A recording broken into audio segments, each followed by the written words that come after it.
On the national highway, Qin Shuwen bent over his bicycle, pedaling hard, as the chain clattered, the sound piercingly loud in the dead silence before dawn. He could no longer remember how long he had been riding. His legs felt as heavy as lead, and every pedal stroke seemed to drain all his strength. Xiaoshen, stop. Qin Shuwen exhausted all his strength to squeeze out these words to the young figure ahead. Hearing the sound, the young man riding ahead stiffened slightly, then slowed his pedaling a bit, but did not stop the bicycle. Xiaoshen. Qin Shuwen raised his voice this time. I really might not make it. Hearing this, Shun Yi finally squeezed the brakes, put one foot on the ground, and turned to look at him. Only then did Qin Shuwen stop. He collapsed onto the handlebars like a heap of mud, his face pale and drenched in sweat. This middle-aged man who had been spirited not long ago now looked as if all his strength had been drained. Shun Yi cycled back, said nothing, just quietly watched him. I can't go on. Qin Shuwen gave a bitter smile, slid off the handlebars, and sat down heavily on the ground. You go on, don't worry about me. Shun Yi didn't rush to speak. He first looked up at the night sky, and then saw two moons. One was no different from the moon in his original world, emitting white light. The other moon emitted an eerie blood-red glow, and upon closer inspection, it had an unreal hazy quality. Yes, Shin Yi was not a native of this world.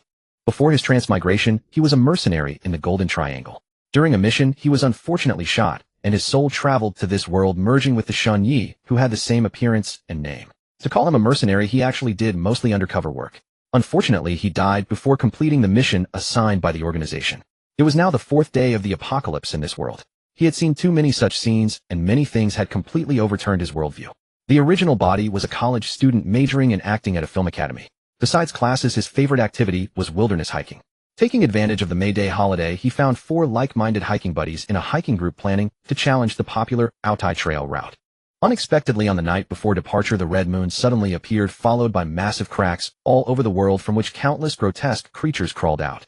These monstrosities specifically attacked populated areas and cities turned into human exclusion zones overnight. As for Shun Yi's hiking team, although they escaped the city that night using bicycles parked by the roadside after several days of fleeing, only he and Qin Shuwen remained.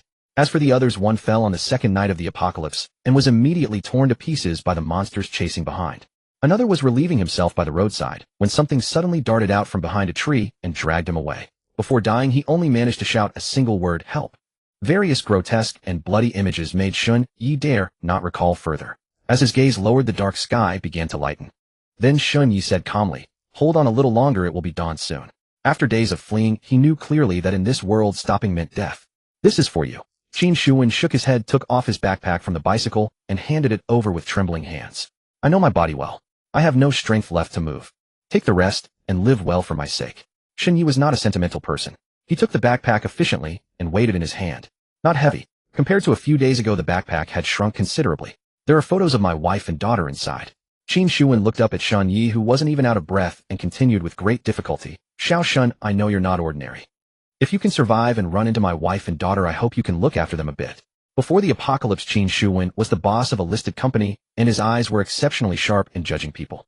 They were both riding the same bicycles, yet he was exhausted while the young man in front looked as if nothing had happened, clearly out of the ordinary. Shun Yi was silent for 2 seconds, then hung the backpack on his own rear rack and fastened it tightly. He didn't reply, but it seemed he had taken note of the request. They're coming. With a cold wind blowing toward them, Shun Yi suddenly spoke. Following his gaze toward the direction they came from, a mass of gray mist was approaching. There seemed to be something inside the mist completely invisible to the naked eye, but the chilling aura and the nightmare-like rustling sound were unforgettable. Qin Shuwen turned to look back. This time there was no fear in his eyes, but a smile of relief. He let out a long breath, leaned against the bicycle, fished out a crumpled cigarette pack from his pocket, took out a nearly flattened cigarette, lit it, took a deep drag, and seemed to have completely let go of his burden. Last one, I won't share it with you. He waved his hand in a hurry. All right, you go now. Don't worry about me. Shun Yi gave him a final look, then, without hesitation, turned and pedaled away, charging forward without looking back. Can't stop. Stopping means death. A few minutes later, a faint piercing scream came from behind. Shun Yi's body shook violently. It was Qin Shuwen's voice. He didn't dare look back. The growing coldness made him pedal even faster.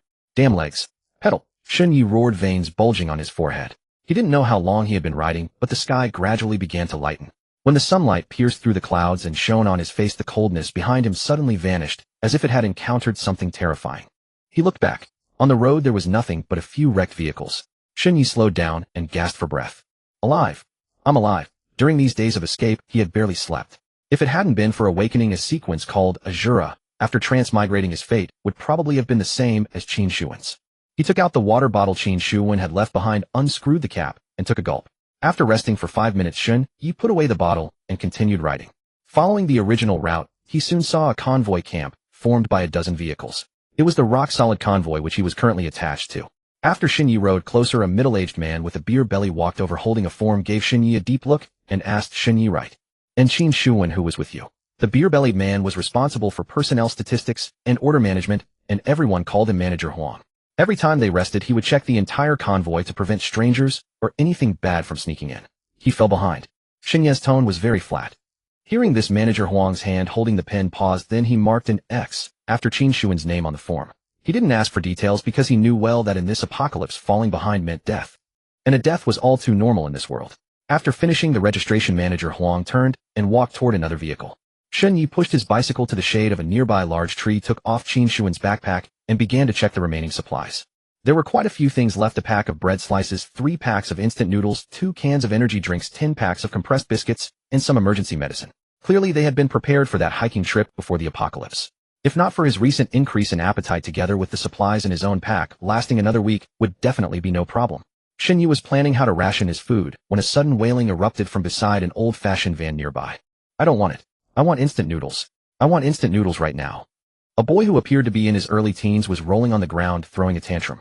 Beside him, an elderly woman in her 60s crouched down, trying to soothe him. Be good, my precious grandson, don't fuss. Grandma will get you something to eat soon, but this time, even Grandma can't conjure up instant noodles. The boy suddenly scrambled to his feet and immediately stopped crying. A cunning smile spread across his face as he pointed towards Shun Yi's direction. There's instant noodles in that bag. I saw that guy take some out earlier. Grandma Zhao followed her grandson's pointing finger and immediately spotted the instant noodles in the bag. Her eyes lit up and she immediately put on a fawning smile as she shuffled over. Young man, your instant noodles, bread, and this jam. Could you spare us a little? My grandson hasn't eaten in 2 days. Look how thin he's gotten. Shin Yi glanced up at her, then looked at the round ball-shaped child and bluntly refused. No. He recognized this old woman. Her surname was Zhao, infamous throughout the convoy for being shameless. Just yesterday, she had swindled 2 packs of compressed biscuits from Qin Shuwen. Oh, you young people, how can you be so unreasonable? Seeing that he was unmoved, Grandma Zhao raised her voice a few notches. One person can't eat all of that. What's wrong with sharing 1 pack with a child? These are hard times for everyone. We have to help each other. Here we go again. Grandma Zhao's tricks were always the same old routine.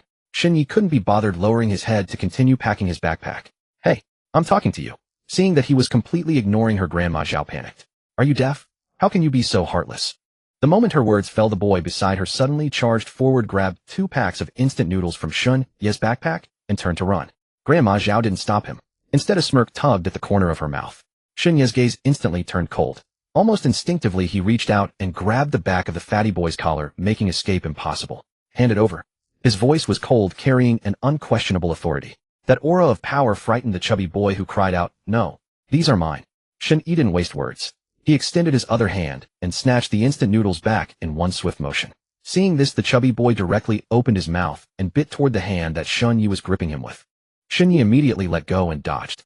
Once free, the fatty boy scrambled back toward his grandmother. Grandma, save me. Shin Yi was now thoroughly enraged.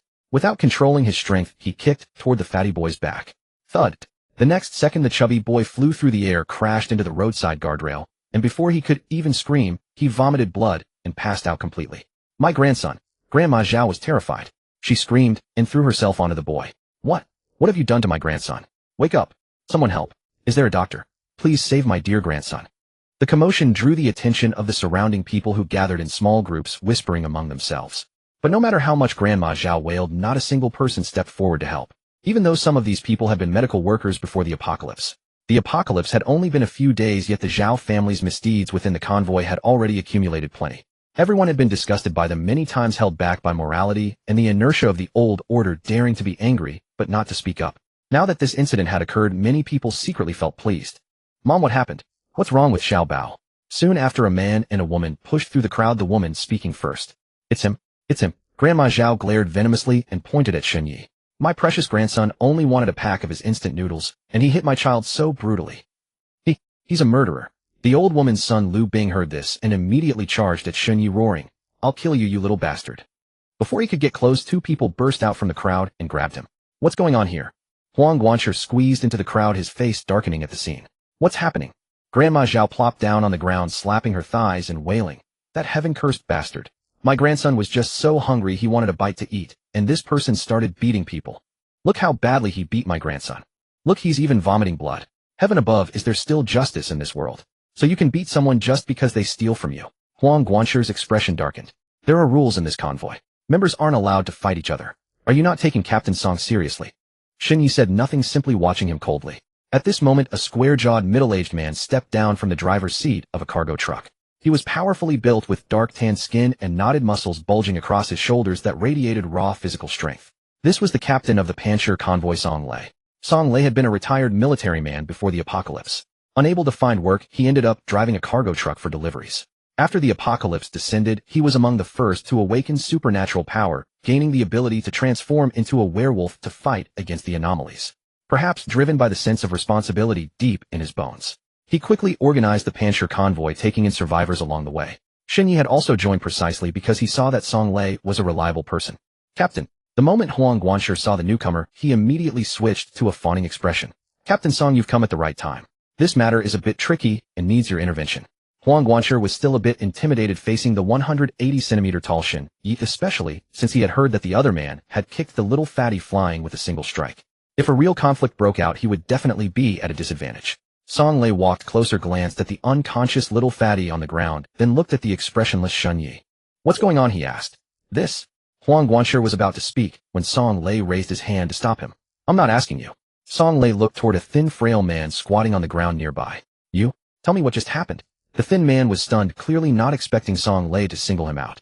He glanced at Grandma Zhao's tearful face, then at Shun Ye's expressionless one. Finally, he honestly recounted that. The old lady's grandson snatched the young man's instant noodles. When the young man took them back, he kicked the child, and then the kid fell down.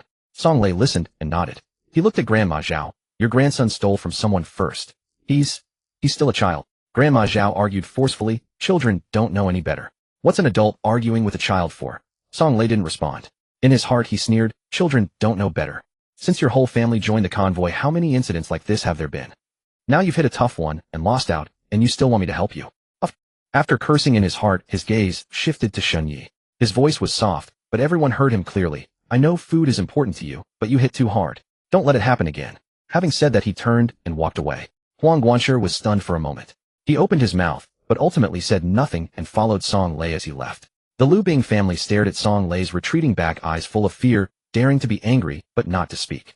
They were wicked, but not stupid. Captain Song might seem simple and honest on regular days, but his mind was as clear as a mirror. Furthermore, within this convoy, Song Lei was the ultimate authority. Those who had previously defied Captain Song had all been expelled from the convoy, and none had survived the next day. The gathered crowd gradually dispersed. Grandma Zhao stood frozen in place, her face cycling between blue and white. She looked down at her unconscious grandson in her arms, then looked up at Shen Yi, her eyes full of venomous hatred. Shen Yi didn't look at her. If anything happens to my son, I won't let you off. Liu Bing dropped these harsh words, then carried his child and hurried off to find help. Shen Yi sat back in his corner, tore open the instant noodle packaging first, put aside the seasoning packets inside, then picked up the dried noodle cake and started gnawing on it. He never considered using hot water to soak the noodles. The reason was simple. After the apocalypse arrived, all tap water had been contaminated by anomalies.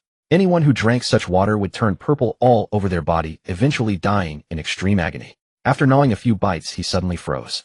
In his mind, a line of information appeared out of thin air. Kill points 2. Shen Yi's pupils contracted sharply. That boy is dead. He realized it immediately. He looked down at his own hand. Indeed, killing could earn kill points. That's right. Besides Song Lei, Shen Yi was also a sequence user.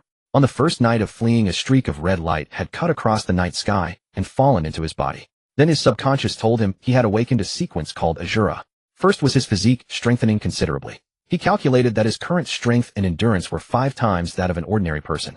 Besides that, there were 2 skills, Asura Treasury and Blood Refining. Asura Treasury, there really was a treasury in his mind, but its interior was shrouded in a mass of black mist. And floating clearly at the center of the mist were 3 items: a blood-red crystal, a pair of eerie scarlet pupils, and a mask resembling a demon. If he wanted to retrieve these items, he had to sacrifice kill points to materialize them. Moreover, as the sacrificed kill points increased, the mist would gradually disperse, and other treasures hidden deep within would emerge one by one. Blood Refining consumes kill points to temper designated items, granting them more powerful strength. Both of these skills required kill points. As long as he had enough kill points, he could rapidly grow stronger and survive in this man-eating end of the world. At first, Shen Yi had only guesses about how to obtain kill points. But these past few days he had been fleeing and learning about this world without time to study his abilities. He hadn't expected that today's little conflict would give him a pleasant surprise. Now with a goal in mind, the corner of Shun Ye's mouth curled up slightly. He slowly raised his head and looked toward the distance, where Grandma Zhao's family was carrying their grandson's body and pleading for help from others. His gaze gradually grew profound. After eating a pack of instant noodles and 2 packs of compressed biscuits and drinking the remaining water from Qin Shuan's cup, Shen Yi finally felt a bit full. After a night of cycling, even with the sequence ability enhancing his physical constitution, he couldn't resist the drowsiness brought by fatigue. However, Shen Yi didn't rest immediately. Instead, he took out his phone. He had been using it sparingly these days, but after turning it on, the battery showed less than 20. Since the second day of the apocalypse, most apps on his phone had become unopenable except for a news app developed by a major tech company that could still barely run. Shen Yi tapped the news app. The loading circle spun for a while before finally opening. The next moment, several trending headlines came into view. Yanjing has fallen. Humanity's doomsday has truly arrived. A 5th-grade anomaly has appeared in Chang'an. All convoys should stay away. The southern military region has fallen. The Huaxia nation has no defense lines left. Conventional weapons cannot kill them at all. Only sequencers can fight the anomalies. Attention! Every convoy must have at least one guide sequence. Just as Shen Yi was about to tap on the trending topic related to guide sequence, to view details, the entire page suddenly went white and a message popped up: network connection failed. He tried a few other apps, but none of them would open. However, he wasn't too disappointed. In his original world, if something like this happened, the network would probably have collapsed completely on the first day. Bro, what just happened? As Song Lei returned to the car, the girl in the passenger seat immediately asked. The girl was called Song Xia, Song Lei's younger sister. In her 20s, she served as the deputy director of a department in a top-tier hospital. Unlike Song Lei, Song Xia was very beautiful. She had fluffy, soft, long brown curly hair with airy bangs gently falling over her forehead, accentuating her gentle brows and eyes. Her round almond eyes were bright and lively with a faint pinkish hue beneath them, as if holding a watery gleam. A gentle smile always lingered at the corners of her mouth. She wore a light pink striped shirt with blue jeans, giving her a soft, sweet, girlish vibe that didn't quite match her usual temperament. Song Lei glanced at his sister first, unscrewed his water bottle, took a sip, and then unhurriedly recounted what had just happened. After Song Xia listened, she was pondering when Song Lei spoke again, his tone somewhat grave. Just as you guessed earlier, this Shen Yi is not simple. That grandson of old lady Zhao must be nearly 200 gene. That guy not only kicked him flying, but also bent the railing out of shape. Such explosive power is not something his physique could produce. His younger sister was not only beautiful, but also exceptionally smart. So whatever she said, Song Lei would do. Over the past few days, the people in the convoy had been thoroughly observed by Song Yasi, and the one that caught her attention the most was Shen Yi. The reason was simple. Being able to survive so many days in the apocalypse with only a bicycle was abnormal in itself. Moreover, Song Xia had noticed that every time Shen Yi caught up with the convoy, he clearly still had energy left, in stark contrast to his companion Qin Shuan. After a moment, Song Xia stroked her chin and said calmly, I suspect that Shen Yi might also be a sequencer. As soon as these words were spoken, the air in the cab suddenly froze. Song Lei's pupils contracted, his face full of shock. A sense of crisis surged in his heart. As a sequencer, he knew too well what this supernatural power meant. If it was true as his sister said, then Shen Yi was a ticking time bomb in the convoy. If he had revealed his identity from the start with his strength as a sequencer, he could definitely have secured a higher status and better treatment in the rock convoy. But the frightening thing was that he chose to hide. What was he plotting? This uncertainty made Song Lei feel threatened. Yes, Song Lei was also human. He had a sense of responsibility deep inside, but after struggling at the bottom for so long, finally gaining power and respect, it was hard for his mindset not to change. Seeing her brother's nervous expression, Song Xia smiled lightly. Bro, it's just my guess. Even if he is really a sequencer, he might not be a match for you in 9th rank Beastman sequence. Song Lei was about to respond when someone knocked on the car door. Looking through the window, manager Huang was standing outside with a smile. Old Huang, what's wrong? Song Lei rolled down the window. Captain Song, it's actually not a big deal. Manager Huang rubbed his hands. You see, we've been traveling for days. Many of the people below have been without water and food for a day or two. They've been complaining to me, saying they can't survive. If this continues, I'm afraid they'll come to bother you. Because of the anomalies, the convoy basically dared not approach towns. Even for supplies, they only dared to refuel at roadside gas stations. But even when resupplying during the day, the rock convoy had lost several people these days. Those anomalies just couldn't walk in the sunlight. Dark places were still their home turf. Old Huang, the idea of searching for supplies probably isn't theirs, but yours, right? Song Lei chuckled. In the entire rock convoy, the one with the most supplies was naturally Song Lei, followed by Manager Huang. To join the rock convoy and receive protection, one naturally had to hand over supplies. In plain terms, it was protection money. Before the apocalypse, Old Huang was a warehouse manager at a food processing plant. This man, besides being lecherous, had a minor flaw of being greedy. Every day before leaving work, he would sneak some food from the warehouse and stash it in the trunk of his BMW. When the apocalypse came, this flaw actually helped him stockpile a lot of food in his car, and the position of convoy manager fell into his lap. If it hadn't been for the fact that Song Lei kept seeing women getting out of Manager Huang's car during rest periods, he wouldn't have thought that old Huang had squandered so much food so quickly. Upon hearing this, Manager Huang broke out in a cold sweat. He knew very well that while Song Lei was easygoing, he hated being lied to. He was about to defend himself when Song Lei spoke again. Those people are indeed hungry and thirsty, but compared to food and drink, they fear the anomalies more. So even if they starve to death, they wouldn't dare to urge me to search for supplies. These insights were not Song Lei's own, they were told to him by Song Xia. However, he was indeed somewhat tempted by old Huang's suggestion. He still had plenty of supplies left in his car, but water was nearly gone. People could manage with less food, but going without water was truly impossible.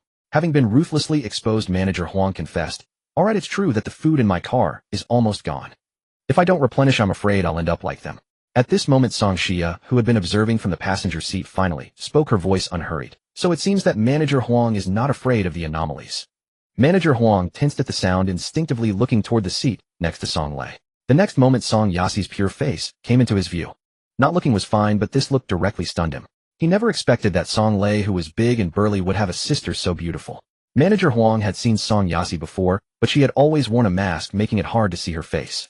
However, he quickly snapped back to reality and didn't dare let his gaze linger on Song Xia's face for too long. Before the apocalypse, he was considered middle class and had seen many beautiful women, but none were as attractive as Song Yasi. But even so, he couldn't conjure up any malicious thoughts. He knew very well that Song Lei valued his sister more than his own life. Soon he flashed an even more fawning smile and took out a copper disc from his pocket with his right hand. The dial was engraved with intricate spiral patterns, and the bone-white orb embedded in the center exuded an eerie aura. "What is this?" The siblings stared intently at the copper plate. Manager Huang's expression was one of obvious pride. "This is a strange artifact." Strange artifact. Hearing such an unfamiliar term, Song Lei's confusion only deepened. As the man offered the copper plate, like presenting a treasure, a stream of information immediately materialized in the siblings' minds. Strange artifact, life panel. Type, cursed item. Number none. Properties. Life path, drip a drop of blood onto the dial surface, and the bone-white pearl within will sense nearby supernatural energy and glow. The brighter it shines, the stronger the supernatural presence. Detection range and sensitivity depend entirely on the user's own abilities. Sensory decay, using it more than 3 times within the same day will cause the user to temporarily lose taste and smell, recovering after approximately 2 hours. Prolonged wearing and use will cause the user to permanently lose their sense of smell. Description: a personal compass belonging to an ancient feng shui master. After constructing a tomb for a general, the master was executed and the compass became a burial object. When the tomb was unearthed, the compass became a museum piece. After the apocalypse descended corrupted by supernatural matter, the compass gained an incredible new ability. After learning the life panel's function, Song Xia finally understood why Manager Huang had been so confident about the supply search and dared to showcase such an item. Manager Huang was well aware that as an ordinary person, even with the strange artifact in hand, the role he could play was certainly far inferior to what Song Lei could accomplish.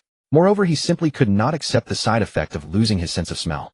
"You're giving this to me, eh?" Song Lei's eyes burned with intensity. Apparently, this strange artifact's side effects were nothing to him.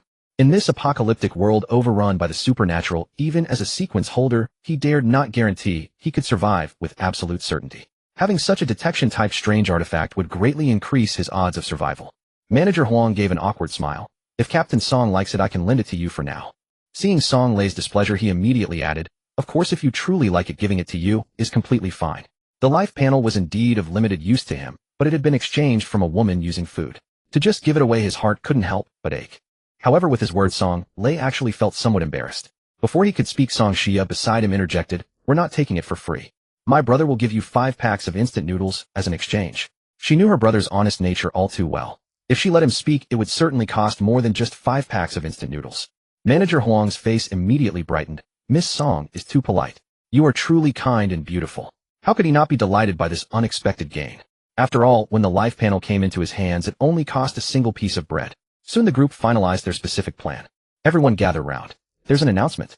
Shenyi had barely sunk into sleep when a shrill voice pierced through. Upon opening his eyes, he saw Song Lei standing in the center of camp with a megaphone, and quite a few people had already gathered around.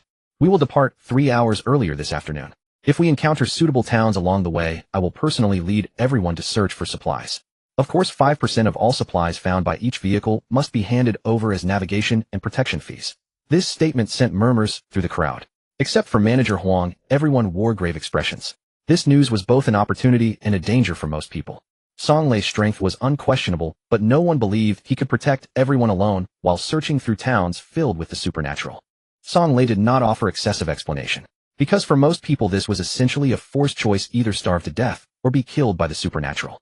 After returning to his spot, Shun Ye's drowsiness had mostly dissipated. He was considering whether to join the supply search. He still had plenty of food that could last him a while. However, his water could only sustain him for another day at most.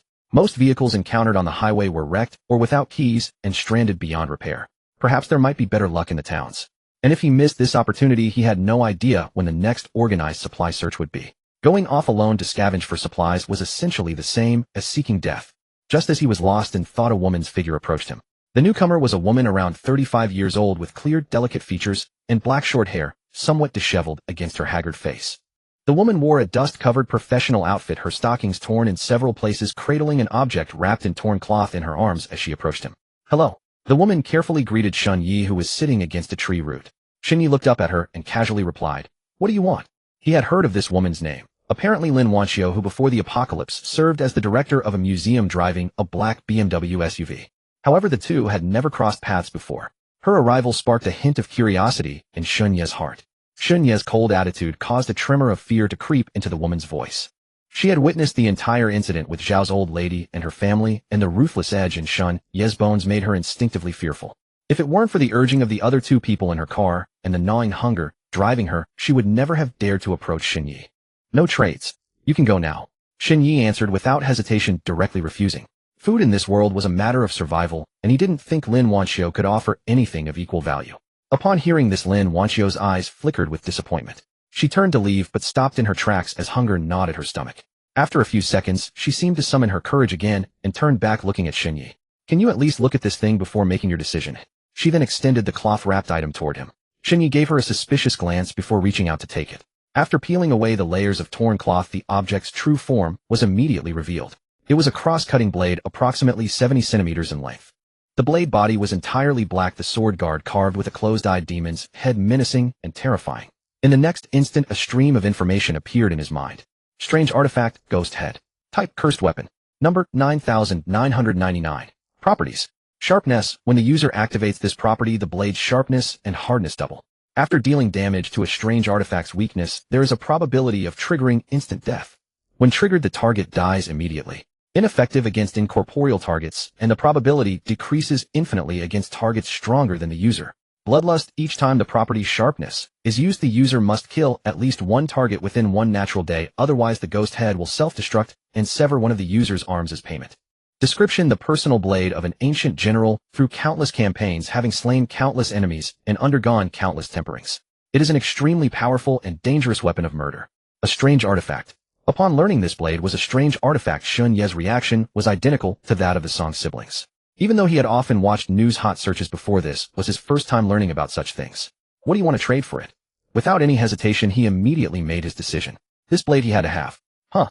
Lin Wanxiu was caught off guard by the sudden change in the other party's attitude. After some thought, she tentatively spoke. 10 packs of instant noodles. Shun Yi hesitated for a moment, then shook his head. "I don't have that many instant noodles." He didn't haggle. He simply stated he didn't have that many. Shun Yi was very clear about this blade's value. 10 packs of instant noodles was practically a steal. Lin Wanxiu hadn't expected such a response, but she quickly caught the key words. He didn't have that many instant noodles, but that didn't mean he didn't have other food. Soon as Lin Wanxiu's eyes lit up, she suppressed her fear and asked, "Then how much food do you have?" Shun Yi thought for a moment, then directly pulled out the backpack that Qin Shuwen had given him earlier. After rummaging through it for a moment, he found the photograph, and without looking closely stuffed it into his pocket. He handed the bag to Lin Wanxiu with his other hand. "This is all that's left." "Deal."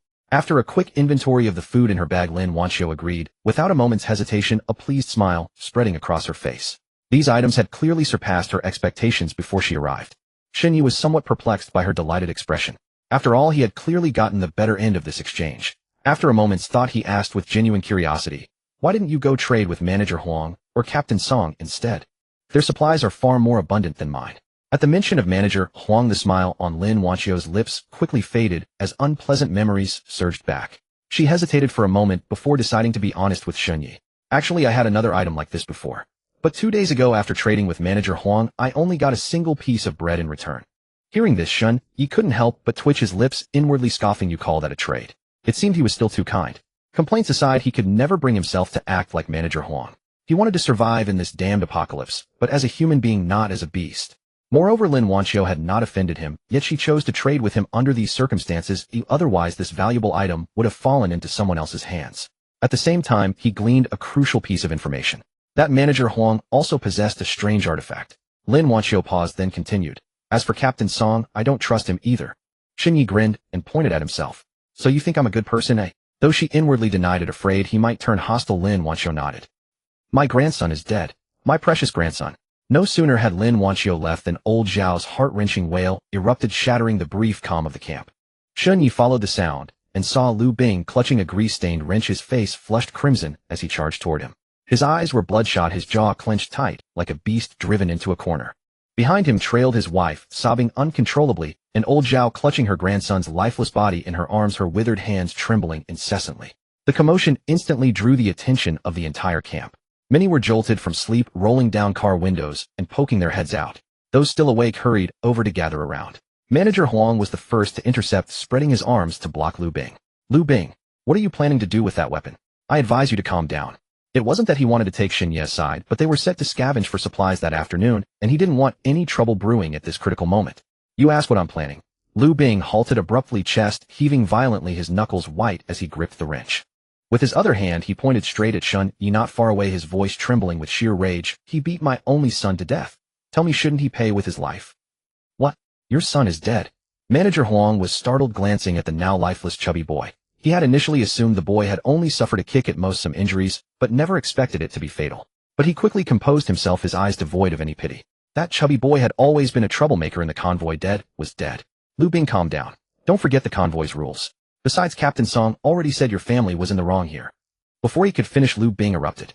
What wrong could my son have done? He shoved Manager Huang aside, veins bulging on his forehead, his hoarse roar nearly a scream. He just wanted a pack of instant noodles from him. A pack of instant noodles. And he beat my son to death for that. He was just a kid in his teens. Before he could finish, he lost control, raised the wrench, bypassed Manager Huang, and charged at Shun Yi like a madman. In just a few seconds, Lu Bing was upon Shun Yi. His eyes bloodshot, the wrench raised high, whistling through the air as it aimed for Shun Yi's head, a guttural roar escaping his throat. Die. You bastard. Gasps erupted from the onlookers, some turned away in pity. Just as everyone expected Shun Yi's skull to be smashed open, that scene never materialized. Instead, the moment the wrench was about to strike, Shun Yi moved first. His action was so swift it was almost impossible to trace. A dull thud rang out, and Lu Bing was sent flying backward as if struck by a cannonball. The wrench flew from his hand, and his body slammed heavily into his wife and old Zhao behind him, the three of them tumbling into a heap. Xin Ye's expression remained unchanged, calmly retracting the leg he had kicked out, his gaze sweeping over the fallen family, without a flicker of emotion. After a long moment, Lu Bing finally struggled to his feet, clutching his abdomen. His face was pale, his breath ragged, and cold sweat beaded on his forehead. The murderous fury that had consumed him moments ago was now washed away by sheer terror. Had it not been for his wife and mother absorbing some of the impact, that kick would have either killed him or left him crippled. Enough. Just as Shun Yi picked up the wrench and prepared to finish the job, a burly figure stepped firmly between them. It was Song Lei. To Lu Bing, this figure was like a savior descending. He opened his mouth to plead his case, but Song Lei spoke first, his voice steady and cold. Lu Bing, I understand your feelings about your son's death. He paused, then softened slightly, but your son was in the wrong. He brought this upon himself. In the pre-apocalypse world, Shun Ye's actions would have been considered self-defense. Since you're in my convoy, you abide by my rules. If you want to continue seeking revenge, I won't stop you. But you'll have to leave rock-solid convoy first. Song Lei's words were measured and resolute, carrying weight. To the bystanders, this seemed fair enough. There was no logic in allowing someone to rob another without consequence. Soon voices chimed in support. Lu Bing, the dead can't be brought back. Let it go. Exactly, if your son hadn't tried to steal his food, none of this would have happened. Captain Song is right. No matter how you look at it, you're in the wrong. Listening to the murmurs around him, Lu Bing's face alternated between pale and red, his rage bottled up with no outlet. His right hand, trembling uncontrollably, slammed heavily against the ground. Let it go. Why should I let it go? Why? He growled. Old Zhao wailed over her grandson's corpse, tears streaming down her wrinkled face, her voice raspy and distorted. My precious grandson is dead. Dead. Why does he get off scot-free? Heavens, open your eyes and see. Lu Bing's wife sat slumped on the ground, disheveled and hollow-eyed, trembling as she sobbed, my son. How can I go on without you? Yet even in such misery, few among the onlookers truly sympathized with them. Lu Bing was silent for a long time. He looked down at his son's already cold body, the round face still frozen in a look of shock from the moment of death. He gritted his teeth and finally struggled to his feet, saying to his mother and wife, "Enough, stop crying. No matter how much we cry, no one will help us." His voice was eerily calm, so calm it sent chills down the spine. Before leaving, Lu Bing turned and looked back at Xun Yi. His gaze was cold and venomous, like a viper lurking in the shadows, etching Xun Yi's image into his mind. Xun Yi met that stare, knowing full well Lu Bing was only temporarily yielding. He would never give up on revenge. But with Song Lei present, he couldn't just kill the man outright and be done with it. At this moment, he didn't want to provoke Song Lei. Whether he could win a fight was another matter, but for now he still needed to stay with rock-solid convoy. Without the convoy's guidance, he might not survive even a few days in this bizarre apocalypse. But as soon as an opportunity arose, he would certainly find another way out. As for Lu Bing, there would always be moments when Song Lei wasn't watching. Clang, clang, clang. Wake up, everyone. Time to get ready to move. At around 2 in the afternoon, the harsh sound of a gong rang through the camp. Manager Huang had somehow acquired a gong and was banging it while shouting at the top of his lungs. Xun Yi rubbed his sleepy eyes, confirmed that the backpack pressed against his back hadn't been disturbed, then got up and walked over to Song Lei's truck. Seeing that everyone was assembled, Song Lei pulled a map from his pocket and began explaining the afternoon and evening escape route to the group. This was done to ensure that slower drivers could keep up, avoiding falling behind or losing their way. Almost every convoy had an ironclad rule: never fall behind. After a quick tidy up, all the vehicles started their engines and followed Song Lei's truck out. Bringing up the rear of the convoy was Xun Yi on his bicycle. Without Qin Shuwen as a burden, even on a bicycle, Xun Yi's body, enhanced by the sequence, allowed him to stay steadily at the back of the convoy. Moreover, since it was daytime, few anomalies were about, and to save fuel, the leading vehicles drove slowly.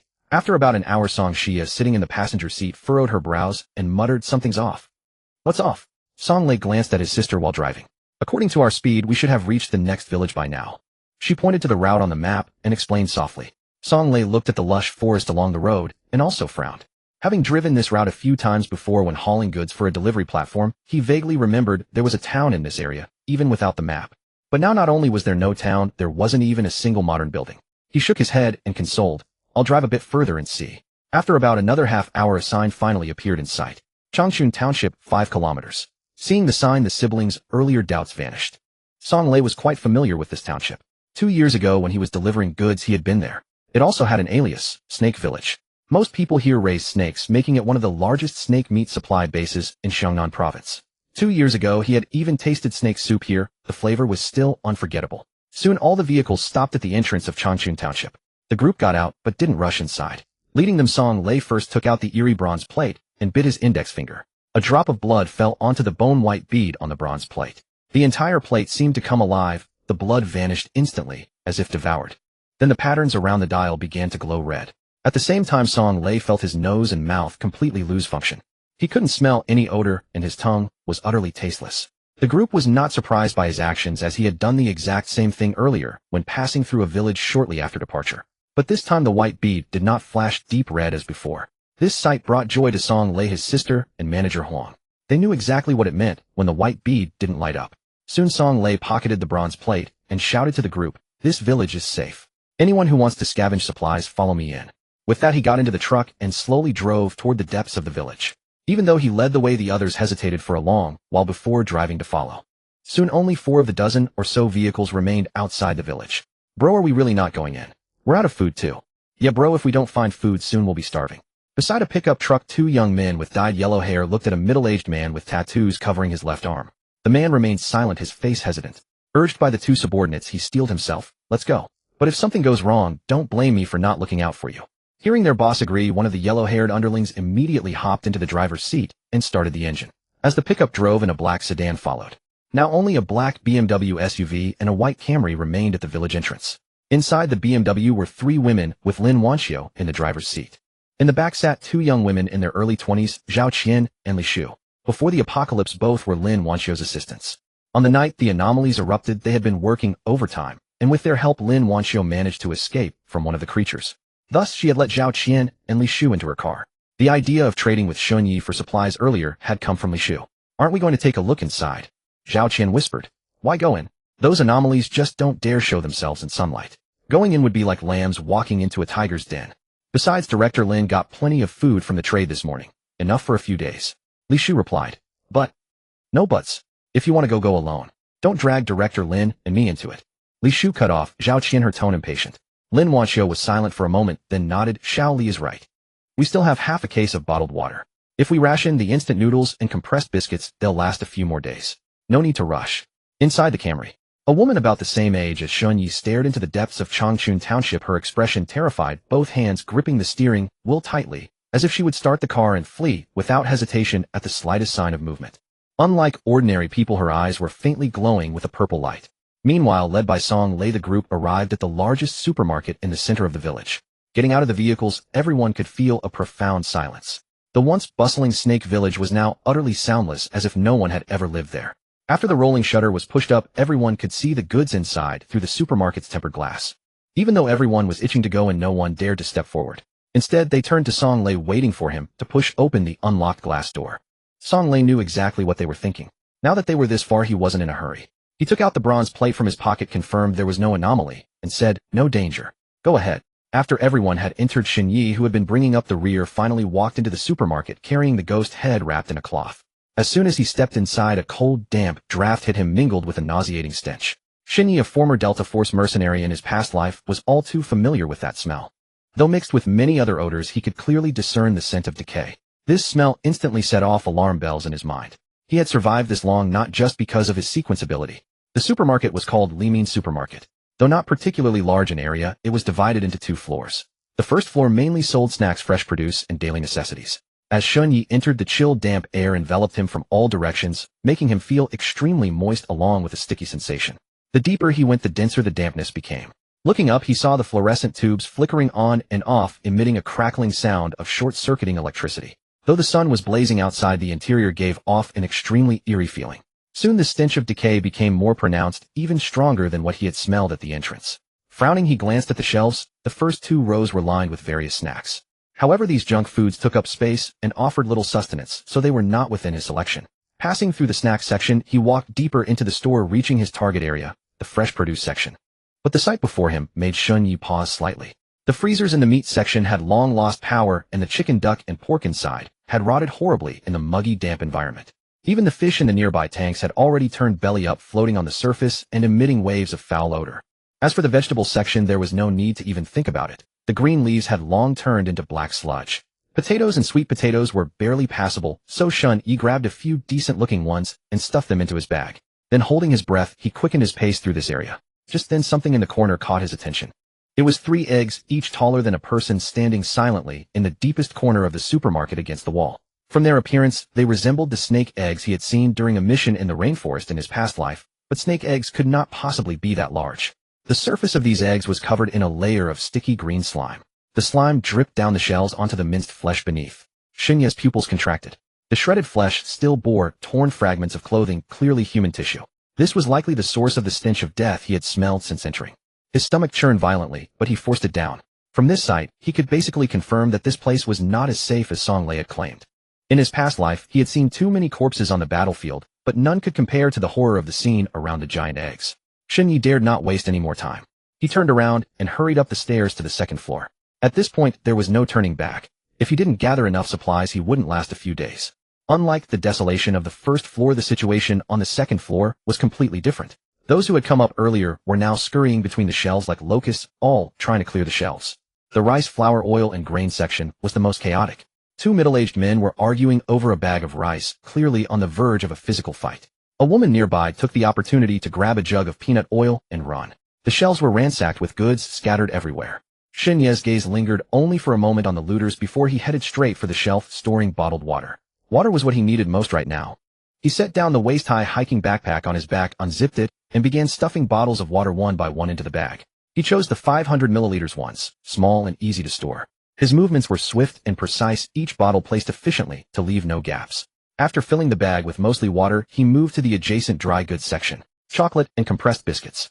These were the real treasures. High in calories, filling, requiring no cooking, and easy to store. As for the rice and flour that everyone was scrambling for, Shun Yi had little interest. Those items not only required a heat source to cook, but also a large amount of water, completely useless in the apocalypse. He swept bars of dark chocolate from the shelf into his backpack, then stuffed in several large packs of military compressed biscuits. The backpack quickly bulged, the zipper nearly bursting. It was about time to leave. Shin Yi zipped up the backpack and slung it over his shoulders. For anyone else the weight of these items would be crushing, but he appeared completely at ease, walking as if on level ground. But just a few steps later he came to a halt. Between two rows of shelves ahead, another giant egg appeared before him. The stench of decay mixed with a certain sweet, fishy smell once again assaulted his senses. Xunyi instinctively took a step back. He changed direction, intending to bypass this area. However, before he could take a few steps, another giant egg came into view, as if these things were everywhere. But this egg was different from the ones he had encountered before. Cracks had already appeared on its shell, spreading continuously with a cracking sound, as if something inside was about to break out at any moment. An instinctive sense of danger made Xun Ye's right hand grip the hilt of the Guisho blade. At the same time, his other hand tore off the rag, revealing the pitch-black blade. Just then, a scream suddenly came from downstairs. The shrillness of the sound made everyone in this confined environment tremble inwardly. Screams then erupted, one after another, echoing in succession. The first batch of people who had wanted to leave scrambled back to the second floor, stumbling and crawling. Help! Help me! There are monsters downstairs. Monsters! All monsters! The people scattered in panic. Someone tripped and fell, and before they could get up they were trampled by the crowd surging from behind. Within moments the entire second floor was in chaos. Xun Ye's gaze swept toward the stairway. He saw Song Lei holding a large barrel of water in one hand and a big bag of food in the other, pushing his way out of the chaos. Song Xia beside him was not idle either. Despite her seemingly delicate appearance, she carried a case of drinks in one hand and a large bag in the other, wearing a black mask on her face, her steps showing no sign of strain. Seeing this, Song Lei quickly set down his items and grabbed a running person, demanding sternly, "What's the situation?" The man was trembling all over, his face as pale as paper, his voice choked with tears. "Downstairs. The first floor. There are several anomalies. The exit is locked. We can't get out." This made his face change drastically. He released the man's collar and quickly pulled out the life disc from his pocket. The bone-white bead on the disc had lit up at some point. It was no longer the faint white light that represented safety. Instead, it was deep red, and the light grew brighter and redder, almost dyeing the entire bronze disc blood red. Song Lei's pupils contracted sharply. He had seen the life disc react to anomalies before, but he had never seen the bead turn so red. This meant they were completely surrounded by anomalies. The cracks on the enormous egg beside Xun Yi suddenly burst open. The crisp sound immediately drew his attention. Shards of eggshell scattered in all directions. A head first emerged from within. Though it was called a human head, it indeed bore a human face. Yet the skin on that face was ashen gray, utterly unsettling. A pair of narrow, elongated eyes had no pupils, only yellow, with a thin vertical snake-like slit in the center. Most terrifying of all was its hair. No, that was not hair, but living green serpents writhing and flicking their tongues incessantly. Green-scaled serpent fiend. Xun Yi had encountered this anomaly before. Judging by its aura, it seemed to be only of the first rank, with strength equivalent to a ninth-order human sequence. This anomaly had a human torso and a serpent's tail, the lower half covered in green scales. Xun Yi had once seen enforcers fire at them. Either bullets failed to penetrate their scales, or wounds inflicted by bullets healed rapidly. Evidently, human thermal weapons were of little effect against them. Moreover, the green-scaled serpent fiend moved with extreme speed and could spit highly corrosive venom. If its seemingly small mouth opened wide, it could swallow a full-grown adult whole. Without hesitation, as soon as Xun Yi recognized the serpent fiend's appearance, he drew his blade. The sharpness special effect of Ghost Head was instantly activated. The black of the blade seemed to deepen a shade further, with faint crimson patterns wandering along the edge. The ghostly head on the tsuba opened its tightly shut eyes, revealing a bloodthirsty red gleam. At the same time, a surge of murderous intent flowed from the hilt into his palm, attempting to erode his nerves. But Xun Ye's emotions remained utterly undisturbed. A thin black shimmer flashed before him. With a sizzling sound, the head covered in green snakes rolled off the neck and green blood spurted from the wound. When the blade sliced through its neck, it felt as effortless as cutting through tofu. The half of the serpent fiend's body still inside the egg convulsed violently, its ashen arms flailing wildly in the air before going completely limp. The small snakes coiled on its head struggled briefly before losing their life along with the serpent fiend. At that moment, a message surfaced in his mind. Kill points 78. It all happened so fast that no one noticed the commotion. Xun Yi looked at the ghost head in his hand and smiled with satisfaction. It seemed that making a deal with Lin Wanqiu was absolutely the right choice. Then he instinctively glanced toward the window area, where almost all the white giant eggs were now showing cracks, completely blocking his escape through the window. Soon more screams resounded from all directions. 1, 2, 3. At least 7 or 8 green-scaled serpent fiends surged out from every corner of the supermarket. They dragged their thick serpent tails across the floor, producing a wet, slithering sound. Pairs of yellow serpent eyes locked onto every living person, their long forked tongues flicking in and out of their mouths, as if declaring that today would be a feast. "Everyone get close to me." Song Lei's roar echoed through the entire second floor. He tore off his shirt, now stretched taut by bulging muscles revealing a rapidly expanding body.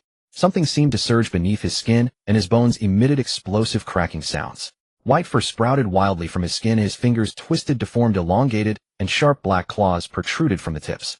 His height suddenly shot up to over 2 meters. When Song Lei raised his head again, it was no longer his original face. It was a wolf's head with amber pupils radiating primal killing intent. He opened his wolfish maw, revealing 2 rows of stark white fangs, and let out a roar. 9th Order Beastman Sequence Skill 1 Wolf Transformation. Wolf Transformation transforms the sequence into a werewolf, greatly enhancing explosive power, speed, and regenerative ability. Claws and fangs can easily tear prey apart. Brother. Song Shia's voice came from beneath her mask, her clear tone, now laced with worry. Stay behind me. Song Lei, now a white wolf, spoke in a rough, low voice, firmly shielding his sister behind him. A green-scaled serpent fiend lunged first. Song Lei advanced, instead of retreating, his wolf claws tearing through the air to meet it. The claws struck the serpent fiend's chest, producing a metallic scraping sound. Those green scales were evidently quite tough.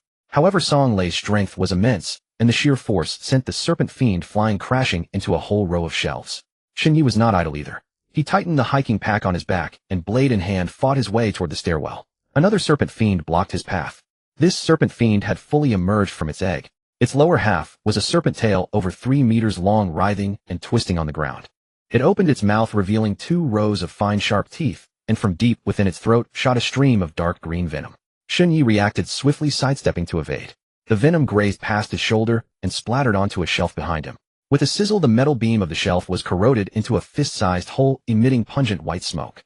So potent, Shen Yi did not give it a second chance to spray. He pushed off the ground, his body shooting forward like an arrow from a bowstring, and slashed upward with Ghost Head. The sharpness effect was still active. The blade precisely cut into the serpent fiend's neck, the weakest spot where no scales covered. The serpent fiend's head soared into the air once more. Kill points 69. But the battle was far from over. More and more green-scaled serpent fiends surged from all around, at least 20 or more. They surrounded them like a tide, turning the entire second floor into a massive slaughterhouse. Screams rose one after another. Those who couldn't escape were wrapped by serpent tails, dragged into darkness, followed by the spine-chilling sounds of chewing and bone-crunching. Song Lei and Shen Yi, one ahead and one behind, kept slashing at the approaching serpent fiends while slowly moving toward the first floor's main entrance. Behind them, manager Huang stumbled and fell in panic, spilling the supplies in his arms. Before he could get up, a serpent fiend was already upon him. Before he could make a sound, he was grabbed and shoved into its mouth. Song Shia carried supplies in the middle, her round almond-shaped eyes above the black mask ever vigilant. The group fought their way to the stairwell, trampling through green slime and flesh, and finally descended to the first floor. Everyone was astonished by Shen Yi's displayed strength. Before they could ask, the sight on the first floor stunned them for a moment.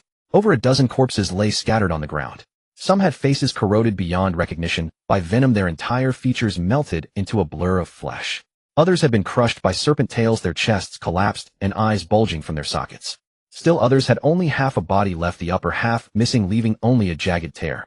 Bags of rice flour and oil scattered on the ground, mixed with blood and green slime, turning into pulps of indescribable colors. Even Song Shia, who had seen all kinds of corpses and injuries before the apocalypse, couldn't help but dry heave. Shen Yi's eyes quickly swept over the corpses lying haphazardly on the ground. Then they landed on a man's body dressed in a suit. Beside the trouser pocket of that corpse lay a car key. Without stopping, Shen Yi bent down as he passed, scooped it up, and pocketed the key. Bang, bang, bang. Piercing sounds of pounding came from ahead. Several survivors were frantically hammering at the supermarket's tempered glass doors, whether with fists or feet, but the glass remained unmoved. Shen Yi cast his gaze upon them, his pupils contracting sharply. The outside of the door had somehow been locked. Moreover, it was not just one lock, but several, as though they were determined not to let them survive. Various steel locks intertwined, with iron chains wrapped layer upon layer around the door handles from the outside, firmly securing both tempered glass doors. But what mattered least were these. A bizarre membrane was wrapped around the glass. The film was white, nearly transparent, almost invisible unless closely observed. It resembled the protective membrane on the inner wall of an eggshell, with the sole difference being the eerie aura emanating from it, similar to that of the snake demon. Without this film, the glass could never have been so resilient. In their haste to enter, they had completely overlooked this detail. Standing outside the glass door was none other than Lu Bing. He stood in the sunlight, a barely concealed smile of triumph curling his lips. Behind him stood his wife and Granny Zhao. On Granny Zhao's deeply wrinkled face, all traces of the sorrow from noon had vanished, replaced by a twisted, almost frantic delight. "Can't get out, can you?" Lu Bing's voice came through the glass. "Shen Yi, surprised? Your death has arrived faster than you expected." His gaze lingered on Shun Ye's figure, his lips curling high to reveal 2 rows of yellowed teeth. Let me tell you something. I suspected something was off from the very beginning. Lu Bing stepped back and spread his arms wide, as if presenting the entire locked supermarket to those inside, amplifying their despair. His voice was hoarse from lack of water for so long. I saw those eggs when I came in. I know what's inside, but I didn't go upstairs. Do you want to know why? He chuckled darkly, pulling a bunch of keys from his pocket and tossing them aside carelessly. Because I knew my chance for revenge had come. Heaven itself is favoring me. Lu Bing burst into wild laughter, his voice growing ever more depraved until it became an almost mad shriek. Yes, and all of you. He pointed at the few people smashing the door, his words dripping with cold malice as he ground his teeth. Don't you all think my son deserved to die? Don't you say Shen Yu was acting in self-defense? Weren't you all on his side? Then die with him. Look at you begging so baselessly. Isn't that just as wretched as I was then? But that's not enough. I want to watch all of you torn apart by the anomalies, your faces twisted in despair, as you beg me for mercy. He slammed his fist violently against the tempered glass, his distorted face pressing close, his nose almost touching the surface. His eyes locked on his Shun Yi. Shun looked clearly. You forced my hand. You killed my only son, and I will make all of you bury yourself with him. Behind him, Granny Zhao also pressed close. Her deeply lined old face adhered to the glass, her muddy eyes glistening with tears and viciousness. My dear grandson watches from heaven, watching how you all die. None of you will escape. None will escape. Lu Bing's wife stood at the back, her hands tightly gripping the hem of her clothes, disheveled hair covering half her face. Her eyes were red, her lips trembling, yet her face bore the same twisted satisfaction of vengeance fulfilled. Dead. All dead. My son is dead, and you must die too. She muttered to herself, her voice alternating between heavy and faint, clearly lost in madness. Inside the glass door, the color drained from everyone's faces instantly. Lu Bing, you bastard. Have the courage to let me out, and I'll kill you. Lu Bing, I'm innocent. I brought your son food just yesterday. Please open the door and let me live. I don't want to die. Brother Bing. No, Lord Bing. Please show mercy and let me out. The grievance is between him and me. I'm innocent. Some cursed wildly and kicked the door furiously, while others groveled in humility, begging and bowing their heads heavily against the floor. Yet Lu Bing remained unmoved, his eyes showing no mercy, only the thrill of revenge about to be realized. Shen Yi did not curse. His cold gaze regarded them as if looking at several corpses. Before he could take another step, a far more intense oppressive force surged from the direction of the stairwell. Everyone involuntarily turned their heads to look. A snake demon slowly slid down the main staircase. But this one was different from the ones that had appeared before. Its body was a full size larger than any previous green-scaled snake demon. Its serpent tail measured at least 5 or 6 meters in length, each scale the size of a palm, shimmering with an emerald green luster. Its upper body was no longer grayish-white, but a deeper, almost bluish-gray tone, with dark patterns faintly flowing across its skin surface. Most importantly were its serpent pupils, no longer cloudy yellow but a pure burning crimson hue that lent it an air of majesty. The suffocating eerie aura radiating from it left Song Lei and Shen Yi without a doubt. This was a Tier 2 anomaly, an advanced form among the green-scaled snake demons. After this Tier 2 snake demon appeared the smaller snake demons that had pursued them suddenly made way, lowering their heads and emitting low hisses as if paying homage. Song Lei's wolf pupils finally flashed with a trace of fear. Instinctively, he wanted to charge forward and ram the door, hoping to break open a path of survival for the others. But those Tier 1 snake demons seemed to have foreseen their intentions, having long surrounded Shen Yi and Song Lei, the only ones with combat capability. It was as if to say, you shall not approach the door unless you kill us. Shall you hide behind me? Let me draw these monsters' attention. See if there's another way out. Song Lei whispered to Song Xia. But the next moment the snake demon was already swinging its tail toward them. He let out a fierce growl, and his thick wolf legs pushed off the ground. His towering white wolf body launched toward the Tier 2 snake demon. He knew clearly that in this situation escape was impossible. After all, a Tier 2 anomaly's strength was equivalent to a Sequence 8 sequence user. The only thing he could do now was delay the enemy as long as possible, giving his younger sister and the others a chance to flee this demonic lair. As for escaping, he did not believe a Tier 9 sequence user like him could outrun a Tier 2 anomaly. Once he exposed his back, he would die even faster. Boom! Wolf claws collided with the serpent tail midair. The shockwave from the impact shook the surrounding shelves. After Song Lei's full power strike, the snake demon's scales bore only a few barely visible scratches.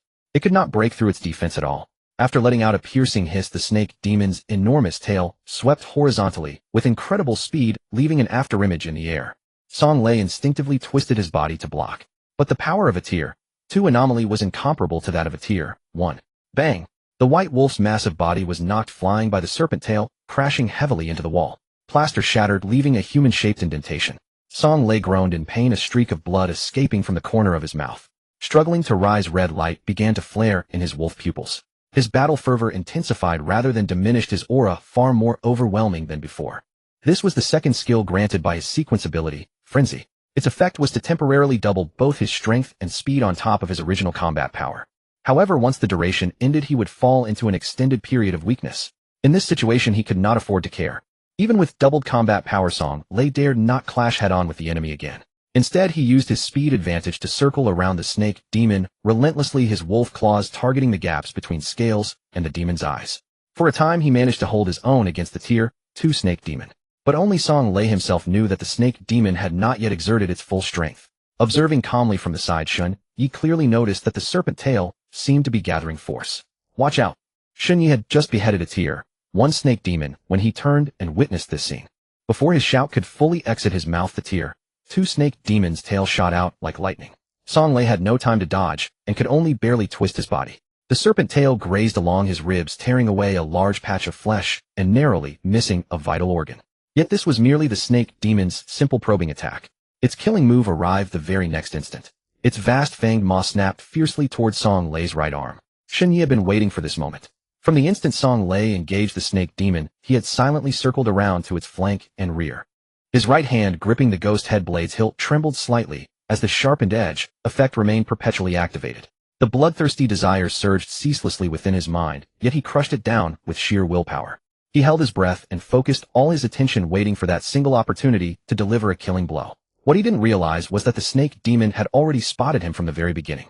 The second-tier aberration's sensory capabilities and intellect far surpassed those of first-tier ones. However, compared to Song Lei's overwhelming presence, his aura was far too weak, and the snake demon never bothered to take him seriously. As the snake's head rose high, the scales at its neck stretched painfully taut, revealing a narrow gap, the sole vulnerable spot where no scales provided protection. In that precise moment, Shun Yi struck. The black blade gleamed with deadly brilliance, slicing diagonally downward from the side. The blade's edge pierced precisely into that scale gap. Throughout the entire motion, Shun Yi felt only a slight resistance in his arm before the weapon passed cleanly through the snake demon's neck. A single strike, decapitation. The massive serpent's head slipped from its neck in the next instant, and putrid green blood gushed forth in a torrent. The fallen serpent's head had its eyes wide open. Before its death, it never imagined that black longsword could pose a lethal threat to it. Killing points 230 for the second-tier snake demon's colossal body crashed to the ground, its massive tail thrashing wildly once before falling utterly still. The entire corpse rapidly withered until only a palm-sized green serpent scale remained on the ground. Shun Yi picked it up without hesitation and tucked it into his inner coat pocket. Witnessing this, the surrounding first-tier snake demons let out furious hisses, surging forward like a green tide that overwhelmed all living beings present. Those ordinary people without combat ability were torn to shreds first. Shun Yi did not pause for even a moment, continuously swinging his black-edged dao, carving a bloody path through the chaos toward the entrance. Though grievously wounded, Song Lei, driven by his resolve to protect his sister, still shielded Song Xia behind him with absolute determination. As for the others, under such circumstances, no one could do anything to help. Soon the three arrived at the tempered glass door. In his prime, Song Lei could shatter glass of this caliber with a single punch, but now his entire body swayed unsteadily. Shun Yi did not hesitate, swinging his blade to cut. Clang! Sparks scattered in an instant. Those steel locks, forged from refined steel before the ghost head's sharpened edge effect, were chopped apart as easily as cutting vegetables, their severed edges smooth as jade. The chains and padlocks clattered to the ground. Shun Yi kicked the door open and rushed out swiftly. The pursuing snake demons, the moment sunlight touched their skin, felt as if being scorched by intense heat, wisps of black smoke rising from their flesh. Agonizing shrieks pierced the air as they retreated deeper into the supermarket, not daring to step beyond the doorway. Lu Bing's smile gradually froze. He watched Shun Yi emerge from the doorway, watched the green blood still dripping from that jet-black blade, and his expression shifted from smugness to astonishment, finally crystallizing into bone-deep terror. His lips quivered, his pointing fingers shaking uncontrollably. You. Grandma Zhao and his wife's expressions were equally dramatic. Never had they imagined that Shun Yi could fight his way out and effortlessly sever the locks they had so carefully arranged. Impossible. Impossible. Lu Bing stumbled backward, tripping over a plastic bottle on the ground and tumbling onto his bottom. You should have died in there. You should have died in there. Monster. Monster. You're not human. You're not human at all. Shun Yi did not speak. He simply lifted the ghost head and walked step by step toward Lu Bing. Each footfall that reached Lu Bing's ears sounded like the tolling of a death knell. Please. Please. Shun Yi. I was wrong. I was truly wrong. Lu Bing scrambled backward on hands and knees, his survival instinct compelling him to beg pitifully, his voice thick with tears. I was possessed by evil. I was a fool. Spare me, please spare me. I'll be your servant for life. Spare you? Shen Yi finally spoke. His voice was calm, terrifyingly calm. When you locked the door outside, just now, did you ever consider sparing me? Did you ever consider sparing those innocent people? Lu Bing froze. A flash of blade light. Lu Bing's pleading abruptly ceased. His body remained in the posture of kneeling on the ground, but his head had rolled to one side, his eyes wide with shock and disbelief. His expression was forever frozen in that instant of intertwined terror and regret. Killing points 3, seeing her own son decapitated. Grandma Zhao let out a heart-wrenching shriek. You damn killer. But Shen Yi gave her no chance to finish. Another flash of black light crossed her vision, and her head tumbled to the ground. Killing points 1. Lu Bing's wife collapsed to the ground, her entire body trembling violently. She mechanically shook her head, a sickly grin plastered on her face, repeatedly muttering, Devil, hee hee, you're a devil. Shen Yi looked at her, his gaze devoid of any mercy. Once more his blade rose and fell, and silence instantly descended. Killing points 2. He casually flicked his right hand, splashing the blood clinging to the blade across the ground. When he turned to Song Xia, again her mask had fallen away, revealing her exquisite, beautiful face. She knelt beside Song Lei, weeping profusely, radiating an intense sense of fragility. Song Lei's werewolf form had faded, returning to his human appearance. But his condition was horrifying to behold. That serpent's tail had pierced straight through his abdomen, leaving a fist-sized hole. The torn flesh gaped outward, and blood had soaked through the ground beneath him. His right arm had completely vanished below the elbow, the severed stump jagged and uneven, exposing pale white bone and torn muscle fibers. The skin at the severed point displayed an unnatural bluish-black color, spreading visibly upward. This was the venom of the green-scaled snake demon. The second-tier aberration's venom was climbing along his blood vessels. Wherever it passed, the skin turned ashen gray. Song Xia hastily pressed both hands against Song Lei's abdominal wound, her palms emitting a soft white radiance. That radiance seeped into the wound like silk threads. The bleeding stopped, but the bluish-black toxins were not expelled. The moment the white light touched that darkness, it was as if water had been poured onto a red-hot iron plate, evaporating instantly with a hiss. Song Xia's fair forehead beaded with fine droplets of sweat, her complexion growing paler by the moment. She gritted her teeth and intensified the white radiance from her hands, her entire palms shrouded in the halo of light. Yet those bluish-black toxins remained stubbornly affixed to the wound, preventing it from healing. Shen Yi was somewhat taken aback. He had long sensed that this woman was also an awakener, but he never expected her abilities to be related to healing. Why? Song Xia's voice trembled, tears streaming down incessantly. Why can't this poison be dispelled? She lifted her head, those usually calm and clear almond eyes glistening with tears, appearing both desperate and helpless. Seeming to realize her disheveled state, she choked back sobs, wiped her tears, and explained, I actually awakened sequence power too. I'm a sequence 9 healer. Before this my brother suffered even more severe injuries, and I could heal him, but now. Shen Yi listened to her words, silently glanced at Song Lei, then shook his head. If even a sequence adept in healing was powerless, what could he do? At this moment the veteran's face paled, his lips tinged purple, and his pupils began to dilate. His life was slipping away. To be honest, he admired Song Lei. Despite his fierce demeanor in the convoy, it was merely an act, otherwise he couldn't command respect. From the recent battle, he had charged at the forefront, striving to ensure one more person in the convoy survived. This was not only the responsibility of a convoy leader, but also the inherent goodness within a person. Shen Yi asked himself honestly. He could never go that far. In the apocalypse, surviving alone was already difficult. How could he care for others? Unfortunately, the venom of a second-tier serpent demon contained an eerie power of a higher order than first-tier anomalies, rapidly destroying his vitality. Even the enhanced self-healing of the Beastman sequence and the healer's treatment could not resist it. Song Xia bit her lower lip, her eyes filled with reluctance and regret. She took a deep breath and placed her hands on Song Lei's shoulders again. Before the apocalypse, she had been an experienced medical professional. Her past experience quickly led her to consider another treatment method. This time she no longer tried to dispel the toxin, but concentrated all the white light on the greenish-black line that was creeping upward, attempting to suppress the toxin's spread with pure healing energy. Indeed, the greenish-black spread finally slowed, but it did not stop. Song Lei struggled to grasp her wrist, and weakly urged, Xiaoya, you've done well. Leave here now. Song Xia knew this was not the place for conversation. She forced herself to be strong, wiped away her tears, and nodded. She lifted Song Lei's upper body into the truck, then tossed the water and food she had brought into the rear compartment. After doing this, she turned to look at Shen Yi. I can only temporarily suppress the poison spread with radiant power, but... She didn't finish. Shen Yi understood. It was only temporary. If no antidote or method to advance to an 8th-tier healer was found, Song Lei was essentially doomed. Shen Yi said nothing more. He picked up the ghost head blade and backpack, pulled out the car key he had found, and pressed the button. A Volvo V60 lights flashed. He quickly walked over, opened the rear door, tossed in his climbing pack, then started the car and followed the truck ahead. Behind him, from deep within the supermarket, came the serpent demons' hiss again. Those creatures stirred in the darkness, eager to tear the two apart and devour them if not for the sunlight holding them back. Of the more than 30 people who had entered the village, only Shen Yi and Song Xia survived aside from the dying Song Lei.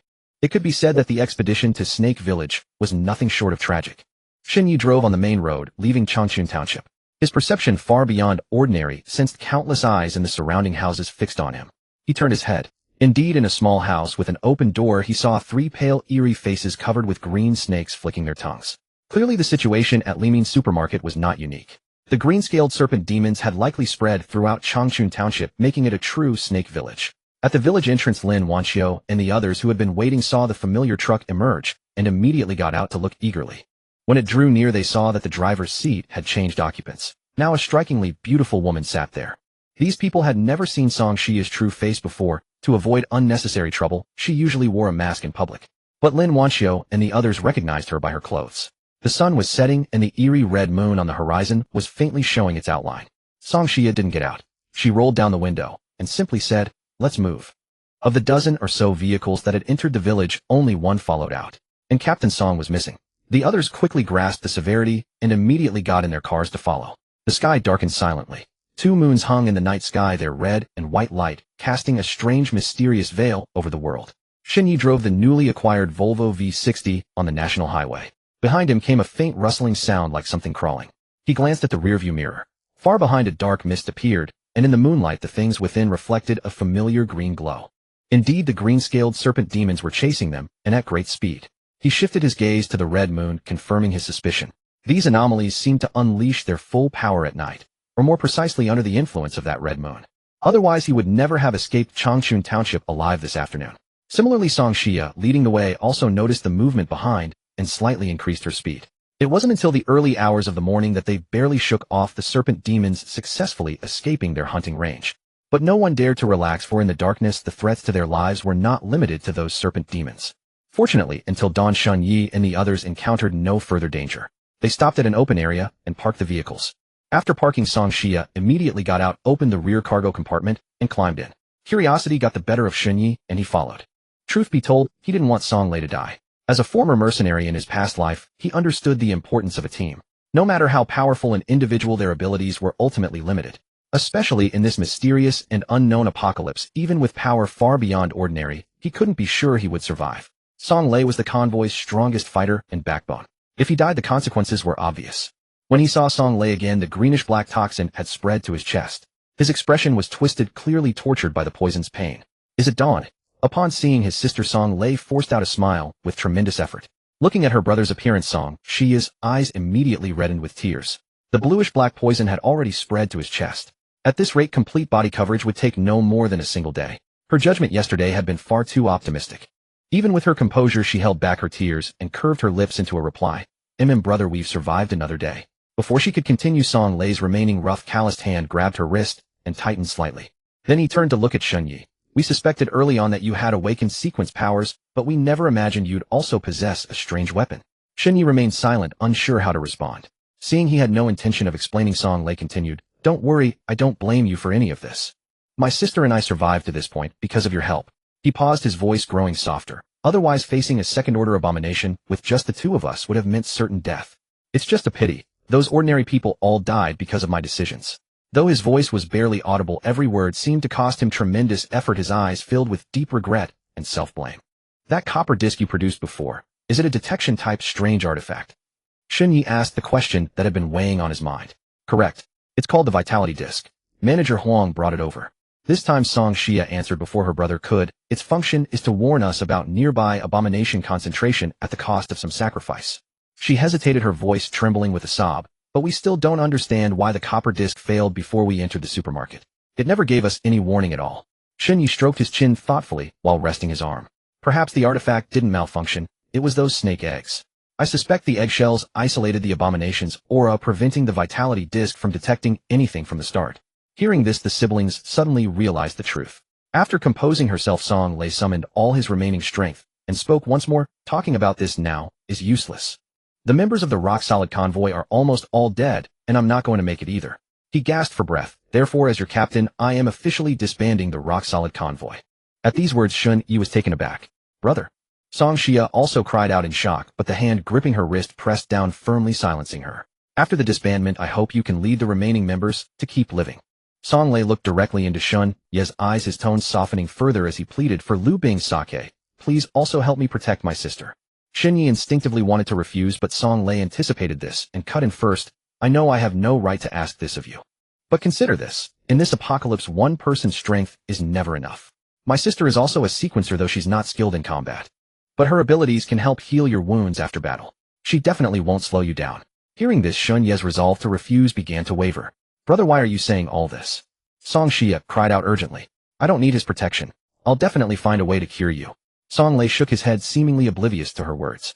With great difficulty, he raised his hand to touch her cheek. Xiaoya, I know my condition very clearly. After I'm gone, you must live on for both of us. Don't be stubborn and discuss everything with Shun Yi more. No, I only need your protection. I don't need anyone else.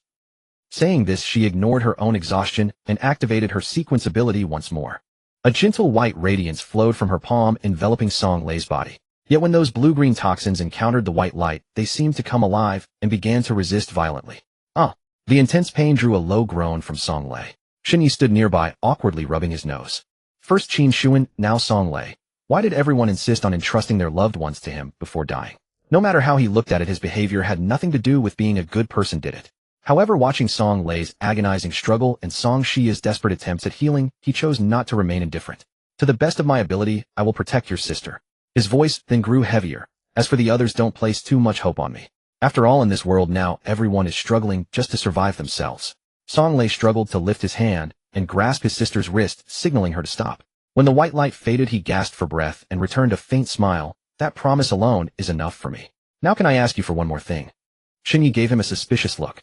After a moment's hesitation, he nodded. Given that we fought side by side, I hope you can grant me an ending. At these words, both Song Xia and Shun Ye's eyes widened in shock. No.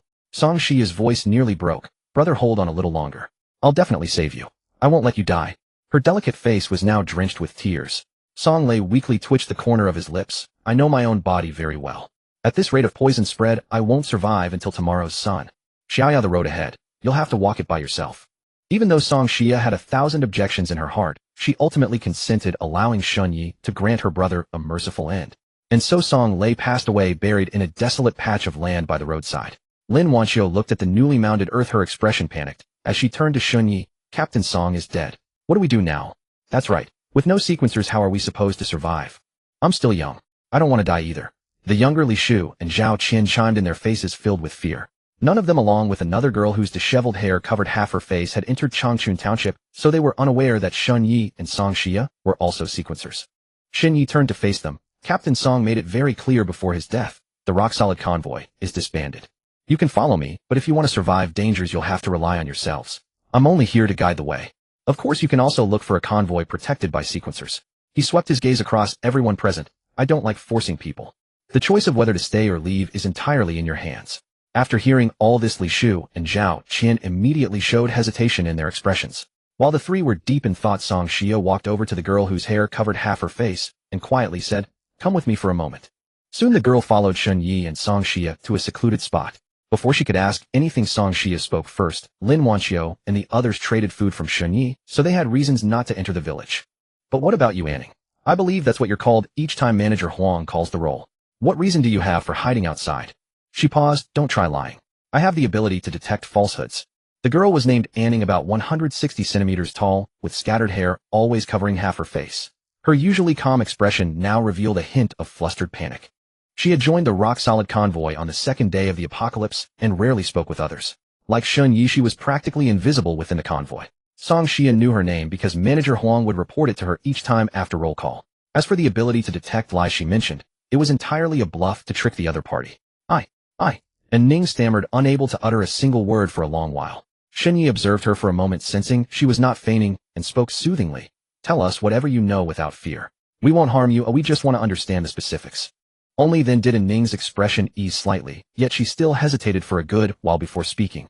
I have an ability to sense danger, which is what you call sequence power. I intended to go in as well, but my ability forewarned that Changchun village was extremely dangerous, so I Learning that Ning was also a sequence user, both Shun Yi and Song Shia's pupils contracted sharply. The difference was that after the initial shock, Song Shia's anger surged forth. She strode forward, seized Ning by the collar, and yanked it back and forth. "Why didn't you say so earlier with this ability? Why? My brother didn't have to die. Nor did those people." Ning was terrified by her hysterical behavior. "Calm down." Shun Yi stepped forward to separate them and stood between them. I didn't dare to say." Ning was also crying, overwhelmed by guilt and remorse over the deaths. She continued explaining between sobs, "My ability had just awakened a few days ago. I wasn't even sure if it was accurate. And at that time Captain Song said it was safe and let everyone inside." At this point she seemed to gain a bit of confidence. "If I had stepped forward and said it was dangerous, who would have believed me?"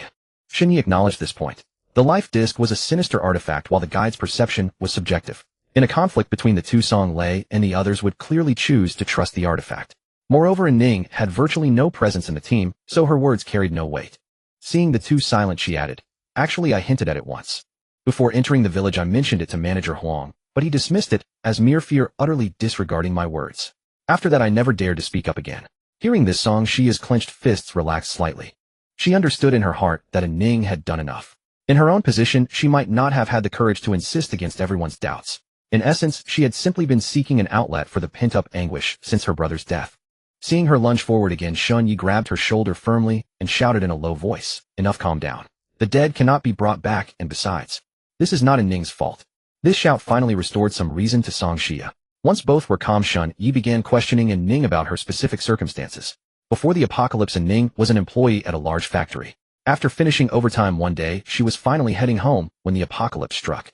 Like most sequence users at the moment the anomalies crawled out of the spatial rift, she awakened her extraordinary power, the Ninth Order Sequence Guide.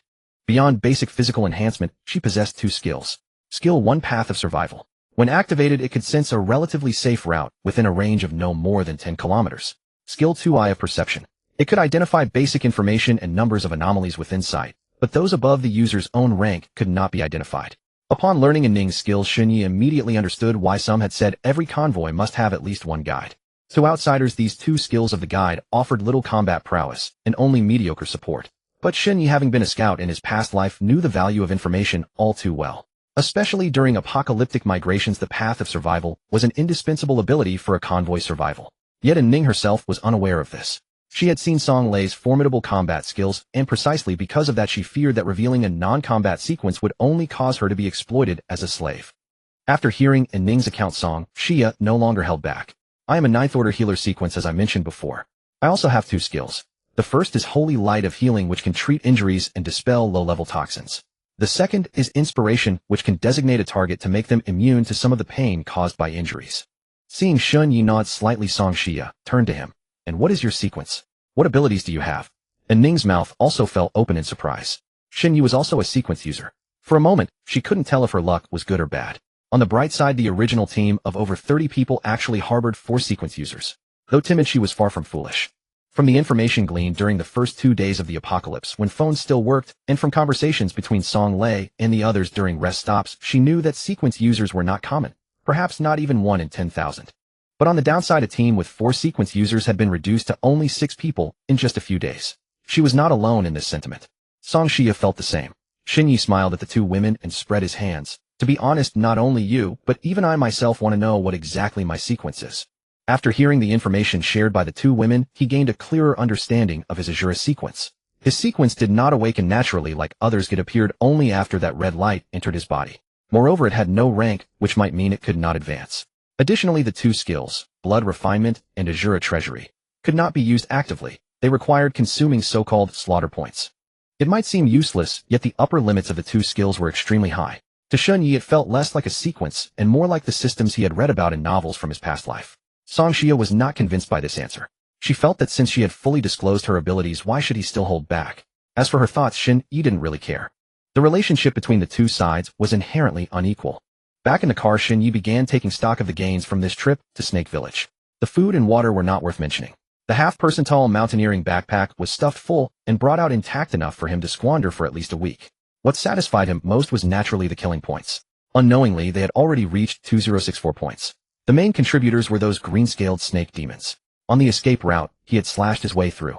Though he hadn't counted carefully, at least a dozen first-tier snake demons had died by his blade. The bulk came from that second-tier snake demon, a full 234 points. Next was Song Lei, who also contributed 86 points. Through this, he confirmed one thing: the range for obtaining killing points was extremely broad. Whether it was ordinary people anomalies or sequence holders, killing any of them could yield points. The stronger the target, the more points. Of course, the method of hacking through snake demons in broad daylight required sufficient intelligence support. It couldn't be replicated every time. As for hunting sequence holders, he had no such thoughts for now. Humans were social creatures. If everyone died, it would do him no good whatsoever. During the previous desperate escape Shun, he had never had the chance to try the 2 skills granted by the Asura Sequence. Now that he was finally at peace, feeling the over 2,000 killing points in his mind, the first trial target he ruled out was the Asura Treasury. Since it was called a treasury, everything inside was naturally good stuff. But expensive was truly an understatement. Among them, the cheapest was that blood-red crystal, which still required sacrificing 500 killing points to obtain. As for the mask and that pair of eyeballs, they required 1000 and 500 points respectively. So the trial target could only be the second skill, blood refinement. His gaze shifted to the ghost head resting on the passenger seat. Gripping the blade, Shun Yi closed his eyes, and with a thought activated blood refinement. The next moment a message flashed through his mind. Consume 100 killing points to blood refine ghost head. Shun Yi stared at the prompt and fell silent for a few seconds. Killing points were hard-earned, but to survive in this apocalyptic world teeming with anomalies, he had to seize every moment to enhance his strength. After mentally confirming, a burning sensation spread from his heart. Immediately his hands turned crimson in a visibly rapid transformation. Countless blood threads erupted from his fingertips, writhing like living things as they frantically coiled around the ghost head. The blade shuddered violently, emitting a sharp humming sound. Shun Yi felt as if the flesh of his palms was being torn apart, and intense pain racing up his nerves along his arms. He gritted his teeth, beads of sweat continuously forming at his temples. As the blood threads wound tighter and tighter, they gradually condensed into a pulsing cocoon of blood, second by second, minute by minute. After about 10 minutes, the blood cocoon began to shrivel, dry up, and eventually turned to ash, dissipating into the air. The reforged ghost head fell back into his hand. Shun Yi looked down. The blade seemed to have grown a few centimeters longer, emanating a faint, ethereal dark red luster, and felt considerably heavier than before. Anomaly ghost head. Type anomalous weapon. Number 8763. Properties. Savage sharpness. When activated, the blade's sharpness and hardness double. When dealing damage to an anomaly's weakness, there is a chance to trigger instant death. Instant death upon triggering, the target dies immediately. Ineffective against non-corporeal targets. Probability decreases infinitely against targets with strength higher than the user. Bloodlust. After each use of savage sharpness, the user must kill at least one target within one natural day. Otherwise, the ghost head will autonomously chop off one of the user's arms as payment. Intangibility. When activated, the ghost head enters an intangible state, undetectable by enemies. Damage dealt will be somewhat reduced. Introduction. A highly murderous, anomalous weapon. After being tempered by some powerful force, it has gained another eerie and unpredictable ability. After reading the new property, intangibility, Shun Yi couldn't help but feel delighted. These 1000 killing points had been spent extremely well. Moreover, that number was not random. It could even be understood as a kind of ranking, changing with the anomaly's abilities. In Shun Yi's eyes, the ghost head was already an extraordinarily overpowered anomalous weapon. Then what level of power must those anomalies ranked above it possess? It seemed his understanding of the changes brought about by this apocalypse was still relatively shallow. However, the blood refinement skill had given him a tremendous pleasant surprise. Since one blood refinement could grant an additional special effect, could he perform a second, a third? With this thought in mind, Shun Yi didn't hesitate and activated blood refinement on the ghost head again. But soon the smile at the corner of his mouth froze. As he had thought before, the same item could indeed be refined multiple times, but the required killing points also multiplied. Take the ghost head for example. The second blood refinement already required 100 killing points. This left him, who now had just over 1,000 points, seemingly powerless. Later, as if remembering something, he took out from his pocket the green scale he had obtained from killing the second-tier green-scaled snake demon yesterday. The scale was about the size of a palm, warm and smooth like jade, shimmering with emerald green light under the sunlight. Anomaly Material King's Green Scale. Introduction. The life-saving scale of the green-scaled snake king, extremely hard, can be used in anomaly crafting. After learning this information, Shun Yi couldn't help but feel disappointed. At first he had thought it was some kind of treasure, but it turned out to be just crafting material for anomalies. Useless to him for now. Perhaps later, when he encountered other convoys, he could trade it for something. Just then the car window was knocked on. Shun Yi turned his head. Song Shia's beautiful eyes were looking at him through the window. Is there something wrong? Shun Yi rolled down the car window and met her gaze. Are you sure you don't need me to treat you? Song Shia pointed at his left arm. The outer sleeve had several torn openings stained black-red with dried blood, and the exposed skin was even faintly purplish. This was from yesterday's battle with the snake demon, but the wound wasn't too deep, and with the desperate escape that followed Shen, he hadn't paid it much attention. At most he had thought he would find a pharmacy or hospital later, get some anti-inflammatory medicine, and simply bandage it. But Song Xia coming to him proactively for treatment surprised him somewhat. "You'd be this helpful, eh?" Shen Yi asked in return. It wasn't that he blamed her for thinking this way. In this world, human nature, easily twisted, and most people's selfish sides would be infinitely magnified. "A holy light healing is nothing much for me. Besides, you saved me at the Limin supermarket." Indeed. When Song Lei rushed up to hold off the second-tier anomaly Shun, he could have escaped alone. There was absolutely no need for him to take the risk of ambushing that second-tier snake demon. Had he really done that, Song Xia would have already become one of the countless grim white skeletons in the supermarket. Finishing her words, a white glow appeared in Song Xia's hand as she gently pressed it against the wound on Shun Ye's left arm. The originally bone-piercing pain slowly faded under the embrace of the light. The gruesome wound healed at a visible speed until it was completely restored. All in less than 5 minutes. After finishing this, Song Xia's fair, delicate face was covered with a layer of sweat. She had clearly expended quite a bit. "Thank you." Song Xia feigned surprise. "I didn't expect someone like you to say that." Shen Yi curled his lips, but didn't argue. "Hey, if you truly want to thank me, could you let me take a look at your blade?" Ever since standing outside the car window, her gaze had been occasionally falling upon the ghost head. Seeing that Shen Yi remained unmoved, she explained, "I'm merely curious. I have no intentions of coveting it." After hesitating for a moment, Shun Yi reluctantly handed over the blade. After learning all about the ghost head, Song Xia couldn't help but exclaim, "Your blade is truly formidable. It's no exaggeration to call it a nemesis of monstrous entities." No sooner had the words left her lips than Shun Yi snatched the blade back. "What a miser," she muttered resentfully, turning on her heel and departing. His mood was evidently much improved from before. After eating something, Shun Yi fell asleep in the back seat. This was the most comfortable sleep he had enjoyed since fleeing for days. He slept until the afternoon. Shen Yi stepped out of the car and stretched, and at that moment a faint sound of sobbing reached his ears. Following the sound, he saw a middle-aged woman in her 30s crouched by the roadside weeping into her hands. It was Lin Wanxiu, the one who had traded the ghost head to him. "What happened?" Shen Yi approached, curiosity evident in his expression. When Lin Wanxiu looked up and recognized him, she hastily wiped away her tears. "It's nothing. Please don't mind me." Shen Yi gave her a slight shake of his head. Confronted with his questioning gaze, Lin Wanxiu hesitated before recounting the entire incident. Song Xia had drifted over at some point, as well, standing quietly to the side and listening. It turned out that at noon, Zhao Qian had proactively offered to lend her the tent she'd obtained through a previous trade, claiming the car was too cramped to stretch out properly, and suggesting she set up the tent outside for a decent sleep. Lin Wanxiu didn't think twice about it at the time. After days of fleeing with poor food and worse sleep, having a flat space to spread out a tent and stretch her limbs truly felt like an extravagance. She accepted the tent, found an open space by the roadside, set it up, and crawled inside to sleep. But when she woke, the spot where the cars had been parked was now completely empty. After waiting for quite some time, she finally accepted the bitter truth. She had been betrayed. The cars are gone. What am I supposed to do now? The more she contemplated, the more her heart ached with despair and dread for the uncertain road ahead. Everyone present understood this harsh reality. Without vehicles, it was essentially a death sentence. Two legs could never outrun the monsters lurking within the black mist. "Fortunately, I had the foresight to think ahead." Lin Wanxiu sniffled. "I already took the food from the trunk beforehand." She lifted a nearly empty backpack at her feet containing a few bottles of water, 2 packets of instant noodles, and some compressed biscuits. At the moment, this was the only way she could find some comfort. Yet Shun Ye's eyes showed no trace of sympathy. It wasn't coldness. Rather, he had witnessed far too many such betrayals. The apocalypse had only begun days ago, yet the selfishness of human nature was already laid bare in its ugliest form. If Zhao Qian and Li Shu could betray Lin Wanxiu today, others could betray him tomorrow. He couldn't save everyone, nor did he wish to. As for why Zhao Qian and Li Shu had stolen the cars and fled, Shen Yi could deduce that without even thinking.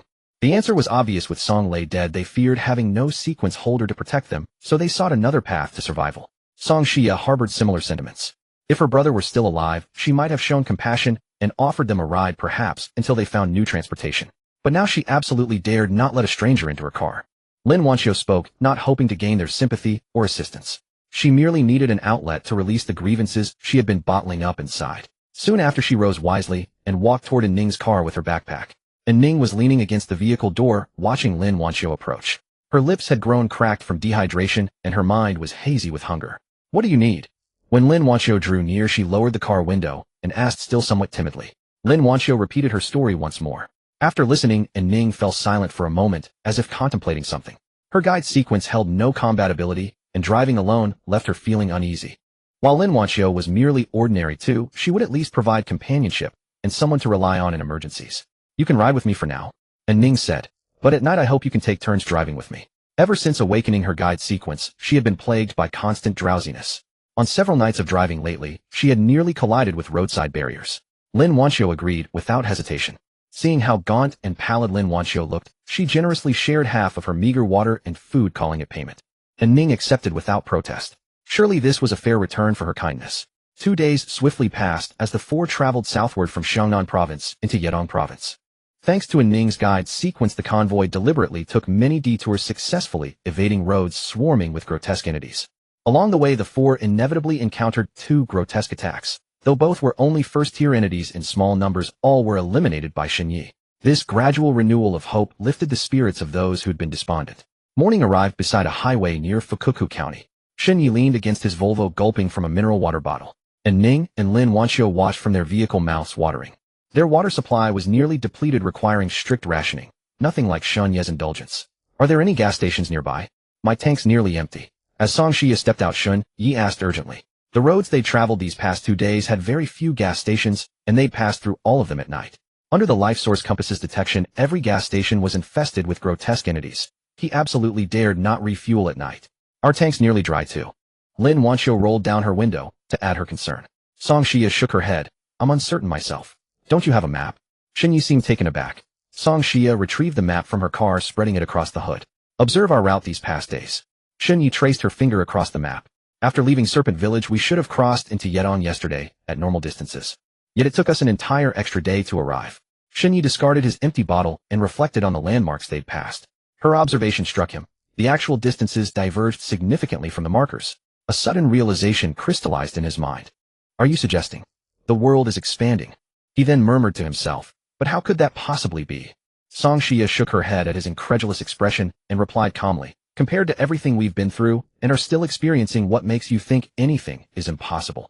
I suspect that from the moment the crimson moon appeared, our world began to change. Beyond the arrival of anomalies, the roads beneath our feet have been silently stretching. The distances between villages and cities are growing, and most importantly, the houses along the roads have vanished." She pointed to a marked spot on the map. "In the old world, there should be a gas station right where we are now." This revelation left Shen Yi silent for a long moment.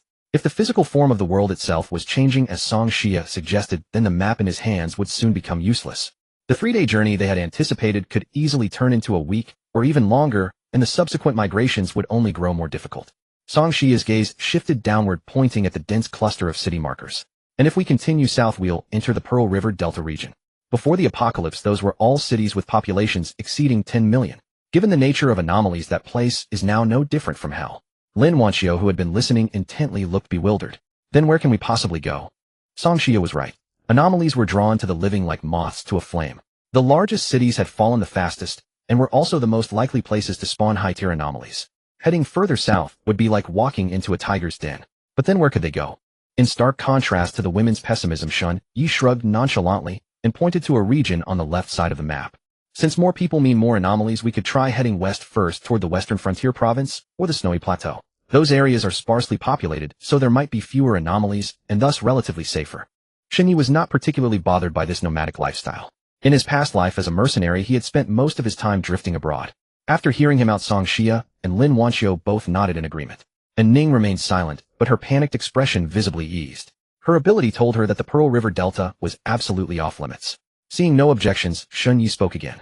"Since the direction is set, let's get in the car. If Song Xia's speculation is correct, there should be a fuel supply point further ahead. If not, we'll turn around and head west. Either way, we must fill the tank before dark." After another hour of driving, they indeed spotted a small gas station. Before getting closer, Shen Yi got out and tapped on Ning's car window. Without him even speaking, she already understood. Her black pupils shifted to a pale purple as she gazed at the gas station ahead. There are 2 anomalies inside, both first tier. No sooner had she spoken than her eyes closed involuntarily and her head drooped. Soon, even breathing could be heard. She had fallen asleep. Lin Wanxiu and Shen Yi were already used to it. This was a side effect of the Pathfinder ability. Each activation drained substantial energy, and the only way to recover was sleep. Armed with the information, Shen Yi wasted no time and drove straight into the gas station. The moment the car stopped, Shen Yi stepped out with the ghost head in hand, his expression solemn as his eyes swept the surroundings. Even against first-tier anomalies, he never let his guard down. The abilities of anomalies were unpredictable. Even a sequencer could meet a gruesome death with the slightest lapse in attention. Song Xia, also a sequencer though far less combat capable than Shun Yi, got out immediately and followed him, ready to provide healing support at a critical moment. Just as Shun Yi stepped through the convenience store's entrance, he heard an extremely faint rustling from the ceiling. He looked up and his pupils contracted sharply. A humanoid figure was clinging to the ceiling. Its limbs were twisted like a gecko's, its pale blue skin glistening with an oily sheen. The tattered uniform of a gas station employee hung on its body, riddled with holes punctured by the bone spurs protruding from its back. But what was most horrifying was its head. Two heads sat atop its neck. The left one hung low, eyes half closed, with a trickle of clear drool from its mouth, as if asleep. The right head, however, stared straight at Shun Yi, its neck twisted at an angle impossible for a living human. Its lips slowly stretched into a grin that reached all the way to its ears, revealing a mouthful of fine sharp teeth. When Shun Yi looked up, the two cyan heads were staring at him with a bone-chilling smile. Then the cyan-skinned anomaly's body gradually turned translucent and vanished. Instantly, alarm bells rang in his mind. Combat instinct made him whip around, looking at Song Xia, who was stumbling back in terror. The anomaly had somehow appeared right behind her, its long slender tail elongating and thrusting toward her. Shun Yi lunged in a single stride, his body shooting forward like a cannonball. He knocked Song Xia aside while twisting midair to dodge the anomaly's attack. The anomaly, having missed, tried to fade into invisibility again. But Shun Yi seized the opening and swung his blade.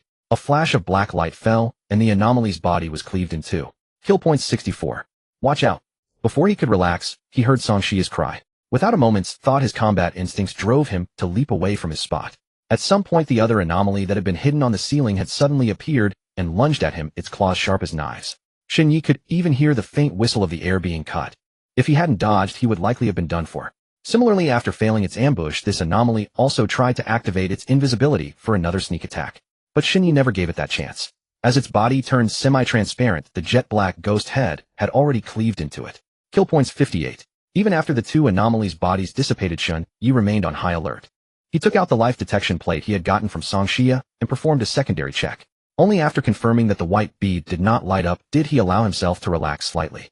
As for the side effect of this artifact, it was nothing to him. You're quite skilled. Were you in the military too? Once the area was completely safe, Song Xia asked out of the blue. Shun Yi glanced at her, but did not answer. Song Xia pursed her lips and turned to walk toward Ning's car. Song Xia pursed her lips and turned to walk toward Ning's car. While the three vehicles were being refueled, Lin Wanqiu somehow found several fuel barrels and handed one to Shun Yi. He was somewhat taken aback by her actions. He had assumed she would prioritize looting supplies from the convenience store. However, it seemed that previous survivors had already scoured its shelves, leaving only a meager amount of water and food. Since Shun Yi had contributed the most effort, he received nearly half of the supplies. The remainder was divided equally among the three women, Song Xia and the others, enough to last a week. With the anomalies cleared for now, shall we rest here during daylight hours? After refueling the vehicles and several oil drums, Song Xia approached Shun Yi once more and asked. Shun Yi nodded in agreement. By the way, thank you for saving me again just now. Having said this, Song Xia felt an inexplicable warmth rising to her cheeks, and she turned her head away, somewhat embarrassed. Shun Yi waved his hand dismissively, not regarding it as anything significant. In his view, the battle they had just fought was a joint effort on both their parts. If not for her timely warning, he might have suffered the same fate. After finishing their meal, the three women took turns using the gas station restroom to bathe. After the apocalypse arrived, most tap water had become contaminated, but as long as it wasn't consumed, it wouldn't cause significant harm. Lin Wanqiu emerged first. Her cleansed face revealed her naturally delicate features, damp black short hair clinging to the sides of her face. Her eyebrows and eyes carried a gentle elegance, and she appeared noticeably more vibrant than before, more pleasing to behold. Perhaps due to careful upkeep, despite being in her 30s, there were no of aging on her face.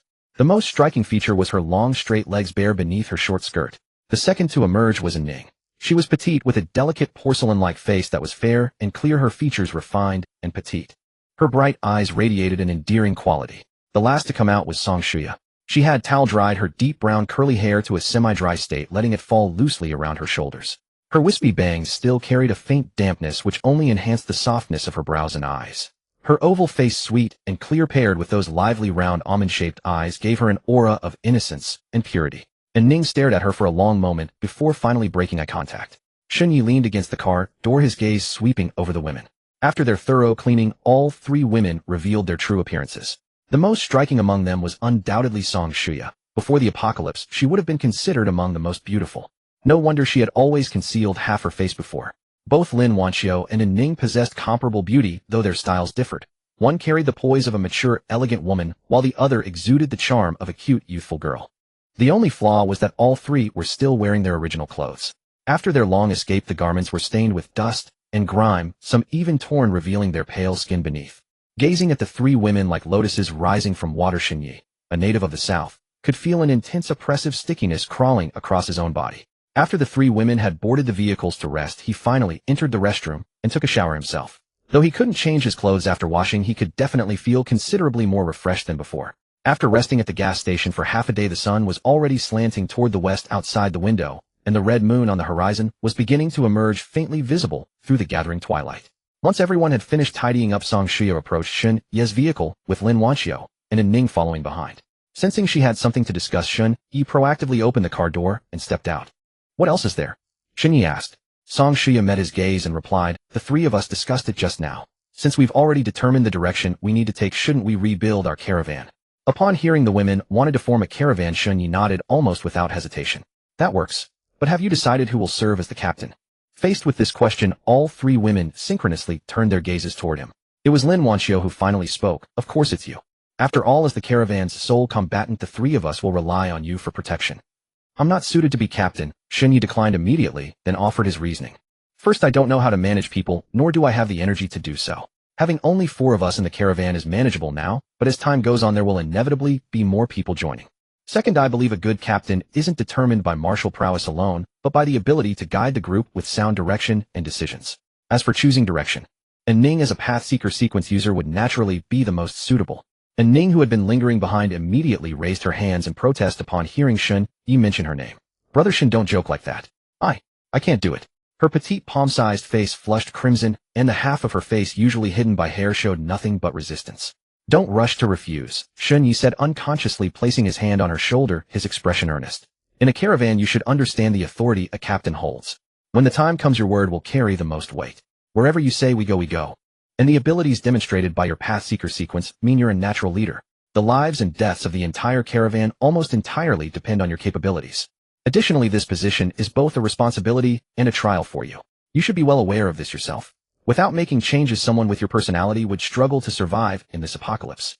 After listening to his explanation, Ning's lips moved several times, but no words came out. Seeing her near acceptance, Shun Yi glanced at Song Shuya once more before speaking. Of course, Ning's sequence abilities consume considerable mental energy. She only needs to be responsible for the caravan's general direction.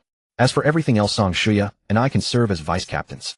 I'll handle combat, and she'll manage tactical decisions and logistics. If there are any uncertain matters, the three of us can discuss them together. Then. All right, and Ning clenched her fists.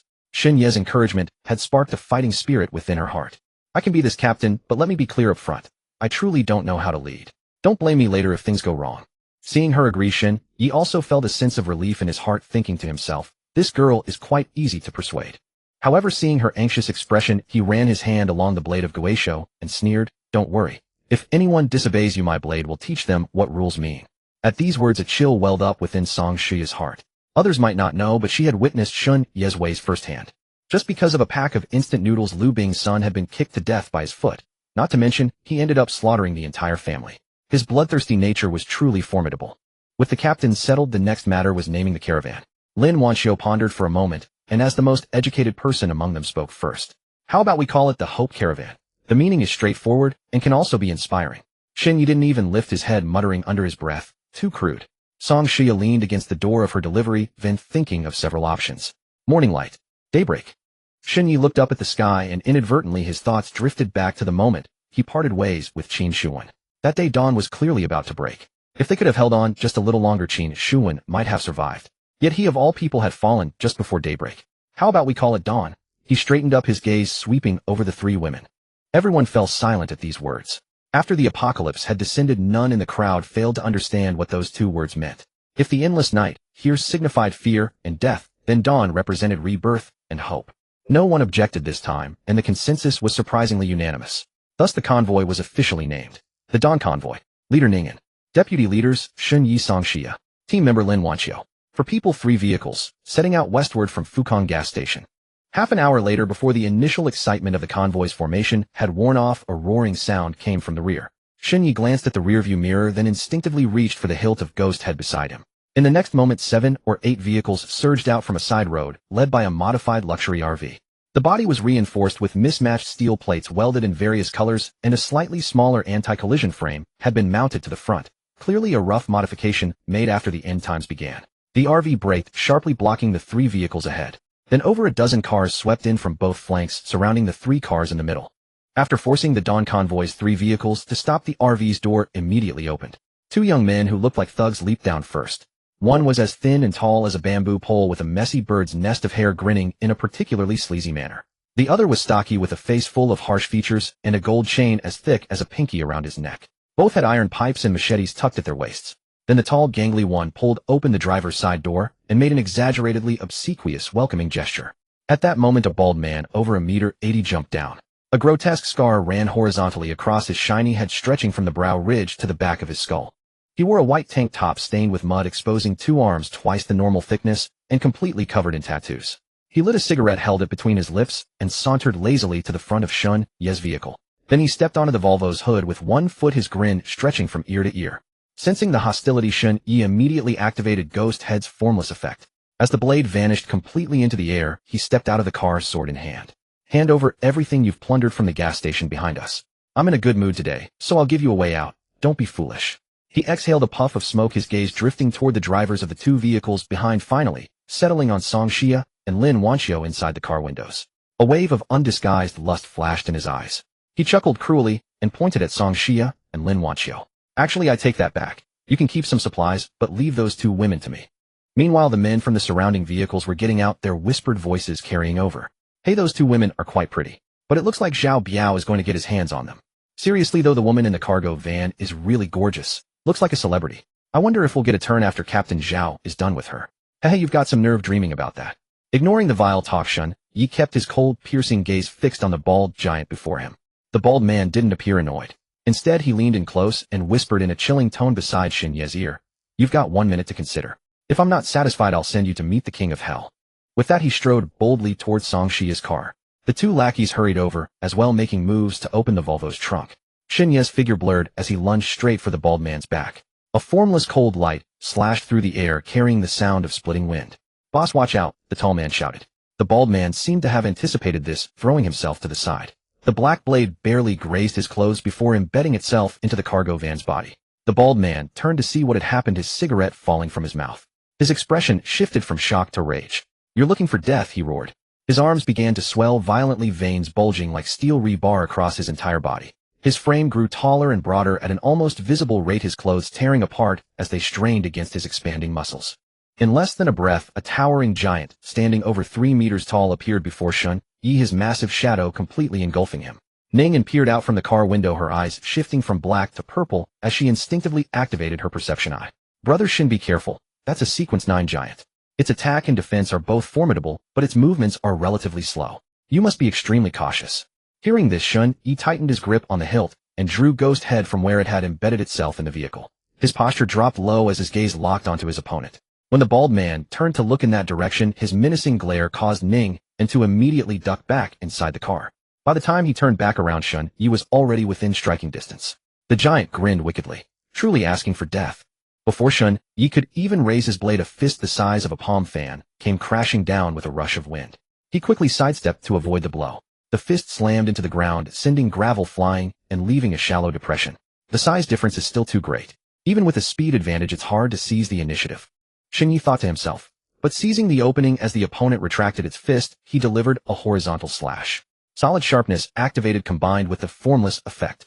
A barely visible scratch immediately appeared on the giant's forearm. The bald man paused for a moment, then sneered, assuming it was merely the opponent's sequence ability. His eyes were filled with mockery and disdain. Soon after, the other hand swept across. Shin Ye instinctively raised his blade to block. The fist collided with the sword, and a massive force surged through the blade. Shin Ye was launched backward 3 or 4 meters like a fallen leaf. His back slammed against the metal casing of a fuel pump, and he groaned, blood trickling from the corner of his mouth. Shin Ye. Xia rushed out without regard for the danger. Boss, let me help you. Seeing this, the 2 lackeys grabbed their weapons and moved toward her, intending to strike first. Shin Ye endured the severe pain and rose quickly. The 2 ordinary men had barely closed the distance to within 2 meters of Song Xia when Shin Ye surged toward them at tremendous speed. 2 flashes of black light cut through the air. The thin man's head was severed, and the stout man's chest was pierced through. Both died with expressions of shock frozen on their faces. Simultaneously, the strain of Shin Ye's full power burst had torn open his wounds, sending waves of intense pain throughout his body. Song Xia hastily lit up a holy healing light with both hands and pressed them against Shun Ye's chest. At the same time, she cast an inspiration buff upon him. The sharp organ-shattering pain in Shun Ye's body began to ease by more than half. Just then the bald giant, fueled by the fury of losing his subordinates, swung a massive fist at them. While shoving Song Xia aside, Shin Yi also twisted his body to dodge and exploited the opening as the opponent retracted its fist, slashing once across the enemy's lower abdomen. But the blow only broke the skin, leaving a barely visible red scratch. Damn it, its defense is truly insane. After retreating to create distance, Shin Yi couldn't help but curse under his breath. His gaze darted across the giant's massive frame, attempting to find a weakness. The bald man glanced at the insignificant wound on his lower abdomen, then at Shin Yi, who had been enveloped in white light for only a moment and now appeared vigorous and alive. His anger instantly dissolved. I never expected today to be such a lucky day for me, he sneered. Not only do I get 2 beautiful women for free, but one of them is even a healing type sequence user. Don't worry, your brother Zhao will definitely take good care of you. Clearly from beginning to end, he had already considered this small convoy his rightful prize. This young man fought well, but he posed no real threat to him. As for the death of 2 subordinates, he hardly cared at all. And the convoy members who had followed him now displayed a range of expressions. This young man seems quite skilled, but against the captain's giant sequence he's probably finished. Several sequence 9s have died at Captain Zhao's hands before, let alone an ordinary person. That brat will die a miserable death daring to kill the captain's newly recruited underling.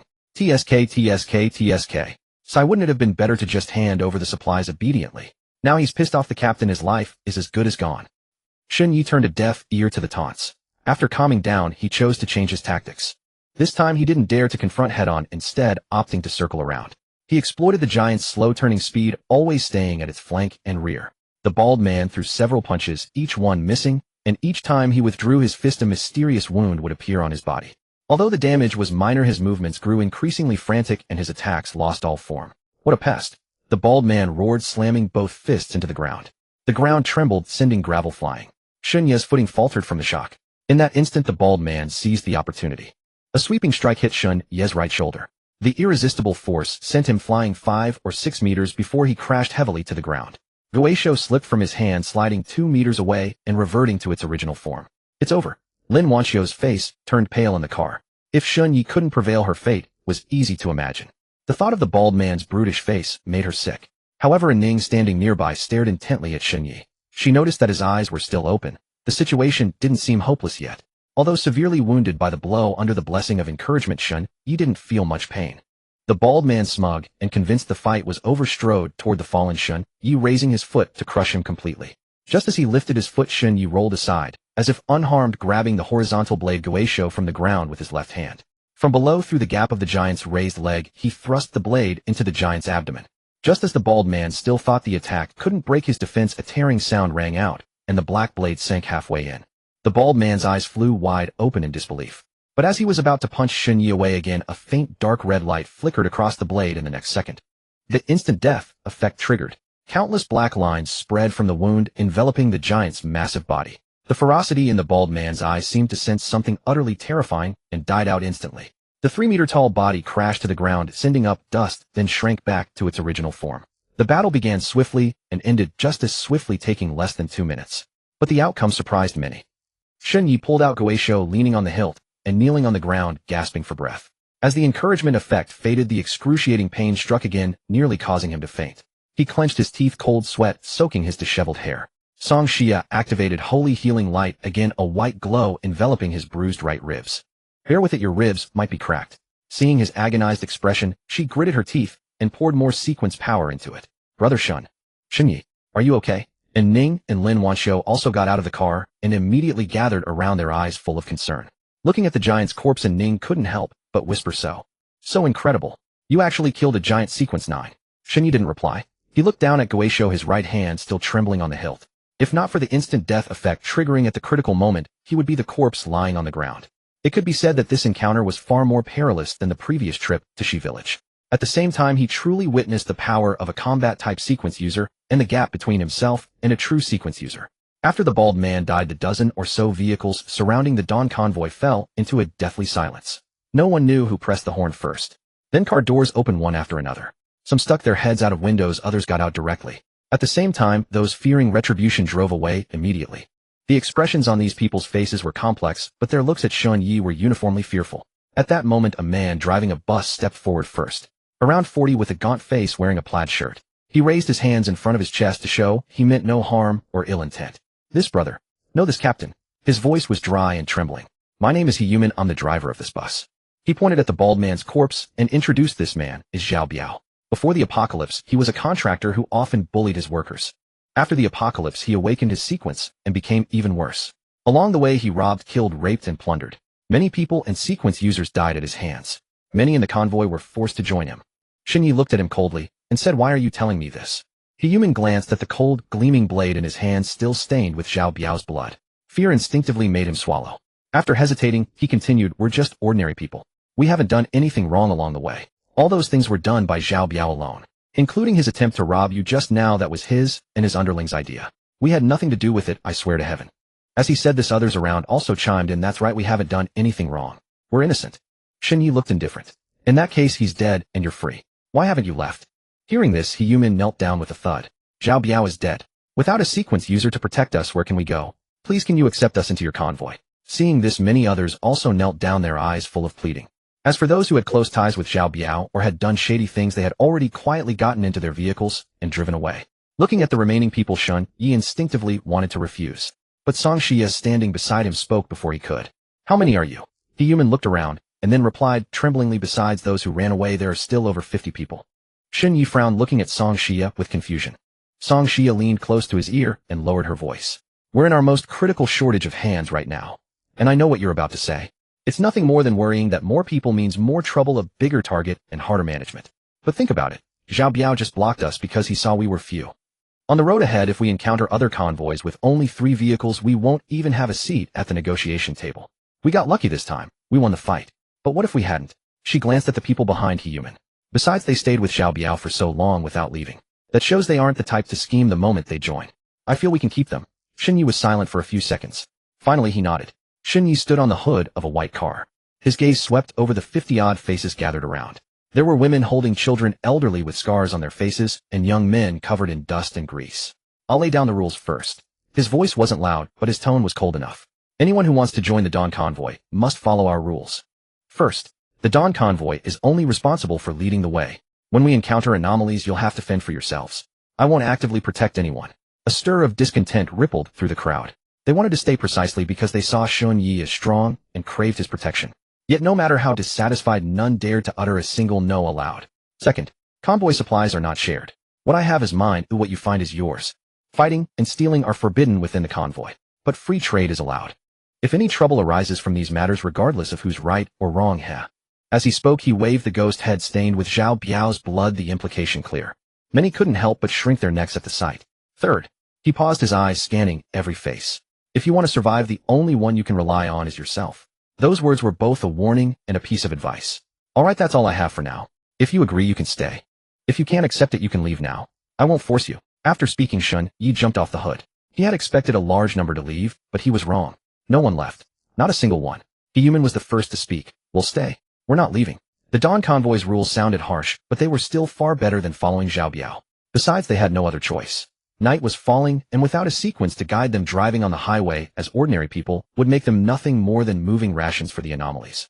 So many days into the apocalypse, those who had survived were at least somewhat clever. Seeing Human's declaration, the people behind him nodded one after another.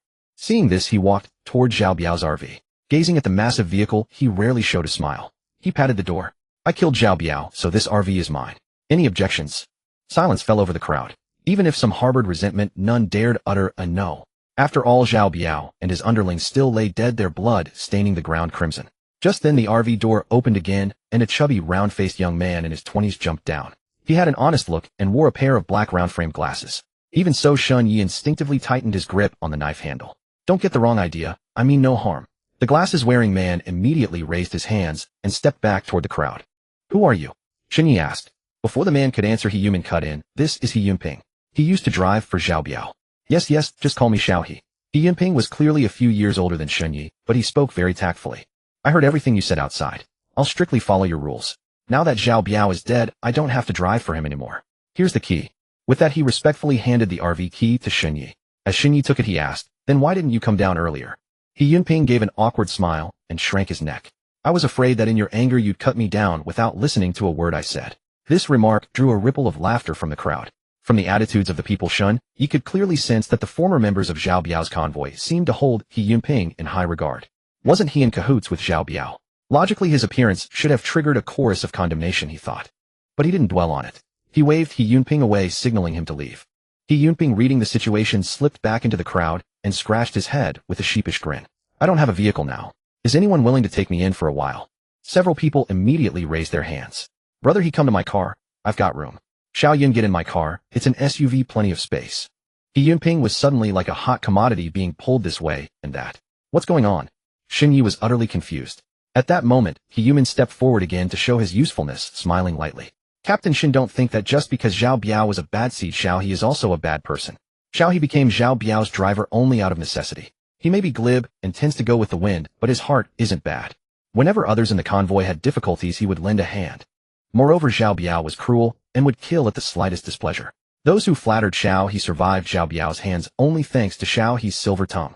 After hearing He Yumin's account, Shen Yi finally showed a look of understanding, but made no further comment about the man named He Yunping. After the brief interlude, Shen Yi clapped his hands to get everyone's attention. Then he walked over to Ning, nudged her with his elbow, and said softly, Captain, say a few words. Ning was startled for a moment, but quickly understood his intention. Her face flushed red, she clenched her fists and finally stepped to his side, lifting her head to scan the crowd. Her voice was soft, trembling with nervousness. My name is Ning. I'm the captain of the Dawn Convoy. This announcement stirred another wave of commotion. No one expected that this delicate, seemingly frail young girl was actually the captain of the Dawn Convoy. Ignoring the doubt in their eyes, Ning continued, My sequence is called the Guide. It can help us find relatively safe routes. From now on, I'll do my best to lead us around areas dense with anomalies. She took a deep breath. The Dawn Convoy welcomes you all. The moment the words fell, the crowd buzzed with excitement. People began whispering to each other. What? There's another sequence. A guide sequence to help us avoid anomalies. Oh my god, what kind of divine convoy is the Dawn Convoy? No protection fees, and they even have 3 sequences. Gasps and cheers soon merged into a single roar. The Dawn Convoy, founded less than 2 hours ago, had grown from 4 members to over 50. Before setting out, Lin Wanxiu approached Shen Yi and asked directly, Captain Shen, since you've switched to an RV, what will you do with your old Volvo? Shen Yi's gaze settled on her pretty face, his lips curving upward slightly. What? You want it? Lin Wanxiu nodded without hesitation and immediately explained, the headlights on Ning's car are broken, making nighttime travel extremely inconvenient. Besides, that car is too cramped to live in comfortably.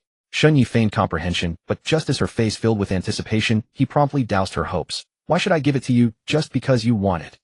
Of course, I truly don't need this car anymore. The Dawn Caravan follows the rule of equivalent exchange. If you can offer something that satisfies me, these keys are yours. Saying this, he pulled out the key and waved it in the air. Something that satisfies me, eh? Lin Wanxiu looked puzzled. After thinking it over, she could not come up with anything she currently had to offer. The bank cards in her wallet held over $1 million in deposits, but in this new world, money was no different from waste paper. And right now, the only thing that could pique a man's interest was likely her own body. She was not a foolish woman. Combining his earlier gaze and their age difference, she quickly arrived at this conclusion.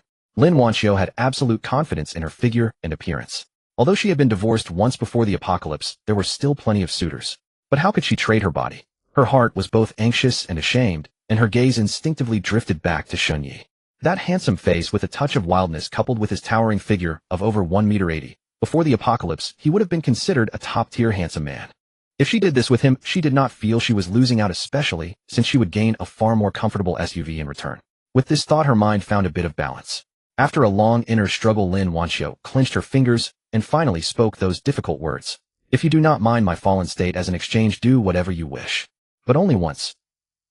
She held up one finger, deliberately avoiding his gaze, and a faint blush colored her cheeks, lending her pretty face a touch of youthful timidity rare for a woman of her age. Shen Yi was momentarily stunned. He had not truly had such thoughts before. He simply wanted to uphold the caravan's rule of fair exchange, even though she was a teammate who had faced life and death alongside him. However, the soul residing within his body was that of a man in his 30s. Before transmigrating, Shen Yi had already been quite experienced with women. Every time he completed a contract for an employer and collected the reward, he frequented various red light districts. Regarding male-female relations, he saw things very clearly. Before the apocalypse, beautiful women were already a scarce resource. In this post-apocalyptic world, that quality was infinitely amplified. Flesh, dignity. In this environment, neither was worth more than a pack of instant noodles or a bottle of water. His gaze swept over Lin Wanxiu's face and drifted down to her tightly pressed thighs. Though Lin Wanxiu's beauty paled slightly compared to Song Xia, her figure was undoubtedly the best among all the women in the caravan. Moreover, at over 30, she carried a fully ripened allure. Confronted by his burning gaze, Lin Wanchio's thighs trembled slightly, and her face grew increasingly hot. Before the apocalypse, she had been deeply absorbed in her career and those cultural artifacts. She could not recall how many years it had been since she had felt this way. Seeing Shun Yi merely observing and delaying to speak, she grew anxious and hastily added, "Rest assured, I am not dirty. I have only been with my ex-husband, and his sexual orientation was problematic. He barely ever touched me. That is precisely why I divorced him."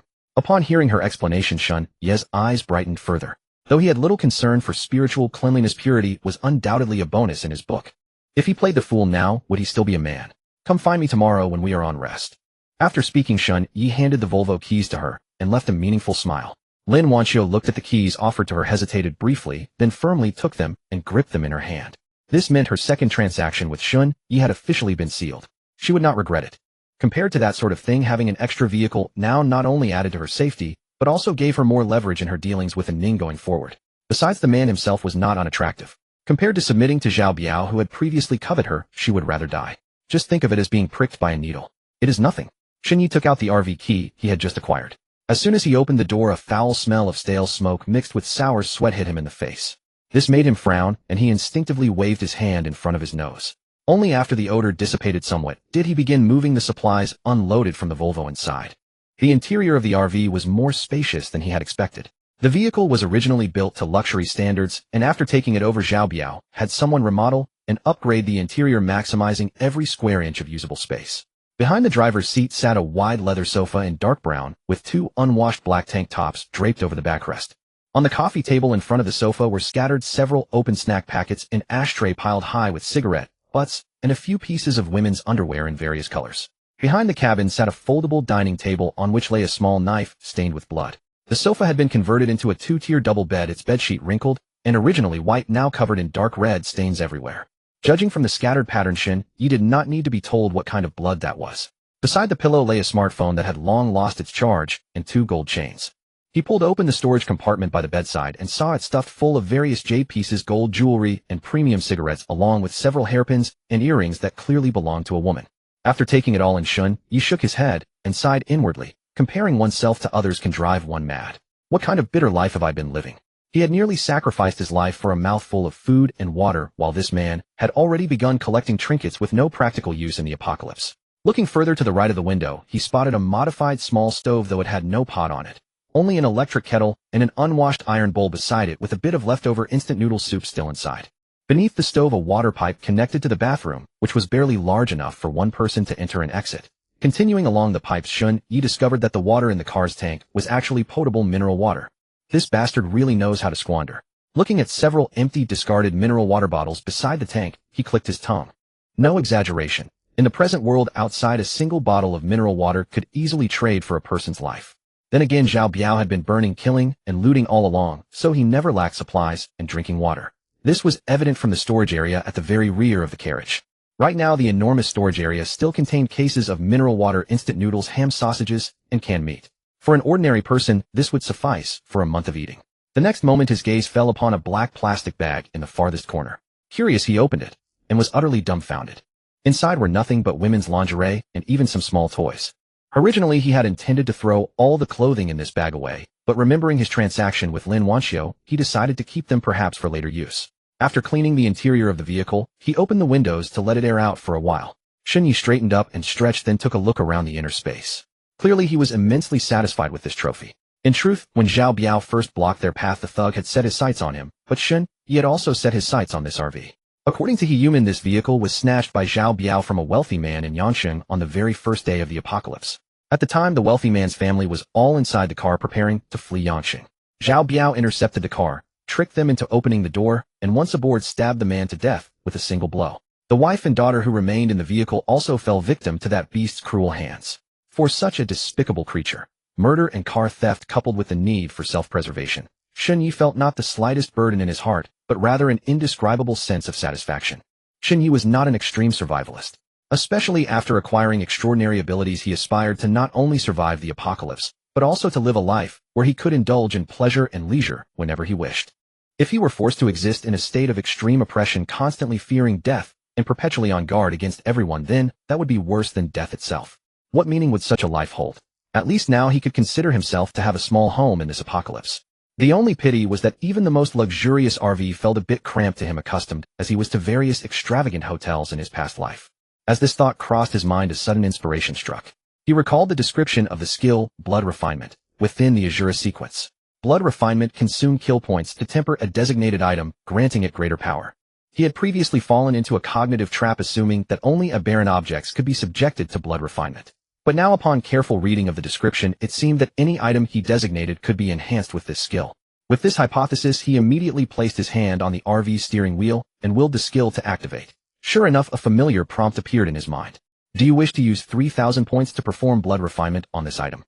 Kill points remaining 1569.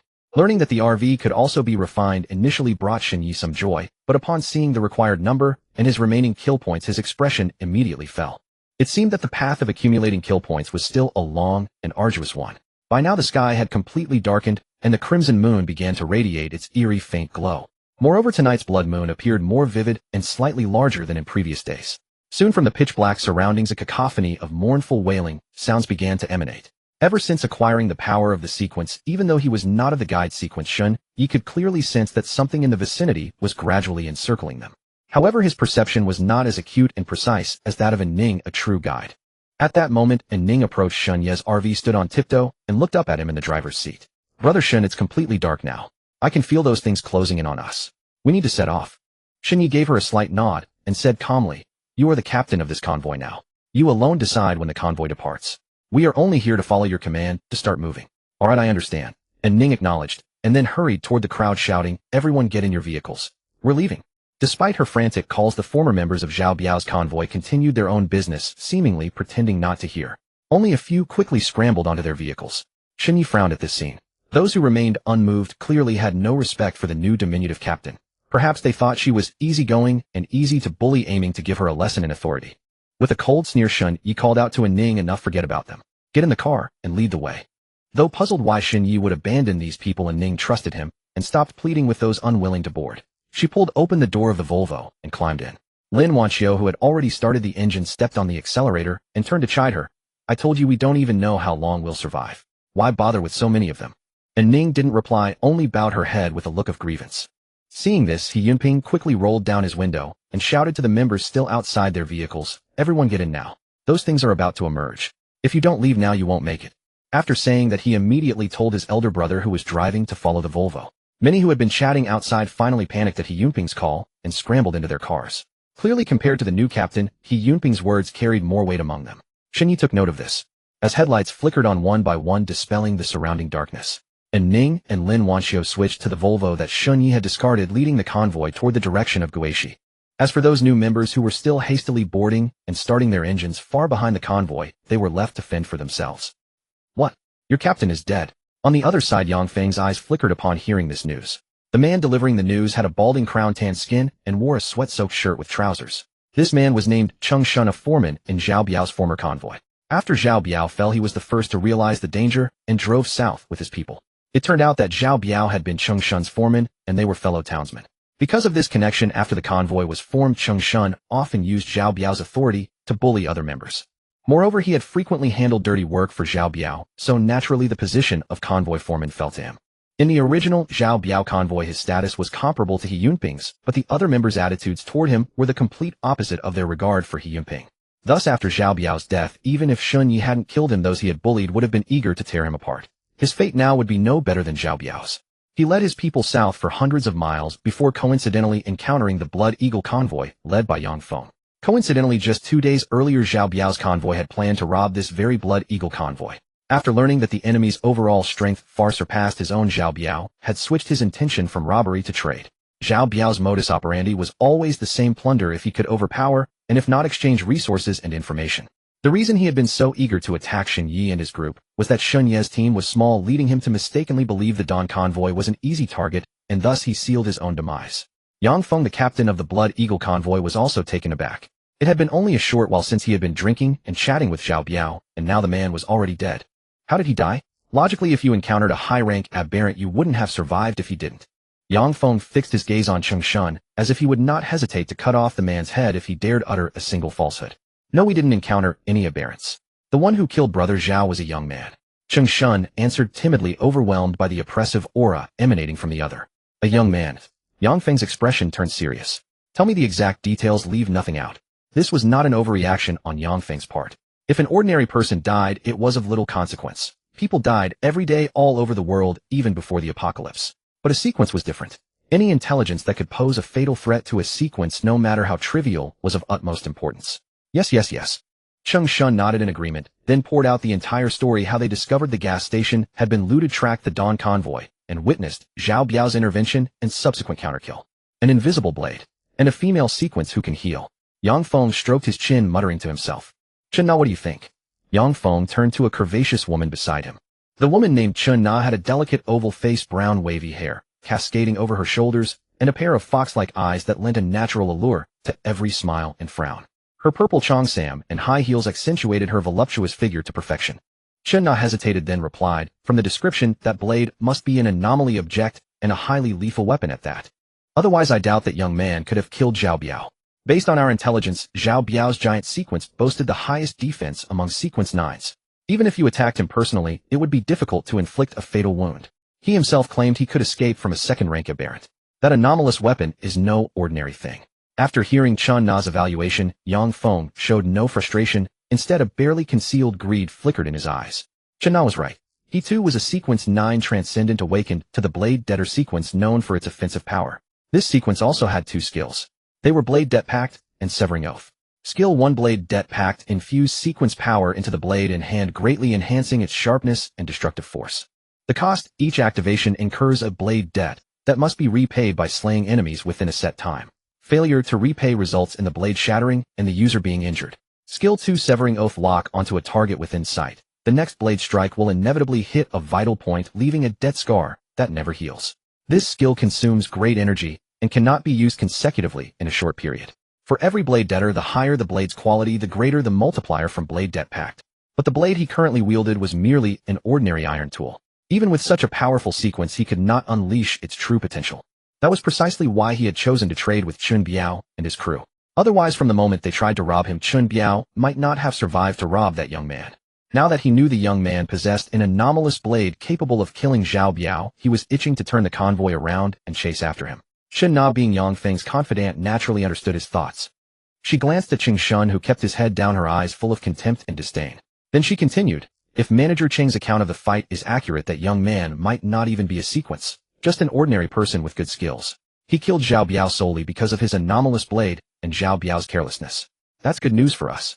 Yang Feng nodded, his heart racing with excitement.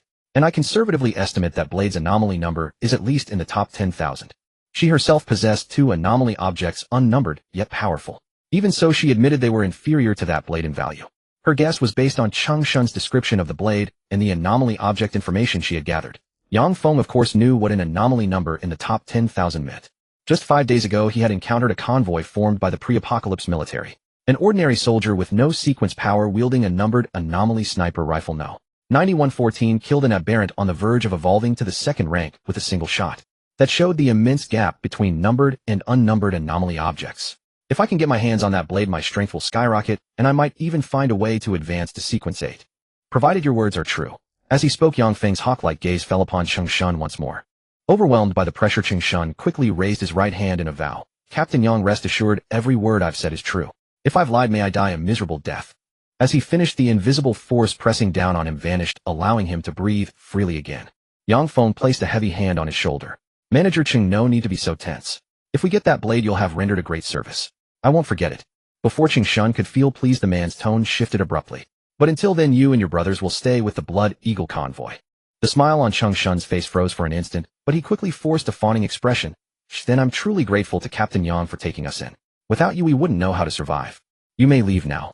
Yang Feng waved his hand impatiently. After Cheng Shun left, Chen Na immediately changed her demeanor, wrapping her arms around Yang Feng's. Her ample bosom pressed firmly against his arm as she coquettishly asked, Honey, are we really going after that young man? According to Cheng Shun, his convoy is heading toward Western Gue. That deviates significantly from our route to the northern shelter. Besides, the roads are a maze. Even if we go after him, we might not find him. Yang Feng smiled dismissively. It's fine. That blade is worth the detour. Besides, we don't even know if the northern shelter news is real. What in the world are those things behind us? Lin Wanxiu glanced at the passenger seat, wherein Ning sat, her face pale, with terror her body trembling uncontrollably. I don't know either. And Ning curled up, her voice trembling slightly. The feeling those things give me. I can't quite describe it. But it's definitely far stronger than the aura of the monsters we encountered in Changchun village. Hearing this, Lin Wanxiu lost her composure as well. Song Xia had told them about the incident in Changchun village just 2 days ago, and only then did she learn that a second-order anomaly had been lurking there. And now Ning was saying that the things chasing them were even stronger than a second-order anomaly. That would make them at least third-order, wouldn't it? She had never seen a second-order anomaly, but from the fact that the rock shield convoy had nearly been annihilated, she could scarcely imagine its terror. If a second-order anomaly was already so terrifying, what concept would a third-order one represent? At the thought, goosebumps crept over her skin, and she floored the accelerator.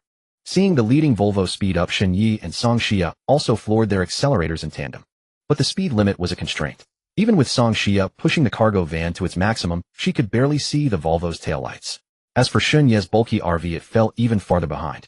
It was only thanks to Lin Wanxiu deliberately controlling her speed that the RV could still glimpse the taillights. Soon the RV and the cargo van had dropped to the very rear of the convoy. The slower vehicles were swallowed by the gray mist almost instantly. Those vehicles, before being engulfed, made not a single sound, as if the cars and their occupants had never existed at all. Shen Yi glanced at the rearview mirror, his brow furrowed. His experience over the days of the apocalypse told him that the gray mist concealed nothing but anomalies. It seems the higher the anomalies rank, the faster the gray mist moves. But he had never encountered mist that moved this quickly before. The thing inside was likely far more formidable than any anomaly he had previously faced. Watching the gray mist that always lingered about 100 meters behind Shen Yi couldn't help but regret switching to this RV. Sacrificing speed for comfort now seemed extraordinarily unwise. Fortunately, this situation did not last long. By around 2 in the morning, the gray mist was finally shaken off. It seems these anomalies can't maintain high-speed movement for extended periods like machines. When the convoy reached a fork in the road, the leading Volvo suddenly slowed down and came to a steady stop in the middle of the intersection.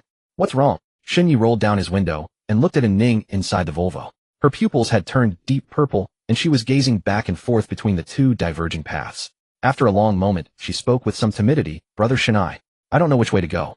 You're the captain, you decide the route. Shen Yi replied with a frown. No, Brother Shen, that's not what I meant. And Ning waved her hands, her tone flustered. What I mean is both roads are unsafe. But the situation is different.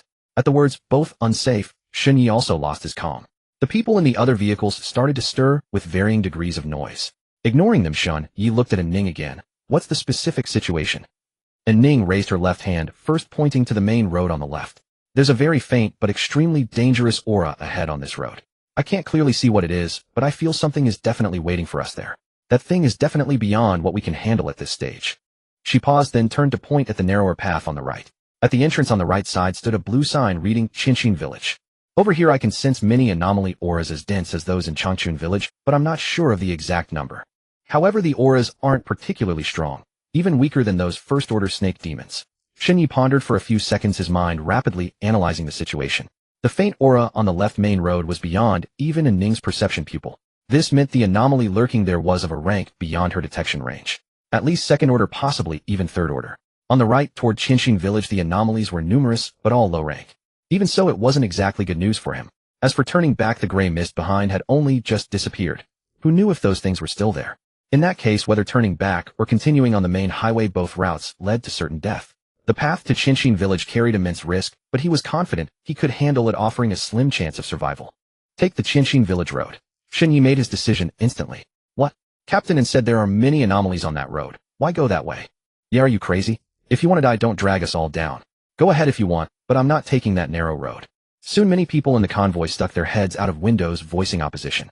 Clearly, in such a tense and dangerous environment, not everyone could keep a clear head. Shen Yi had no obligation to explain himself to these people. When they joined the Dawn convoy, he had already stated that the convoy was only responsible for guiding the way, not for protection. And Ning and Shen Yi exchanged a glance, understanding each other's thoughts without a word. Lin Wanxiu restarted the Volvo and turned onto the right path. Seeing this, Song Xia felt a pang of reluctance, but still leaned out the window and warned those still hesitating, if you want to live, follow us obediently. With that, the cargo van also started up and followed Shen Ye's RV. The convoy drove along the path for about half an hour. The road grew narrower, transitioning from concrete to dirt. Fortunately, it hadn't rained recently, so the path wasn't too difficult to traverse. Soon the surroundings began to change. More trees lined the roadside, all growing in bizarre shapes. The faint crimson moonlight filtered through the gaps in the canopy, casting twisted shadows of the trees onto the road, like withered hands reaching up from the earth. Xinyi stared at the receding trees outside the window, feeling something was off. On the trunks of those trees something seemed to be watching him, even grinning. He focused his gaze and soon saw a sight that made his blood run cold. Cracks were splitting open on the bark of every tree. Those cracks slowly writhed and gathered, gradually forming a blurry human face. Eyes, a mouth, even twisted facial features. The trunks with faces stared unblinkingly at the passing convoy, eventually twisting into smiles. The next moment tree roots ripped violently from the soil. As clods of earth flew, thick roots like legs supported the massive trunks, rising and stepping toward them, encircling their path. Look, what is that? Weird. It's weird. Run. A series of screams pierced the silence of the night. All drivers stomped on the accelerator almost simultaneously, throwing the already congested mountain road into chaos. The trailing vehicles chose to cut in line to escape quickly, eventually causing two cars to collide and completely block the road. Countless tree spirits and vines kept approaching. The car windows shattered like paper at the slightest touch of the vines. The sounds of bones cracking, metal scraping, and agonized screams mixed together. The vehicles at the head of the convoy, luckier, managed to break through the tree spirits' encirclement at the first opportunity. However, Xunye's RV and Song Shia's cargo truck were too heavy to accelerate quickly and were not among them. By the time they charged to the edge of the encirclement, several humanoid tree spirits had already blocked the road ahead. Xunye glanced at the rearview mirror. The road behind was also sealed by tree spirits, and countless tree spirits were rising from the ground around them, continuously closing in. They were trapped in the middle. The Volvo that had already broken out after seeing everything in the rearview mirror and noticing no tree spirits chasing stopped abruptly not far ahead. And Ning poked her head out of the window, and after seeing the situation behind turned pale. Sister Lin, turn around. No, there are monsters all over the back. Turn around. If Brother Shin dies, we won't survive either. And Ning, who rarely spoke loudly, had completely lost her previous gentle demeanor. But what can we do? Lin Wanxiu shook her head and muttered. Yet she gritted her teeth, turned the steering wheel sharply, and forced the Volvo to make a U-turn on the narrow road. And Ning was absolutely right. If Xunye and Song Xia died, they would certainly not survive either. At that moment, Xunye had already gotten out of the car holding the ghost head blade. A red moon hung in the sky, and the tree spirits glowed with an eerie dark green under the moonlight. The human faces on the tree trunks all turned toward him, countless vines waving in the air. Black liquid oozed from hollow eye sockets flowing down the bark, making them look ferocious and terrifying. Brother Shin, be careful. And Ning's Volvo had stopped outside the encirclement. She poked her head out of the window, her black pupils having turned deep purple at some unknown time. These are first-tier man-eating tree spirits. They move slowly, love to suck human blood, and fight by attacking with branches and vines. You must be extremely careful of their ambushes. Got it. You go first. After sharing the information, Lin Wanxiu stepped on the gas again and drove deeper into the road. After receiving the information and considering his own situation, Shin Yi quickly made a judgment. Taking a deep breath, he gripped the hilt and charged forward. He had to carve out an opening as quickly as possible and escape this ever-shrinking green meat grinder. The next moment, the nearest tree spirit moved. Suddenly, a vine as thick as a thumb burst out of the ground, aiming straight for his ankle. Fortunately, Shun Yi had remained mentally on guard since Ning warned him. This allowed him to shift his foot and dodge with a swift sidestep at the first moment. The vine pierced the ground behind him, splattering dirt. Before the vine could retract, the blade of ghost head glowed with dark red patterns. Sharpness activated. A dark red blade light fell, cleaving the vine in two. Black-green sap oozed from the cut and sizzling on the ground and emitting wisps of white smoke. The tree spirit let out a low roar, the twisted human face's mouth splitting open to reveal a black hole. The next second, over a dozen vines shot toward him from different directions like spears. Shin Yi continuously sidestepped and used the blade to block. The soft vines struck the blade, producing a series of clanging sounds. Shin Yi's tiger's mouth was also jarred painfully. Fortunately, he was a mercenary in his past life with reaction speed and skills far beyond ordinary people. Otherwise, under such dense attacks, his body would likely have been beaten into a pulp. Just as he was busy resisting, a vine covered in barbs appeared behind him, without warning, lashing fiercely across his back. Shin Yi grunted, his back stinging with pain. Hiss! He sucked in a cold breath, but did not turn back. Instead, enduring the pain, he slashed at the human face on the branch of the tree spirit in front of him. The twisted human face split in two, and the upper half of the trunk crashed to the ground, raising a cloud of dust. One tree spirit being killed did not stop the others from continuously surrounding them. Song Xia also got out of the car at that moment. She did not charge into the encirclement, but stood by the cargo truck, her hands glowing with holy healing light, ready to support at any moment. Shin Yi propped himself up with his left hand, about to rise when something tightened around his foot. A vine had emerged from the ground at some unknown time, tightly wrapping around his left leg. The vine's surface was covered in fine, dense thorns, instantly piercing through his pants leg and into his flesh. Blood dripped down the vine, which writhed violently, as if alive, greedily sucking. Shin Yi gritted his teeth and slashed at the vine with his blade. The vine snapped, but the barbs tore away several small pieces of flesh when pulled out. The left leg of his pants was soon soaked with blood, and every step he took was excruciatingly painful. In the moment of his distraction, a tree spirit directly in front swung a thick branch horizontally. Xinyi had no time to dodge, and could only hold his blade horizontally to block. The branch slammed into the blade, sending him staggering backward from the enormous force. Before he could steady himself, another tree spirit from the side whipped out 3 vines, precisely entangling his right wrist. The tip of Ghost head pointed downward, unable to swing. Xinyi. Song Xia completely lost her composure. As she rushed over, her right hand glowed red, and she cast an encouragement on Xunyi, which greatly reduced the stinging pain. Then the white light of holy healing light enveloped his bleeding left leg, and the wound began to slowly heal. Xunyi took a deep breath, and with a sudden burst of strength in his right arm, he pulled the 3 vines taut. The vines around his wrist cut into the flesh, blood seeping from the edges of the barbs. He did not stop, but continued to step forward with difficulty. The 3-meter-tall tree spirit was actually being dragged forward by Xunyi, each step leaving a bloody footprint on the ground. The tree spirit braced its roots desperately to steady itself, but was dragged 2 meters away. Then he took the ghost head with his left hand and slashed backward. The 3 vines snapped cleanly. The tree spirit roared and retreated, the split on its human face widening, as if cursing something. Breaking free, Xunyi leaped into the air, gripping the blade with both hands, and struck down from above. The blade cut through the crown and pierced the entire trunk. Before he could catch his breath, another scream came from behind. Xunyi whipped his head around. A short tree spirit had somehow circled to the back of the convoy. Its vine slipped through the gap of a car window and wrapped around the neck of the woman in the passenger seat. The woman struggled desperately, her hands gripping the vine tightly, her wide eyes fixed on Xunyi, her mouth silently screaming, "Save me." The vine tightened, its barbs piercing the blood vessels in her neck, and bright red blood flowed down her pale skin. Her mouth was wide open, but only a breathy sound escaped. In less than 3 seconds, her eyes rolled back, and her entire body visibly shriveled. Her skin clung to her cheekbones, eyes deeply sunken, like a mummy dried for years. When the vine released, she had lost all human shape. Xunyi slashed and cut through the main trunk of the short tree spirit. The human face inside the trunk twisted for a moment, then froze. The vines drooped weakly, and the woman's corpse slid off the seat, as light as a pile of dead leaves. "Anyone who doesn't want to die, follow me." Xunyi roared toward the back of the convoy. Then he grabbed Song Xia with his left hand. His right hand was still bleeding, and the hilt was stained red. His left leg now felt like lead, heavy and painful, but he did not stop, continuously swinging his blade to clear the tree spirits blocking the road. Song Xia beside him had barely managed to stop the bleeding from his wounds with holy healing light, but repeated use of this skill had severely drained her spirit and stamina. Her condition was no better. Her face was as pale as paper, cold sweat constantly dripping down her cheeks, and her steps were unsteady. Finally, the last tree spirit blocking the road was cut in half by Xunyi. "Get in. Hurry." Song Xia intended to turn and head for her own cargo truck, but Xunyi's hand firmly gripped hers. As she looked back, she saw that her truck was already covered in the vines of the man-eating tree spirits. "No time. Get in my car, let's go." Xunyi growled at her, gently tugging her hand. Song Xia was not a foolish woman, so she decisively abandoned her cargo truck and climbed into Xunyi's RV. With the roar of the engine, the RV like a steel beast crashed through the still writhing remains of the tree spirits, struggling to break free from their encirclement.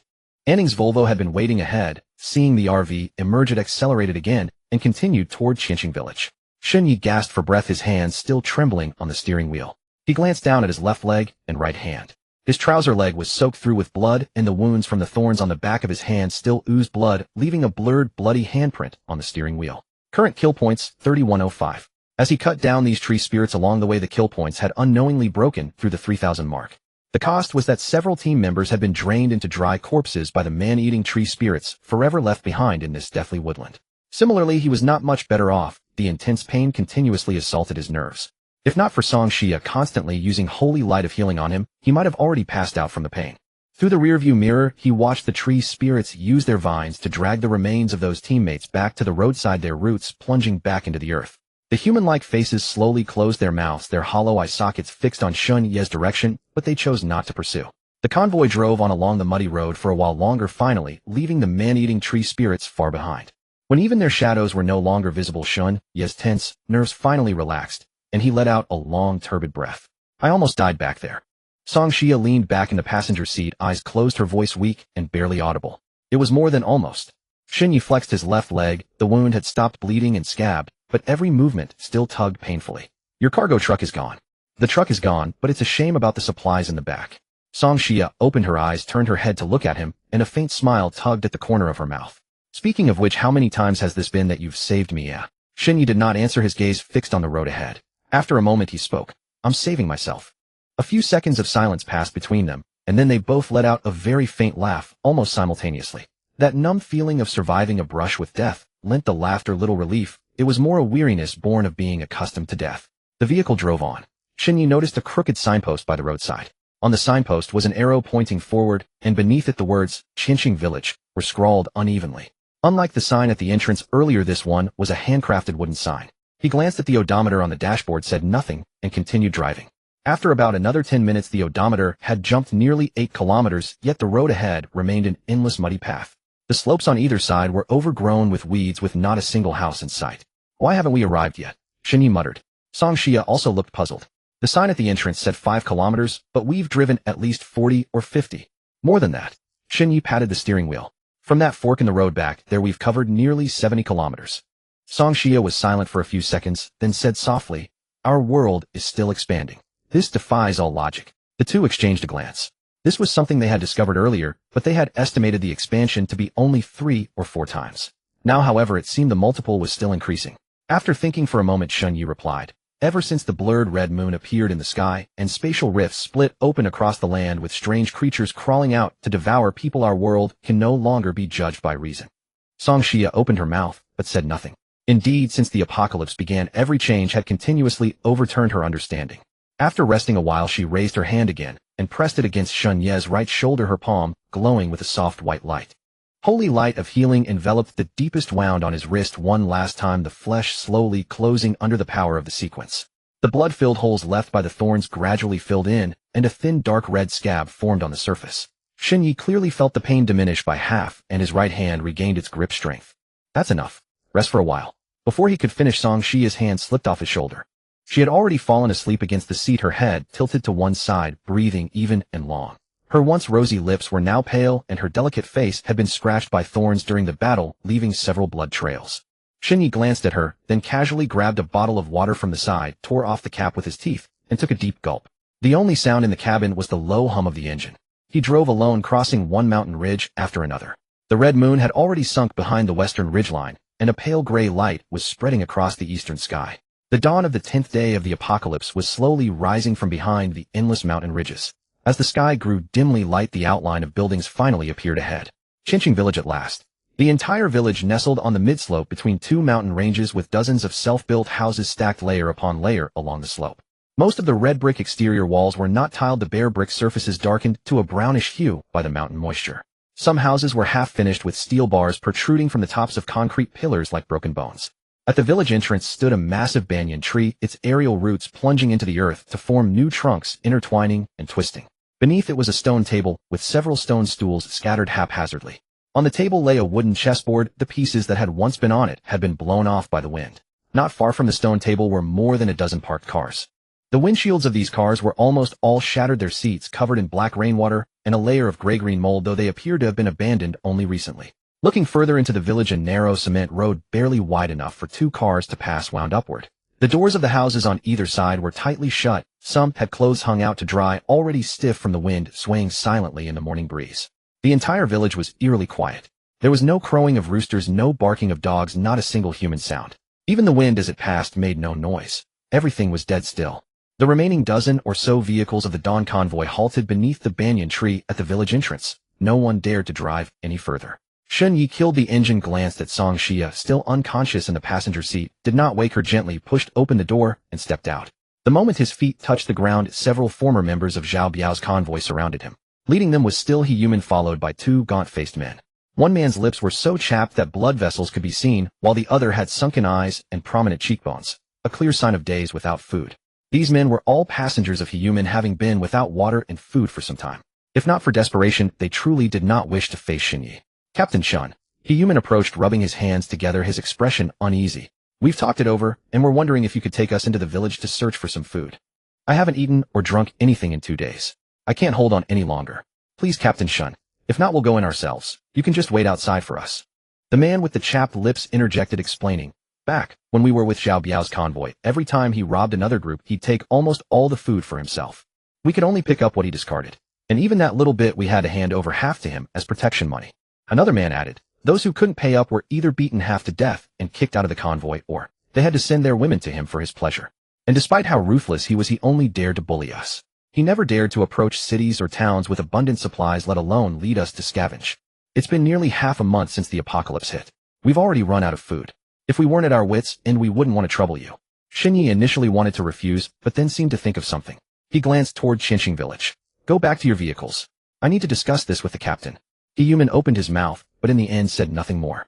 He nodded and led the men back to the bus. Shinyi walked over to the Volvo and tapped on the window. And Ning was curled up in the passenger seat, her arms wrapped around her knees, her face buried in the crook of her arm.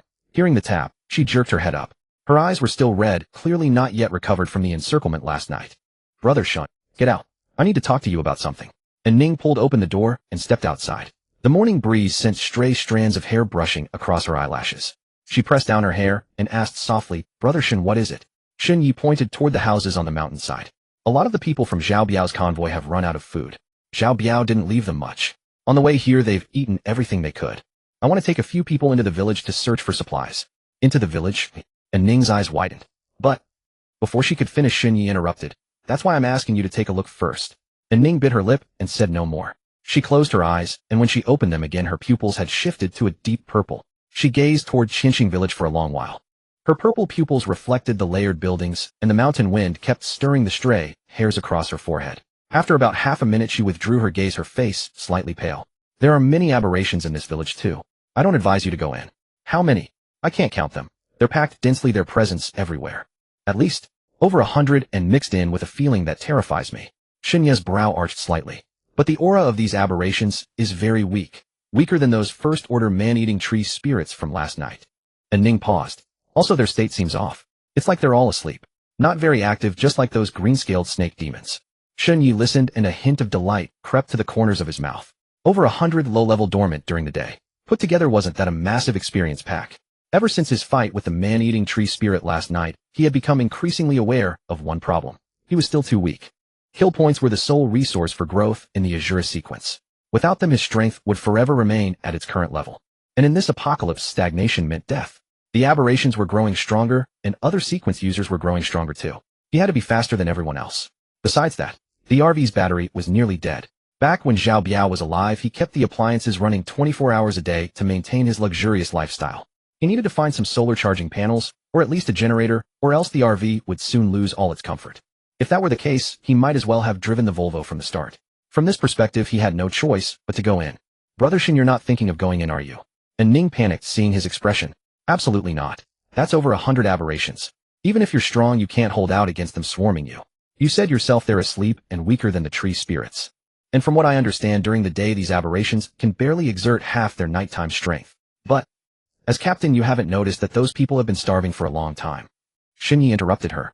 If we let them go hungry any longer, they'll start causing chaos before the aberrations even come. You know, when people are desperate enough, they might turn to cannibalism. At those two words, and Ning's face turned pale. Cannibalism. That would be. She didn't dare utter the term. Lin Wanxiu, standing nearby, heard this, and her lips twitched slightly. She glanced at Shun Yi, a flicker of understanding in her eyes. Afraid of internal strife. When had Shun Yi, that killer, ever cared about such things? Ever since her first transaction with Shun Yi, she knew he wasn't the warm-hearted type. If he took the initiative, he must have his own agenda. But Lin Wanxiu said nothing. In the dawn convoy, her words carried little weight, and after nearly half a month of the apocalypse, she had fully come to terms with her position. I'll go with you. And Ning spoke suddenly, her voice still trembling, but her tone left no room for negotiation. Shin Yi looked down at her, surprise in his eyes.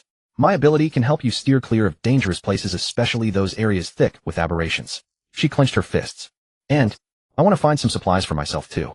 The food in the car was brought by Sister Lin, and I don't want to keep relying on her. Her voice grew softer, but her expression became more resolute. Shin Yi studied her for 2 seconds, then nodded. Lin Wanxiu crossed her arms. I'm not going. I'd only hold you back. The experience of the snake village was still fresh in her mind. Besides, there was still some food in the car. She wasn't about to risk danger unless absolutely necessary. Shin Yi curled his lips and shot Lin Wanxiu a cold smirk. Don't flatter yourself. As if I'd care whether you come or not. Suit yourself. You? Lin Wanxiu was left speechless, unable to get a word out for a long time. Finally furious, she yanked open the rear door, sat down, and slammed it shut with a heavy thud. Shin Yi ignored her, leading and Ning to the center of the convoy before clapping his hands. Everyone poked their heads out from their car windows, their gazes converging upon him.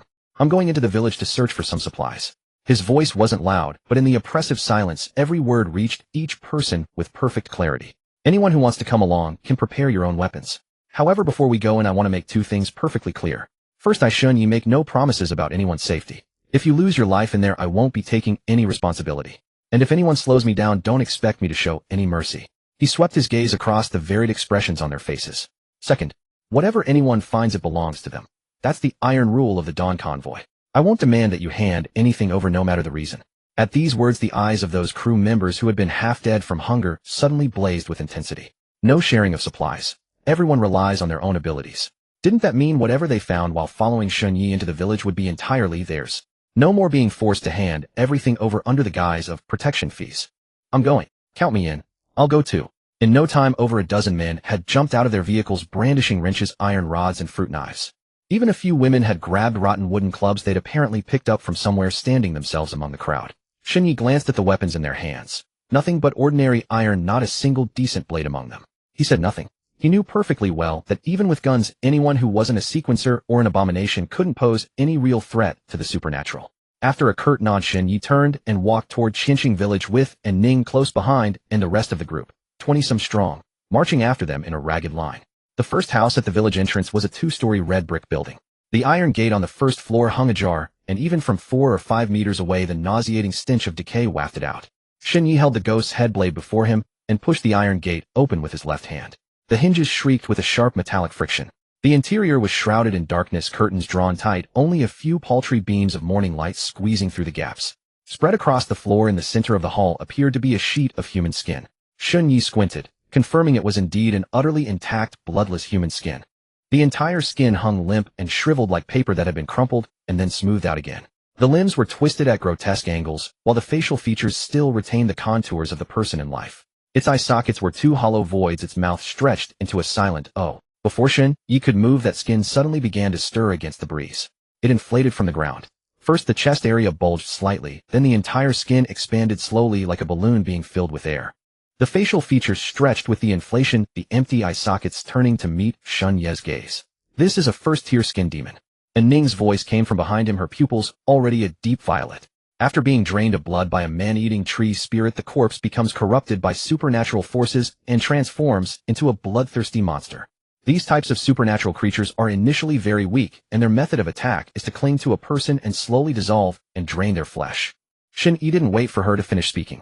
He was already in motion. The ghost's head's jet-black blade suddenly crawled with dark crimson patterns. A blade of dark crimson light swept across that newly inflated skin, the edge descending from top to bottom in a single cleaving strike.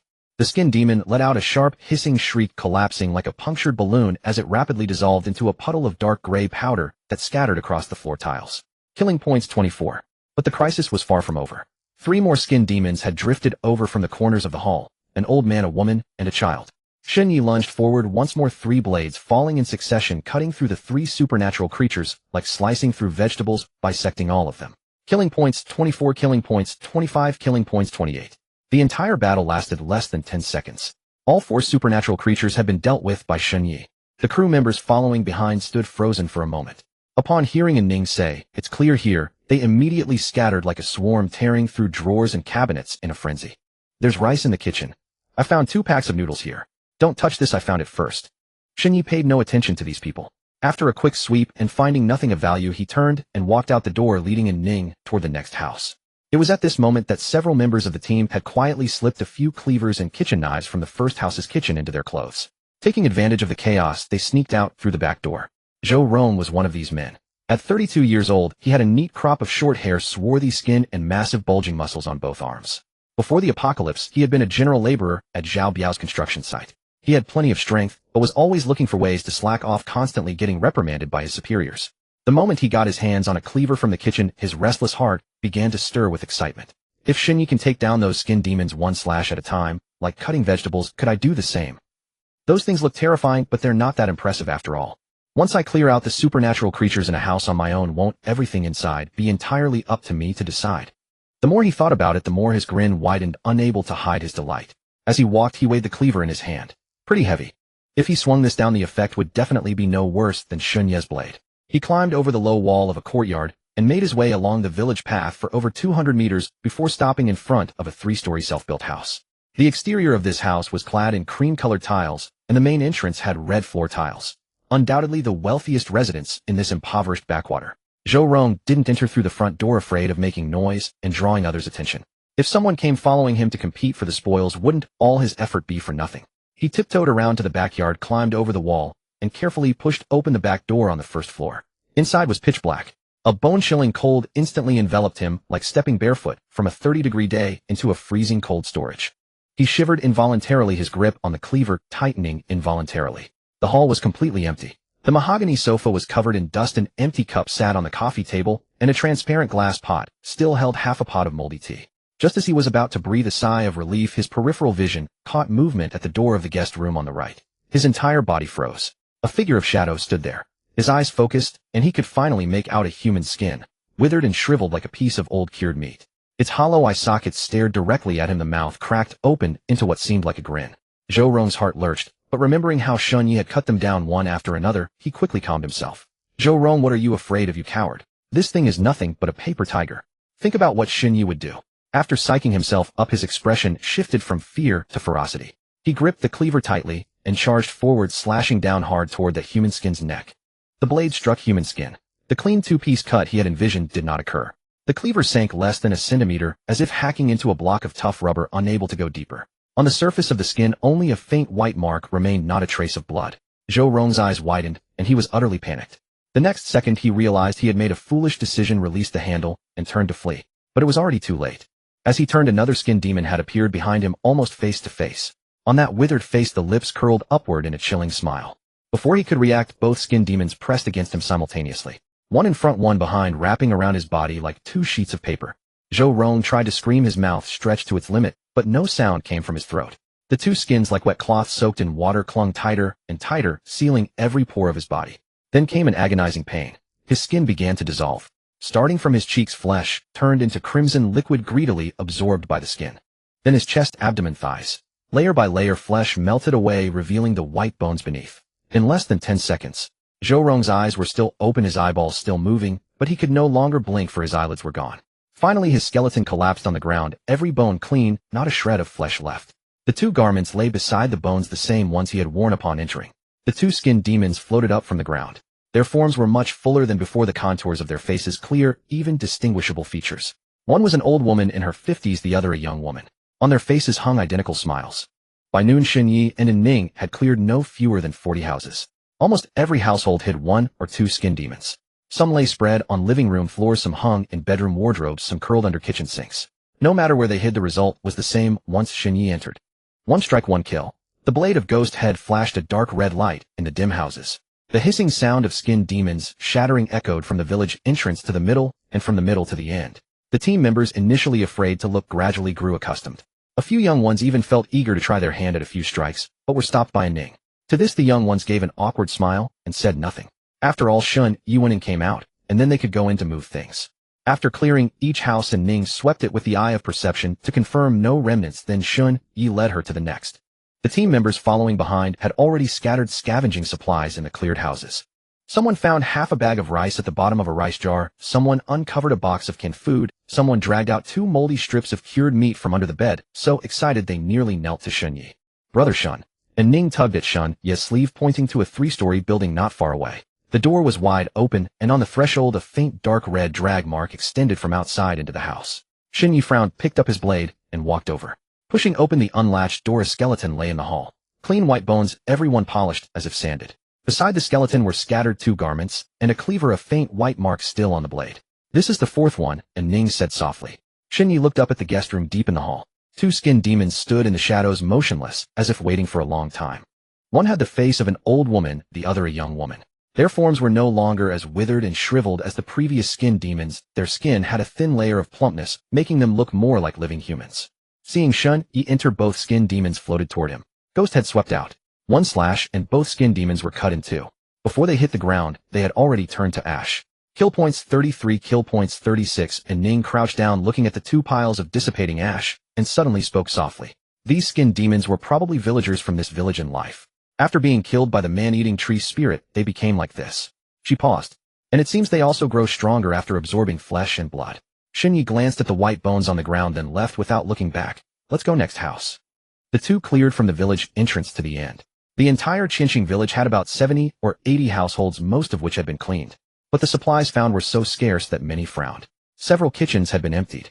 Cupboards were open, rice jars were at the bottom, and a thin layer of dust covered the stoves. Even the dried provisions hidden in jars and pots had been taken in advance. The most disappointed was Shun Yi, who had worked all day without a trace of a solar panel.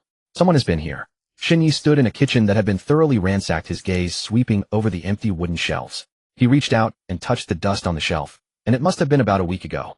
With this discovery, the scarcity of supplies in the village made sense. And Ning nodded, but she was too exhausted to speak. Using her skill continuously along the way, her energy was severely depleted, her lips pale and blue, and she staggered when walking. Can you hold on a little longer? It's the last house. I can. And Ning mustered her spirit. The two left this house, walked up the slope along the village path, and headed toward the end of the village. Shin Yi had lost count of how many skin demons he had slain. From the first house at the village entrance to the second to last at the end, Ghost Head had hardly stopped. Withered, semi-inflated, freshly blood-absorbed. He had seen all forms of skin demons. Roughly estimated, no fewer than 70 or 80 skin demons had died under this blade. Remaining kill points 55-20. When this number flashed in his mind, Shin Ye's hand gripping the handle involuntarily trembled. 5,500. Today was a great harvest. He collected his thoughts and looked up at the white villa on the hilltop. Only one house in the entire village remained unchecked. That house stood at the top of the slope at the village, the tallest in the village. A 3-story self-built villa, white walls and green tiles surrounded by a stainless steel fence. Compared to the houses with exposed red bricks down the hill, this villa seemed like a product of another era. Shin Yi walked to the gate and was about to push it open, and Ning grabbed him. Her pupils had turned deep purple, staring fixedly at the tightly shut door. Her hand gripping Shun Ye's sleeve trembled continuously. Don't go in. And Ning's eyes were wide open as if she had seen something terrifying. There are 3 aberrations inside, but I can't discern their specific auras. Hearing this, Shun Yi, who was about to step through the door, paused, his right foot in midair for a moment before quickly withdrawing it. His mind then raced, countless images flashing before his eyes. The houses that had been ransacked in advance. The empty rice jars and the open cupboards. The thin layer of dust that had settled on the wooden shelves for over a week. And the scrapped vehicles he had seen before entering the village. And his earlier speculation that more than one convoy had been here. Combined with the sheer number of skin aberrations left in the village, they likely hadn't made it out alive. Earlier he had learned from a Ning that after killing, skin aberrations usually left behind a pile of white bones. But aside from the remains of the 4 who had secretly deserted, he hadn't seen any others. At this thought, a chill shot up from his tailbone to the top of his skull. Shin Yi involuntarily stepped back half a pace. If a Ning hadn't followed him, he would have pushed open the door and walked in. He instinctively looked up at the second floor of the villa. Behind a floor-to-ceiling window on the second floor stood a person. It was a middle-aged man. He wore a gray-white silk pajama, had a robust build, and stood barefoot where shadow and light met. His skin was exceptionally pale, not the healthy pinkish white of the living, but a cold, glossy, dead white like porcelain. His face was expressionless, his eyes staring straight at Shin Yi below. Shin Yi stared into those eyes. Those eyes stared back at him. It wasn't the hollow gaze of a skin aberration. It was a real look. Conscious, responsive, even curious. Suddenly the man's mouth twitched, as if he was still adapting to a new way of expression. In his past life, Shun Yi had seen countless dead, even bloated corpses, but the terror from that thing upstairs still made every hair on his body stand on end. Let's go. He grabbed Ning's wrist and turned to run toward the village entrance. Seeing that she was too slow, he even bent down to carry her on his back, not forgetting to yell a reminder. And the rest of you get out now. Shun Yi carried Ning as he ran down the village road, the white villa behind him, standing silently on the hilltop under the midday sun. Behind the second-floor window, the man in the silk pajamas still stood in the shadows, and behind him 2 other figures seemed to sway slightly, watching them leave. The other team members who were still scavenging supplies saw Shun Yi carrying Ning as he dashed down. Though they didn't know what had happened, no one dared to ask a single word. Everyone picked up their found supplies and followed the 2 toward the village entrance. In less than 5 minutes, over a dozen people had evacuated Qinxing village. Under the big banyan tree at the village entrance, Shin Yi couldn't help but look back at the layered houses on the hillside. The white villa stood at the very top, its floor-to-ceiling windows reflecting a cold light that made his soul tremble. He withdrew his gaze and placed Ning, who had already fallen asleep on his back, into the back seat of the Volvo. Back on the RV, the last few team members stumbled out of the village road, clutching a bag of rice, a bag of sweet potatoes, and a bag of pots and pans. Shun Yi started the engine. The blood handprint on the steering wheel had already been wiped clean. He turned to look at the bus parked beside him and shouted to He-Human in the driver's seat. Tell everyone to get ready. We're leaving immediately.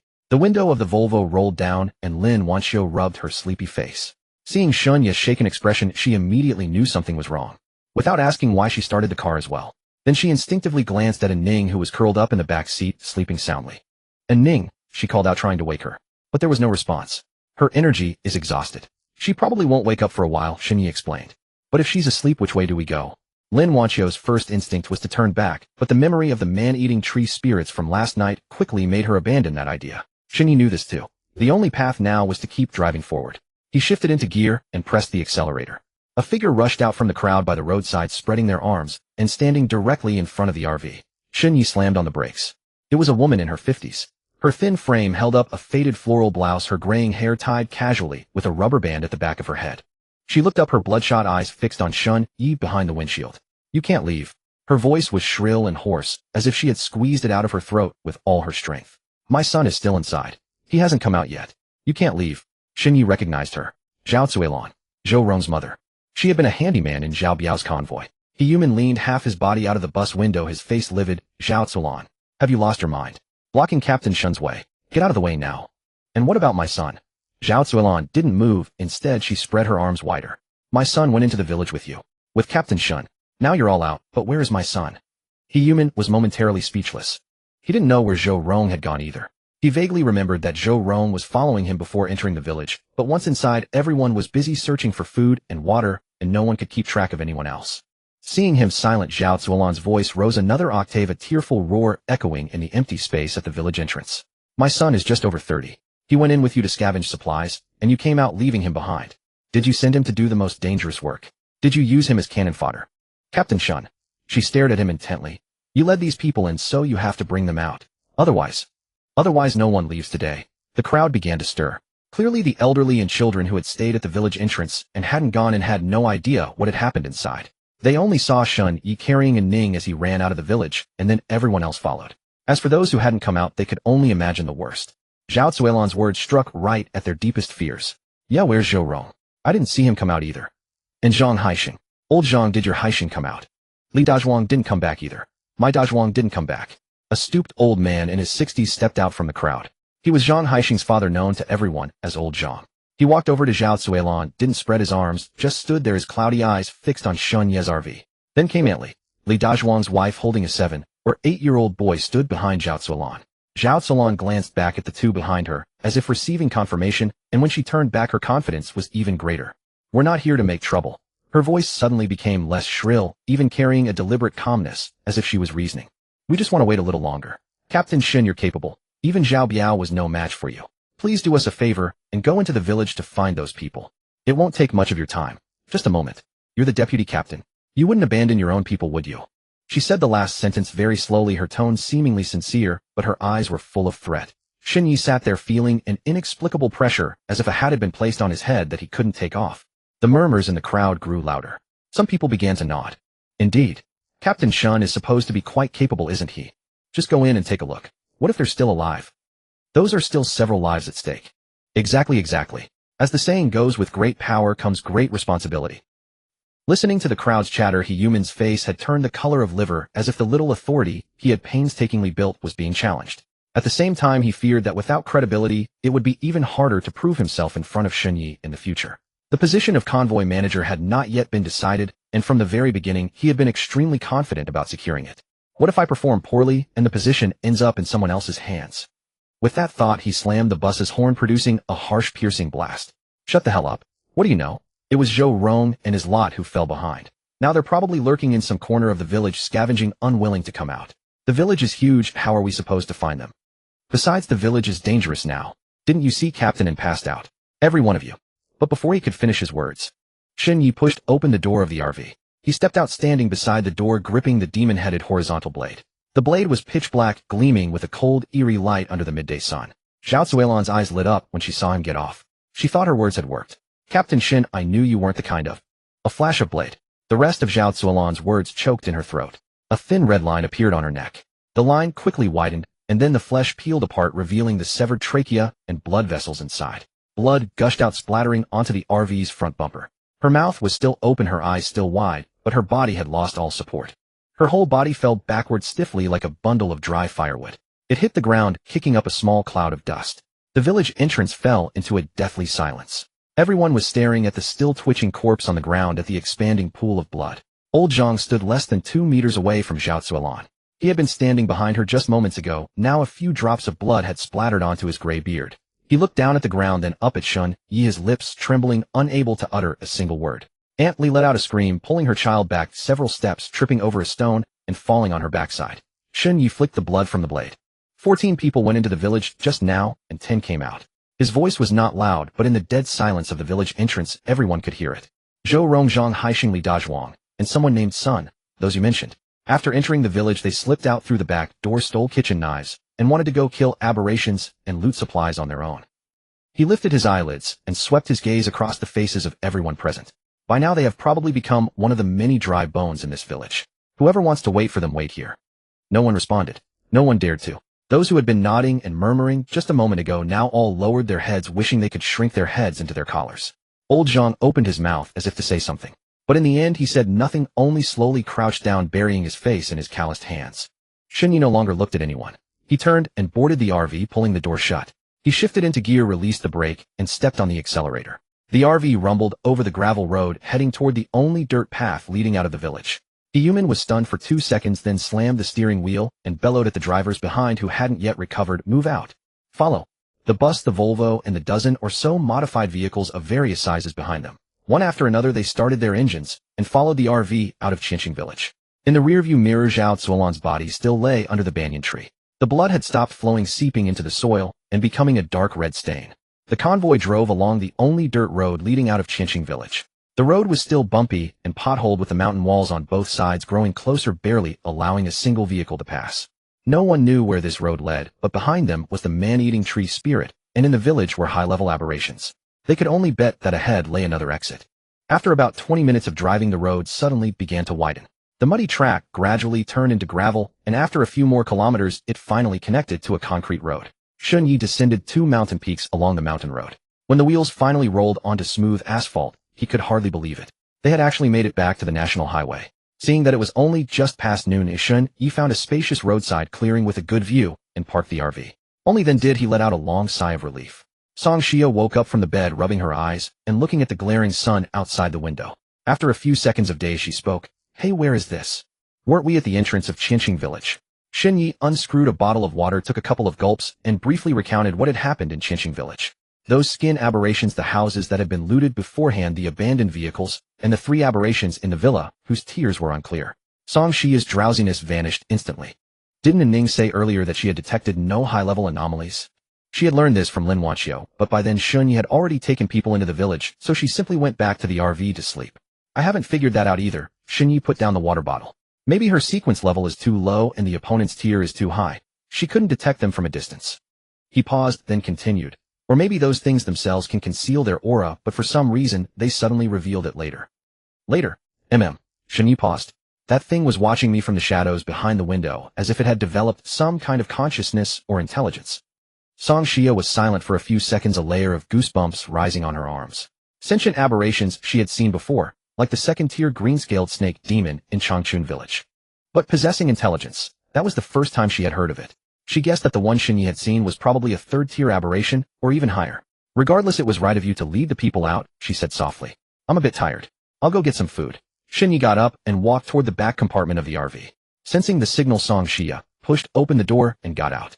She planned to look around nearby for any abandoned vehicles she could use as a temporary shelter. Just as she reached the door, Shun Yi's voice came from behind. Wait. She thought he was going to be kind enough to ask her to stay, but he only walked over carrying a plastic bag containing a few packs of instant noodles, 2 bottles of water, and 2 cans of luncheon meat. Take it. Song Xia looked at the bag, then at him. What's this for? A change of heart. This is your payment for treating me last night. Shun Yi shoved the bag into her hands, then turned and went back into the RV. Song Xia looked down at the bag in her hands, the corner of her mouth curling into a slight smile. Lin Wanqiu happened to be walking over from the Volvo when she saw Song Xia standing by the RV holding a large bag, and she quickly went up to greet her. Hey Xia, why are you standing here alone? The car's gone, where else would I be? Song Xia pouted a bit like a wronged little wife. Lin Wanqiu knew what had happened without even thinking and directly pointed to the Volvo behind her. So now, why don't you get in my car? The back seat is free since Anning is sleeping and the passenger seat is empty. There's enough space. The 3 of us can squeeze and no problem. Song Xia thought about it, and seeing no better option didn't refuse. Alright, once I find a new vehicle I'll move out, and not trouble you. Don't say that. Lin Wanqiu waved her hand, and with a warm-hearted manner helped her move the things into the Volvo. The other party was a sequencer, and she was very happy to have her on her car. After Song Xia settled into the passenger seat, and fell asleep. Lin Wanxiu quietly closed the car door, then walked over to the RV. Her hand hovered in the air for a long time before she knocked on the door. After the door opened, the aroma of instant noodles wafted out. Xinyi pulled the door open, holding a kettle in his hand. Something wrong. Lin Wanxiu's gaze went past his shoulder and landed on the stove inside the RV. 2 cups of Kongshui Fu braised beef noodles, and another one that had just been opened but not yet cooked. The enticing fragrance of the red oil broth made her nose twitch involuntarily. She indeed didn't lack food. There were still plenty of compressed biscuits and dry rations in the trunk. But she couldn't remember how long it had been since she last had a warm meal. I'm here to fulfill the promise. She averted her gaze, her voice as faint as a mosquito's. Even so, the pungent aroma of the noodles kept making her salivate. I almost forgot if you hadn't mentioned it, Xinyi teased. Lin Wanxiu said nothing more, only pretended to be nonchalant as she looked around the entire interior of the RV. It was her first time on this vehicle. She had imagined the interior would be luxurious, but she truly hadn't expected it to be so spacious, so fully equipped, even with a bathroom. Xinyi glanced at her, put down the kettle, picked up a black plastic bag from a corner of the storage area, and casually tossed it onto the sofa. Go take a shower first. Then pick out a set from inside and change into it. Let's take care of what you promised me first. When Lin Wanxiu opened the bag, she froze entirely. Black lace, red cutouts, translucent chiffon. All kinds of women's intimate apparel were stuffed together in a mess, with a few items she dared not look at closely mixed in between. Her face instantly flushed with a faint blush, her ears burning hot, and her heart unconsciously quickened. This was too direct. Do I have to wear this? It's a bit too. Before she could finish the last 2 words, she met Shun Ye's icy eyes. Clearly there was no room for negotiation. If she refused, Shin Yi would unhesitatingly throw her and her belongings out of the Volvo. This man was absolutely capable of such a thing. After hesitating for a while, she seemed to have made up her mind. She picked up the bag again, rummaged through it for a long time, finally took out a relatively conservative black lace set, and quickly walked into the bathroom. When Lin Wanxiu came out after washing, Shun Yi had already eaten 2 cups of noodles and was leaning on the sofa waiting for her. Warm steam rose from her wet short hair. Black lace wrapped around her fair skin, the lines of her waist faintly visible through the sheer fabric. Her slender pale legs were almost dazzling under the sunlight streaming in. She stood in the narrow aisle, one hand clutching the towel at her chest, the other not knowing where to place itself, looking utterly flustered and embarrassed. Xinyi said nothing, only looked up at her. Those eyes were not the greedy gaze of a predator, but more of an appraisal. A calm top-to-bottom scrutiny. As if admiring a piece of art. Lin Wanxiu felt extremely uncomfortable under his gaze, but in the end she did not avoid it. She even actively loosened the towel, shielding her chest, revealing part of her magnificent cleavage. To some extent she understood men better than those younger girls did. As expected, Shun Yi felt a stir of heat in his heart from her move. The half-eaten noodles in his hand lost their flavor. He pushed it aside and patted the sofa beside him. Lin Wanxiu obediently walked over. She dared not look at Xinyi. But it was precisely this attitude of reluctance yet acceptance, combined with the unique aura of a highly educated woman that she exuded, that created a tremendous sense of contrast. This sense of contrast was something Shun Yi had never seen in his past life. Men have little resistance to novelty, and Shun Yi was no exception. After she sat down, Shun Yi naturally wrapped his arm around her slender waist. Lin Wanxiu, as if struck by an electric shock, went limp in his arms. For the first time she felt that a man's chest could be so warm and exude such a sense of safety. The RV body shook gently. The curtains had been drawn at some point. The midday sun squeezed through the gaps in the fabric, casting long, thin patches of light inside the cabin. The RV's soundproofing wasn't very good. Occasionally, she could hear the conversations of others outside. Apart from that, only her suppressed breathing filled the cabin. Xinye's movements were not exactly gentle, but fortunately, they were practiced, nothing like a college student before the apocalypse. Lin Wanxiu had given up any initiative from the start, simply closing her eyes, biting her lips, and occasionally letting out a few faint moans from deep in her throat. More than an hour. She begged him several times during it before he finally let her go. After it was over, Shen Yi leaned back on the sofa and lit a cigarette. The smoke rose slowly through the patches of light. He closed his eyes and let out a long breath. Since the apocalypse came, he had faced one crisis after another, and that pent-up frustration finally found release through Lin Wanxiu. This was life. When Lin Wanxiu came out of the bathroom again, she had changed back into her original, somewhat worn business attire. Her hair was still not completely dry, and a faint blush lingered on her cheeks. Her gaze fell on the half-eaten cup of noodles on the coffee table. The noodles had swollen a bit from soaking, but the aroma of the broth still stimulated her nose. She couldn't help swallowing. Xinyi glanced at her. "If you don't mind, finish it." Lin Wanxiu said nothing, crouched down in front of the coffee table, picked up the half-eaten noodles, and began to eat. The noodles were cold, but she ate quickly as if she had been starving for a long time. When she got to the bottom, her chopsticks hit a whole sausage. She paused, looked up at Shun Yi, her eyes seeming to hold a hint of gratitude. Xinyi stubbed out the cigarette, averted his gaze, and said, "Finish up quickly, and then get off." Lin Wanxiu lowered her head, drank the last of the broth, then set down her chopsticks. She stood up, nodded to Shunyi, and said, "I'll be going now." As soon as her foot touched the ground, she saw a figure. He Yunping was leaning against the outer wall of the RV, wearing his habitual ingratiating smile. Lin Wanqiu got off the vehicle, her hair still wet, and a faint red mark on her fair neck. He Yunping naturally knew what had happened in the RV just now, but he pretended not to, his expression unchanged. "Hello, Sister Lin." When Lin Wanqiu heard the voice, she froze as if struck by an acupoint. Only one thought crossed her mind: the soundproofing of this RV must be good, right? Without even greeting him, she lowered her head and hurried back to the Volvo, opening the door and climbing in as if escaping. Shunyi leaned against the doorframe, and only after Lin Wanqiu was far away did he tilt his chin toward He Yunping. "Come on up." He Yunping climbed into the RV with practiced ease. As soon as he got in, he noticed a faint fishy smell mixed in with the air freshener. He scratched his head, pretending nothing had happened. "Captain Shun, something on your mind, oi? The convoy said there could be fair trades, right? So, I'd like to make a trade with you as well." The word "as well" was used cleverly, seemingly implying something. "What kind of trade, oi?" Shunyi lifted his gaze and settled it upon the man, his eyes narrowing slightly. "Information." He Yunping straightened his expression, setting aside his usual affable demeanor. "When I was with Zhao Biao before, I overheard quite a bit of useful information about the apocalypse." Upon hearing this, Shun Ye's gaze shifted, his expression growing noticeably more serious. He reached beneath the coffee table, produced a pack of cigarettes, and drew one out, placing it between his lips as he gestured the man to continue. He Yunping held nothing back, briefly recounting his experiences. It turned out that Zhao Biao and his gang had fled from Yanqing. As the capital of Guangdong province, Yanqing fell on the very first night of the apocalypse, one of the fastest collapsed cities. Rumor had it that a fourth-tier anomaly had been born in that city on the first night, devouring half the urban area within a single night. Zhao Biao had taken advantage of the chaos to rally a group of construction workers and flee, picking up more survivors along the way. At their peak, the entire convoy numbered over 300 people. Besides Zhao Biao, there had originally been another sequence user in the convoy whose Awaken sequence was of a functional type. Later, when the convoy encountered a high-tier anomaly on the road, Zhao Biao, desperate to save himself, simply shoved that person forward as a sacrificial buffer. From then on, Zhao Biao led the convoy, roaming through the remote outskirts of Guangdong province. They would rob weaker convoys and trade intelligence and supplies when they couldn't overpower their targets. As the driver, I was almost always given the opportunity to overhear. He Yunping said, "It was probably around the fourth day of the apocalypse when we encountered a convoy called Dragon Rise. All the vehicles in that convoy bore official markings, and their leader was an 8th-tier sequence user." "The fourth day? 8th tier? You're certain you didn't mistake it?" Shunyi took the cigarette from his mouth. "Correct. They stated it directly themselves." Zhao Biao himself was stunned at the time and asked how they had advanced. But the man only said that each sequence had its own unique advancement method and refused to reveal the specifics. He then instructed Zhao Biao to gather more survivors and head north toward He City.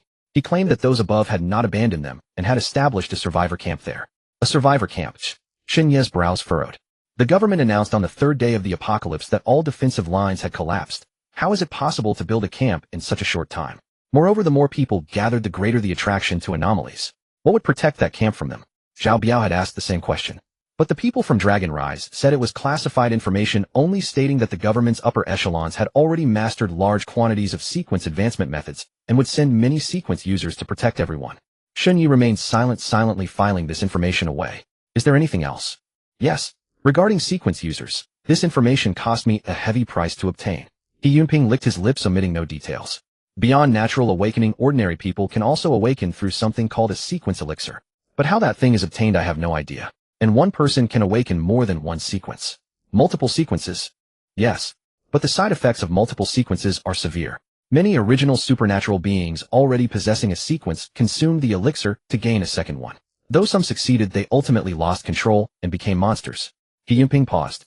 "So I conjecture that the reason the camp in the north dares to exist is likely because they have mastered the method of producing sequence elixirs. Otherwise, relying solely on naturally awakened sequence users would be completely insufficient." This aligned perfectly with Shun Ye's own thoughts. There was certainly something suspicious about this survivor camp. He Yunping then mentioned some additional information about anomalous artifacts, but most of that Shun Yi already knew. The ghost head in his possession was itself a registered anomalous weapon, so he was not unfamiliar with this domain.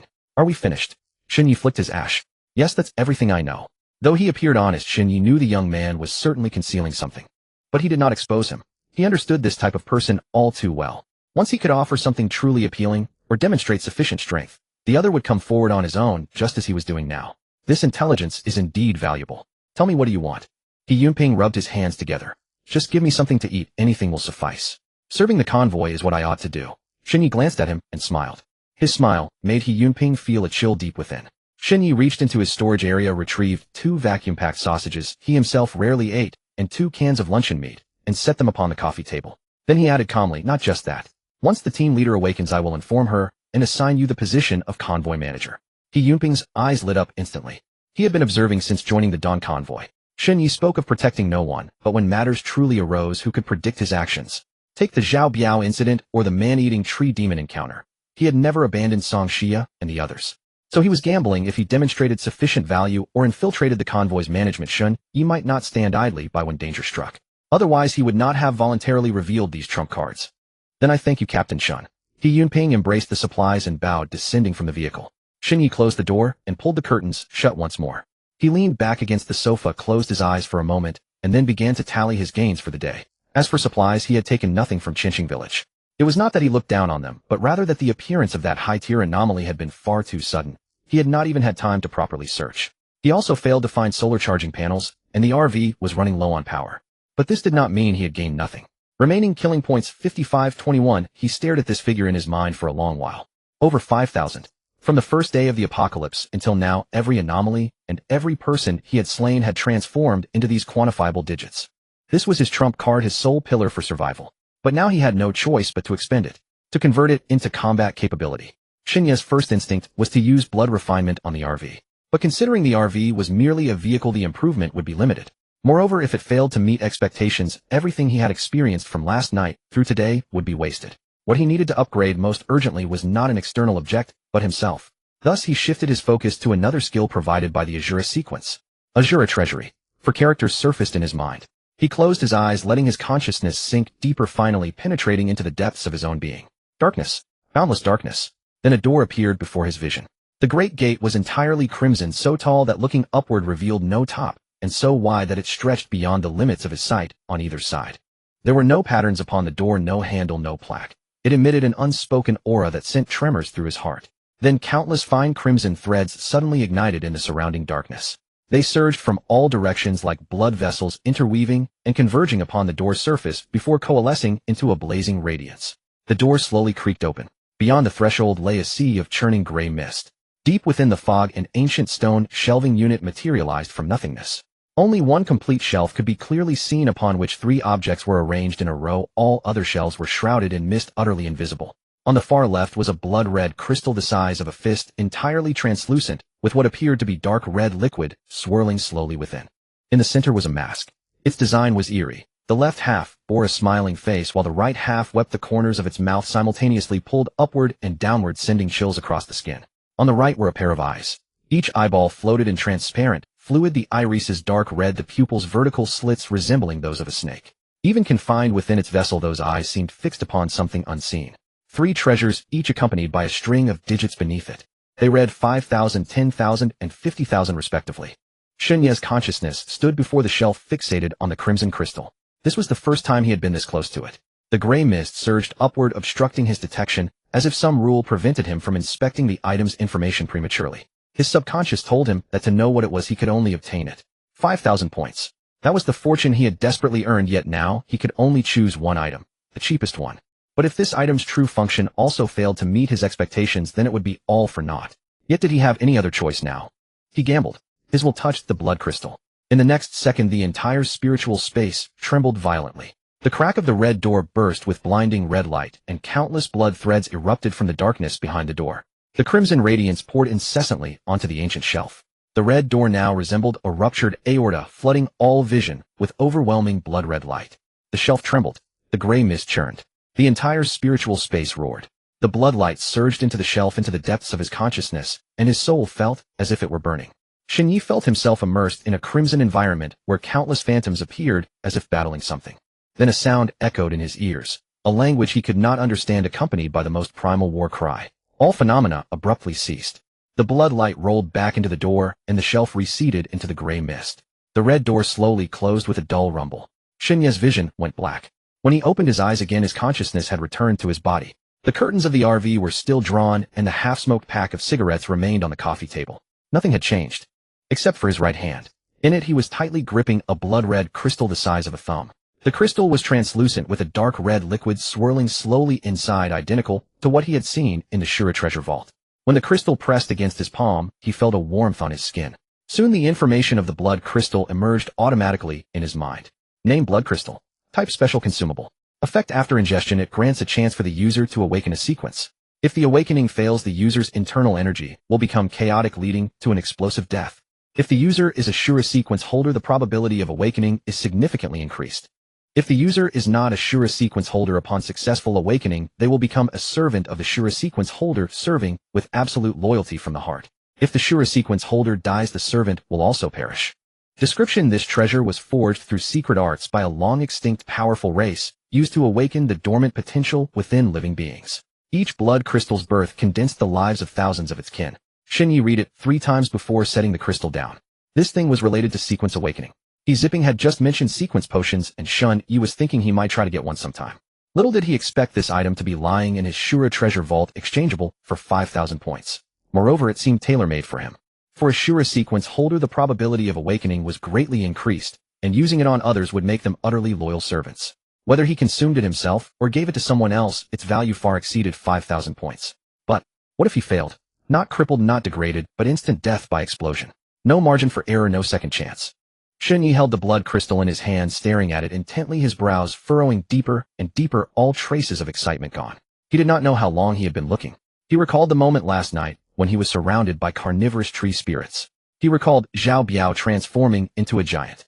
He recalled the man standing in the shadows on the 2nd floor of the villa smiling at him. He recalled Song Lei, who seemed invincible in combat, helplessly dying in Song Xia's arms. He recalled Zipping mentioning that someone had reached the 8th rank on the 4th day. He needed to grow stronger, but so did others. The abominations were also growing stronger. If he didn't take this gamble, even if he survived today, he would eventually fall to higher tier abominations or to sequence holders stronger than him. That would only mean dying a little later. To survive, his current strength was insufficient. Shen Yi did not hesitate further. He steeled his heart. With a flick of his thumb, the blood crystal fell into his palm, and without hesitation, he sent it into his mouth. He barely had time to swallow. The crystal seemed to possess its own consciousness. The moment it touched his tongue, it abruptly disintegrated into a scorching torrent that poured down his throat into his stomach. The energy was not gentle. At first it felt like swallowing a mouthful of burning spirits, searing all the way from the esophagus into the stomach. But after only 2 seconds, the warmth exploded in his stomach. Extreme heat. Extreme violence. The raging energy, like a ferocious beast breaking free from its cage, surged from his stomach to every limb and bone. Every blood vessel was stretched to its limit in an instant. Dense dark red patterns emerged on the surface of his skin, as if countless invisible hands were gripping his vessels beneath the skin, trying to crush him from within. His body temperature skyrocketed. Shen Yi felt as if he had been thrown into an alchemy furnace, his organs boiling. He clenched his teeth, veins bulging on his temples, sweat pouring like a waterfall, soaking his back in seconds. The excruciating pain darkened the edges of his vision, but he endured without a single sound. His consciousness began to blur. In a daze, he saw a giant figure. That figure towered atop a boundless mountain of corpses piled with countless skeletons, human, giant, beast, and some indescribable twisted remains. The figure held a bone cleaver, its blade taller than Shen Yi himself, with layers of dark brown blood crusted on the edge. Then the figure slowly turned its head. That face had no features, only a bottomless black hole. The black hole fixed on Shen Yi. In the next second, a low roar emerged from the black hole, piercing through his entire consciousness. Kill.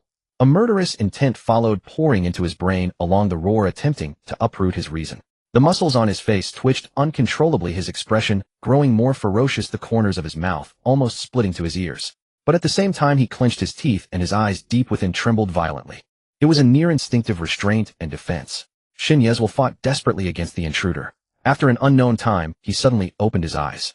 The scarlet scene receded like a tide, and his mind gradually cleared. His body temperature dropped rapidly. Within seconds, the red patterns on his skin faded like receding water, and the stretched blood vessels returned to normal. He panted heavily, his clothes soaked with sweat and impurities expelled from his body, stinking and sour. Fortunately, he survived. The awakening of a dual sequence was indeed perilous. The body not only had to endure the pain of accepting new power, but the mind also had to resist the risk of aberration brought by the dual sequence. Had his will been less resolute, he would have now become a mindless killing monster. However, he soon sensed it. The new power lay quietly dormant in the deepest recesses of his body, like a ferocious beast caged and licking its fangs. Yet this power was not as intensely frigid as the one he felt when the Asura Sequence first awakened. Instead, it resembled the most primal and ultimate craving to strip prey of its vitality. At the same time, information about the new sequence surfaced in his mind. Sequence 9 Butcher Skill 1 Slaughter Mark. Lock onto a target within your field of vision. After marking it, if your attacks deal damage to the mark, you can briefly siphon a portion of the target's attributes and convert them into your own. Moreover, when the marked target faces you, they will instinctively feel fear, resulting in slowed movement and weakened strength. Those with wavering or weak wills may even suffer from hallucinations. If the target flees, the mark will scorch their spirit until it vanishes. Upon killing a marked target, the mark instantly refreshes and can be transferred to another target within your field of vision. At most, 2 slaughter marks can exist simultaneously. Skill 2 Blood Feast. Upon killing a target marked with the slaughter mark, you automatically devour their life essence, permanently converting it into a trace amount of your own attributes. By default, you absorb the target's most prominent attribute and accumulate Blood Feast stacks. If you fail to kill the target before the slaughter mark disappears, you recover based on the damage inflicted on the opponent. Side effect: within 1 natural day after each battle, you must satisfy 1 primal desire, otherwise you briefly lose your sanity and degenerate into a bloodthirsty monster. After understanding this, Shin Yi couldn't help but curl his lips into a smile. The 2 skills granted by the Butcher Sequence were even more twisted than he had anticipated.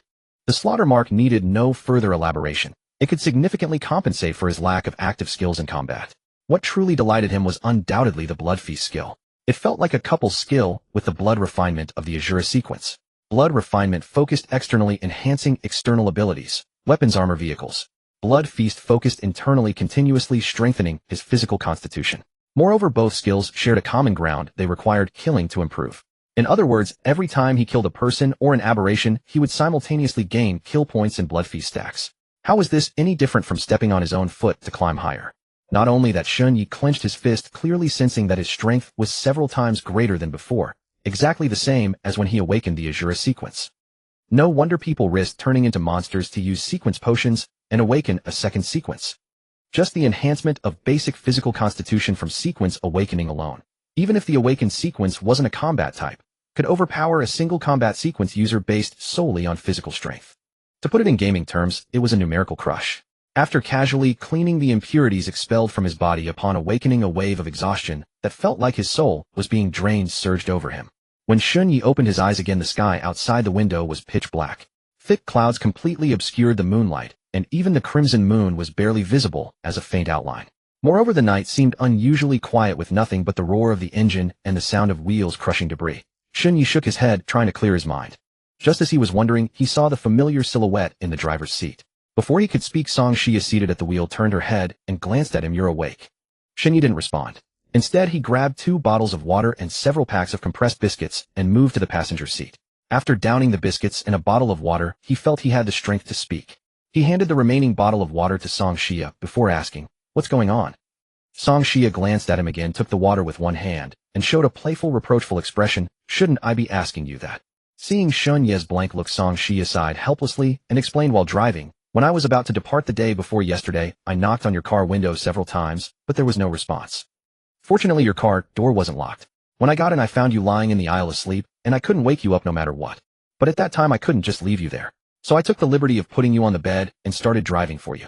After hearing this, Shun Yi finally showed a look of understanding, then awkwardly defended himself. "Maybe I hadn't slept much before, and the drowsiness suddenly hit me." He thought about it. He hadn't had this side effect when he awakened the Asura Sequence, so he could only attribute it to one of the costs of awakening a second sequence. Suddenly, as if remembering something, he asked in surprise, "The day before yesterday.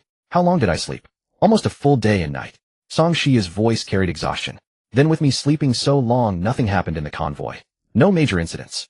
Song Shia held the steering wheel, eyes fixed straight ahead. "But Ning hasn't woken up either. She's been asleep like you until now." This news made Shin Yi frown. He recalled Ning overusing her abilities in Qinxing Village. That girl had pushed the detection ability of the guide to its limit, mentally overdrawing until she collapsed on the spot. He knew that using sequence abilities came at a cost. For instance, the Asura Sequence required kill points to drive it, and his new sequence needed to satisfy his desires after using its abilities. However, desire was too broad a term.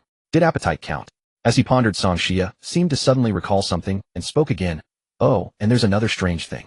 Last night and tonight, the entire convoy hasn't encountered a single aberration, and the gray mist that usually appears after dark has vanished as well." Shin Yi's thoughts were interrupted. He leaned back in the passenger seat, silent for a few seconds.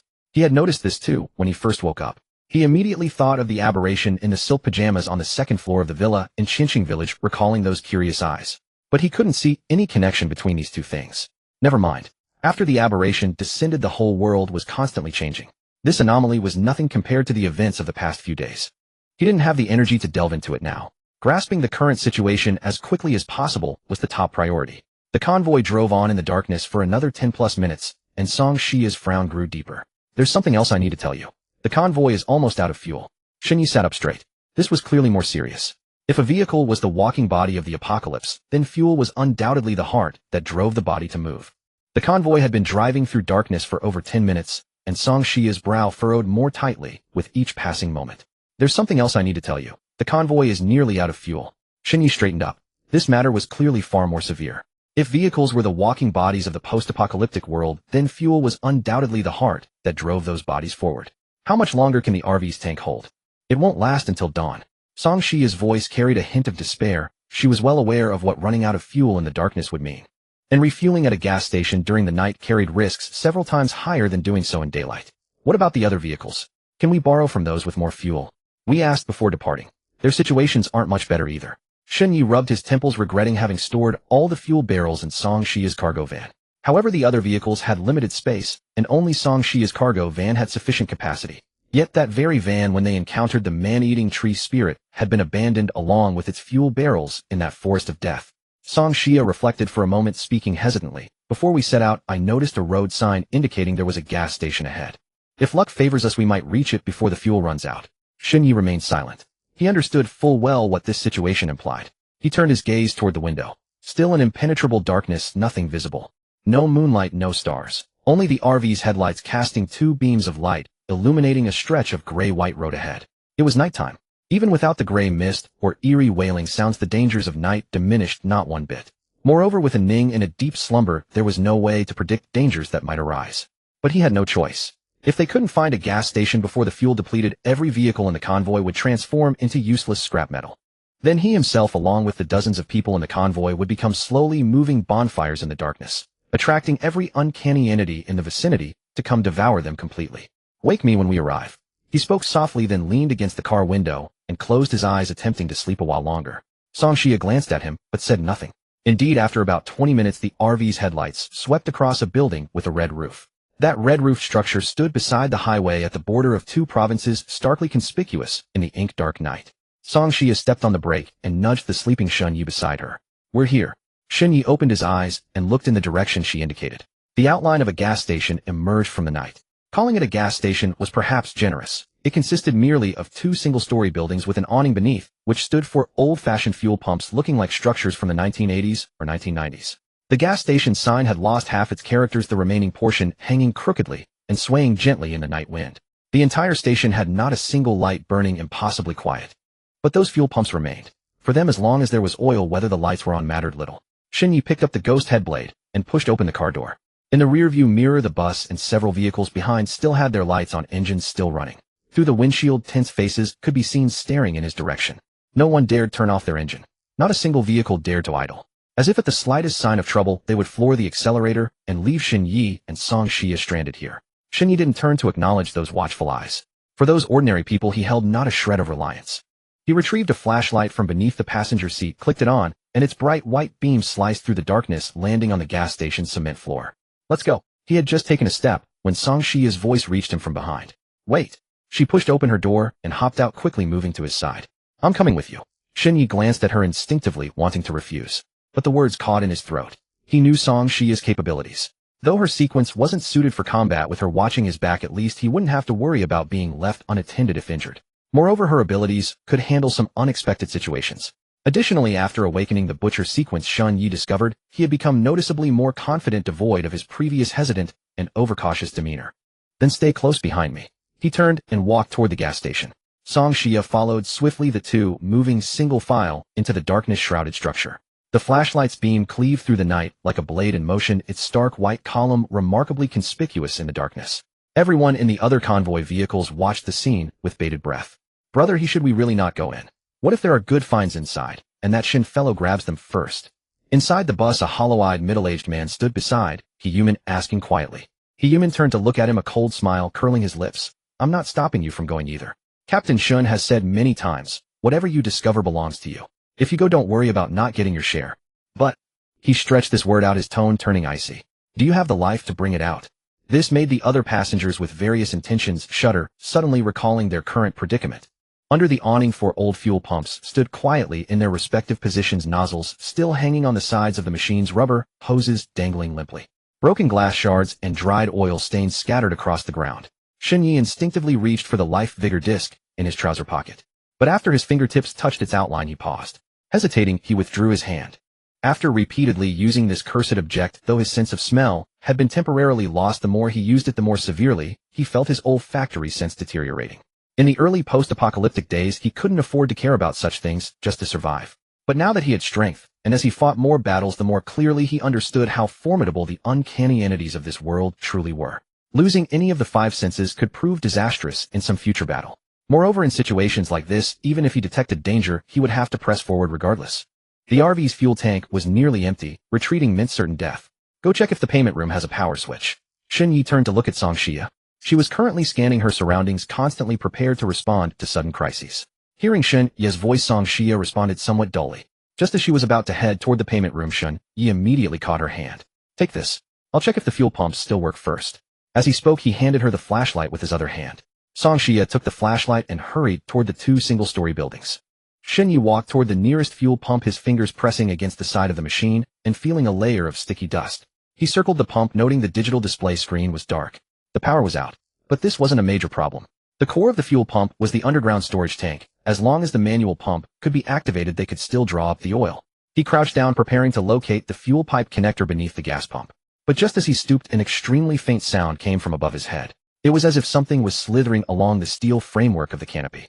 Had his 5 senses not been far beyond those of an ordinary person, he would never have heard such a subtle noise. Shunyi had no time to think, but his body reacted in a flash. He rolled sideways, and as he rose, his right hand grasped the horizontal saber strapped to his waist.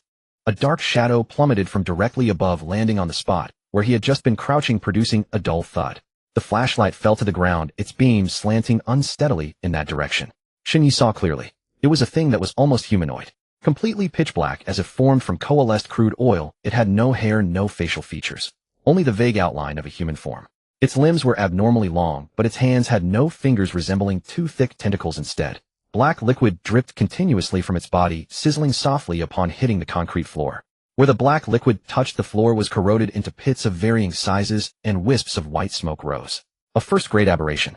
Shunyi made the judgment instantly. It was experience accumulated from the many aberrations he had encountered recently. Low-grade aberrations emitted chaotic energy fluctuations like a tangled ball of yarn. The aura exuded by the aberration before him was clearly stronger than the first-grade green-scaled serpent he had faced before.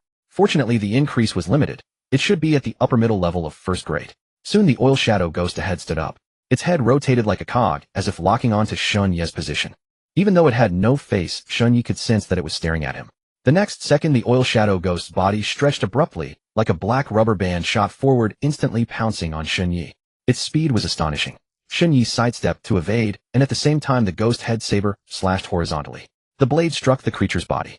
The sensation was entirely different from any aberration he had cut before. The ghost head, which usually sliced through aberrations like tofu, now felt as if it were chopping into a mass of viscous asphalt. The blade sank less than 2 inches before being firmly locked by immense resistance. Shun Yi exerted force, trying to pull the saber back, but no matter how hard he strained, the blade remained immovable. Trouble. Sweat beaded on Shun Yi's forehead. Then several drops of black liquid suddenly spurted from the oil shadow ghost's body. The droplets landed precisely on the back of his right hand, gripping the saber hilt, and a searing pain instantly shot through him. Several rice-sized charred black spots appeared on his skin, rapidly spreading and corroding outward at a visible rate. Wincing, Shun Yi kicked the oil shadow ghost's body, finally managing to yank the saber free with the leverage. But the blade of the ghost head was coated in a layer of black slime, sizzling as it attempted to corrode the steel. However, the ghost head was a weapon forged from a sequence-numbered anomalous object. Its blade material had undergone a transformation. With this sharp trait, he flicked it lightly, and the slime splattered to the ground, leaving no trace on the blade. Shun Yi, on the other hand, was not so fortunate. Several blistered black marks had appeared on the back of his hand. He shook his hand, and his eyes turned cold. This thing is really troublesome. As his words fell, 3 more dark shadows slowly crept over from the corners of the gas station. There were actually 3 more. Including the one in front, there were 4 oil shadow ghosts in total. Shun Yi took a deep breath and chose to attack first. He had to break through their encirclement at the fastest speed. He did not charge at the one before him, but sidestepped its lunge, swinging his saber at the neck of the second oil shadow ghost. This time he used all his strength. The power from his dual sequences erupted within him, and the ghost head emitted a faint whistle as it swung. The resistance of the blade cutting through the black liquid was still there, but this time his strength was enough to overcome it. The blade swept across the creature's neck, cleaving a gash nearly a third of the way through. The oil shadow ghost's movements stalled noticeably, and black liquid gushed profusely from the wound, like blood from an animal. But the next moment the black liquid at the wound began to flow back and coagulate, rapidly healing more than half of the injury within 3 seconds. Shinya's pupils contracted sharply. This aberration's recovery speed was faster than any he had encountered before. However, he soon noticed that while it recovered, its movement slowed. So it seemed its recovery was not without cost. Just then an ability granted by his new sequence flashed through his mind. Slaughtermark. He willed the power newly imprinted within him. In an instant his vision turned gray and white.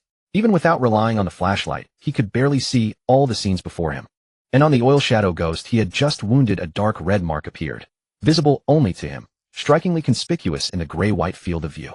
Shinya did not hesitate. He lunged directly at the marked oil shadow ghost. The remaining 3 oil shadow ghosts moved simultaneously, as if sharing a telepathic connection, closing in from 3 directions. Their black liquid arms elongated and deformed in midair, whipping toward his head like tentacles. Shinya did not dodge. He bent low, letting the whip-like strike pass over his head, his steps unbroken. The ghost head saber thrust straight into the chest of the marked oil shadow ghost. This strike was even fiercer than before. As the blade sank into the liquid body, Shinya sensed a clear difference. The viscous resistance was noticeably weaker than before. It was as if the slaughter mark had weakened some defensive mechanism. Combined with the ghost head's sharp trait, the blade pierced clean through the oil shadow ghost's body, emerging from its back. The oil shadow ghost began to tremble violently, black liquid gushing madly from the wound. Shinya did not give it another chance to heal. He pulled out the saber and struck again, a second and third time, each blow landing on the same spot. Meanwhile, the slaughter mark continued to take effect. Shinya could clearly feel that each time he cut the oil shadow ghost, a faint cool stream flowed back into his body through the blade. The creature's attributes were being plundered by him. After 3 strikes, the oil shadow ghost finally could not hold on. Its body exploded from the middle, splattering into a pool of black liquid on the ground, bubbling and hissing like a pot of boiling crude oil. Seconds later, the liquid lost all activity, turning into a dry black hard crust. Shinya's stamina recovered a bit, but the other 3 oil shadow ghosts had already closed in. The back of his hand still throbbed from the oil burns, and the fingers gripping the saber were somewhat disobedient. The 3 oil shadow ghosts pounced almost simultaneously. Shinya parried with his saber. The claws of one ghost slammed into the blade, and the immense impact numbed his tiger's mouth. Another slid in from his side, its black arm wrapping around his left arm, sending a searing pain through his limb. He gritted his teeth, shrugged his shoulder to knock off the clinging ghost, and backhanded a slash at the third. But his movement was half a beat too slow. The 3rd oil shadow ghost had already closed in its face, nearly pressed against Shinya's. The mass of black liquid suddenly expanded like a net, descending toward his head. Shinya tried to dodge, but it was too late. A black liquid enveloped half of his face, sealing his mouth and nose. A sense of suffocation surged instantly. His vision went pitch black, breathing was completely cut off, and all he could hear was the sticky, squelching sound of the liquid shifting. Burning stings constantly radiated from his face, relentlessly stimulating his nerves. The layer of black liquid was attempting to crawl into his nostrils and mouth, trying to suffocate him alive. Yet in this life and death moment, Shunya's mind became increasingly lucid. Enduring the searing agony, he exerted his left hand, attempting to grasp the liquid caked on his face, striving to tear it off in one swift motion. However, the substance resembled an extremely adhesive rubber sheet. The more he pulled, the tighter it adhered. Not only could he not peel it off, but his left hand was also firmly trapped, his 5 fingers sunk into the mass of black liquid, unable to be extracted. The suffocating sensation intensified. His chest grew tight, and distended white spots danced before his eyes, and his heart pounded so fiercely it seemed ready to burst from his throat. He suddenly swung his blade, attempting to hack at the main body of the oil shadow ghost that enveloped his face with his only mobile right hand. But the strike was intercepted halfway. Unaware that another oil shadow ghost had long ensnared the blade and his wrist with its arms, its black tentacles constricting like iron bands, biting deep into his flesh. 2 oil shadow ghosts. One had locked his left arm, another had seized his blade. A third was wrapping his face. His field of vision darkened further. A buzzing tinnitus began to ring in his ears. His lungs felt stuffed with wet cotton, each labored breath yielding only a meager, pitiful return. He was about to die here. Just as his consciousness was on the verge of blurring, a crimson and white interwoven light descended into his body. A warm current spread from his chest. The previously intense burning pain subsided by more than half instantly, and the wounds corroded by the oily sludge ceased to worsen. More importantly, the nearly explosive restlessness and fear were suppressed by this wave of warmth, and his mind regained clarity. This familiar sensation. It was Song Xia. In his grayish-white vision, Song Xia had somehow appeared at the entrance of the toll booth. One hand gripping a flashlight, the other extended toward him, her palm continuously emitting that pinkish light. Shen Yi stopped struggling. He drew a final deep breath, and with the pain subdued, his strength could finally be fully concentrated in his right hand. With a sudden exertion of force, the oil shadow ghost coiling around his arm was forced apart, creating a gap. This sliver of space was more than enough at this critical moment. After his right hand regained maneuvering space, the blade of the ghost head shifted, its angle smoothly sweeping upward from below. This strike was not aimed at the main body of the oil shadow ghost wrapped around his face, but at its weak point. What connected the black liquid clinging to his face with the main body was a slender neck. That connecting line was the thinnest part of its entire form, and also the most fragile. With one slash, the connecting line severed instantly. The black liquid enveloping his face immediately lost vitality, sloughing off like dead skin, falling to the ground, and melting into a puddle of black water. Air rushed forcibly into his lungs, his throat emitting a hoarse gasp. Shen Yi panted in great gulps, both hands braced on his knees, his body bent over as he caught his breath for several seconds. He touched his own face. A layer of greasy oil residue remained on his skin, along with some charred and rotten flesh from the burns. Fortunately, the light of holy healing was still active. The burned areas on his face were rapidly regenerating, otherwise his visage would truly be ruined. Song Xia's support had been impeccably timely. She not only helped suppress his injuries, but also provided him with the opportunity to break free. His gaze grew sharp once more. Rage churned within his chest. An invisible killing intent radiated from his entire body. The remaining 3 oil shadow ghosts regrouped, standing 3 or 4 meters before him. They seemed to exhibit a degree of wariness, daring not to attack rashly. Shen Yi did not grant them a moment's respite. With a swift forward stride, he lunged. He first feigned a cut to deceive the central ghost's parry, then smoothly twisted his blade, carving an opening in the chest of the oil shadow ghost on his left. The slaughter mark activated again, its dark crimson seal flaring in his grayish-white vision. His movements did not pause for a single instant. Having marked one, he refreshed the seal after previously slaying that phantom, then reversed his grip and slashed another blow toward the right leg of the second oil shadow ghost. 2 slaughter marks were branded onto the 2 oil shadow ghosts respectively. After Shen Yi had broken free from their ambush, the 3 phantoms had already harbored a measure of fear toward him. Now, with 2 of them further marked by the slaughter seal, that negative emotion was magnified even more, causing their nearly humanoid bodies to actually tremble. The subsequent battle took an overwhelmingly one-sided turn. The oil shadow ghosts marked by the slaughter seal saw a drastic decline in both defensive capability and aggressive desire. Wounds that previously required a full-powered strike to carve now only needed 6 or 7/10 of that force to achieve the same effect. Moreover, each successful strike allowed him to absorb a portion of attributes through the seal. Although each amount was minuscule under a continuous barrage of over a dozen strikes, he clearly felt his strength climbing layer by layer. In less than 2 minutes, all 3 oil shadow ghosts had dissolved into scattered patches of dried black hard soil. Kill points 78, 81, 74 blood feast layers, 3, strength, slightly increased recovery speed, slightly increased. Shen Yi stood amidst a floor of black hardened earth, breathing in the fresh air in deep gasps. His clothes were splattered with black oil stains, and there were several charred blisters on the back of his hand. Scars from burns still lingered on his face. But he could not concern himself with such details. His eyes were brimming with astonishment and delight. The abilities of the Butcher Sequence proved more potent and versatile than he had imagined. However, having just awakened, his proficiency was not yet high, otherwise he would not have found himself in such a perilous situation moments ago. Fortunately, there was ample room for improvement in the future. Are you alright? Song Xia jogged over from the toll booth. The flashlight beam swept up and down over Shen Yi's figure, her eyes filled with worry. It seemed that after experiencing several life and death trials together, she had grown exceptionally attentive toward the man before her. I'm fine. Shen Yi flicked the residual black fluid from the blade, speaking nonchalantly. How about you? Did you find anything in the toll booth? Behind the toll booth, there's a valve for the oil storage tank. The manual pump still works, so there should be quite a bit of oil left. Song Xia, also panting heavily, replied, but I also encountered 2 of those same phantoms inside. At the moment she raised her hand, Shen Yi finally noticed a wound on her right arm. Not particularly deep, but still oozing blood. Your arm. I accidentally got scratched while running out. Shen Yi gazed at the wound on her arm that continued to seep blood, silent for a second. He could guess that upon encountering the phantoms, she had immediately sensed that something might have gone wrong on his end, which is why she had dashed out heedless of her own safety, not even tending to herself. His heart seemed to be tugged by something. Without conscious thought, he uttered words that surprised even himself. Thank you, Xia. If not for her timely support just now, he might indeed have met his end here. Speaking these words seemed perfectly reasonable. Yet Song Xia first paused, as if having discovered something amusing, and covered her mouth, laughing with animated grace.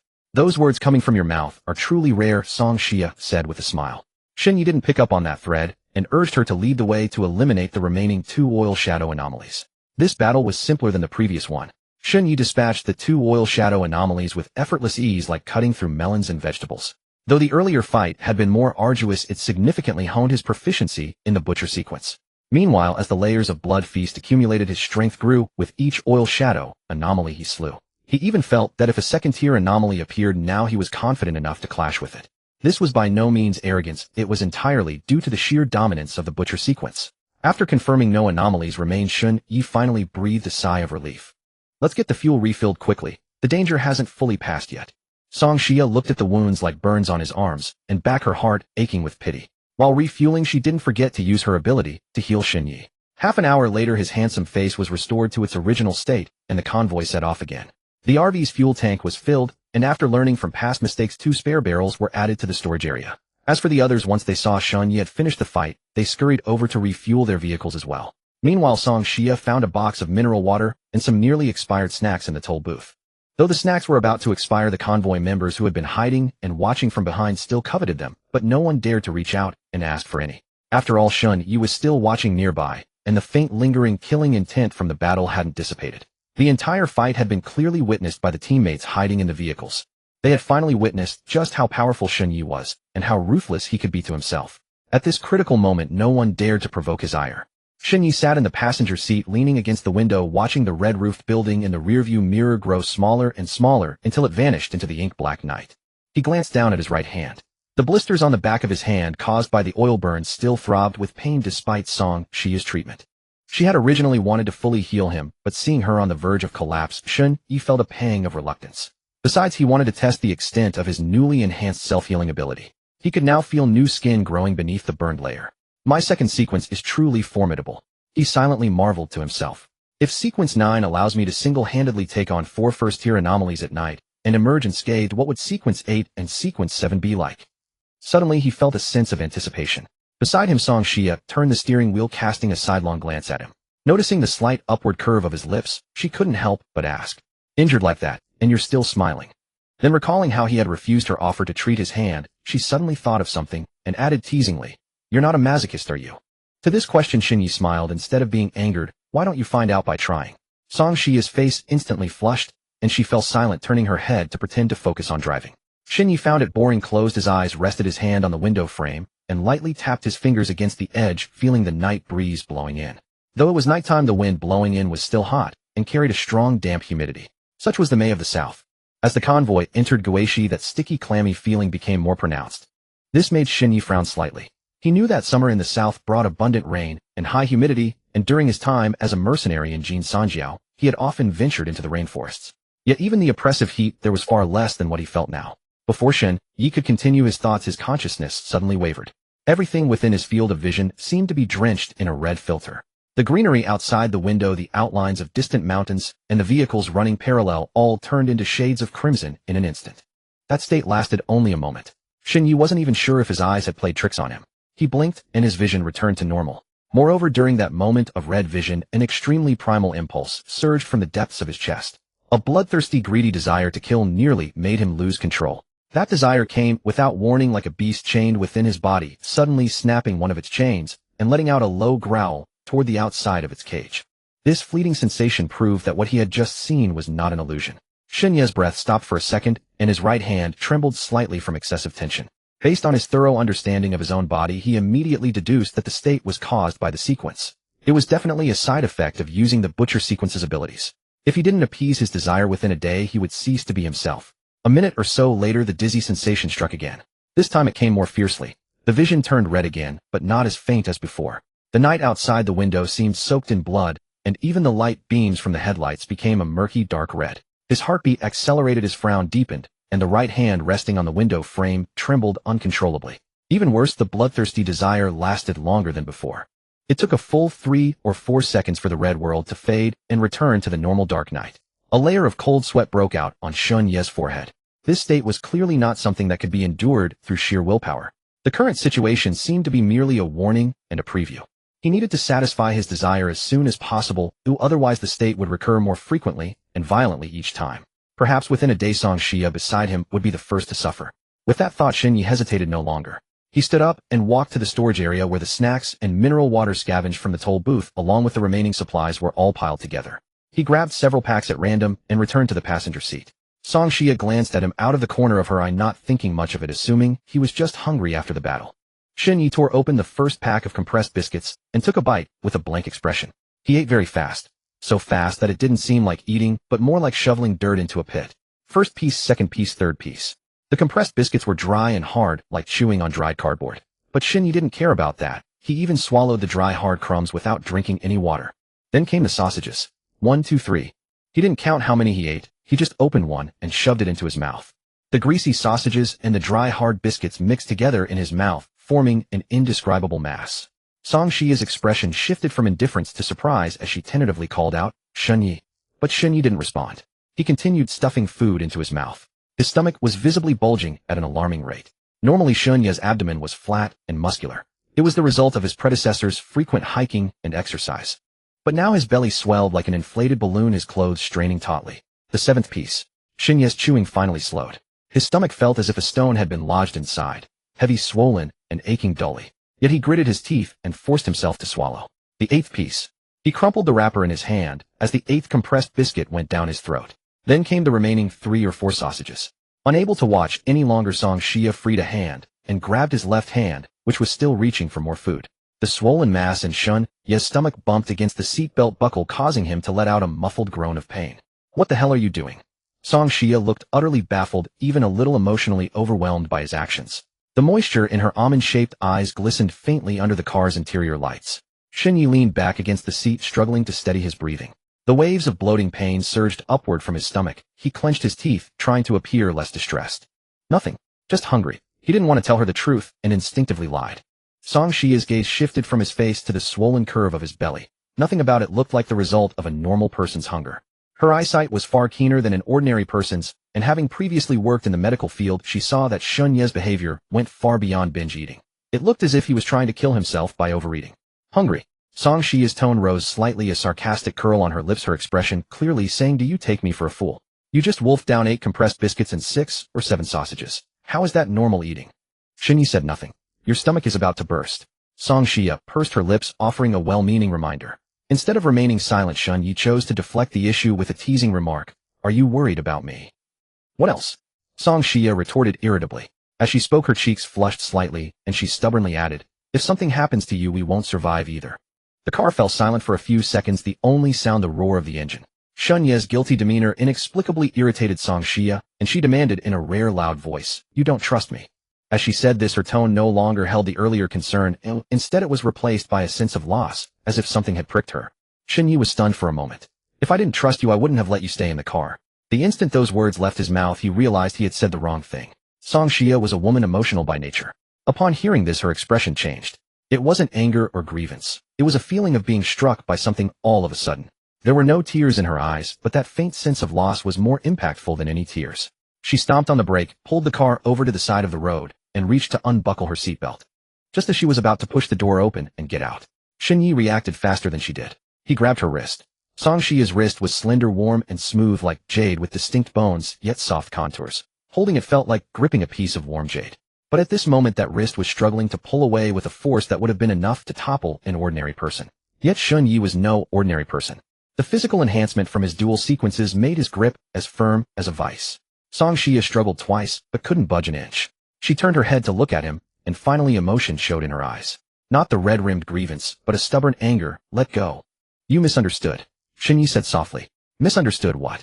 You've never trusted me from the start. Ever since we left Snake Village, I've regarded you as a partner, a comrade. I wanted to survive together with you. But what about you? We've been through so many narrow escapes together, yet you've never let down your guard around me." Faced with her accusations, Shen Yi's Adam's apple bobbed up and down. He suddenly recalled that after he had fainted earlier, it was Song Xia who stayed by his side and took the initiative to drive for him. He remembered the many times he had been in danger, and it was her holy light of healing that pulled him back just when he was about to collapse. Including just now, if she hadn't rushed out of the toll booth to heal him in time, he would have been a corpse suffocated to death by the oil shadow ghost. Yes, Shen Yi was formidable, the only fighter in the Dawn convoy. But without Song Xia, no matter how strong he was, he wouldn't have survived until now. Maybe I really am too guarded against people, he thought. If she had wanted to harm him, he might never have woken up after losing consciousness in the car. You really misunderstood, he explained again, his tone much gentler than before. Song Xia didn't respond, but she stopped struggling to pull away. The bloating pain in his stomach continued to torment him, making his voice tense as he spoke. It's actually a side effect of my sequence. Song Xia was taken aback, a look of surprise on her face. After a battle, I need to satisfy one desire. Shen Yi spoke slowly, even with some reluctance. Otherwise I'll lose control and become a monster that only knows how to kill. What kind of desire? Killing or other primal desires, like appetite. But I'm still experimenting with this. I don't know if it works yet. He didn't specify which sequence. He revealed not a single word about the Butcher sequence's specific abilities or the existence of the Asura sequence. This wasn't distrust, it was caution. It was a habit ingrained in his bones. In his past life as a mercenary, he would never reveal all his cards, even to his closest comrades. Some things were better known by as few people as possible. Song Xia opened her mouth to speak, but before she could utter a word, Shun Ye's expression suddenly changed. That dazed feeling surged up again. This time Song Xia saw it too. Shun Ye's pupils contracted to the extreme in an instant, and several dark red bloodshot streaks appeared on the whites of his eyes. The corner of his mouth twitched upward uncontrollably, an expression that was not a smile, but something crawling out from the depths of his body, forcibly commanding his facial muscles. Ferocious. A ferocity that did not belong to the realm of humans. And his eyes. Those eyes that had been struggling to remain calm just a moment ago were now surging with pure, undisguised killing intent. Cold, brutal, like a blade freshly tempered in blood. That killing intent was directed at her. Song Xia's pupils abruptly contracted. Her body instinctively recoiled. Her wrist struggled frantically in Shun Ye's grip, her feet pushing against the pedals in an attempt to gain leverage while her other hand fumbled for the door handle. As she fought desperately, Shun Ye's other hand had already grasped the hilt of the Guisho blade beside him. His fingers trembled, slightly loosening and tightening in a silent struggle against some invisible force. At the same time, Song Xia saw his lips moving. No sound came out, but she could read the words, "Don't touch her." This was clearly not directed at her. It was directed at himself. Then that ferocious face began to change. Not returning to normal, but twisting into another expression of extreme agony. It was as if someone was violently pulling at every muscle in his face, yet he still struggled with all his might. Veins bulged on Shun Ye's forehead, sweat droplets rolling down his cheeks. His breathing grew heavy and rapid, his chest heaving violently, each exhale accompanied by a low muffled grunt. Just as the Guisho's blade was about to touch Song Xia's smooth neck, the killing intent vanished abruptly. Shun Ye's hand slipped from the hilt, his pupils gradually returning to normal, the bloodshot hue fading from his eyes. What replaced it was a profound exhaustion and a faint trace of awkwardness. He released Song Xia's wrist. The movement was gentle, yet carried a deliberate restraint, as if he feared that if he held her a second longer, the suppressed urge would surge back. Song Xia withdrew her hand and rubbed her reddened wrist. Her breathing was also a bit rapid, but her almond-shaped eyes no longer held fear. Instead, they bore a complex, indescribable emotion. She looked at him. He did not look at her. The car remained silent for a long while. "Are you okay?" As the victim, Song Xia was the one showing concern. "For now I'm fine." Shun Ye's voice was dry and hoarse, revealing deep fatigue, yet a warmth stirred in his heart. "It seems that satisfying my appetite can't resolve this side effect." As he spoke, his gaze fixed on his right hand, the one that had uncontrollably reached for the blade just moments ago. The blisters from the oil burns on his hand still throbbed dully, but what he felt now was a deeper burning sensation. That desire was still clearly buried within him. It hadn't vanished. It was merely suppressed. But he knew well that he could suppress it for a time, but not forever. The next outbreak would come even faster than before. Is killing truly the only way to remove this side effect, he wondered. Then, "You're not actually going to kill someone, are you?" Song Xia's expression grew extremely complicated. Facing this question, Shen Yi almost shook his head without hesitation. Though he was no saint, he was far from a wanton killer. If he were to raise a blade against the innocent people of the Dawn Convoy, what difference would he be from a beast like Xiao Biao? Even if the side effect could be removed, such an act would surely become his inner demon. Just then someone tapped on the car window. It was He Yuman, his face beaming with a smile. He first glanced at Song Xia in the driver's seat, then turned his gaze to Shun Yi. "Captain Song, Captain Shun, why did you suddenly stop?" Song Xia raised her hand to look at the wristwatch Song Lei had left her before his death. It was already past 5 in the morning, a dawn would break soon. Moreover, Shun Yi was in no state to continue forward. He was now a ticking bomb ready to explode at any moment. Whether for himself or those around him, the danger was palpable. So before Shun Yi could fabricate an excuse, she quickly replied, "It's almost dawn, and there's no eerie pursuit behind us. Have everyone take a short rest first." He Yuman, though puzzled, nodded obediently. "Sure, I'll arrange it right away." After watching him leave, Song Xia asked again, "Is there really no other solution?" Shun Yi stroked the stubble on his chin, a contemplative expression on his face. Suddenly an idea flashed, and the corner of his mouth lifted slightly. Actually, there might be. What? The subconscious description of the side effect states that fulfilling one primal desire is enough to dispel it, but it doesn't specify which primal desire. So besides appetite, the human desire for reproduction should count, right? The question was rhetorical with a hint of implication. Though Song Xia was still inexperienced in such matters, her college dorm mates had often discussed this after lights out, and as a medical professional she understood immediately. Unlike the naive girls, she neither blushed nor faltered, instead asking directly, like with Lin Wanxiu. The question caught Shen Yi off guard.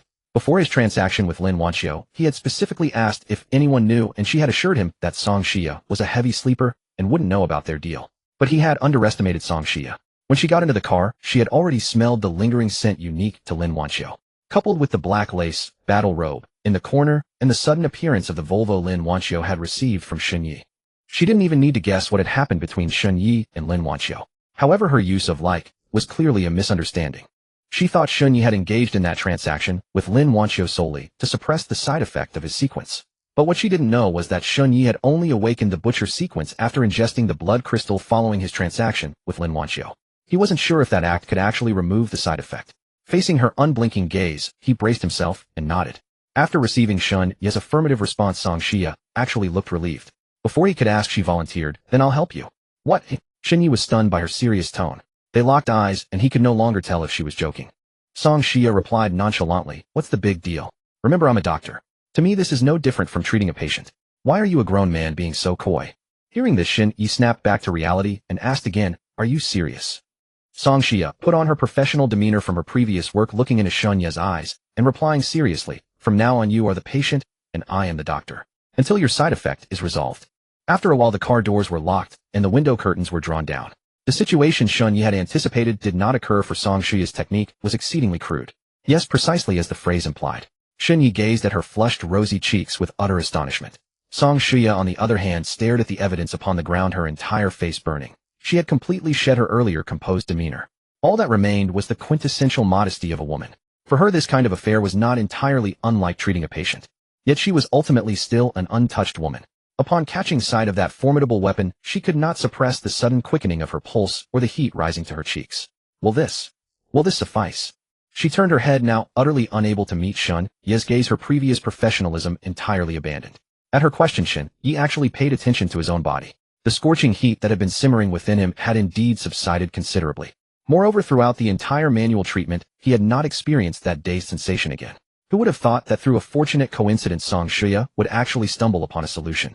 Shen Yi had originally intended to seek out Lin Wanxiu for another transaction, hoping to find a way to resolve the side effects. He never imagined that Song Xia would volunteer on her own. The process was unexpected, but the outcome was correct. Yet as he looked at Song Xia's beautiful face, a mischievous thought stirred in his heart. He suddenly found himself disinclined to reveal the truth, wanting instead to see how she would respond. Besides, if he did not take advantage of the opportunity today, there might scarcely be another chance. After all, the current atmosphere was truly a once-in-a-lifetime occurrence. It seems to have some effect, but it has not completely resolved the issue. Hearing this reply, Song Xia grew even more flustered. Then what should we do? She lowered her head, afraid to look him in the eye. Seeing her like this, that sliver of mischievous intent in Shen Yi's heart swelled once more. It is not entirely useless, at least the direction is correct. It's just that the process may need to go deeper.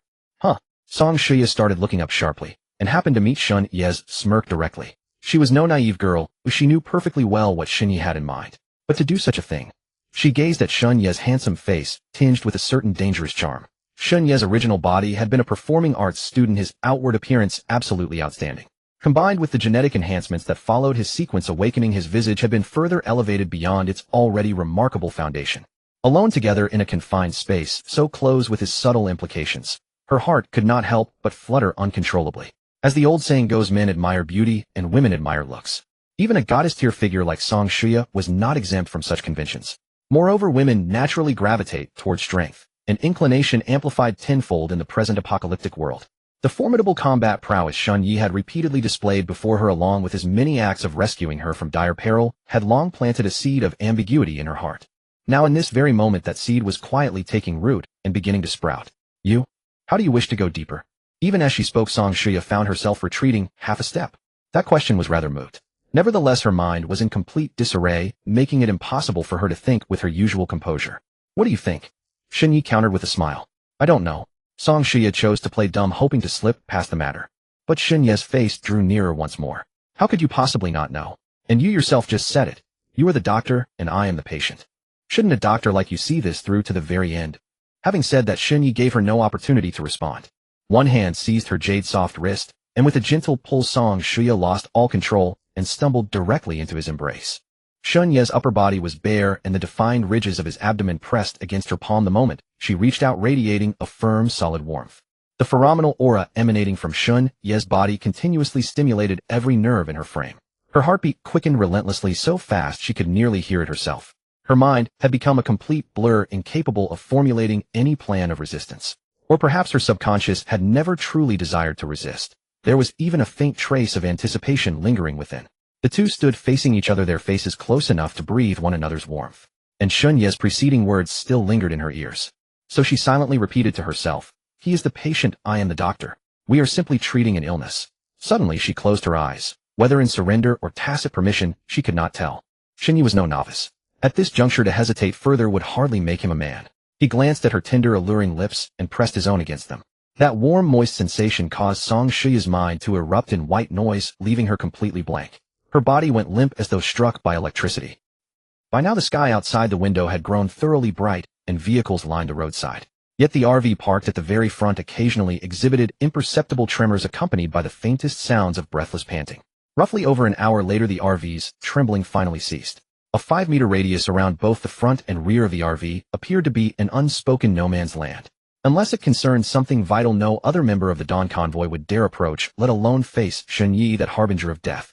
Thus, whatever transpired inside the vehicle remained known to no third party beyond the two protagonists. On the double bed, Song Shia lay curled against Xunye's embrace. Sweat had dampened the fine hairs along her forehead, giving her a delightfully disheveled appearance. After a long while, she finally murmured, "Has it? Has it been cured this time?" Her voice was barely above a whisper, her breath faint. Clearly she had been thoroughly worn out. Xunye's right hand rested on her forearm, gently rubbing it. "It is completely resolved now." Hearing this, Song Shia seemed to exhale in relief. Compared to the frenzy of moments before, she seemed to fear even more the sight of Xunye losing control. And as a physician, she understood a man's needs in such matters all too well. As for having given away her virginity in such a muddled fashion, she harbored no real regret. Once her strength had slightly recovered, she rose and went to take a shower. Upon emerging from the bathroom, she found Xunye holding a steaming bowl of instant noodles. Within the crimson oil broth floated not only noodles, but several sausage links and a braised chicken leg. The RV had long lost its power supply, and the hot water had been obtained by Xunye after he stepped out and traded with a nearby family preparing a meal. As the fragrant aroma drifted toward her, Song Shia's throat involuntarily swallowed. "Eat up," he said, handing her the beef noodles piled high with sausages. Already ravenous, Song Shia instinctively reached out and took the bowl. She had barely taken a few mouthfuls of noodles before glancing over at Xunye, who sat in the passenger seat smoking. "Aren't you eating?" Xunye wore a wry smile.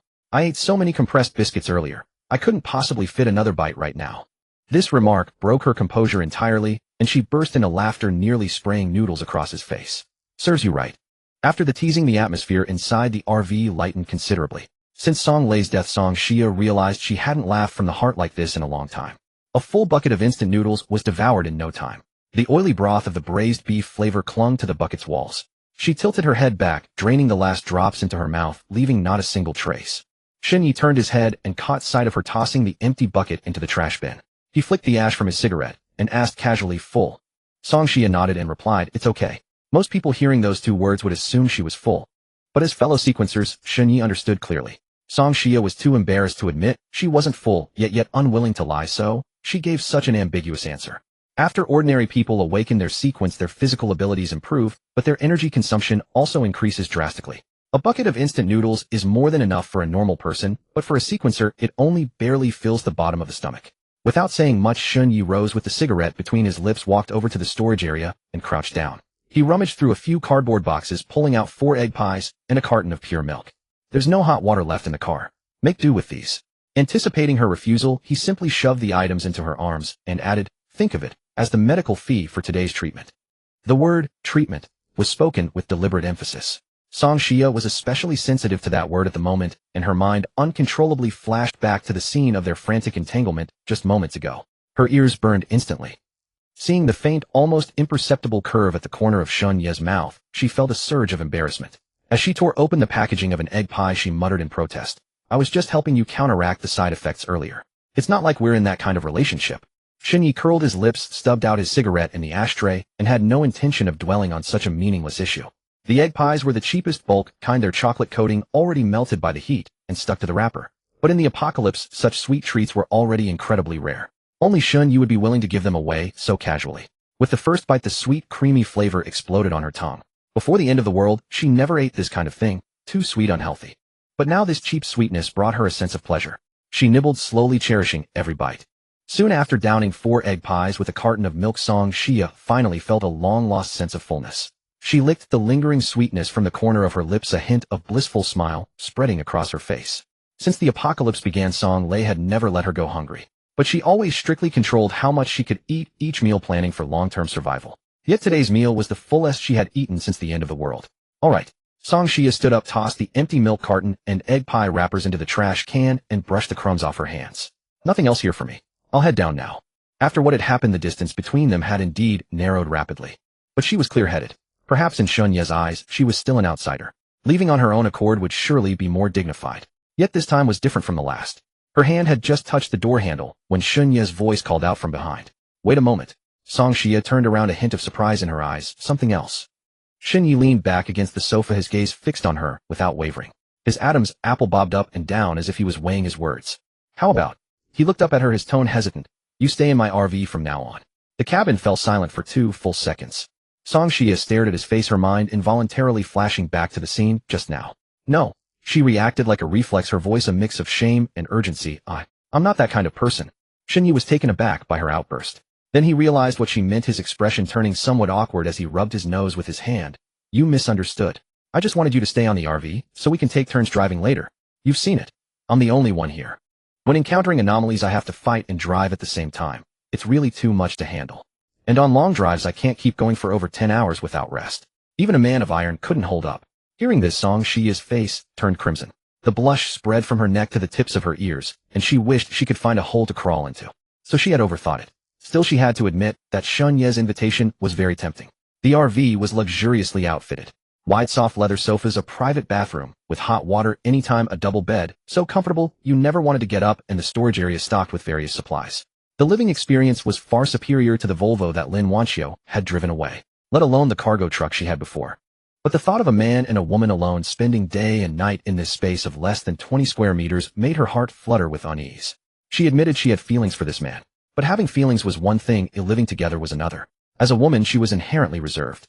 Otherwise, her first time wouldn't have fallen to Shun Yi.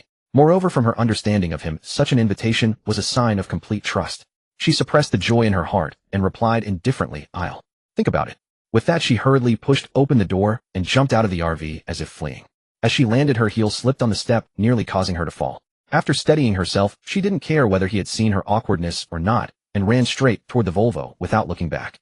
Shun Yi leaned on the sofa, watching the tall figure walk away through the window. The smile on his lips couldn't be suppressed. He wasn't surprised by Song Xia's answer. Of course, another woman might have agreed immediately. But Shun Yi wouldn't have taken a liking to such a woman. That's how it is. People don't treasure what comes too easily. After seeing her get into the car, he finally withdrew his gaze. The air in the RV still carried the faint, elegant scent of her body. He clicked his tongue, shook off the messy thoughts, and his mind got up and lay back on the bed. Meanwhile, after relentless pursuit, the Blood Eagle convoy finally arrived at a small gas station at the border between Yedong and Guishi. The gas station was small and old, consisting of 2 dusty low single-story houses and a faded red canopy. On the ground next to the pump, several patches of blackened hard soil stuck out, looking out of place in the entire station. Hard to ignore. Oddly enough, when stepping on these black clods, the soles of the shoes could still feel an undispersed warmth, like a pot of asphalt that had just been turned off. If Shun Yi were here, he would recognize at a glance that this was the very gas station where he had fought for his life against the 4 oil shadow demons last night.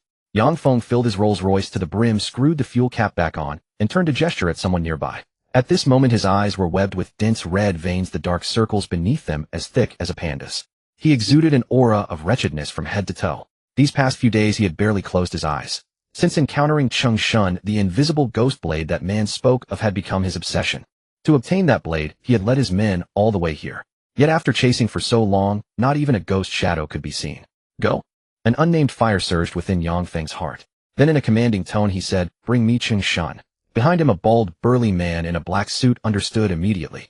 He turned and strode to the rear seat of a mud-caked SUV, then wrenched the door open with brutal force. The moment the door swung wide, a wave of mixed sweat and sour stench hit them. And right then Chung Shun was sound asleep in the back seat, his mouth gaping wide, his snores rising from one peel to the next. The bald thug without a word grabbed a handful of Chung Shun's sparse hair and yanked it hard. Oh! Chung Shun jolted awake, the searing pain wringing from him, a scream like a pig being slaughtered. His entire body was forcibly dragged out of the back seat. His back slammed against the door frame, his shoulder crashed onto the running board, and finally he flopped onto the concrete like a puddle of mud. Countless strands of hair had been brutally torn out. From the split wound on his scalp, dark crimson blood oozed and streamed down along his temple, past the corner of his eye down to the corner of his mouth, dripping steadily onto the concrete beneath him. The bald thug remained utterly unmoved. The others in the convoy turned their gaze toward the commotion, but their expressions showed no flicker of emotion, as though accustomed to such scenes. Chung Shun was dragged by the scruff of his head all the way. His legs kicked and flailed wildly against the concrete, and in the process one of his leather shoes was scuffed off, revealing a gray sock with a hole in it. The bald thug's movements were exceedingly practiced, as if he were dragging a sack of grain. Only when he reached Yang Feng did he release his grip. At that moment Chung Shun's mind was a complete blank. The excruciating pain felt like boards studded with iron nails slamming into him piece by piece. The instant he caught sight of Yang Feng's face, before he could process what had happened, his survival instinct drove him to his knees, dragging himself forward on his knees until he reached Yang Feng's legs.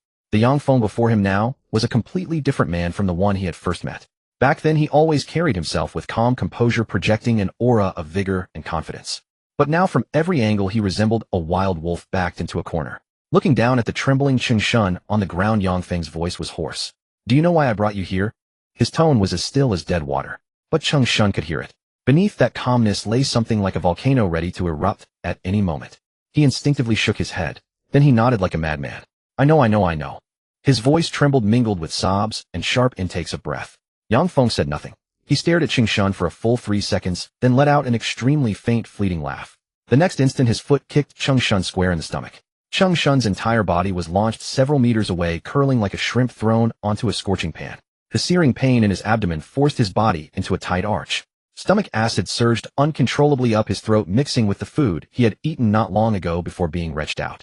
It splattered across the ground with a pungent, sour stench. "Have mercy, President Yang. Have mercy." His voice came out slurred and indistinct, the agony too intense for him to even crawl.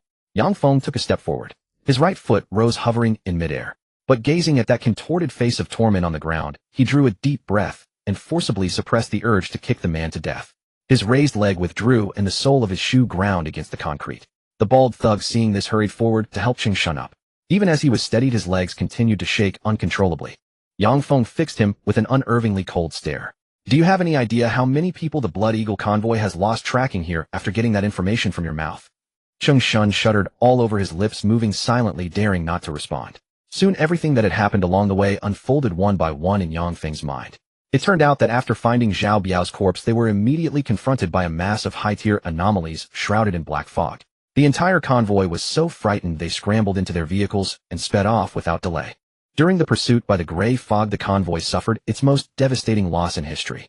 6 vehicles were directly devoured by that gray mist, and the more than 10 people inside never even managed a desperate cry. After escaping the gray fog, the convoy arrived at a fork in the road. Based on the tire tracks left behind, Chung Shun confidently claimed that the young man had taken the smaller path. Thus the convoy set off again, following the small path. But halfway through they found themselves surrounded by a ring of first-tier tree spirits. By igniting the fuel tanks of several vehicles, the convoy barely managed to break free. Pressing further along the way, they arrived at a village called Qinqing Village. Yang Feng had originally planned to enter the village to replenish supplies and look for traces of the RV. But upon entering, they found everything had been thoroughly stripped bare, and in addition, they encountered several high-tier anomalies inside a villa. More than a dozen of his men were reduced to piles of bleached bones in an instant. If not for one of his men of Sequence 9 who sacrificed his life, the entire convoy would have perished in that village. After escaping the village, the convoy followed the tire tracks and fled all the way here. Before we set out, our convoy had over 130 people, half of whom were my most trusted lieutenants. And now, my trusted lieutenants are dead or wounded. The entire Blood Eagle is down to just over 50 people. You tell me, should I be angry? Should I kill you? Chung Shun's entire body quivered uncontrollably. He slammed his head against the ground frantically, his forehead cracking against the concrete with a hollow thud, each strike landing solidly on the hard ground. The skin on his forehead split quickly, blood and dust mingling into a gruesome mask across his face. Captain Yang, the information I provided was absolutely reliable, absolutely correct. When Zhao Biao had seized that RV and begun modifying it, Cheng Shun was present and watched with his own eyes. He clearly remembered that at the time they were pressed for time, and a considerable number of steel plates were added to reinforce the body, nearly doubling the vehicle's original weight. But matching tires could not be found, so Zhao Biao made do with the old ones. As a result, the vehicle's tires wore down far more than those of an ordinary car, and the tire marks left behind were particularly distinctive. Zhao Biao could recognize them at a glance. Therefore, being able to track accurately all the way here was almost entirely Cheng Shun's doing. His only mistake was that he had awakened Yang Feng's greed. Yang Feng knew himself very well that if not for chasing that young man and trying to seize that blade, they would never have lost so many people. But he was proud to his core. How could he ever admit it was his fault? Moreover, a numbered sequence anomaly weapon appearing in the hands of an ordinary person who had not even awakened a sequence. What difference was there from pie falling from the sky? No one could have resisted such temptation. From the very beginning, Yang Feng had regarded that blade as his for the taking. To claim it sooner, he had slashed the convoy's daily rest hours from 6 down to 4, driving his men relentlessly through night and day. Yet after chasing for all these days, the Blood Eagle convoy could never catch sight of that RV. Whispers of discontent had begun circulating among the men, and Yang Feng's authority over the group was eroding bit by bit. But each time he clenched his teeth, resolved to abandon the pursuit, convinced he could no longer sacrifice his entire convoy for a single blade. Cheng Shun would inevitably rediscover those damn tire tracks on the road ahead. Again and again. The relentless cycle of hope and despair had left him numb, agitated, furious, resentful, and full of regret. The mounting negativity had robbed him of sleep and appetite in recent days. Now he wanted no more of this cat-and-mouse game. One stroke to sever that dog's head, then lead the remaining men north. Cutting losses seemed the most rational choice. In the end, he merely wished to use Cheng Shun as an outlet for his frustrations, a tool to restore his dominance. He drew a long breath as if making some agonizing decision. Just as he prepared to draw his blade, an excited voice pierced his ears. Manager Yang. Manager Yang. A lanky, bespectacled man with a matching receding hairline came hurrying over at a jog, crying out breathlessly, Found something. Found something. A major discovery. Yang Feng furrowed his brow, his hand still resting on the blade's hilt, and turned to face the newcomer. This bespectacled man had been a technical director at one of Yang Feng's subordinate companies, Zhou Xinghai. Before the apocalypse, he had worked in mechanical engineering and understood all manner of machines. Normally taciturn and aloof, he had almost never displayed such an expression of near loss of composure, excitement. Speak. Yang Feng arched one brow slightly, uttering but a single word. Zhou Xinghai rushed forward, panting, pushing his askew glasses up the bridge of his nose, and pointed toward the row of fuel dispensers. While I was filling up, I checked the status of these dispensers. Guess what? The fuel pump motor is still warm. Moreover, the electromagnetic valve at the oil outlet just recently reset, and the circuit board on the digital display has been reconnected. Yang Feng impatiently cut him off. Speak plainly. These machines were definitely tampered with not long ago, and whoever left probably hasn't been gone more than 5 hours. Yang Feng's gaze shifted dramatically. Those bloodshot eyes narrowed, and something deep within his pupils was rekindled. Just then a shout rang out from the other end of the convoy. Manager Yang! Manager Yang! Over here, over here! One of Yang Feng's loyal men stood on the asphalt at the gas station's exit, still pulling up his pants. Once Cheng Shun drew near, the man excitedly pointed to the spot beside where he had been urinating. There are those tire tracks too. Exactly like what Cheng Shun described before. Wide and deep, and the tread spacing matches. Another subordinate pushed up his glasses and analyzed, based on the direction of the tire tracks, they're heading toward Wu City. The two pieces of news struck Cheng Shun's ears almost simultaneously. He jerked his head up, his face smeared with blood, tears and snot mingled together, utterly disheveled. Yet those eyes blazed like never before, as if clutching at the final straw. Look, Manager Yang. Look, I told you. I guaranteed my intel was correct. That young man who drove off with Zhao Biao's RV is definitely ahead. He definitely hasn't gone far. Director Zhou said it's been less than 5 hours since they left. They couldn't have gotten far in such a short time. There's still time to catch up, still time. Manager Yang. Yang Feng stood motionless, his gaze wavering. He looked down at Cheng Shun's blood-streaked face, then slowly raised his head, gazing toward where the highway stretched onward. His eyes passed beyond the gray horizon, fixing on that distant ridgeline, shimmering and distorting in the scorching heat. The flame that had nearly guttered out now flared anew within his gaze. Not a flame of rage, but of greed. That avarice, nearly extinguished in his heart, was now reignited by this pair of promising news. Very well. He slowly withdrew his hand from the blade's hilt, his gaze settling on Cheng Shun's face. The corner of his mouth curved into an utterly cold smile. I'll trust you one last time. Then he bent down, extending a hand to pat Cheng Shun's blood-smeared cheek.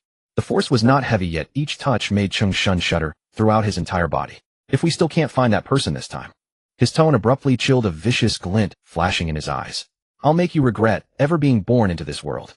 With that, he didn't spare Cheng Shun another glance. He straightened up, turned, and waved a hand toward the convoy. All hands rest is cancelled. Board vehicles and proceed at full speed. Follow the direction of those tire tracks. Chase them down. Catch them, and there'll be rewards for everyone. Soon a chorus of engine roars erupted throughout the gas station. Vehicles rumbled to life, one after another, tires grinding over the patches of black-hardened earth, all racing toward Wu City together. Over 40 vehicles stretched out on the highway like a winding serpent.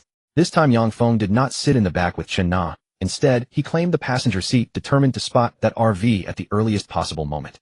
He straightened his seat, leaned forward, one hand braced against the dashboard, eyes locked rigidly on the road ahead. He had already squandered half his convoy and the lives of countless brothers for this blade. He would have it no matter the cost. Inside the RV, Shen Yi rolled over, burying his face deep in the pillow. Not long after Song Xia had stepped out, he had simply flopped back onto the bed. That earlier bout of unconsciousness had not cured all his exhaustion. The temperature inside the vehicle had been climbing steadily without him noticing. After some unknown duration, Shen Yi's eyes snapped open. His pupils reflected the dim outline of the ceiling. His heartbeat was steady, lacking the panic of someone jolted awake. He had simply been roasted awake by the heat. He sat up, wiping the sweat from his forehead. His palm came away slick as if he had just been fished from water. His back clung to the seat, the fabric soaked through and sticking to his skin. He glanced at the sky beyond the window. The overcast sky of morning had dwindled to a single sun, ceaselessly radiating intense heat. The entire world had been bleached stark white. Shen Yi looked at the thermometer hanging beside the window. 42 degrees. What the hell kind of weather is this? He cursed under his breath, fetching a bottle of mineral water from the storage compartment and draining several gulps. The water was lukewarm. Drinking it offered no relief from the heat, only parching his throat further. He cast his gaze toward the window. Vehicles were parked one after another in the shade of roadside trees, with no one daring to linger under such merciless sunlight. Just as he prepared to turn and take a cold shower, the windows began to tremble faintly, and the roar of engines reached his ears from the distance. He turned to look. Only a convoy silhouette was visible at the highway's end. At the sight, Shen Yi felt no joy at seeing fellow survivors. Instead, his brow furrowed deeply. In this apocalypse, the human heart could sometimes be more terrifying than any monstrosity. Cheng Shun sat in the passenger seat of the black off-road vehicle, his wounds causing him to grimace in pain. Even so, his eyes remained wide open, fixed intently ahead, afraid of missing anything. About a kilometer ahead, on the right side of the road, under the shade of trees, a convoy of vehicles was parked. His gaze swept past a few ordinary cars and a bus in front, then locked onto the motorhome at the very front. That's it. Cheng Shun nudged the burly suit-wearing man beside him, who was driving, his voice brimming with excitement. Found it. Found it. That's the one. The bald-headed driver frowned at his shout, but before he could scold him, Cheng Shun grabbed the walkie-talkie beside the seat, his fingers trembling as he pressed the talk button. Mr. Yang. Mr. Yang, did you see? It's them. We found them. The voice traveled through the radio waves into the cockpit of the Rolls-Royce ahead. Yang Feng sat in the passenger seat, leaning slightly forward. His gaze was far sharper than Cheng Shun's. Earlier, when Cheng Shun hadn't yet spotted them, he had already scrutinized the convoy ahead. A dozen or so vehicles, a modest fleet, now sat quietly by the roadside. The motorhome at the front matched Cheng Shun's description exactly. I see it. Yang Feng replied into the walkie-talkie, a slow smile curling at the corner of his mouth. The tiredness and anxiety of the past few days in his bloodshot eyes were replaced by a surging excitement. But he didn't give the order immediately. Last time in Xinqing village, he had seen hope like this only to charge in headlong and lose a dozen men. So he pressed the talk button again, his voice lowered deliberately. Cheng Shun, are you sure it's that one? Absolutely. 100% sure. Mr. Yang, I'd recognize that motorhome, even if it turned to ashes. Cheng Shun's voice was almost a roar, spittle flying onto the window, excitement making him forget his injuries. Even when Zhao Biao was still alive, he had dreamed of riding in that motorhome.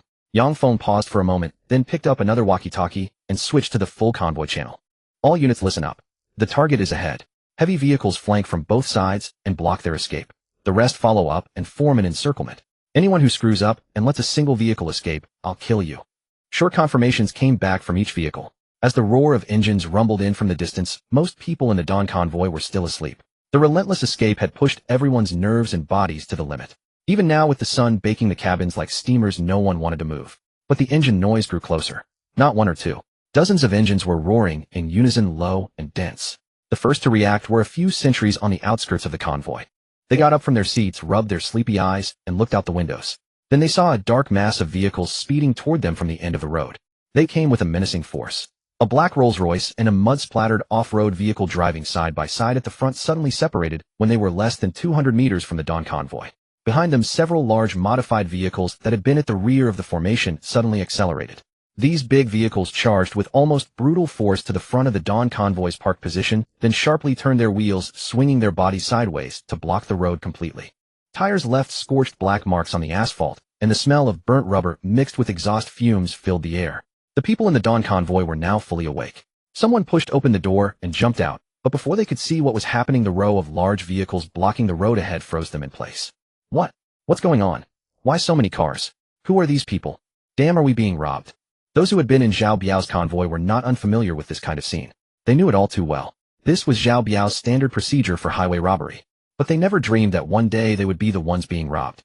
A few quick-witted ones immediately shrank back into their vehicles, slammed the doors shut, and fumbled to lock the central controls. Inside the motorhome, Shenyi had lowered the curtains the moment the engine sounds approached. Instead of hurrying out, he glanced through the gap in the curtains. Another encirclement. All routes were blocked. The newly arrived convoy had at least twice as many vehicles as theirs. His frown deepened. A knock on his door. Shenyi pulled the curtain aside slightly. Standing outside was He Yunping. The usually smiling man now wore a rare expression of gravity. A fine layer of sweat beaded on his forehead, and his eyes kept darting toward the road. Shenyi assumed he was seeking shelter, so he didn't open the door immediately. Captain Shun. He Yunping lowered his voice, speaking faster than usual. Let me in. I have news to report. Only then did Shun Yi open the door. Once He Yunping was inside, the curtain was pulled aside, slightly affording a view of the Rolls-Royce's position. Before he could speak, the door of the black Rolls-Royce opened. The first thing to emerge was a foot in a white pointed-toe leather shoe. Then a floral silk shirt, white suit trousers, and a beige cowboy hat. The brim was tilted at just the right angle to reveal half a face. When the man in white trousers removed his sunglasses, He Yunping fully recognized the face. Yang Feng. It really is him. His voice had changed pitch as he uttered the name. Shun Yi followed his gaze. The man in the floral shirt stood still, casually adjusting his cuffs. Then from behind the Rolls-Royce a woman stepped out. She wore a violet strapless bodycon dress, her brown wavy hair cascading over her shoulders. The hem barely covered her thighs, and she wore stiletto heels. She walked gracefully around the front of the car, naturally taking Yang Feng's arm. Then the back door of a black off-road vehicle was roughly yanked open. A bald, burly man dragged someone out. The man was mostly bald, covered in bloodstains, and slumped like a limp mess. The bald man grabbed him by the collar, dragged him like a dead dog to a spot a few meters behind Yang Feng, then let go. The man lay there gasping for breath without the strength to lift his head. He Yunping followed Shun Ye's gaze, and when he recognized the face, his eyes widened. Ching Shun. He gritted out the name. Seeing his expression, Shen Yi asked curiously, "You have a grudge against him?" No, he used to be Zhao Biao's convoy manager. After Zhao Biao died, he took his people and ran. This group was probably led here by him. Shen Yi gave a look of understanding, then pointed at Yang Feng. And him? What do you know?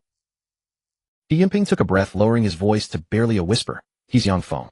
Before the apocalypse, his family was one of the major tycoons in Shangjiang. He himself ran an investment company and several casinos, and also dabbled in loan sharking and debt collection. He has connections on both sides of the law.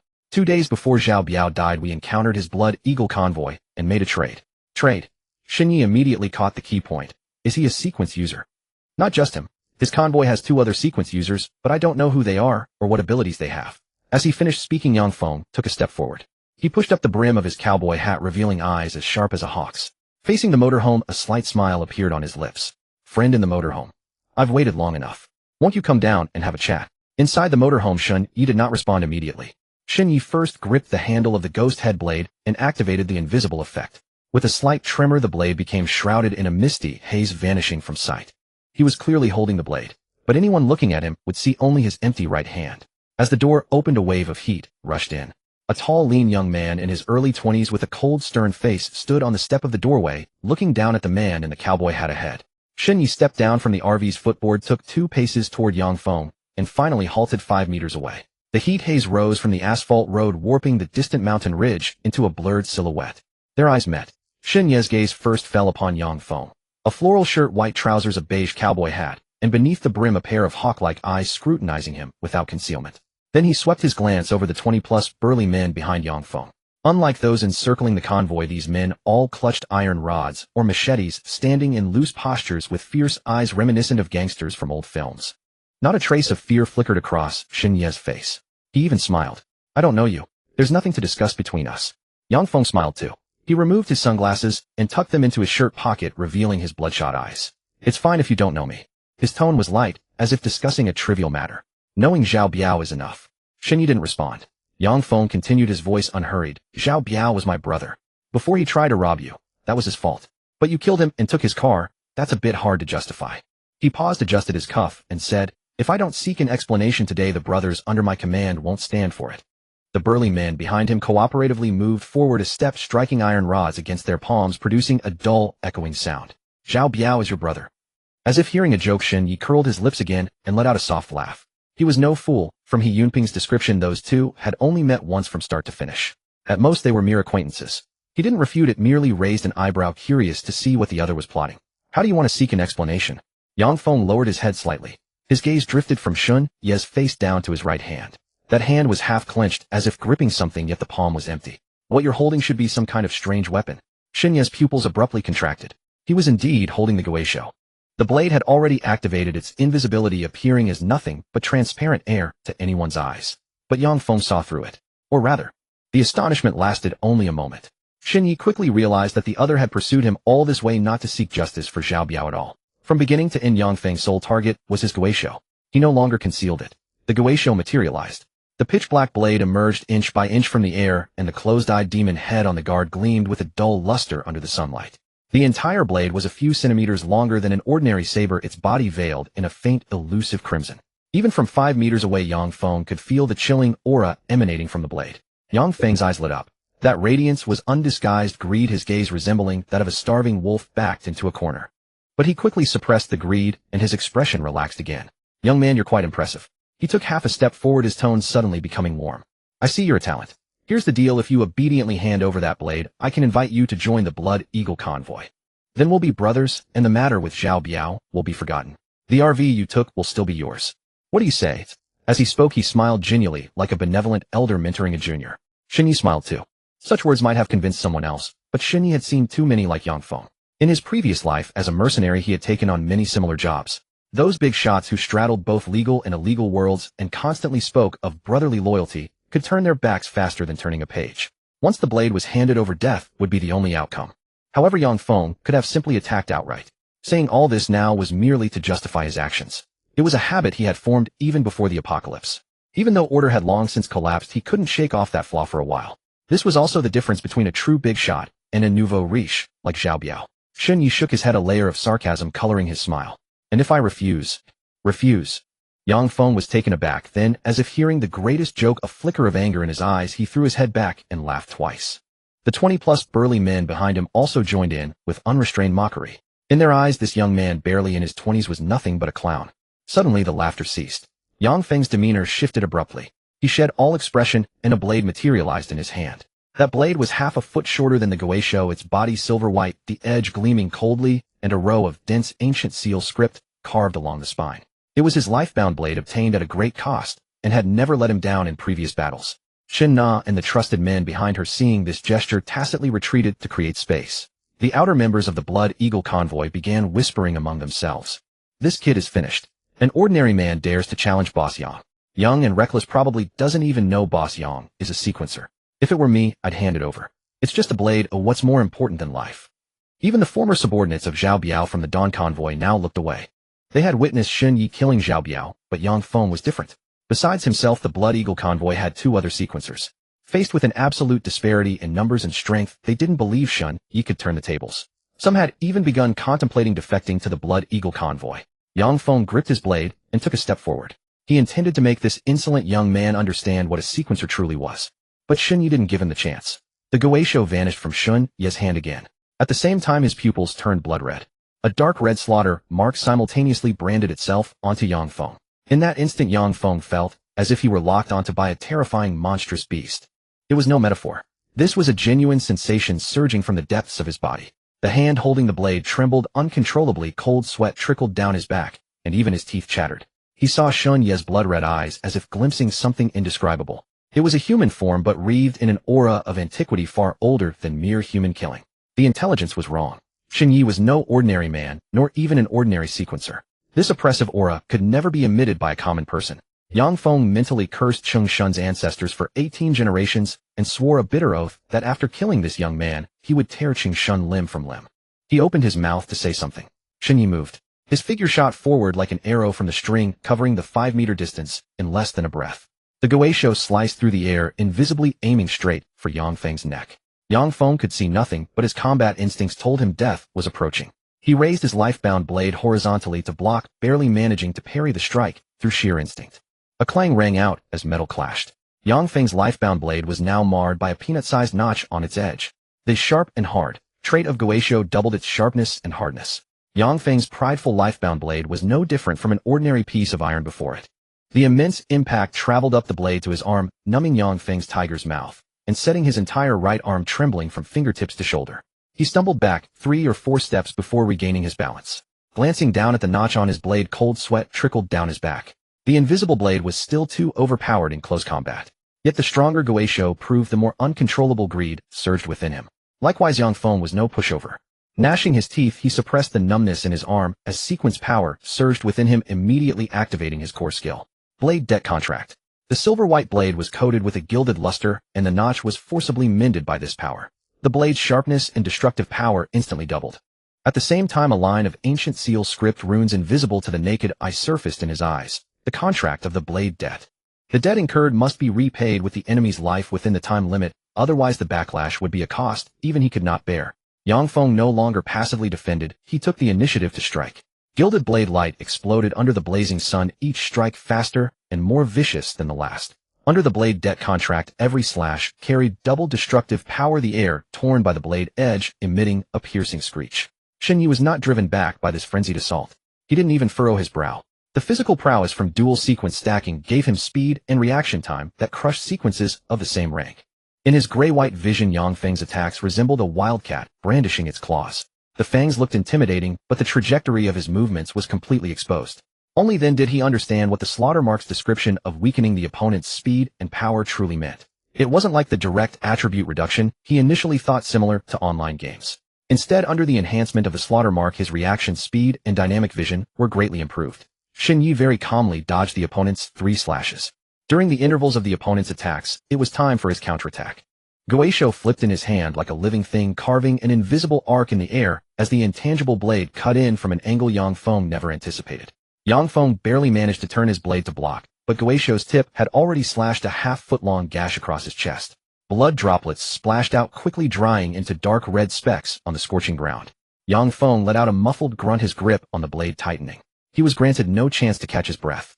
Shen Yi's second strike followed immediately. This time Guaisho materialized for an instant, its dark red blade dragging an afterimage in the sunlight, slashing straight down at the top of Yang Feng's head. Yang Feng's pupils contracted sharply. Decapitation vow. He roared the name of this skill in his mind. The invisible law force instantly locked on his Shen Yi. The next strike would inevitably hit a vital point. This was his ultimate trump card. Once activated, there was no turning back. The enormous consumption made his body sway, but his blade had already been launched. The trajectory of the blade was forcibly corrected by the law of the decapitation vow, stabbing straight towards Shen Yi's heart. But Yang Feng forgot one thing. He was marked by the slaughter mark. That dark red mark constantly burned his spirit. Facing Shen Yi, his instinctive fear caused his strength to weaken, his movements to slow, and even his hand holding the blade to tremble. This fear was not something his will could overcome. It came from suppression at the level of sequence rules. In the fraction of a second before the decapitation vow completed its lock, his finger uncontrollably deviated by an inch. Just 1 inch. Yang Feng's life-bound blade pierced Shen Yi's left shoulder instead of his heart. The tip sank less than 2 fingers deep before being clamped firmly by powerful muscle. Shen Yi glanced at him expressionlessly, then swung his blade in a backhand stroke. Guaisho pierced through Yang Feng's right arm, drawing out a spray of blood mist as the blade was pulled out. Yang Feng screamed, nearly dropping his life-bound blade. How could the gap be so huge? What path sequence was he? He had thrown out all his trump cards. Blade debt contract, decapitation vow. Yet before Shen Yi, he had lasted barely 5 exchanges. If not for being just 1 step away from advancing to sequence 8, with a physique far stronger than ordinary sequence 9, he would have been a dead man when Shen Yi swung his second strike. This even gave Yang Feng an illusion. He thought Shen Yi was a sequence 8. At this moment his body bore 4 or 5 sword wounds, some deep, some shallow. The deepest was on his right arm, nearly reaching the bone. The shallowest was on his chest, but it still laid open, the flesh blood flowing down the floral shirt fabric, soaking his white trousers into a mess. He collapsed to his knees, his cowboy hat had fallen off at some unknown time, revealing sparse hair stubble on his scalp. The once imposing captain of the Blood Eagle motorcade was now as wretched as a stray dog trampled underfoot. But he wasn't dead yet. Zhou Jiqiang. Do it now, Yang Feng shouted hoarsely. Before his shout had faded, a massive dark shadow had already pounced out from the crowd. The bald, burly man Zhou Jiqiang completed his transformation midair. His muscles bulged as if inflated gray-brown beast hide patterns emerged on his skin. His palms turned into beast paws with sharp claws, and his entire body size swelled by nearly half in an instant. Beastman Sequence 9. Sharp beast claws swept toward Shen Yi. Shen Yi withdrew his blade to block. Guisho clashed with the claws, sending sparks flying. Zhou Jiqiang's strength was far greater than Yang Feng's, but facing the dual sequence stacked Shen Yi, he was still knocked back 2 steps. Shen Yi turned his head, his bloodshot eyes fixed on Zhou Jiqiang. The suppression effect of the second slaughter mark erupted on him simultaneously. Zhou Jiqiang's heart jolted violently. The fear of being locked by an ancient beast instantly overwhelmed him. His movements clearly stiffened, and his breathing became heavy. In the few seconds that Zhou Jiqiang braced himself to hold the line, Yang Feng dragged his wounded body painfully. Chun Na reached his right hand toward the jewel necklace wedged between the deep valley of her chest, and yanked it off. Chun Na winced in pain. The necklace center was set with a dark red gem about the size of a fingernail, oval-shaped. Through the crystal surface, vein-like patterns were clearly visible inside. On the surface, it was a piece of jewelry. But in truth, it was a strange item Chun Na had found on a dying sequence user after the apocalypse named Crimson Leech Heart. After a glance, Yang Feng directly removed the gem, stuffed it into Chun Na's hand, and gestured with his eyes. Chun Na's eyes showed hesitation. Are you really going to use this thing? Yang Feng took a deep breath, his expression resolute. Hurry. Seeing the other party pressing, Chun Na no longer had any concerns and directly pressed that Crimson Leech Heart against Yang Feng's back. The occult artifact was immediately activated. Countless tiny cracks appeared on the surface of the dark red stone, from which emerged innumerable blood-colored tentacles that relentlessly burrowed into every inch of Yang Feng's skin. That piercing pain made his body arch sharply, and a muffled groan between agony and ecstasy escaped his lips. Those tendrils surged wildly through his system, devouring necrotic tissue at the wound's edges, while releasing an anomalous energy that accelerated new flesh growth at a visibly rapid pace. Within 3 breaths, those shallow and moderate cuts on Yang Feng's body began to close and heal. Meanwhile, his previously blood-lost pale complexion flushed with an unnatural ruddy hue, as if he had consumed some potent substance. His breathing quickened, veins bulged along his forearms, and his aura surged dramatically in a short span. The Crimson Leech Heart was no healing artifact. Its true nature was to exhaust one's life force and borrow from future strength. Yet facing death, Yang Feng could afford none of that restraint. He rose from the ground and gripped his notched blade once more. Together with Zhou Jiqiang, they turned to Shen Yi. 2 ninth sequence cultivators flanking left and right once again launched their assault on Shen Yi. Yang Feng's /credit contract effect still lingered, each strike targeting vital points, while Zhou Jiqiang transformed into a beastman wielded terrifying strength, his razor-sharp claws cutting through the air with each thrust. What everyone expected, a one-sided rout, never materialized. Instead, Shen Yi grew stronger with every exchange. His ghost blade flashed like lightning in his hands. His invisible and piercing abilities activated continuously. The blade vanished into the air itself, making each strike nearly impossible to read. And beneath the terror imprint suppression, both opponents moved perpetually half a beat too slow in Shen Yi's eyes. The most devastating factor was that neither Yang Feng nor his companion had any knowledge of Shen Yi's blood feast ability. With every strike that connected, Shen Yi siphoned their attributes to bolster himself. This realization filled Yang Feng with mounting dread as the battle dragged on, each encounter growing increasingly grueling. He could not comprehend why fighting someone with 2 ninth sequence cultivators on his side felt so exhausting. And that was with him having deployed the Crimson Leech Heart as his trump card. The longer the fight continued, the more apparent it became that his strikes were slowing, while Shen Yi's grew heavier with each blow. Zhou Jiqiang fared even worse. Already disadvantaged by his beast form's slower reflexes compared to his human state, he could only barely hold his own against Shen Yi's invisible blade through sheer instinct. In less than 2 minutes, 7 or 8 fresh wounds appeared across his body, his gray-brown beast hide torn to shreds as blood soaked through half his frame. Onlookers gathered at the periphery stood dumbfounded. 2 against 1 should have been an easy victory, yet they were being completely overwhelmed. The Bloodhawk convoy members who had been sneering just moments before fell utterly silent like a nest of quails. Some of the sharper ones had already climbed into their vehicles and started the engines, ready to floor the accelerator and flee without hesitation if the tide turned. Meanwhile, among the Dawn convoy, those who had been despaired saw hope reignite in their eyes. Bang thud. 2 pistol shots rang out like distant thunder.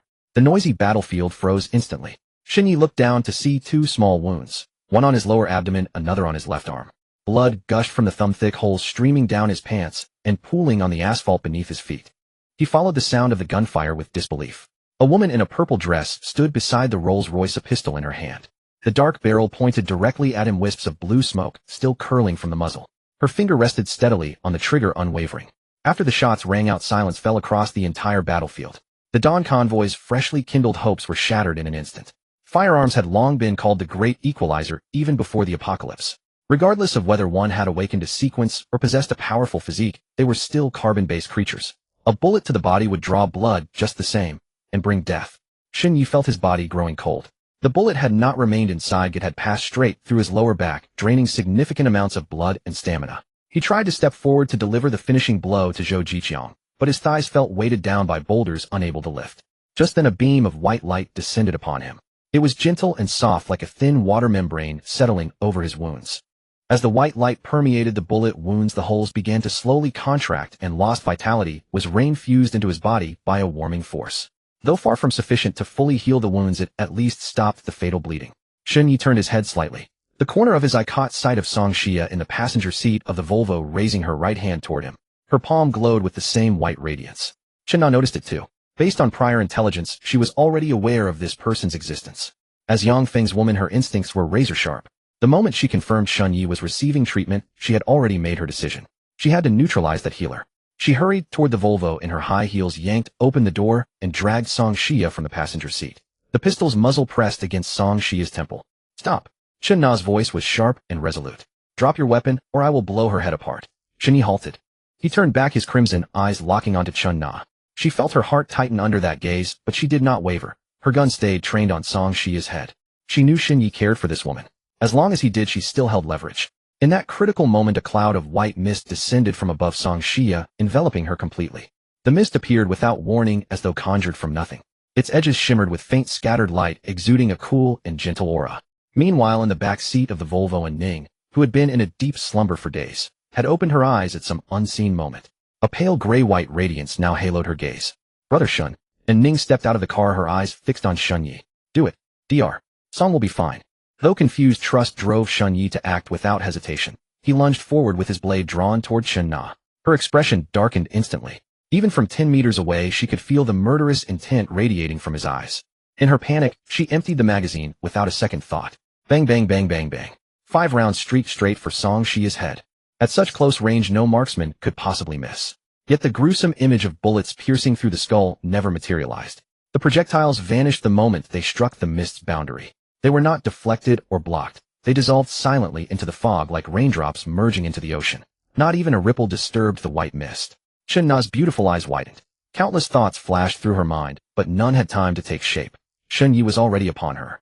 The suffocating pressure engulfing her was almost unbearable. The black pistol slipped from her fingers, clattering to the ground and bouncing once. She met Shen Yi's icy gaze, a fawning smile tugging at the corners of her lips. "Please don't kill me. I was forced by Yang Feng too. If you spare me, I'll do anything." As she spoke, she edged half a step closer, deliberately exposing the deep cleavage created by the prop, offering it to him. She firmly believed that all men were fond of this, especially this young man in the prime of his youth. With her looks, she thought there was no way she wouldn't succeed. But she completely underestimated Shen Yi. Having lived 2 lifetimes, what kind of woman hadn't he seen? Chen Na's little scheme was seen through in an instant. Song Xia, standing nearby, was worried Shen Yi might be seduced. Just as she was about to warn him, Shen Yi spoke coldly before her. "Are your last words done?" His right hand slowly rose. "No. Don't kill." The word "me" never left her lips before an invisible blade swept across her neck. Chen Na's body stiffened for a moment. Her head, with its brown hair draped over the shoulders, slid off, rolling to the roadside face up. In her unclosed eyes lingered the bewilderment and unwillingness before death. The headless body swayed for 2 seconds, then collapsed limply. Shen Yi didn't spare her another glance. He turned his gaze, sweeping over the battlefield. Zhou Jiqiang lay on the ground, his body covered in countless knife wounds, too many to count. The gray-brown beast hide had receded, restoring his human form. He looked as if he had been pulled out of a pool of blood. The beast transformation had been lifted, but a strong will to survive still propped him up, clinging to his last breath. But Yang Feng, who had been lying beside him, was gone. Shen Yi's eye shot up.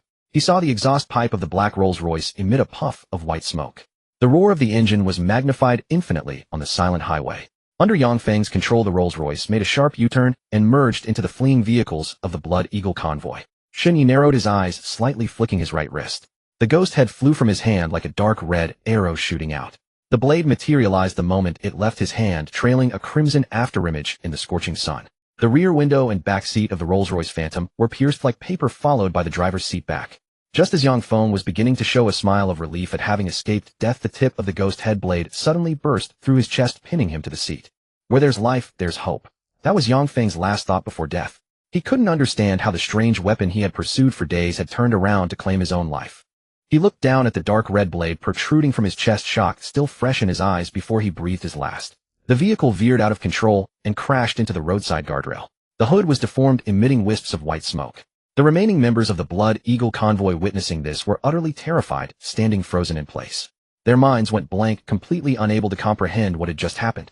They looked at Chun Na's headless corpse on the ground, then at Zhou Jiqiang lying in a pool of blood, then at the wrecked Rolls-Royce in the distance.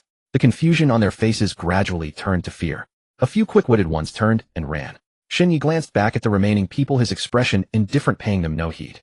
He looked at He Yunping, who was not far away, and ordered, "First have these people surrounded. No one gets away." Without waiting for a reply, he strode quickly toward the crashed Rolls-Royce at the roadside. Through the shattered window, Yang Feng was slumped in the driver's seat, already dead. Shen Yi reached for the door handle. It was locked. Without hesitation, he punched the window. The tempered glass cracked into countless fissures. A second punch shattered the entire pane. Shen Yi first pulled the ghost head from the seat, wiped the blood on Yang Feng's clothes, and set it aside. Then he grabbed Yang Feng's arm, dragging the corpse out of the narrow window, and dropped it on the ground. Turning over the body, he found what he was looking for. On Yang Feng's back was a red crystal. It was the one Shen Na had used on him earlier. The crystal's surface glowed with an eerie red light. Countless tiny blood-red tendrils were still embedded in Yang Feng's flesh, like leeches not letting go even after death, still greedily sucking the remaining blood. Shen Yi struggled to rip it off, tearing away a large piece of flesh. Unfazed, he wiped it clean on the corpse's clothes and immediately examined it. The next moment, information flooded into his mind. Strange object, crimson leech heart. Type, eerie item. Number none. Trait, blood leech parasitism. Upon activation, the crystal releases dozens of blood-red tendrils that burrow into the user's body. The tendrils devour necrotic tissue around wounds, while releasing stimulating eerie energy to regenerate new flesh, healing most external injuries in an extremely short time.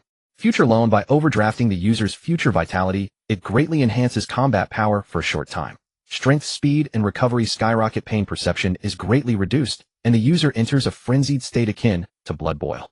Duration approximately 15 minutes. After blood boil ends, the user is forced into a weakened state lasting 5 to 7 natural days. Description: a strange object formed from the crystallized heart of an unknown eerie creature. After reading, Shun Ye's eyes revealed undisguised disdain. Compared to the ghost head, it was far inferior. Not to mention the nearly week-long weakness period. The mere fact that permanent reduction in vitality occurred after use made him have no desire to employ it. Despite his disdain, it was still a strange object that could bring a glimmer of hope in desperate situations. Without hesitation, he pocketed the crimson leech heart, picked up the ghost head, and strode back to the convoy.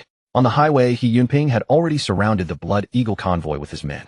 After Yang Feng and Chun Na's deaths, these people had completely lost their will to fight. Even those who had looked fierce earlier shrank back, squatting obediently on the ground, not daring to raise their heads. Shen Yi didn't look at them. He walked straight to Zhou Jiqiang, who was lying on the ground barely alive. Zhou Jiqiang had one last breath left. He struggled to lift his eyelids, saw the pair of crimson eyes looking down at him. His lips twitched, as if to say something. Shen Yi didn't give him a chance. A single stab pierced his heart, clean and swift without any mercy. Zhou Jiqiang's body stiffened, then went completely limp. Kill points: 89. Blood meal layer 1, slight strength boost. The Blood Eagle convoy members watched this scene, their hearts sinking further. The shadow of death descended, and fear finally overwhelmed reason. Among the crowd, someone started it. Several squatting men suddenly bolted up, pushing past the Dawn convoy members guarding them, and madly rushed toward their own vehicles, trying to fight for a way out. Shen Yi didn't even turn his head. He coldly uttered a few words. Kill them all. Leave none alive. His voice carried a certain magic that invigorated all the Dawn convoy members. They grabbed any available weapons and began to act. The fastest was He Human. Over 40 years old, usually mild-mannered, but when provoked, he still had strength. He grabbed a big man who was about to climb into a vehicle and yanked him off the step. The next second, Shen Yi appeared beside them. His hand rose and fell. The big man's head flew off. Then this scene repeated over and over on the highway. Shen Yi's figure moved between vehicles and people. Each swing of the ghost blade took a life. The 37 Blood Eagle convoy members who hadn't managed to escape fell one after another under the blade. No screams, no pleas. Each strike was clean and swift, so fast that they felt no pain. In less than 5 minutes, everything was silent. Blood stained the entire highway, quickly drying under the scorching sun, turning into large dark patches on the asphalt. The ground was soaked with blood mingled with severed limbs, emitting a thick rusty stench under the scorching sun. The members of the Dawn convoy looked at Shen Yi with increasing reverence, yet a deep-seated fear lurked in every pair of eyes. Since the apocalypse began, death had become commonplace. They witnessed people dying every day. But to see nearly 40 people slain in a single breath without so much as a blink was something they had never witnessed before. Many secretly thanked their luck that they hadn't joined the wicked intentions when Zhao Biao had tried to rob Shen Yi and his group. Otherwise they would have long been dead beneath this murderous demon's blade. He human kicked aside a half-body carcass, walked over to Shen Yi, and pointed at Cheng Shun, who was pretending to be dead in the shade of the bus. "Captain Shen, what do we do with him?" Shen Yi followed his gaze, and only then noticed the fish that had slipped through his net. It turned out that after his fight with Yang Feng, Cheng Shun had stealthily crept behind He Human's bus. A passenger from He Human's bus had discovered him only when he got off to help block the way. By then Cheng Shun was already a wreck. Already injured, he was beaten and kicked again after being found. But without Shun Ye's orders, no one dared to deliver a fatal blow. After venting their anger, the crowd left him with a single breath of life. It could be said that although Shen Yi held the title of vice captain in the Dawn Convoy, his authority far surpassed that of the captain in Ning. Unlike in Ning, Shun Ye's authority was entirely earned through slaughter. Many had given him a nickname in private, Demon Shun. Shen Yi strode over to Cheng Shun and crouched down. Sensing someone approach, Cheng Shun reflexively raised his hands to shield his head. When he recognized Shun Ye's face from the corner of his eye, his expression twisted into utter terror. "Please spare me. I really don't want to die." Shen Yi remained indifferent to his pleas, instead asking in a half-joking tone, "So you're the one who led the bandits into the village?" Cheng Shun was stunned for a moment, then grasped the implication and shook his head frantically. "Not me, not me." Without another word, Shen Yi raised the Guisho blade and stabbed it into his right foot. The blade pierced through the foot, blood instantly staining the worn canvas shoes. A agonized scream shattered the surrounding silence. Among the onlookers, many showed fear. Lin Wanxiu even covered her eyes. This was too brutal for her. Shen Yi pulled out the blade with a swift motion, turned the tip, and aimed it at Cheng Shun's other foot. By now Cheng Shun was beyond feeling pain. In his eyes, although Shen Yi was young, his methods were 10 times more ruthless than Yang Feng, who had been a veteran underworld boss for years. "Stop. I'll tell you everything." His voice was already thick with sobs. Under Shun Ye's icy gaze, Cheng Shun poured out every detail of what had happened after encountering the Blood Eagle convoy. How he led them, how he guided the pursuit, every single bit. "I've told you everything. Please let me go. It was all that bastard Yang Feng who forced me." Before he could finish, he felt a chill at his neck. Then consciousness rapidly sank into darkness. Watching the head roll across the ground, Shen Yi slowly rose to his feet and gave a slight flick of his right hand. The blood droplets on the Guisho blade scattered onto the ground, drawing a thin red line. From the very beginning, Cheng Shun had been a dead man in Shun Ye's eyes. Even without the Yang Feng incident, Shun Yi had never forgotten the time Cheng Shun had joined Zhao Biao to rob him. He had just been shorthanded then and let him escape in the chaos. Today, old and new scores were settled together. Killing so many people weighed nothing on his conscience. According to He Yunping's earlier account, the men lying on the ground had committed enough evil to deserve 100 deaths. But others saw it differently. Many still clung to the pre-apocalypse notion that murder was unlawful. Though their eyes were full of respect, most of it was feigned. The bone-deep terror in their hearts was impossible to hide from Shen Yi. But he didn't care. In fact, he was glad they feared him. Fear saved a lot of trouble. Seeing that the incident had completely subsided, He Human spoke again. "Captain Shun, since all the men are dead, what about these vehicles and supplies?" He glanced at the vehicles that had belonged to the Blood Eagle convoy, a flicker of greed in his eyes. Shen Yi followed his gaze and looked around. Logically, all these vehicles and supplies should belong to him alone. After all, he had killed everyone. But he also knew that without the others helping to encircle the remnants, he alone couldn't have stopped the fleeing survivors. Then he turned his head and looked at He Yunping, who had remained silent all along. This gesture made He Human's heart skip a beat. He knew Shen Yi well enough to know that he wasn't the type to hog the spoils. Whatever he was about to say would definitely involve distribution. Given his own reputation in the convoy and his recent performance, He Human felt that the good assignment should fall to him. But Shun Ye's next words shattered his illusion. He Yunping, take charge of tallying the spoils. It'd be best to use this opportunity to set up a new internal pricing system for our convoy. After the tally excluding vehicles, I'll take 60% and you can divide the rest equally among the others. He paused and added, "From now on, you're the steward of the Dawn Convoy. Personnel registration and miscellaneous duties are under your authority." These words were not a suggestion, but a final verdict. Apart from the captain and Ning and the other vice captain Song Xia, he didn't need to discuss anything with anyone, nor did he care to hear anyone's opinion. Likewise, no one dared to voice a dissent. "No problem, leave it to me. I'll have the supplies delivered to your vehicle shortly." Even though he had expected to get the steward position, He Yunping couldn't hide his delight. As for He Human, his face darkened considerably. In his heart, he cursed every ancestor of He Yunping. As for why he didn't curse Shen Ye's family, it was simply because he didn't have the guts. Though just an ordinary person, he had heard of the various wonders of the sequence users. What if Shen Yi could hear his thoughts?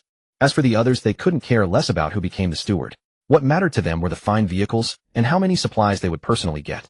Shen Yi waved him off. "No rush on the supplies tally. First distribute the vehicles, and we'll drive to another location." The Dawn convoy had always had more people than vehicles. Many had to rely on other vehicle owners to survive. The human in particular had used his modified bus to take on many passengers, making his supplies the second largest after Xinye's. But from today onward this situation would improve considerably. As soon as Xinye uttered these words, the team members who originally had no vehicles and had to rely on other car owners immediately showed joy on their faces. Just as they were about to dash toward the cars they had their eyes on, He Yunping poured a bucket of cold water on them. You can have the cars, but let me be clear up front. When we distribute supplies later, those who choose a car will only get a smaller share. These words made many hesitate on the spot, silently calculating in their minds. Without saying a word, Xinye turned and walked toward the Volvo. After taking just 2 steps, he sensed someone following him and turned to look. It was Song Xia. Aren't you going to choose a car? Xinye asked, somewhat surprised. Didn't you ask me to stay in your RV and be your driver? I've thought it over, and I accept your request. Besides, compared to your RV, those cars are far less comfortable. Song Xia paused, tilting her head to look at him. What? Changed your mind? Her magnanimity caught Xinye off guard. He had always thought Song Xia was quite strong-willed at heart, and hadn't expected her to actually agree. Nonetheless, he retorted without backing down. As long as you're not afraid of me. As for what there was to fear, he didn't specify. Song Xia's face suddenly flushed, and she turned away, muttering, "Humph, what's there to be afraid of?" Indeed, after tasting something, one can't help but think of it. As they spoke, the two had already reached the Volvo. Lin Wanqiu had already returned to the driver's seat, enjoying the cool air from the AC. The scene of Xinye torturing Cheng Shun just now had made her physically uncomfortable, and she didn't bother to explore what happened afterward. Xinye first glanced at the back seat. Ning was still sound asleep, lying quietly as before. When Lin Wanqiu voluntarily got out of the car, Xinye pointed to the back seat. Wasn't she awake just now? How did she fall asleep again? Ning did wake up just now, but after the battle, she told me she still needs to sleep for a while longer. But this time she won't sleep as long as last time. Lin Wanqiu paused and asked, "Do you want me to wake her up for you?" Xinye looked at Ning's serene sleeping face and waved his hand. "No need. Let her sleep. It's not too late to talk when she wakes up." With that, Xinye turned and boarded his own RV. Song Xia also took her share of supplies from the Volvo's trunk and followed, carrying them. Once the RV door was closed, Xinye looked down and saw his clothes stained with blood mixed with sweat, emitting an extremely foul odor. He frowned and walked straight into the bathroom. After showering and changing into clean clothes, Xinye had just reached the middle of the cabin when he saw Song Xia sitting on the sofa, organizing her supplies, and a person standing outside the car door. He Yunping. Xinye opened the car door, and He Yunping immediately climbed in, carrying a translucent plastic bag. "Captain Xinye, these are good things we found from the Blood Eagle convoy." Before Xinye could ask, He Yunping had already pulled out several black blocks from the bag. They turned out to be walkie-talkies. Although the style was a bit old, and the casing had some where they appeared to be fully functional. Found 4 in total. We tested them all, and they worked fine. Xinye picked one up and weighed it in his hand. This thing was almost obsolete before the apocalypse, but in this wasteland world without base stations or signals, it was absolutely a godsend. The 4 walkie-talkies were quickly distributed. Xinye took one, He Yunping took one, and Lin Wanqiu and the others would definitely need one too. As for the last remaining one, after some discussion, they all agreed to give it to He Yunping. After distributing the walkie-talkies, He Yunping didn't rush off. He pulled out another item from his pants pocket. "Captain Song, Captain Xinye, look at this." Both of their eyes were immediately drawn to a diamond-shaped crystal. The crystal was about the size of a palm, entirely azure, emitting a faint glow. The edges and facets were as smooth as if artificially cut. It felt cool and smooth to the touch. This was found in a hidden compartment of Yangfeng's Rolls-Royce, very well concealed, He Yunping added.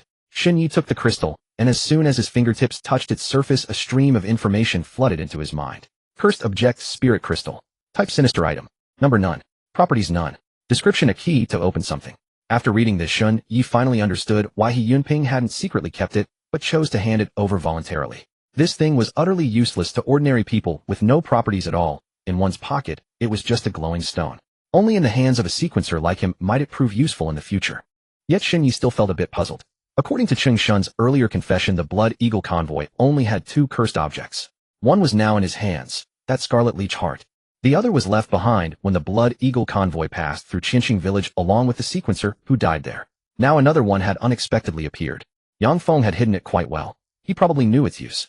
Unfortunately, Xinye didn't have the ability to make the dead speak. He unceremoniously put away the spirit crystal, and he patted the other's shoulder. "Manager, I didn't misjudge you. Well done." After He Yunping got off the car, the Dawn convoy set off again. This time the scale of the entire convoy was vastly different from before. Including the captured vehicles, the convoy had expanded to over 30 cars, almost 1 per person.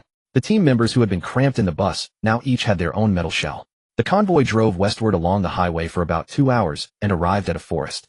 Beside the highway was a massive waterfall where a white ribbon of water cascaded down a cliff over 10 meters high and the mist formed a faint rainbow in the sunlight. This place was much cooler than the previous campsite. As soon as Shunyi got out of the car, he felt a refreshing coolness washing over him. The canopy of trees blocked out the sky, cutting the scorching noon sun into golden fragments scattered on the ground.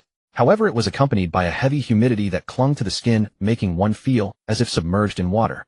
As soon as he got off, his arm felt a slight itch. He scratched it casually and didn't think much of it. He looked around, confirmed there were no signs of eerie activity, and signaled the convoy to rest on the spot. Not long after, Ning woke up. As agreed, she came directly to Shunye's RV. As soon as she woke up, Lin Wanxiu came along with her.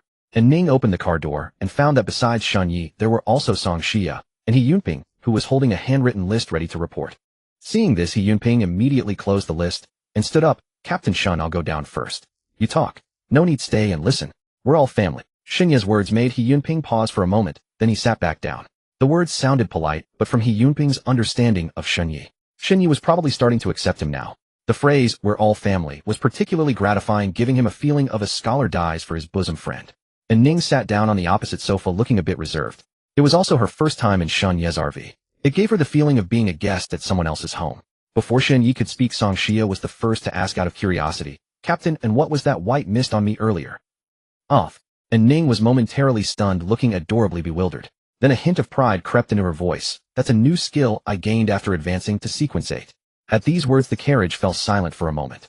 Song Xia was the first to react, and also the most dramatic, her eyes widening in disbelief. Sequence 8. You mean, you slept and advanced? Lin Wanxiu wore an equally incredulous expression. A flicker of surprise crossed Shunye's eyes, but he quickly regained his composure. Judging from the white mist Ning had displayed earlier, capable of nullifying bullet damage, it was definitely not something a Sequence 9 could achieve. He had actually suspected as much before, but wasn't certain until he heard it confirmed from her own lips. Can you tell us about your new abilities? Xinyi leaned back in his seat, his tone tinged with obvious curiosity. And Ning nodded, holding nothing back. My Sequence 8 is called Spirit Mistwalker. It awakened 2 new skills. The first one is the one you saw earlier, Spirit Mist. That white mist. I can summon a patch of Spirit Mist to envelop a target, and the mist follows the target wherever it moves. Within the mist, any external attack, whether physical or mental, including toxins and curses, will be dissolved upon touching the boundary of the mist. She paused, then added deliberately, including instant death judgments. As long as you're inside the Spirit Mist, even death can be kept at bay. What's more, this skill can also conceal one's aura. Anyone hiding inside is immune to being tracked by anomalies. These words made everyone present draw in a sharp breath. Instant death, a nearly unassailable rule, could actually be neutralized. Xinyi knew better than anyone how terrifying the Ghost Head's instant death trait was. He had fought with the Ghost Head so many times, yet the instant death had only triggered once. And now Ning's ability could actually nullify instant death. Does that mean as long as you have this skill you're completely invincible? Song Xia blurted out. And Ning immediately shook her head. Not exactly. The Spirit Mist has a time limit once generated, depending on my mental strength. Moreover, when the target enveloped by the mist is attacked, it greatly drains my mental energy. The more attacks, the greater the consumption. Like when that woman shot at Dr. Song earlier. If she had fired just one more bullet, the mist would have dissipated. Saying this, and Ning couldn't help but show a trace of regret. When Xunyi had praised her earlier, she felt a surge of pride deep inside, thinking that at last, she could contribute to the team like Dr. Song in battle. Xunyi noticed her dejection immediately and comforted her. Even so, in Ning, your skill is nothing short of divine. There's no need to regret anything. He paused, then continued. All right, tell us about your second ability. And Ning glanced around, then spoke again under the curious gazes of everyone. The second skill I gained is called Court of Guidance. It's a mental space accessible only to Pathfinders of Sequence 8 and above. Simply put, it's a group chat on the level of consciousness. Any Pathfinder of the same sequence, regardless of location, can enter and communicate in real time. Xunya's expression shifted. If Spirit Mist was a divine skill on the battlefield, then Court of Guidance was a strategic weapon. In the apocalypse, information flow was extremely difficult. Being able to exchange information with Pathfinders scattered across the country would mean the Dawn Convoy was no longer groping in the dark. But this skill has a limitation. Before anyone could get excited, and Ning added, there is more than one Court of Guidance, and once bound it cannot be changed. I haven't entered yet. I wanted to hear your opinion first. No rush. Xunyi pondered briefly. Just follow your own heart on this. After all, our sequences are different, so I can't offer much useful advice. And Ning nodded, then went on to describe the improvements brought by the advancement. For instance, her perception range expanded to 20 kilometers with significantly enhanced precision, and even the side effect of drowsiness was greatly reduced. When she finished, silence fell again in the carriage. Everyone was digesting the information. Song Xia broke the silence, first looking at Ning with a mixture of envy and teasing. So our convoy now has a Sequence 8. At that thought, Song Xia suddenly remembered something and asked, "Do you know what the conditions were for advancing to Sequence 8? Or any secrets about advancement?" Shen Yi was equally curious about this question, his eyes brightening slightly. And Ning, who had been basking in pride, looked confused again and shook her head. "I'm not really sure. After leaving Qinqing village, I fell into a deep sleep. When I woke up, I had advanced without understanding how." These words sounded like a humble brag, though not intended, and everyone present couldn't help but feel a bit embarrassed. What was this? Blessings in disguise. Seeing the others stay silent, and Ning whispered guiltily, "I'm sorry, Dr. Song." Song Xia smiled gently at her, reached out to pat her head, and comforted her. "There's nothing to apologize for. Now that you've advanced to Sequence 8, you can provide even more support to the convoy. I'm grateful for that." Shen Yi echoed, "Xia is right. Your advancement is a huge surprise for us. As for the conditions, you might be able to use your new ability to investigate later." Reminded by Shen Yi, and Ning's eyes lit up again, and she nodded emphatically. Lin Wanxiu and He Yunping had been listening all along, the envy in their eyes never fading. Both had been ordinary people before, with only a superficial understanding of sequence users. Lin Wanxiu in particular knew that sequence users were powerful, but didn't grasp the specifics. If she could awaken such miraculous power, perhaps she wouldn't have had to endure a humiliating existence. She wouldn't even have been forced to exchange her only two anomalous items for a bite of food, or to avoid being coveted by malicious people. Perhaps drawn by this immense power, she asked a question in a low voice. One that most ordinary people would want to know. "Aside from natural awakening like you, is there any other way for ordinary people like me to become sequence users?" The question made everyone look at her with varied expressions. Especially when meeting Shen Ye's eyes, she felt a chill, and quickly waved her hands, whispering defensively, "I was just asking casually. Pretend I was joking. Am I that scary? Why such a big reaction?" Shen Yi asked her half-jokingly. No one present answered. In such situations, silence often meant agreement. Awkward. Shen Yi rubbed his nose, pondered briefly, and decided to share the information. "Actually, I discussed this with Manager He before. Besides natural awakening, ordinary people can become sequence users through sequence potions." Lin Wanxiu, who had only asked the question on a whim, immediately brightened upon hearing Shen Ye's answer. Even Ning and Song Xia, who were already sequence users, showed keen interest on their faces. He Yunping, meanwhile, felt like a fool. He thought to himself, "I paid a heavy price to obtain that information, and you just give it away so easily." This reminded him of the scene earlier, when he had caught Lin Wanxiu stepping out of the RV with a flushed face, making Shen Ye's actions suddenly seem reasonable. In truth, Shen Yi hadn't thought much about it. He believed that since the higher-ups intended for all convoys to head to the northern survivor camp, news of the sequence potion would eventually spread among ordinary people anyway, hardly a major secret. Just as Lin Wanxiu was about to press further, He Yunping's next words doused her with cold water. "I originally got this news from an information broker in another convoy. As for the exact method of obtaining the sequence potion, even that broker doesn't know. Moreover, Miss Lin, even if you get the potion, it doesn't guarantee 100% awakening of the sequence path. If the awakening fails, the consequence is no different from death." Even with all this said, Lin Wanxiu remained resolute. "It's fine.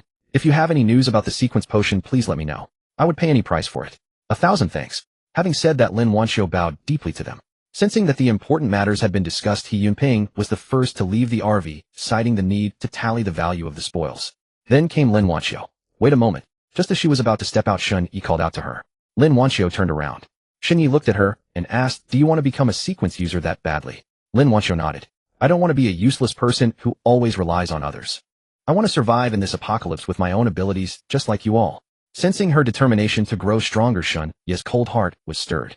Shen Yi had some fondness for Lin Wanxiu. Perhaps it was because she had chosen to trade the ghost head to him at the very beginning. In that trade, Lin Wanxiu had been at a disadvantage from start to finish. So even if she couldn't provide him with assistance like a Ning or Song Xia, he was willing to help her out whenever he could. For instance, just now, when he answered her question about how ordinary people could become sequence users. Shen Yi nodded at her, indicating that he understood. Although Lin Wanxiu didn't understand why he asked that, she vaguely sensed that Shen Yi might still be holding something back. But that no longer mattered. Getting on the RV with a Ning today had already been a fruitful experience for her. Even if Shen Yi knew something, he had no obligation to tell her without compensation. Soon only Ning, Shen Yi, and Song Xia remained in the RV. "Is there something else?" Seeing Ning hesitating to speak, Shen Yi took the initiative to ask. Since Ning became the captain of the Dawn convoy, especially after her promotion to Sequence 8, Shen Yi could clearly see that she had grown more confident. But in front of him, Ning still appeared a bit nervous. "Brother Shen, I want to try out the Court of Guidance ability now." Having been protected by Shen Yi all along, Ning was also eager to do something for him. Otherwise, she would always feel indebted. This decision surprised Shen Yi slightly. He nodded and asked her, "What do you need me to do?" "When I use this skill, my consciousness will leave my body. I hope that during this process, Brother Shen can protect me, okay?" And Ning looked at Shen Yi, her big eyes blinking, quite adorable. "No problem. If you don't mind, you can lie down over there. Xinyi pointed to the double bed, and Ning didn't mind at all, and quickly lay down flat. Closing her eyes, she activated the ability. Her consciousness slowly sank into a void. At first, everything around her was empty with nothing but darkness. After an unknown amount of time, countless glowing orbs suddenly appeared in the darkness, dotting the void like stars in the universe. Her subconscious told her that each orb represented a court of guidance. Once she made a choice, her consciousness would enter it and complete a soul binding with that court. Every subsequent activation of this skill would only lead to that soul-bound court. This was also why she had hesitated earlier and chose to seek others' opinions first. And Ning's gaze wandered among the orbs and finally settled on a purple one. Purple was her lucky color. Moreover, among the many orbs, this purple light was noticeably brighter, more eye-catching than the others. This one it is. The moment her consciousness touched it, all the other orbs dimmed and vanished into the void. The purple light suddenly burst open, and a powerful suction force dragged her entire consciousness into it. And Ning felt as if she had passed through a cold, thin membrane. When she opened her eyes again, she was standing inside a church. The entire church gave her only one feeling: magnificence. The dome was so high it seemed almost endless, shrouded in the dim yellow light that faded into the deep darkness above. Several giant stone pillars rose from the ground so thick that even 5 or 6 people could not wrap their arms around them. Their surfaces were covered with the distinctive ribbed carvings of medieval churches, gleaming with a bluish-gray luster in the dimness. There were no candles or lampstands, yet the entire church was bathed in a faint yellow halo of unknown origin. The light somewhere between candlelight and twilight outlined every stone brick with a soft and solemn contour, as if sealing the dusk itself within the structure. And Ning walked slowly among the pillars. Her footsteps on the floor tiles made no sound. The empty corridor held only herself and the huge stained glass windows on the high walls on either side. The patterns on the glass were obscure and hard to discern. Only faint outlines of human figures could be seen silently gazing down at the tiny intruder below. She walked along the central aisle, her gaze sweeping toward the altar. The cross above the altar was extraordinarily large, hanging silently there. Not a single window in the church was open. The air exuded an aura of grandeur and antiquity. And Ning walked to the main entrance and looked up. The door was absurdly tall, at least 7 or 8 meters high. The thick oak door panels were embedded with iron decorations, tightly closed without any trace of handles. She tried to push it, but it wouldn't budge. It seemed this door couldn't be opened at all. Turning around, she inadvertently caught sight of a bronze mirror standing at the side of the altar. The mirror surface was not clear, reflecting only a blurry, warm yellow hue. There was a figure in the mirror, and Ning moved closer and realized it was herself. But her current consciousness form was no longer her real appearance. It was the silhouette of an adult woman, translucent, grayish-white, hazy, and without facial features. This surprised her. She hadn't expected that her true appearance could be hidden here. This made her socially anxious, as she was feel a little more at ease. She stared at her reflection in the mirror for a few seconds, then looked back at the empty church. The rows of pews were silent, the painted figures on the high windows were silent, and the dim yellow light under the dome was silent. There was not a single person, and Ning waited there for a long time, but ultimately no second figure appeared in the church. The faint hope in her heart gradually faded. Disappointed, she closed her eyes and let her consciousness return to reality. Seeing Ning open her eyes, Xunyi and Song Xia immediately leaned in. "How do you feel?" Xunyi asked impatiently, and Ning recounted everything she had experienced after using the skill. When she mentioned that she had wandered around without spotting a single soul, a look of disappointment crept onto her face. "Brother Shin, am I really that foolish to have chosen a path with no one in the guidance court?" Xinyi didn't agree with her assessment. After a moment's thought, he said, "It's been less than a month since the apocalypse began. Right now, I doubt many in the guide sequence have advanced beyond sequence 8. It's only natural that you haven't encountered anyone else. There's no need to put so much pressure on yourself." Song Xia chimed in, "That's right. I awakened my sequence path on the very first day of the apocalypse, and I'm still stuck at sequence 9 with no clue how to reach sequence 8. I envy you, honestly." With that, Song Xia reached out and ruffled in Ning's hair. "Wait a while, and try entering again. You might find something next time." Comforted by their words, and Ning felt much better. "Oh, by the way," she suddenly remembered, looking up at Xunyi, "I forgot to mention something. When I woke up, I used my ability to sense a convoy heading our way." Hearing this, the smile on Song Xia's face froze. Xunyi's breath caught in his throat. After all, it hadn't been long since he had wiped out the Blood Eagle convoy.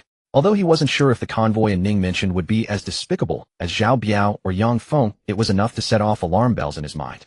"Can you sense how many of them there are?" Xunyi pressed, and Ning shook her head. "Too far away. Oh, I can't get specific details, only that it's quite large." The carriage fell silent again. After about half a minute, Song Xia looked up at Xunyi. "What do you think? Should we turn around and avoid them?" Before she could finish, Ning's eyes widened, a hint of panic creeping into her voice. "It might be too late. They're almost here. So many people." Xunyi 6. Seeing his expression, the guilt in Ning's heart surged again. She lowered her head, unable to meet Xunyi's eyes. but his gaze fell on her delicate face, which seemed to beg for protection. He took a deep breath, swallowing the reproach that had nearly escaped his lips, and spoke first. Since that's the case, let's just observe for now. If it's good fortune, it's not a disaster. If it's a disaster, it can't be avoided. Besides, I refuse to believe our luck is so bad that every convoy we meet is like Xiao Biao's. As he spoke, a flicker of ruthlessness flashed in his eyes. He thought to himself, if we do run into trouble, it might not be us who end up unlucky. If he encountered anyone who didn't know their place, he wouldn't mind racking up a few more kill points. Song Xia nodded in agreement. I think Xin Yi is right. If it's a friendly convoy, a large one like that might satisfy our trading needs, and we might even get useful information. Before the words had faded, the roar of engines erupted outside the window, mingling with the cascading waterfall pouring into their ears. A massive convoy was rolling in from the road on the other side of the waterfall. Leading the way was a modified red heavy truck, its front welded with a thick reinforced steel frame. The Dawn convoy members who had been resting outside immediately tensed up and scrambled back into their vehicles. Some even had their hands on the ignition switches. Strange as it seemed, this convoy, consisting of nearly 100 vehicles, was larger than any they had encountered before. But what was odd was that just as it was about to pass the waterfall, the leading red heavy truck suddenly slowed down and pulled over to the side of the road, showing no intention of approaching. The other vehicles behind the truck also stopped one by one, forming a seemingly endless line. The waterfall acted as a natural boundary, separating the two convoys. Inside the RV, the three of them watched through the window, their anxious hearts finally settling. After about 10 minutes, the passenger door of the red truck swung open. A middle-aged man wearing square-framed glasses stepped out first. He looked to be in his early 40s, dressed in a clean light gray shirt with the cuffs neatly rolled up to his forearms. After pausing, he raised a hand to push up his glasses, then brushed off a speck of dust from his shoulder. Though none was there, his movements unhurried, exuding the calm composure of a scholar. Right after, the driver's side door of the truck opened as well. Out jumped a burly man in a black vest with a crew cut and bulging powerful arms. Once on the ground, he planted his hands on his hips and scanned the surroundings, his eyes brimming with undisguised vigilance. Simultaneously, the door of a black Mercedes behind the truck opened. A man and a woman stepped out, one after another. The man in his early 20s was handsome and wore a set of white martial arts attire with the cuffs and collar neatly fastened. He held a long sword in its scabbard, the sheath entirely black with no extra adornment save for a dark silver metal band near the opening. The woman, on the other hand, wore a pre-apocalyptic enforcer's uniform, a dark blue shirt tucked into her waistband, with a pair of shiny silver handcuffs hanging from her belt. She was strikingly beautiful, with sharp, clean features and a righteous aura that commanded respect without anger. As her gaze swept over the Dawn convoy, her brow furrowed almost imperceptibly. The four gathered together, and the glasses-wearing man muttered something in a low voice before taking the lead toward the Dawn convoy. The other three naturally followed, keeping a two-step distance. As they drew near, seeing that no one from the Dawn convoy had come to receive them, the glasses-wearing man showed no irritation. Instead, he offered a friendly smile and raised his voice toward the convoy. Excuse me, who is the leader of this convoy? Would you mind coming out for a chat? I mean no harm, I just want to make friends. His tone was neither humble nor arrogant, carrying a natural warmth. Inside the RV, and Ning glanced at Xin Yi and Song Xia, wanting to gauge their thoughts first. Let's go down. If anything happens, you two get behind me immediately. The door slid open, and Ning stepped out first with Xin Yi and Song Xia, flanking her on either side. The glasses-wearing man studied the three of them, his gaze lingering on Xin Yi for an extra second before he extended his hand with a smile. A pleasure. I'm Yao Mingyuan. I'm a Sequence 9 of the Guide Sequence. Before the apocalypse, I taught at a university for over a decade. Now, thanks to my brother's support, I serve as the captain of the peace convoy. Yao Mingyuan's way of speaking was just like his overall demeanor, gentle and unhurried, as if every word had been carefully considered before leaving his lips. Yet the more composed he seemed, the more Xin Yi felt he was not as simple as he appeared on the surface. Captain Yao is too kind, and Ning proactively extended her hand to shake his, saying no more. Yao Mingyuan turned sideways and first pointed to the burly man in the tank top. This is Chun Xiong, old Chun, our team's main combat strength. And Ning gave a slight nod in acknowledgement. Then he gestured toward the young man holding a sword. Lin Yihong, formerly a top student at the Amei Martial Academy, his swordsmanship is quite formidable. Lin Yihong offered a brief nod, his gaze fixed on Xin Yi with barely concealed competitive fire in his eyes. And this is Si Yuning. Yao Mingyuan pointed to the woman in uniform last. Before the apocalypse, she was a law enforcer. Now she's responsible for maintaining order within our caravan. Si Yuning nodded to the three of them, but when her gaze landed on Xin Yi, her eyes grew noticeably sharper. Her lips parted as if she wanted to say something, but in the end she remained silent. Xin Yi's expression remained calm, but inwardly he was taken aback. This was the first caravan he had encountered outside of the Dawn team that was led by a guide. Moreover, even though Yao Mingyuan hadn't said it outright, Xin Yi could sense that the three people behind him were no ordinary individuals. They were most likely sequence users as well, especially that woman named Si Yuning. The aura emanating from her was peculiar. The moment she drew near the butcher sequence within Shun Ye's body reacted instinctively, as though some dormant force had been awakened. It was an unsettling sensation, a primal fear urging him to keep his distance, warring with a restless urge to fight. These conflicting emotions churned within his chest, causing his fingers to unconsciously clench. As for the sword Lin Yihang was holding, Shun Yi almost immediately made his judgment. It was a weapon forged from a supernatural artifact. Much like his first encounter with the ghost head, an ethereal and unsettling presence clung to the blade beneath its scabbard, though someone who wielded their own artifact weapon could sense it without difficulty. When it was Ning's turn to introduce herself, she appeared noticeably tense, her voice considerably softer than usual. "My name is Ning, and I'm the captain of the Dawn Caravan." Yao Mingyuan and his three companions were visibly surprised to learn that the seemingly timid young woman standing before them was actually the captain of the Dawn Caravan. What struck them even more was what Ning said next. "I'm also a Sequence 8, a spirit mistwalker." The moment those words left her mouth, Yao Mingyuan's expression shifted unmistakably. His initial surprise gave way to shock, then something hotter flared in his eyes. Something he hadn't even recognized himself. "Spirit mistwalker," he murmured, furrowing his brow as the title echoed in his mind. The Sequence name carried an uncanny familiarity, as though he had encountered it somewhere before, or it was etched into some deeper instinct. But reason told him this was the first time he had heard the word. He looked up, his tone involuntarily growing more urgent. "Captain, and forgive the boldness, but what is your sequence path?" And Ning instinctively glanced at Shun Yi, who gave a slight nod. "My sequence path is also guide." Yao Mingyuan's breath caught noticeably. The news hit him with such force, he nearly lost his composure. "What, you're a guide as well? Then, how did you ascend to Sequence 8? What are the ascension conditions?"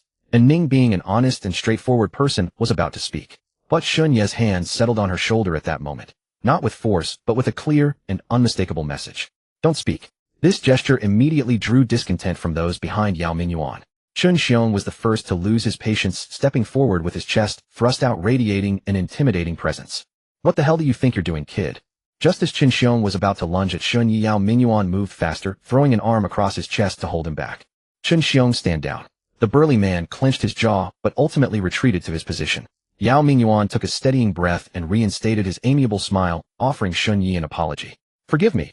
Old Shun has this flaw, a temper that runs hot. Don't take it personally, brother Shen." He admitted he had been momentarily swayed by the unexpected revelation. The ascension requirements were sacred secrets for any sequence user and any caravan. There was no way he would casually share such information with a stranger they had known for less than 5 minutes. The same would hold true for himself. "I owe you both an apology as well. I was presumptuous." He offered a slight bow, sincerity coloring his words. "Captain and Vice Captain Shun, I'll be straightforward. We didn't come here with ulterior motives. We simply noticed the area near this waterfall is cooler than elsewhere and hope to rest here. Should your caravan have any goods to trade or intelligence to share, we're more than willing to accommodate." Both caravans could occupy opposite sides without interfering with each other. "What say you?"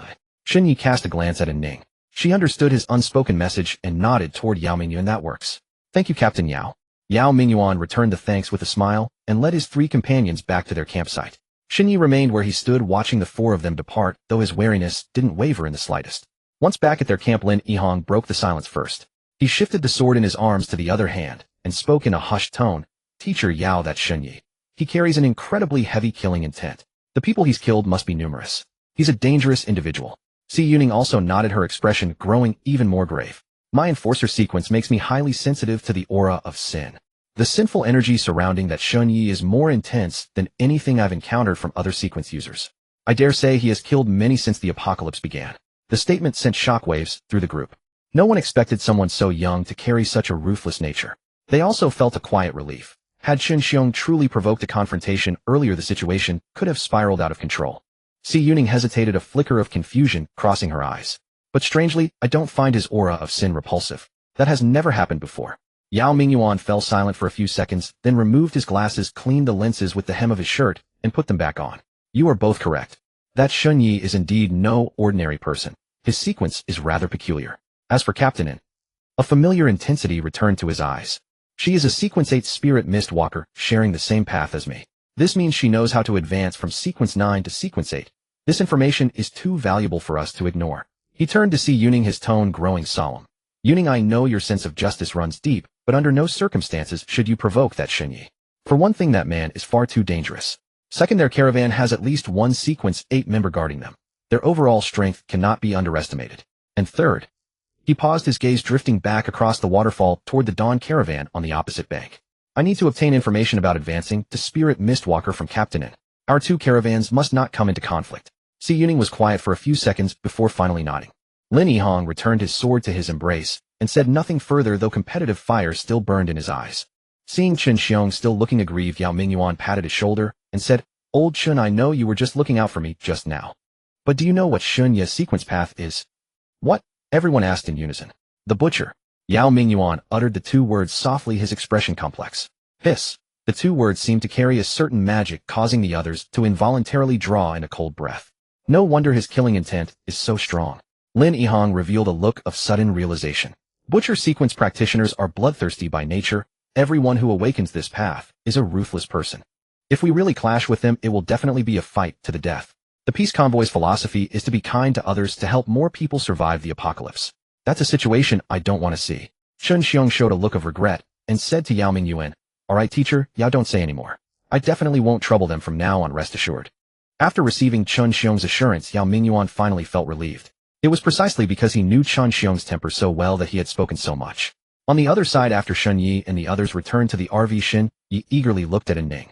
"How was it? Any other discoveries?" Ning nodded. "Those four were all 9th rank sequence practitioners. That Chen Xiong is like the Zhao Biao we encountered before, also a giant sequence. That Lin Yihong, who carries a sword, is a rare swordsman sequence." Shin Yi looked puzzled. "What does rare mean?" Ning thought for a moment and replied, "Take the swordsman sequence path as an example. Aside from the randomness of awakening itself, awakening this sequence also requires a necessary condition. The necessary condition for the swordsman sequence is that the awakener must possess extremely strong swordsmanship comprehension and must also have Chinese bloodline." Shin Yi thoughtfully interjected, "That is to say, even if a foreigner has superb swordsmanship, they cannot awaken this sequence." Ning nodded. "Yes." After a pause, she continued, "And this is only one of the characteristics of rare sequences. Aside from having specific awakening conditions, if the sequence path itself possesses extremely strong uniqueness, it is also called a rare sequence. For example, the luck sequence path.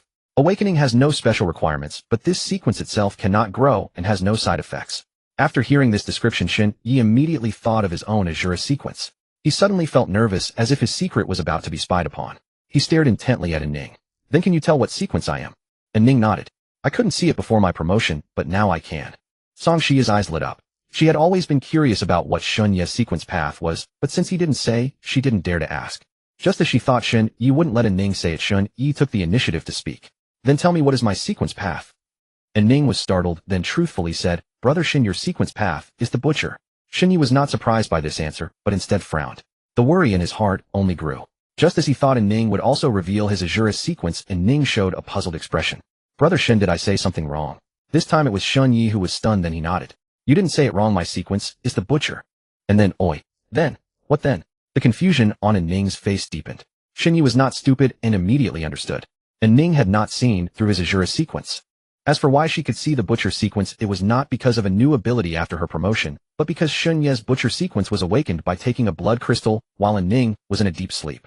She had never known from the beginning. And after Song Xia learned that Shun Ye's sequence was the butcher, she finally understood why he would take a life without a second thought. Perhaps in his eyes, killing a person was no different from killing an animal. She thought silently, not daring to say it aloud. "Nothing, go on." Shun Yi gestured to Ning with a chin lift. Ning nodded, not dwelling on Shun Ye's earlier anomaly. "As for that woman named Si Yuning, she is a sequence 9 enforcer. The characteristic of her sequence is an extremely keen perception of those burdened with sin, and it has a certain restraining and countering effect on such targets."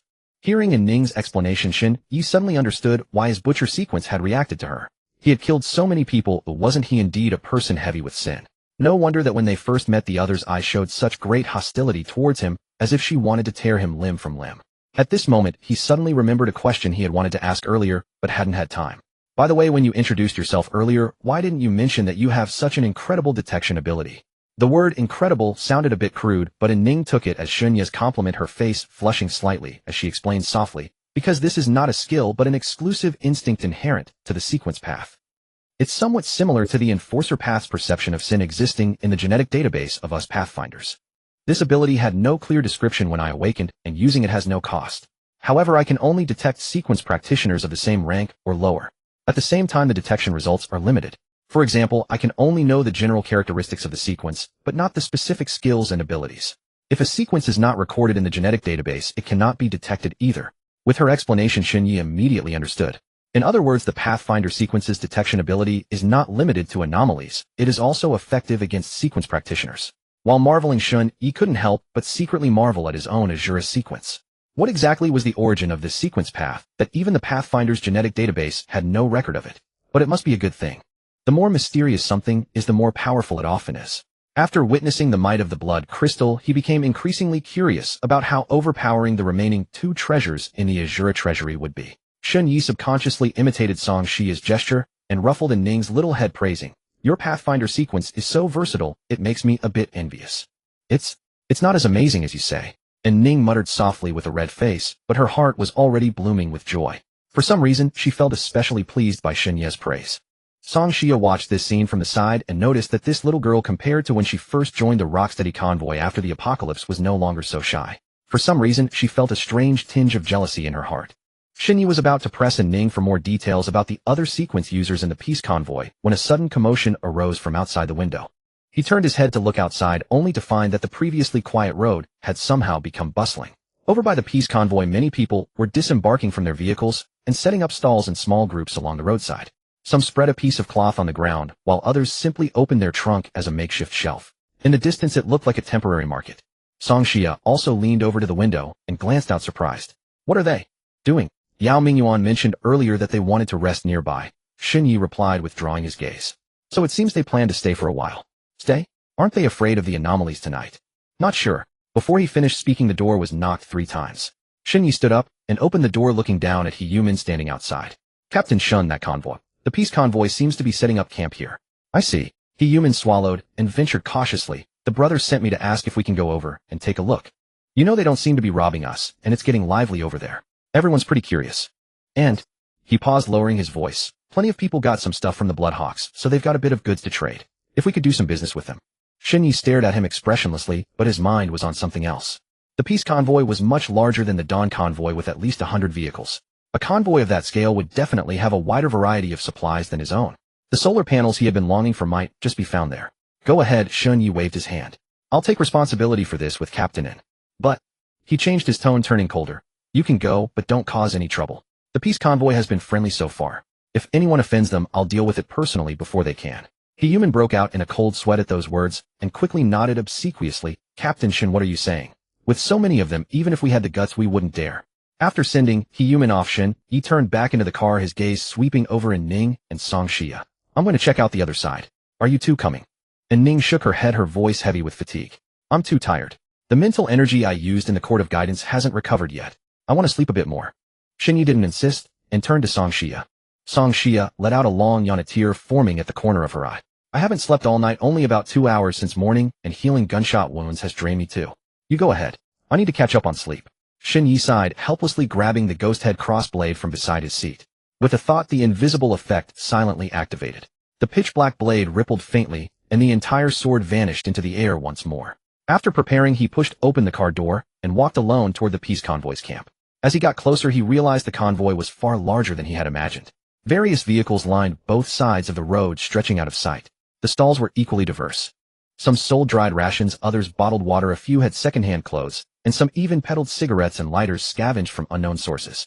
Shin Yi walked along observing and soon noticed a detail. Most of the goods for sale were specialties from the Sichuan-Chongqing region. Pixian bean paste, hot pot base, fulling pickled vegetables. These were common, and the conversations around him were mostly in thick Sichuan-Chongqing accents. It seemed this convoy had traveled all the way from Sichuan-Chongqing. Covering such a distance with so many people already spoke volumes about their capability. Shin Yi raised his assessment of the peace convoy's strength. The atmosphere in the camp was surprisingly relaxed. Not only were people from the Dawn convoy attracted here, but many within the peace convoy were also strolling among the stalls in small groups.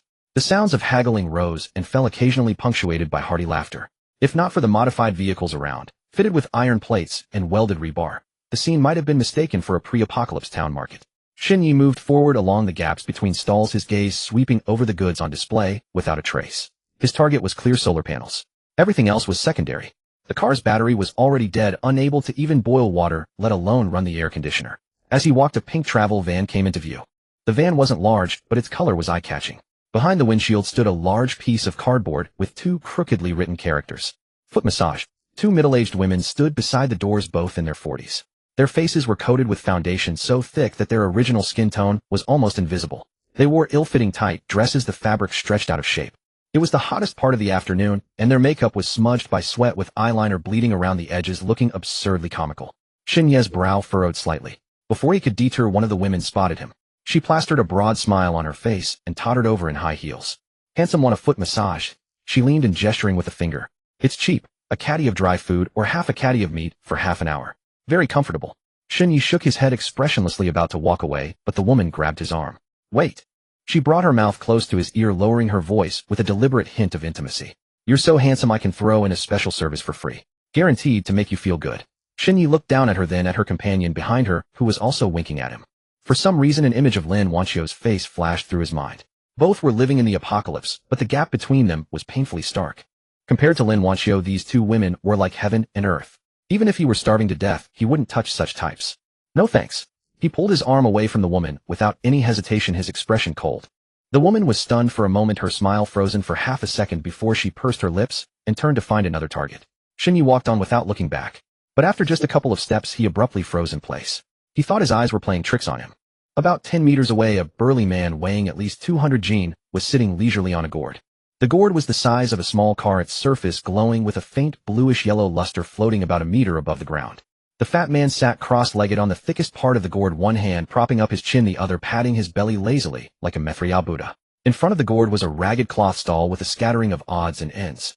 A radio, 2 coils of wire, a well-used inverter, and Shen Ye's gaze locked onto the far right of the stall. 3 neatly stacked solar panels.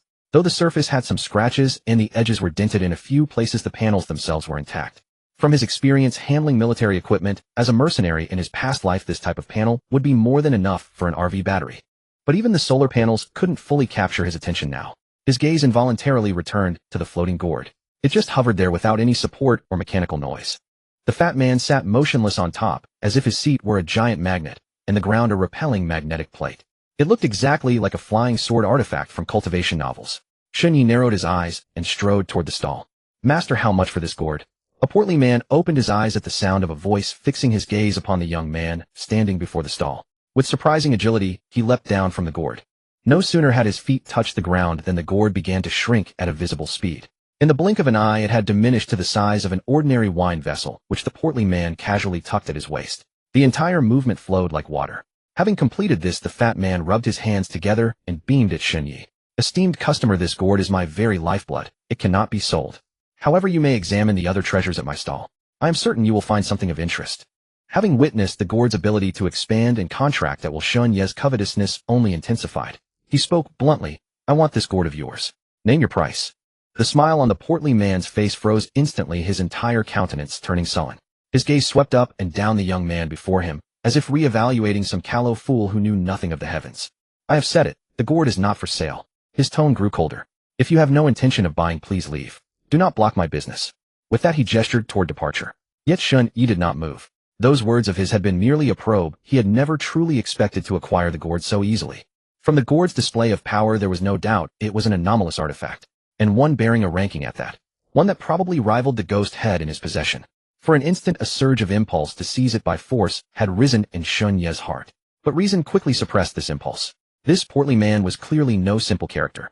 A man of over 200 jin who could dismount from a gourd with such fluid grace was obviously skilled. Moreover, he openly displayed a ranked anomalous artifact at his waist. Such a person dared to parade his treasure in public. Either his own strength was formidable or he had powerful backing. Either way, he was not to be provoked. It seemed he had underestimated the peace convoy all along. Beyond the 4 people Yao Mingyuan displayed openly, such a character was concealed within the convoy. A pity Ning had not accompanied him, otherwise she could have at least probed the portly man's depths. Seeing Shen Yi's prolonged stillness, the fat man began to grasp his intentions. He instinctively retreated half a step, his eyes sharpening with wariness. "I advise you not to entertain such thoughts." He lowered his voice, his tone carrying a warning. "A single shout from me, and Captain Yao will bring people over. The fury of 7 or 8 sequence holders. Can you possibly withstand it?"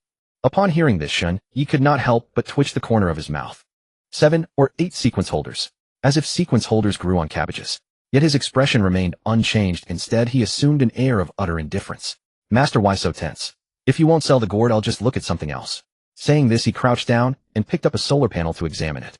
The portly man blanked for half a second, then immediately donned his previous beaming expression. His face changed as quickly as he yimpings. "Your eye is truly excellent, handsome.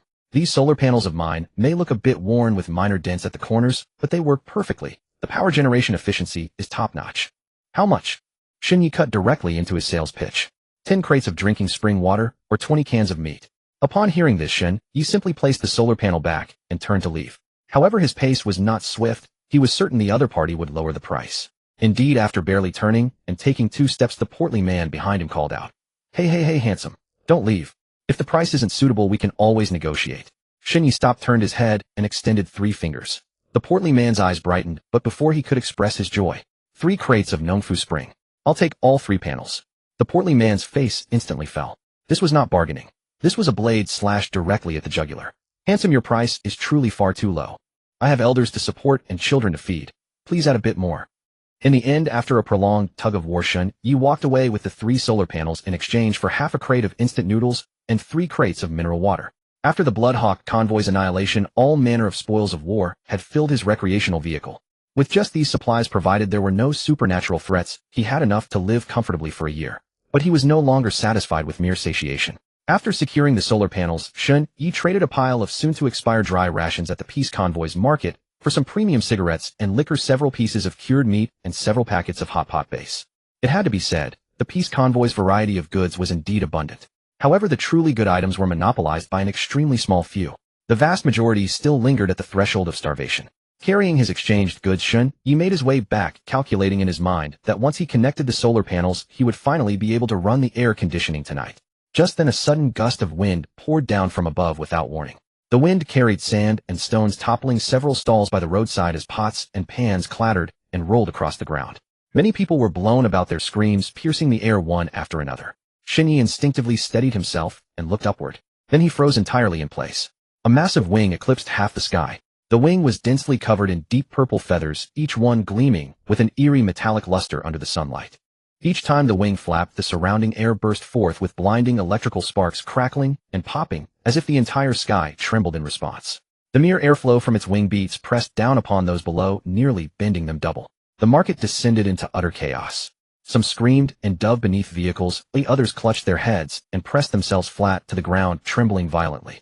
A few faint-hearted souls collapsed where they sat, their garments dampened. Yi did not flee. He stood motionless in place, head tilted upward, staring fixedly at the colossal creature in the sky. It was not that he wished to play the hero. Rather, he understood clearly that if this giant bird's target was them, there was nowhere on Earth that would offer safety. To it, the people and vehicles below were no different from ants. The giant bird ascended higher and higher, its world-shrouding form finally clearing the canopy of the forest. Yi finally beheld its complete appearance. It was an eagle-shaped giant bird covered entirely in purple plumage with a wingspan so vast it defied estimation. Yet it was no ordinary bird of prey, for upon its neck grew 3 heads. 3 vulture-like heads, their skin withered and ashen gray, forming a grotesque contrast with the resplendent purple feathers. Most chilling of all were the 6 eyes. All were dim and lifeless, pupils unfocused, devoid of any spark of vitality. The 3 heads hung upon the living creature like objects adorning a corpse. Suddenly Yi's pupils began to tremble violently, as if he had witnessed something infinitely more terrifying. In the instant before the giant bird was about to disappear completely into the distance, Yi's extraordinary vision caught a detail. There seemed to be someone atop the central vulture's bare head. Not just one person. Several figures stood upright on the bird's head, their forms blurred by the light reflected from the purple feathers. But one thing was certain. Those figures showed not the slightest sign of panic, standing with the same composure as one would while admiring scenery from their own balcony. That giant bird, whose very presence from afar had rendered Yi breathless, was actually tamed by someone. This discovery shocked him even more than the bird itself. He could hardly fathom how powerful a person would need to be to control such a monster. Sequence 6, Sequence 5, or even higher. He dared not continue speculating. Those people might be beings beyond his comprehension. It suddenly occurred to Yi that he might know nothing at all about the changes in this world. The giant bird carried the figures on its back farther and farther away until finally it became an almost imperceptible black speck and vanished at the horizon. The fierce wind also ceased. The sky reverted to its dead, grayish-blue hue, as if everything that had just transpired was merely an illusion. Yi withdrew his gaze and discovered his back was soaked with cold sweat. He drew a deep breath, bent down to pick up the bundle of cured meat that had fallen to the ground, brushed off the dust, and continued on his way back. Yi pulled open the car door and tossed the exchanged goods casually into the storage compartment. Song Xia had already woken up and was sitting in the driver's seat, rubbing her eyes. At the sound of the noise, she turned her head and asked Yi, "What happened outside just now?" "I felt like the car was experiencing an earthquake inside." After some contemplation, Shun Yi recounted everything he had witnessed. After listening, Song Xia fell silent for a long while before speaking softly. That big bird. Could it be an apparition? No. Shun Yi shook his head directly, his tone certain. If it were really an apparition, we would have been reduced to bones by now.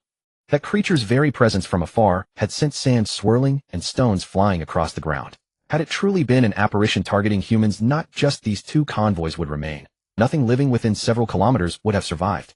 But if it's not an apparition, Song Xia furrowed her brows, then what exactly is it? Shun Yi did not respond, because he wanted to know the answer too. Time trickled away in silence.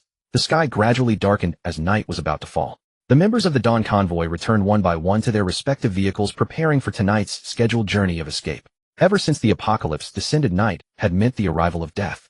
Gradually they had grown accustomed to this survival rhythm of reversed day and night. Rest during the day, travel at night. Before long, Ning awoke. She sat up from the back seat, rubbed her drowsy eyes, her disheveled hair sticking to her cheeks. What time is it? Her voice still carried the hoarseness of just waking. Almost nightfall. Lin Wanqiu replied. And Ning nodded, instinctively activating her perception eye. Then her expression changed. First confusion, then surprise, finally transforming into barely concealable joy. There's actually no presence of apparitions in this area. She then looked toward the end of the highway. That fixed NPC-like gray fog had not appeared either. Ever since entering the Guangxi region, that omnipresent gray fog seemed to have completely vanished. Regardless, this was absolutely good news. Soon she hopped down from the Volvo and shared this information with Shun Yi and the others. Are we still leaving tonight? Song Xia asked. No, let's stay. Since this area is safe and the apparitions haven't caught up, let's rest here for a while longer. That way we can conserve more fuel too. Shun Yi proposed. And Ning nodded and relayed this news to the other convoy members. After getting off the vehicle, Shun Yi noticed that the peace convoy seemed to have realized the same thing. The entire convoy showed no signs of leaving. Several campfires were even lit beside the waterfall, their orange-red flames dancing in the night, illuminating a large surrounding area. And Ning, in her capacity as team leader, announced to the convoy members that they would rest here for the night. No sooner had she spoken than Yao Mingyuan walked over alone from the opposite camp. He had changed into a clean shirt, and the glasses on his nose gleamed softly in the campfire light, making him appear even more refined and elegant than during the day. Captain, he came to Ning's side and politely shook her hand. Meeting is fate. We've prepared hot pot on our end, and would like to invite you all over for a meal and a chat. And Ning did not immediately agree. Instead, she unconsciously turned to look at Shun Yi and Song Xia. Without needing to guess, Shun Yi knew Yao Mingyuan's purpose was to inquire about the advancement conditions for the Lingwu Walker. The man had wanted to ask during the day, but was turned away by him. Now he was simply using a more tactful approach. However, this suited Shun Yi's purposes perfectly. He also had a million questions he wanted to pry out of the man. Go ahead. He nodded to Ning. Soon the three arrived at the peace convoy's campfire under Yao Mingyuan's guidance. A large iron pot was set up over the campfire, the red oil inside bubbling and simmering as it gave off puffs of scalding steam, the spicy and numbing fragrance drifting on the night breeze. The main ingredients in the pot were dried vegetables and a few thinly sliced pieces of cured meat. Even the spam was freshly opened using the supplies exchanged from Shun Yi. Not many people sat around the campfire. All were core members of the peace convoy. Besides the four from Yao Mingyuan's group that Shun Yi had seen during the day, he noticed the portly man who had sold him the solar panels was also there. The portly man was sitting cross-legged beside the campfire at that moment, an enamel bowl in one hand and chopsticks in the other, fishing out meat from the pot with great relish. Yao Mingyuan noticed Shun Yi's gaze and introduced him proactively. This is Zhao Gang, our peace convoy's deputy leader. Shun Yi gave a slight nod acknowledging the greeting. Zhao Gang raised his head and grinned at Shun Yi, revealing two large front teeth. Hey handsome, we meet again. After Ning settled beside him, she leaned close to his ear and whispered, this Zhao Gang is also a sequencer, Sequence 9 the blacksmith. Shun Yi's expression tightened. Another sequence path he had never heard of. The group settled around the campfire, exchanging a few rounds of pleasant small talk while eating. Yao Mingyuan had spared no expense, directly producing a treasured bottle of matai and pouring glasses for everyone. After some more idle chatter, he could no longer hold back and cut straight to the point. Captain, he set down his wine glass, his tone growing considerably more serious. Since the apocalypse descended, the human faction must unite as one in order to survive in this world. This is something I believe all of you have deeply experienced. So, and Ning was not skilled at socializing as Shun Yi directly answered on her behalf, his tone neither warm nor cold. Yao Mingyuan pushed up his glasses and continued, therefore I believe sequencers should share the sequence information they each possess. This not only benefits oneself, but also preserves more embers of hope for the entire human faction. What do you think, Deputy Leader Shun? The words were beautiful, but Shun Yi saw through the hidden meaning in an instant. Wasn't this just that same old manipulation tactic? What Captain Yao says is very reasonable. Shun Yi pretended to nod in deep agreement. But since it's mutual sharing, shouldn't you show some sincerity first? Using just a few glasses of wine to try to extract information about the Lingwu Walker. Isn't that being a bit too optimistic? With these words, the atmosphere around the campfire immediately cooled considerably. From the very beginning, Shun Yi had never intended to give the other party any face. For there was no other reason. The advantage was on his side. Shun Xiong's expression instantly changed. He slammed the enamel bowl onto the ground, stood up, and pointed at Shun Yi's nose, roaring, "Shun, don't think being a butcher sequence makes you invincible. We have 5 sequence awakeners here, we can't be afraid of you alone." Before he could finish, the rest of his words got stuck in his throat. A cold, sharp metallic sensation pressed against his neck without warning. Shun Xiong could feel an invisible blade firmly resting on his Adam's apple. Shun Xiong froze completely, not daring to move an inch, most of his anger dissipating. "Move again, and your head will fall." Shun Yi's eyes were filled with undisguised coldness, as if he were looking at a corpse. He hadn't even stood up, his right hand merely flicked, but the movement was so fast that no one present could catch it with their naked eyes. Everyone around the bonfire changed expression. No one had expected the conflict to erupt so suddenly. Lin Yihang's hand had already pressed on his sword hilt, and Si Yuning's left hand had moved to the silver handcuffs at her waist. Just as an inevitable clash was about to break out, Yao Mingyuan acted faster than anyone. He sprang up, stepped between Shun Yi and Chun Xiong, and shouted at Chun Xiong, "Chun Xiong, sit down." Then he turned to Shun Yi, bowed slightly, and said in the most sincere tone, "Deputy Captain Shun, I'm truly sorry. Old Shun is just a simpleton. Under the influence of the giant sequence, his emotions are easily triggered, especially when provoked. Rest assured, this was not his intention. I apologize on his behalf." Shun Yi did not retract the ghost head, he just looked up at Yao Mingyuan, waiting for him to continue. As a sign of sincerity, Yao Mingyuan took a deep breath. "I can provide you with an extra piece of valuable information as compensation." Shun Yi stared at him for 2 seconds, then raised his right hand slightly. The chilling, murderous intent pressing against Chun Xiong's neck silently dissipated. Chun Xiong felt a sudden lightness on his neck. He staggered back, his back drenched in cold sweat. "Old Chun, go back to the vehicle." Yao Mingyuan patted his shoulder, his tone leaving no room for argument. Chun Xiong gritted his teeth, but said nothing, turning and walking away without looking back. After he was far away, Yao Mingyuan sat down again, poured himself a drink as a penalty, and resumed his amiable smile. "Well, today we've all become acquainted through a fight. Since Deputy Captain Shun says my sincerity is insufficient, I'll go first." He put down his cup, shifted his gaze across the bonfire to the night sky.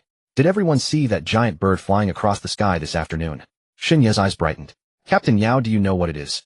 "If I'm not mistaken, it should be a strange object." This deduction made Shun Yi pause, thinking, how could there be such a large, strange object? He asked calmly, "Captain Yao, do you have any evidence?" Instead of answering directly, Yao Mingyuan pointed at the gourd hanging at Zhao Gang's waist. "Old Zhao's gourd is also a strange object." He paused. "Besides being able to change size at will, it can also serve as a vehicle and store items. Our convoy traveled from Chuanyu to Guishi, and this gourd rendered great service. So I suspect that purple giant bird is a strange object akin to a flying vehicle with a very high anomaly ranking." He adjusted his glasses and continued, "This is no baseless claim. We previously encountered a convoy from the northwest, and their captain mentioned something to me. In the northwest desert, someone saw a turtle bigger than a mountain. They say people live on that turtle's back.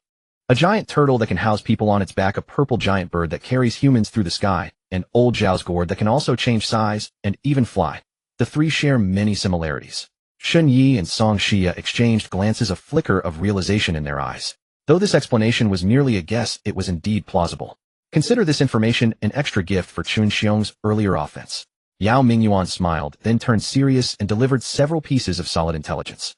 "If you plan to continue west, there are 3 roads you must absolutely avoid: the G323 National Highway, the Huchi to Bay stretch of the Shankuan Expressway, and the provincial roads around Longlin Autonomous County. Those roads are infested with bandit convoys, usually composed entirely of sequence awakeners, and they are formidable. They survive by looting passing survivors. We detoured here to rest specifically to avoid them. Also, never head toward Sichuan province. After the apocalypse, the daily temperature there soared to over 50 degrees Celsius, turning it into a complete no-man's land. As for Guizhou province, it rained almost every day when we passed through, and the rainwater would condense into strange objects, killing people unseen." Shun Yi nodded. This information was highly valuable and practical. If not for Yao Mingyuan, he would have struggled to even learn about the concept of strange object vehicles. The intelligence about bandit convoys and neighboring provinces would save the Dawn convoy many future troubles. When Yao Mingyuan had finished speaking, Shun Yi suddenly remembered something. He reached into his pocket and pulled out the azure spirit crystal, holding it in his palm. "Captain Yao, since you are well-traveled, do you recognize this?" Yao Mingyuan adjusted his glasses and leaned in to look. Before he could speak, Zhao Gang, who had been half drunk and about to nod off into his bowl, jerked his head up as if struck by lightning. his bleary eyes upon seeing the spirit crystal in Shun Ye's palm lit up with startling intensity. Spirit crystal, you actually have this. He leaped up from the ground, his 200-plus-pound body moving with astonishing agility. He shoved his face close, even trying to touch it, but Shun Ye slapped his hand away. It's real, a genuine spirit crystal. I never expected you to have such a treasure. Amid Zhao Gang's exclamations, Yao Mingyuan explained, Deputy Captain Shin, you may not know this, but spirit crystals are more precious than life itself to old Zhao. Spirit crystals are the core material used by the blacksmith sequence to create strange objects. And Yao Mingyuan adjusted his glasses, his expression turning serious. Spirit crystals have an even more important function. They are also the key to opening treasure chests. Treasure chest. Shin Ye's expression shifted. The term felt utterly incongruous in their current predicament. Wasn't this something that only existed in games? That's right. Yao Mingyuan nodded, then turned to Shun Yi with a question. After the apocalypse began, you haven't returned to the city, have you? Shun Yi nodded, a subtle expression on his face. The city had long become a paradise for aberrations, and returning was no different from courting death. Only a fool would go back. You wouldn't know since you haven't been back, Yao Ming explained. On the second night of the apocalypse, many treasure chests appeared out of nowhere in the city corners. Like a respawn mechanic in games of all kinds scattered across the streets and alleys. These chests can yield all sorts of things. Food, daily necessities, tools, and occasionally anomalous objects. I've even heard that someone opened a sequence potion from a chest. Sequence potion. Those two words silenced everyone present. It was something that could drive both ordinary people and sequence bearers to madness. And it could actually be obtained from a treasure chest. The campfire crackled, the red oil in the pot churning, yet no one reached for their chopsticks anymore. Yao Mingyuan paused before continuing. But spirit crystals are extremely rare. Only a small chance of dropping from second-tier or higher aberrations. Moreover, chests only respawn in the urban areas, though I've never heard of them elsewhere. At this stage, very few people know the true use of spirit crystals. Most sequence bearers, even if they obtained a spirit crystal, would treat it as nothing more than an ordinary broken stone. Shun Yi was silent for a few seconds, then expressionlessly tucked the spirit crystal, once dismissed as a broken stone, back into his pocket. Zhao Gang's gaze remained glued to the pocket where Shun Yi had hidden the crystal, his eyes burning with desire. Hey handsome, are you selling that spirit crystal? Shun Yi glanced at him. Wanted. Zhao Gang's face lit up, and he nodded eagerly. Yes. Fine, Shun Yi said flatly. Trade it for your gourd. Zhao Gang's smile froze on his face, then flushed red.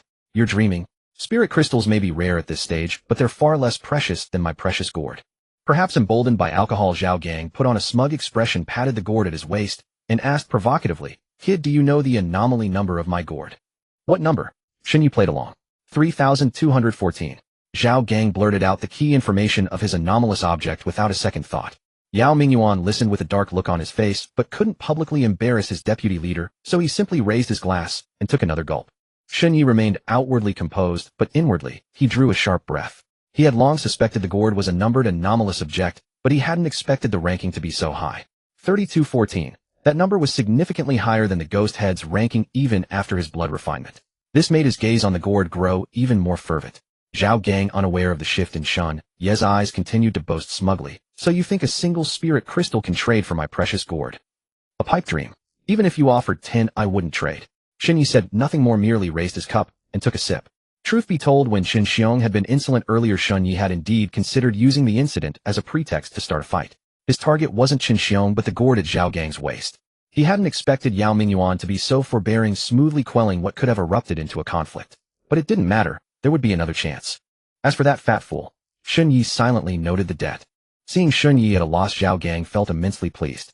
He scooped another 2 pieces of meat from the pot with his bowl, completely oblivious that he had caught the attention of someone he shouldn't have. Sensing that Yao Mingyuan's intelligence was nearly exhausted, Shun Yi glanced at Ning and inclined his head slightly.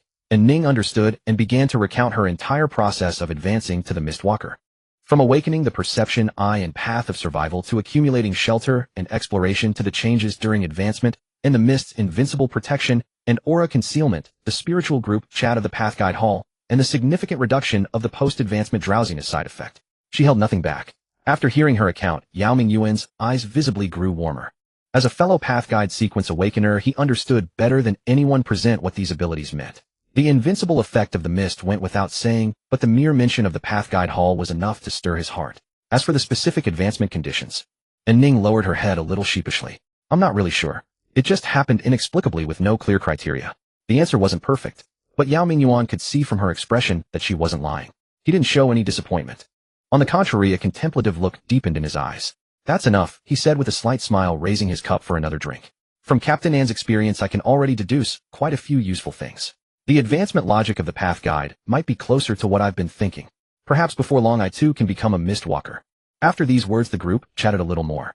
Only when the pot was scraped clean, not a single shred of meat left, did they rise one by one to leave. The campfire dimmed, the night deepening. After Shin Yi and his two companions returned to the dawn convoy, Lin Yihong, who had remained silent throughout, finally spoke up. Teacher Yao, I think Uncle Chun had a point earlier. We have so many sequence bearers here, why should we fear Shin Yi, a mere butcher sequence? I know you're worried about that sequence 8 on his side, he continued before Yao Mingyuan could respond. But just now you heard it too. Apart from better functionality, the Mistwalker's actual combat ability is still inferior to combat-type sequences. As for the other healer sequence, we can just neutralize her at the start of a fight.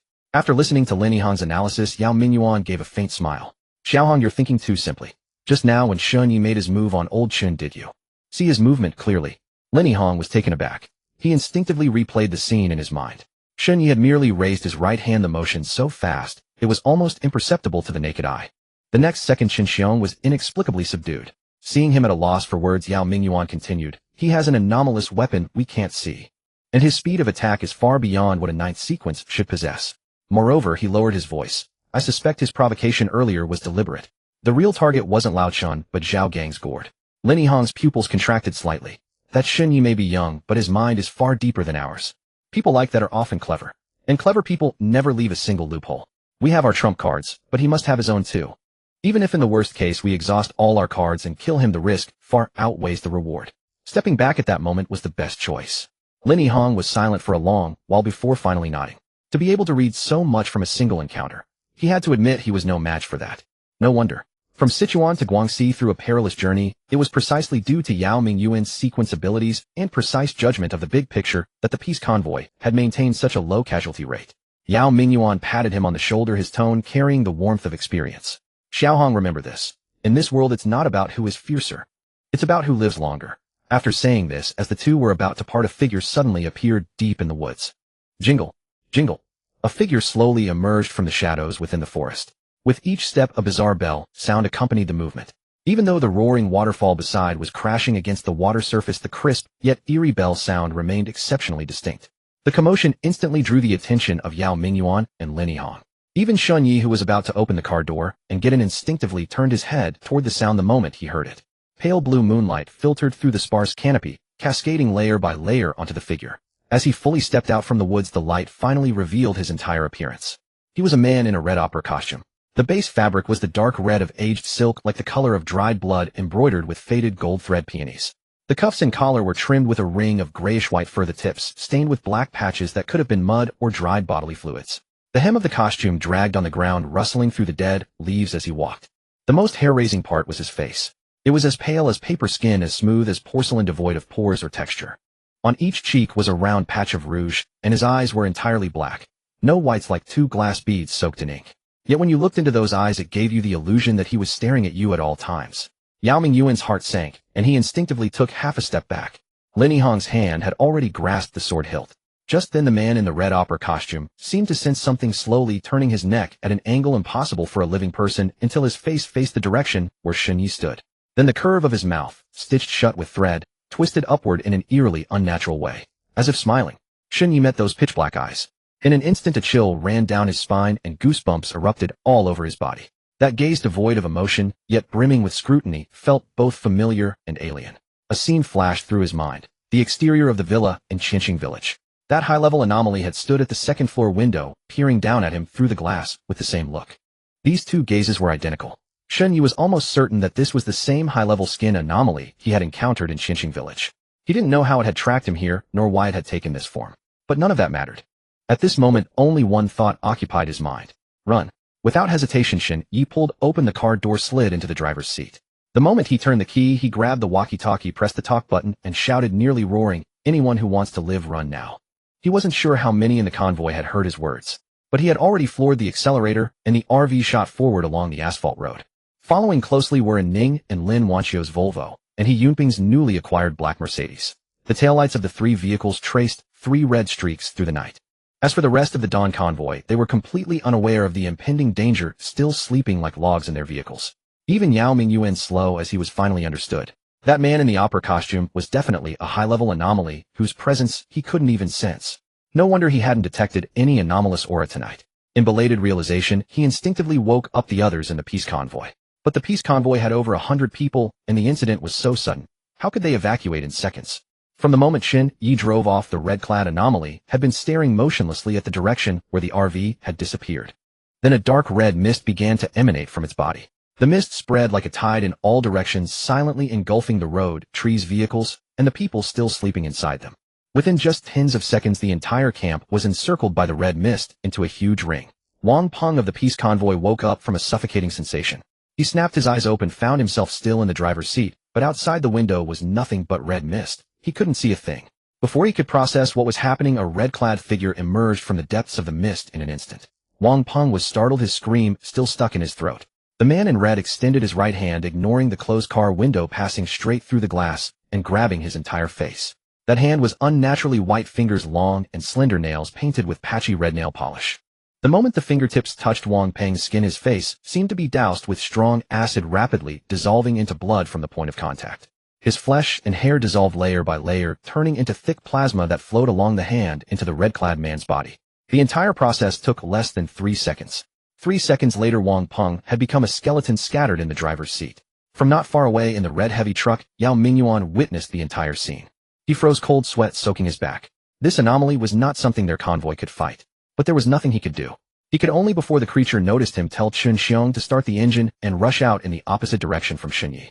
In this situation, every life that could be saved was won. But the red-clad anomaly didn't even glance at the fleeing heavy truck.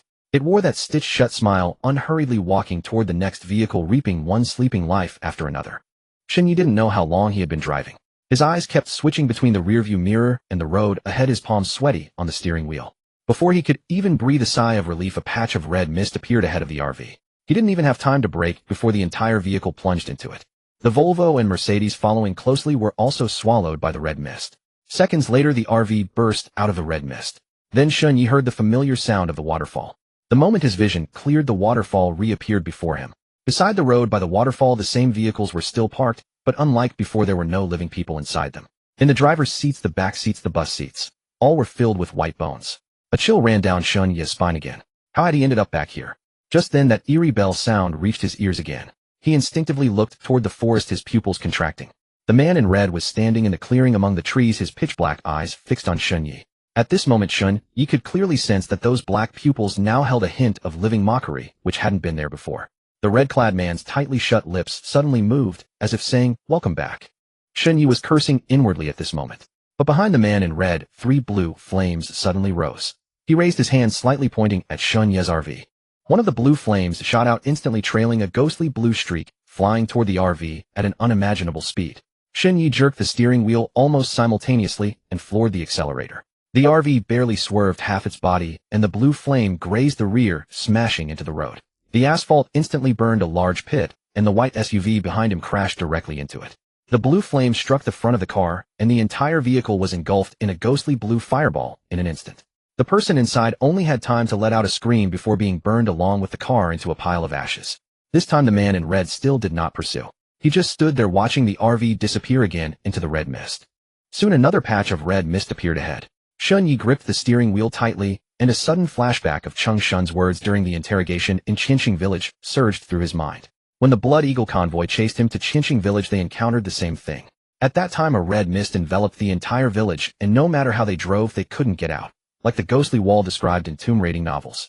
In the end, the Blood Eagle convoy sacrificed a sequence and used a special artifact that countered this red mist, barely managing to trade off 2 second-rank skin anomalies and escape the village. But how could he have such an artifact now? It was a grim situation. Just then Song Xia, sitting in the passenger seat, woke up. Rubbing her sleepy eyes, she glanced at the rapidly receding red mist outside the window, then at Shun Yi's tense profile, and asked, "Why did we set off so suddenly?" Frowning, Shun Yi replied briefly, "The high-rank skin anomaly we encountered in Qinqing Village has chased us. It created a ghostly wall-like domain we might not be able to escape." Song Xia instantly woke up, her face turning pale. Then what should we do?" Shun Yi's eyes turned sharp, but his voice was oddly calm. "In this situation, either it toys with us to death, or we kill it. Tonight, only one of us will survive." As soon as the words fell, and Ning's voice came through the walkie-talkie, "Brother Shin, go ahead boldly. I'll help you." Shun Yi was slightly stunned. He never expected that the once timid and cowardly Ning would now say such words. But this was no time for sentimentality. Regardless of whether Song Shia agreed, he took a deep breath, stepped on the accelerator, and plunged into the red mist ahead once more. The longer it dragged on, the more people the skin anomaly would kill, and the stronger it would become. He couldn't wait any longer. When the RV emerged from the red mist again, there were several more cars on the road by the waterfall. A red heavy truck, a black off-road vehicle, and a van with a fully modified body. Inside these cars were the sequence members of the peace convoy. Obviously, they had also encountered the same ghostly wall and were forced back here by the red mist. Now the red-clad skin anomaly was at the other end of the road, leisurely reaping lives. In the driver's seat of the red heavy truck, Chen Xiong stared in that direction, his eyes bloodshot. Among those dying were many neighbors he had lived with for over a decade before the apocalypse. If not for Yao Mingyuan holding him back, he would have jumped out of the car right then to tear the anomaly apart. He had someone to restrain him, but Si Yuning did not.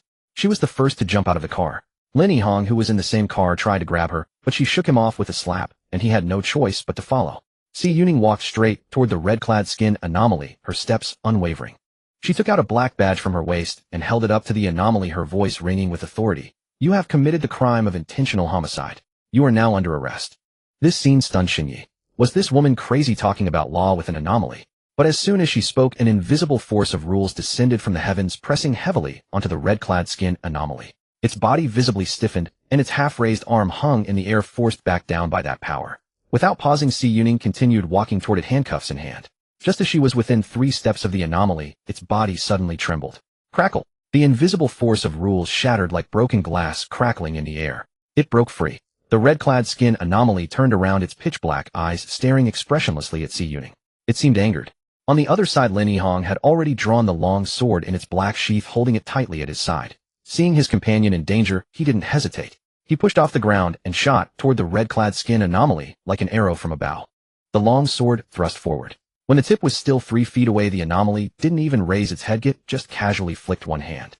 An invisible wave of air sent Lin Yihong flying, crashing into the roadside woods, snapping several trees.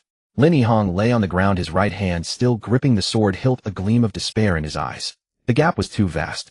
At the same time, Chen Xiong on the heavy truck could no longer sit still. He jumped off and activated his sequence power. His body rapidly expanded as he ran, his clothes tearing apart, his skin taking on a grayish-white stony luster. When close enough, he leaped into the air, his fist descending like a boulder toward the top of the anomaly's head. But the red-clad skin anomaly merely took a step forward. The next second it vanished from the spot, and Chen Xiong's attack hit nothing. Then, ignoring the ambusher, it appeared before Si Yuning. Its eerily pale right hand was already raised, fingers spread, reaching for her face. Si Yuning's pupils reflected the ever-closer hand, but her body was utterly unable to react. Just at the critical moment, an invisible sword chi flew from the side, precisely severing the red-clad skin anomaly's right wrist. The hand broke off at the wrist, tumbled twice in the air, and fell to the ground. The anomaly's body stiffened for half a second. Its head turned mechanically, its pitch-black eyes fixed on the direction from which the sword chi had come. Lin Yihong had gotten back to his feet. He knelt on one knee, the long sword plunged into the earth before him, barely supporting his severely injured body. That single strike had nearly drained all his strength. And at that very moment, another figure appeared behind the red-clad skin anomaly. No one saw how Xunyi had approached. His form was like a ghost, silently arriving behind the anomaly. The blade of the ghost head cleaved through the night, slashing horizontally at the anomaly's neck at a speed imperceptible to the naked eye. The next second, the red-clad skin anomaly's head rolled off its shoulder, colliding with the severed hand on the ground. Just as the others thought Xunyi had killed it, and were about to breathe a sigh of relief. Xunyi's expression did not relax at all, because in his mind there was no increase in kill points as before. Only a faint attribute was drawn from the corpse through the slaughter mark. And in his gray-white vision, the slaughter mark on the red-clad skin anomaly's body still glowed red. Xunyi's mental alarm bells clamored as he was about to raise his blade and strike again. Suddenly 3 blue flames materialized out of thin air around the headless corpse, simultaneously hurtling toward him. Watch out! Si Yuning cried out from not far away. Fortunately, Xun Yi had been on guard, barely sidestepping the attack thanks to the speed attribute he had just stolen. The 3 fireballs grazed past his clothes and struck a car behind him, instantly engulfing the entire vehicle in eerie blue flames, transforming it into a massive ball of fire. Xun Yi then leaped backward, further widening the distance between himself and the enemy. At that moment, everyone witnessed a sight that made their scalps crawl. The severed head and the broken hand on the ground began to dissolve, turning into 2 pools of viscous blood that seeped into the soil and vanished. Then dark red blood gushed from the neck stump of the headless corpse. Like living vines, the blood climbed upward, interweaving and solidifying. In less than 2 breaths, a perfectly intact head and a brand new right hand reappeared before everyone's eyes. But this time the lips on that face were no longer curled into a smile, though instead they bore a calm expression. It seemed to possess genuine emotions, making everyone feel that it was in the eerie calm before a volcanic eruption. In that instant, a glimmer of despair crept into everyone's heart. The gap in strength was already insurmountable. Moreover, this red-clad skin fiend was truly impossible to kill. Yet everyone knew that taking one more step back would mean plunging into the abyss. No one spoke a word, but their actions were remarkably synchronized. Almost simultaneously, they launched a second wave of attacks using their abilities. Chen Xiong stood at the forefront of the battlefield, each punch of his leaving a massive crater in the ground.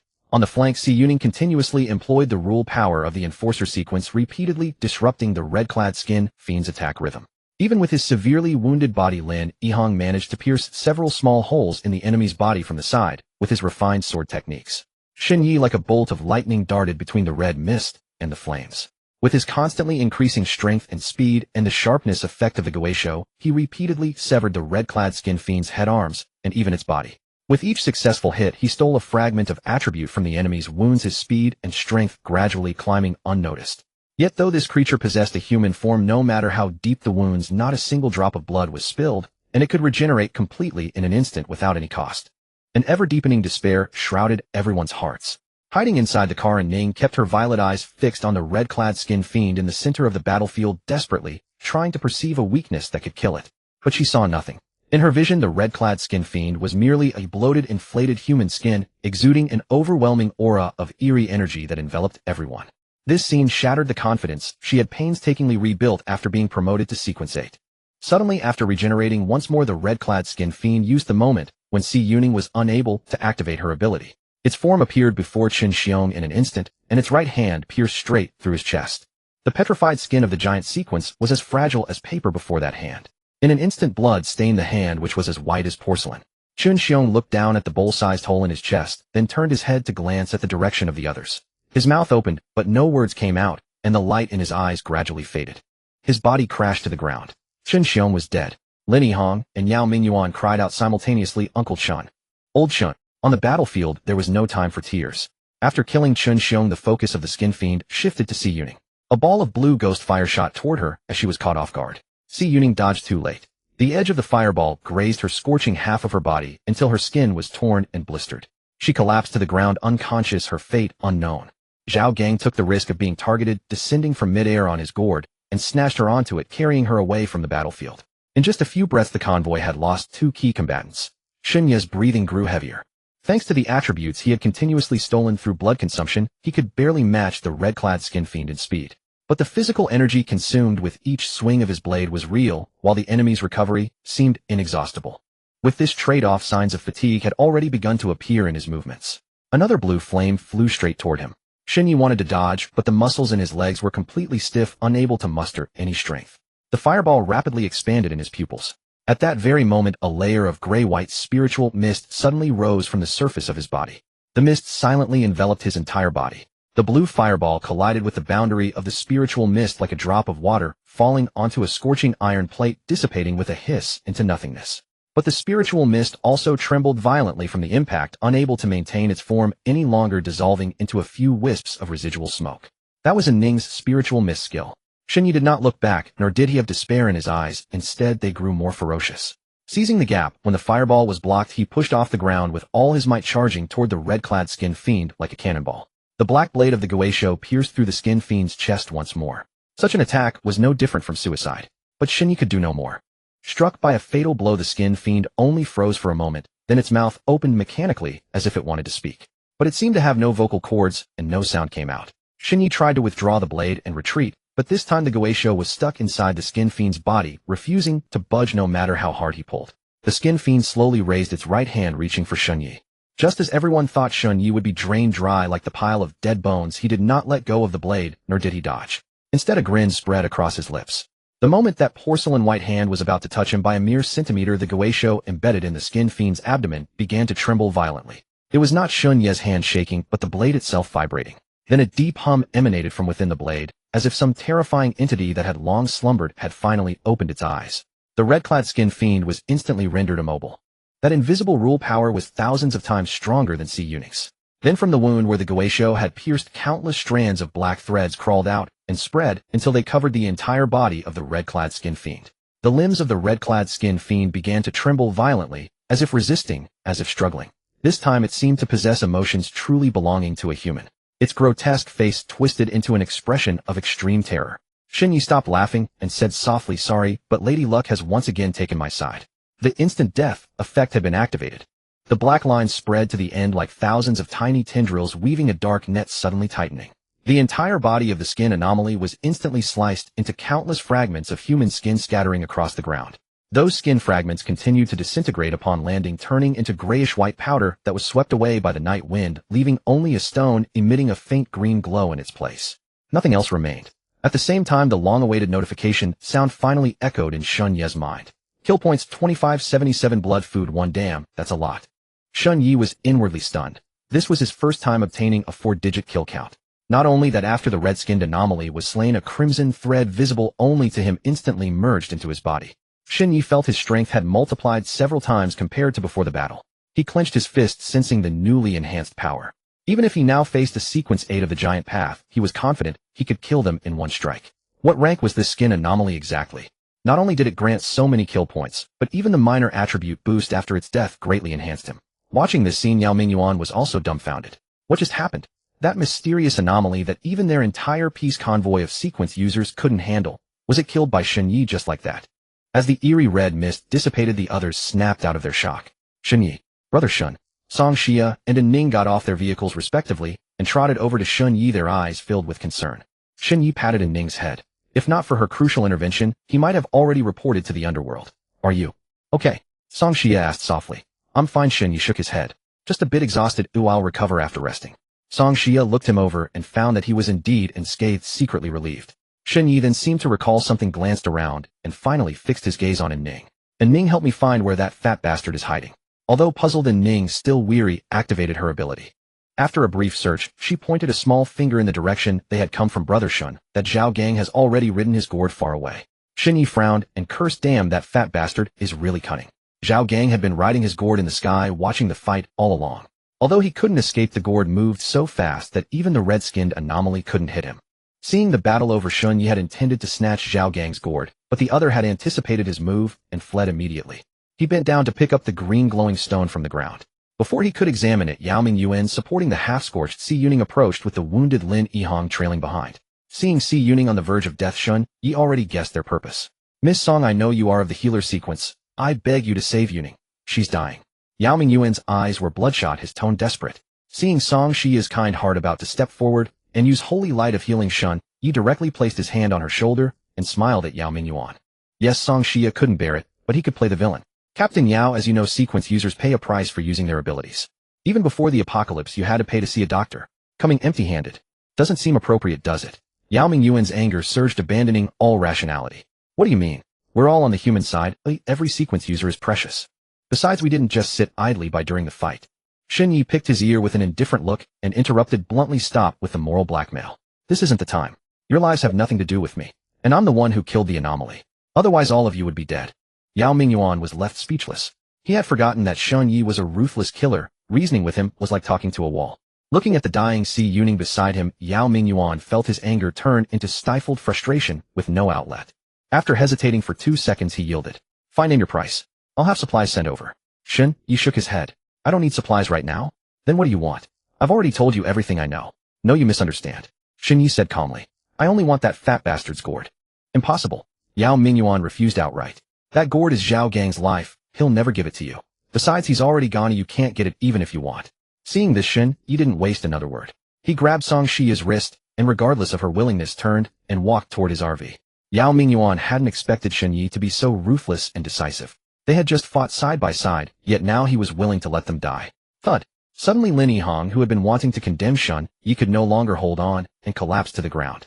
The sound made Shin Yi and Song Xia glance back. Even so, Shun Yi's eyes showed no trace of pity. But Yao Mingyuan was utterly panicked. Shin Xiong was already dead. If Lin Yihong suffered any more harm, his peace convoy would lose all fighting strength. Anything except that gourd. Name a condition. As long as Miss Song is willing to help, I'll agree to anything, Yao Mingyuan said urgently. Oh. Shun Yi's eyes flickered with interest, a hint of mockery in his gaze as he stared at Yao Mingyuan. Are you sure? Anything. Yao Mingyuan felt a shiver under his stare, but nodded anyway. In that case. Shin Yi pointed at Si Yuning. Let her join my convoy. This was a sudden idea. Her support ability during the fight was impressive, bringing her into his team might yield a valuable asset. Yao Mingyuan was startled and instinctively wanted to refuse. But Xunyi added, "This is your last chance." Yao Mingyuan swallowed his words, cold sweat beating on his forehead. He was now faced with a choice between two options. He had harbored a secret crush on Si Yuning, but she had always been indifferent to him. Still, she was a sequence user, and he hated to lose her.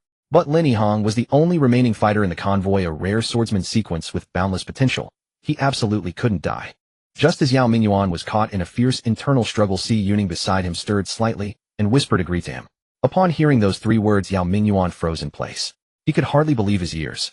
Yet a sequence's senses far exceeded ordinary humans. He could not have misheard. The three syllables, Si Yuning, seemed to echo repeatedly in his ears. His resolve had already wavered.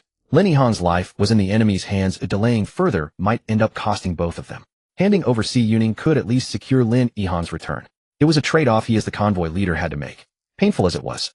But Si Yuning's voluntary offer changed everything. It meant she was willing to leave. Yet paradoxically, this made him even more reluctant to let her go to the other convoy. Captain Shun. Yao Mingyuan struggled to speak, his voice carrying a hint of pleading he himself hadn't noticed. "Could you name another condition? The peace convoy cannot do without Miss Si." As he said this, he didn't even dare to meet Si Yuning's eyes.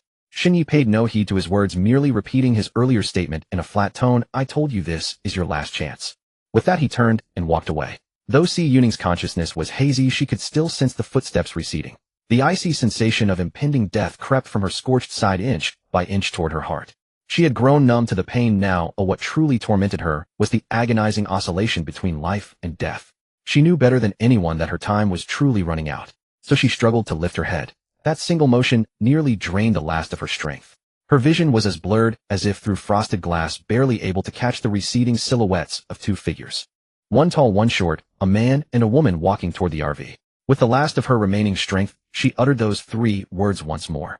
"I agree." The voice was faint, but this time Xunyi heard it clearly. He stopped in his tracks. Slowly turning around, the corners of his mouth curled upward, a smile that gleamed eerily under the pale blue moonlight.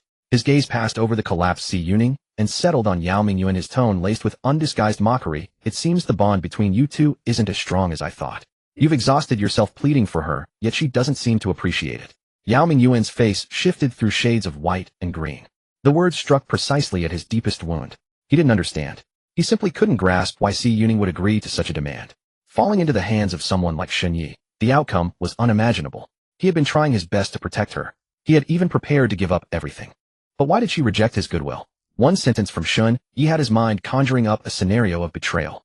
The more he thought, the more his chest tightened. The more he thought, the more a nameless rage surged within his chest, yet he found no outlet for it. As for Xunyi, he found the whole affair merely laughable, and even a bit exhilarating, oddly enough. As for Si Yuning's thoughts, they were now as simple as could be. She simply wanted to live. The closer one teetered on the brink of death, the more the will to survive surged, overriding reason, pride, and all the moral and emotional constructs built over time. At this moment, Si Yuning was no longer a sequence of the peace convoy, no enforcer wielding the power of rules. She was merely an animal backed into a corner, using its last shred of strength to cling to life. Xunyi saw that survival instinct in her eyes. He had witnessed it too many times. In his past life on the battlefield, in the eyes of enemies crawling on the ground with bullet-riddled lungs, in the eyes of comrades who had lost limbs to artillery blasts yet still dragged themselves toward cover. When death's shadow fully enveloped a person, the desire to live erupted in its most primal, ugliest, yet most authentic form.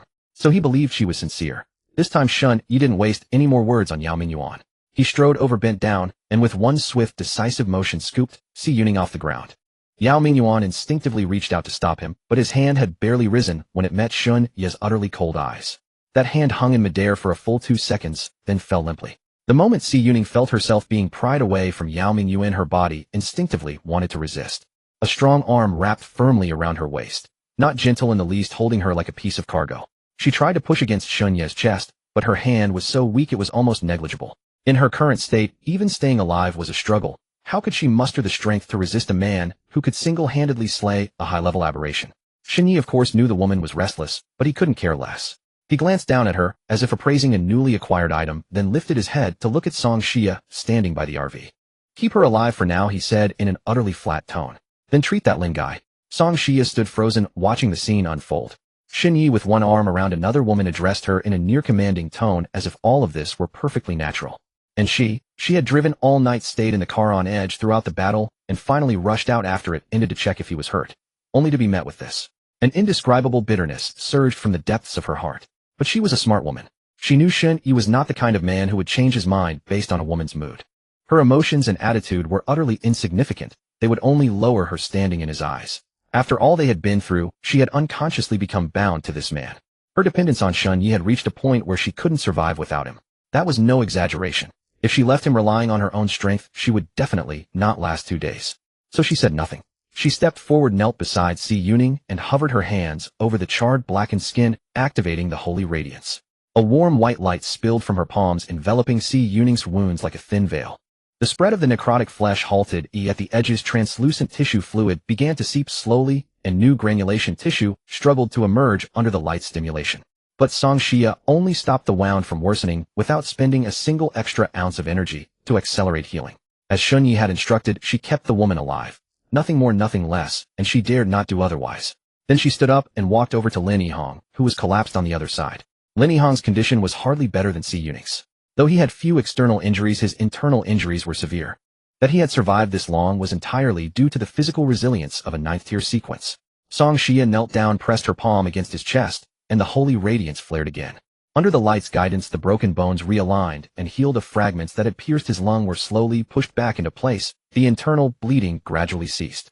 In just 3 minutes, Lin Yihong's breathing steadied from its chaotic rhythm, and his ashen face regained some color. He opened his eyes. His vision cleared from blur to sharp. The first thing he saw was Song Xia withdrawing her hands. Then his gaze traveled past her shoulder to the man holding Si Yuning not far away. Shen Yi. Lin Yihong's eyes instantly reddened. His right hand reached for the sword hilt almost simultaneously. He leaped to his feet, tearing several wounds from the violent motion, but he felt no pain. Only one thought consumed his mind: kill that man.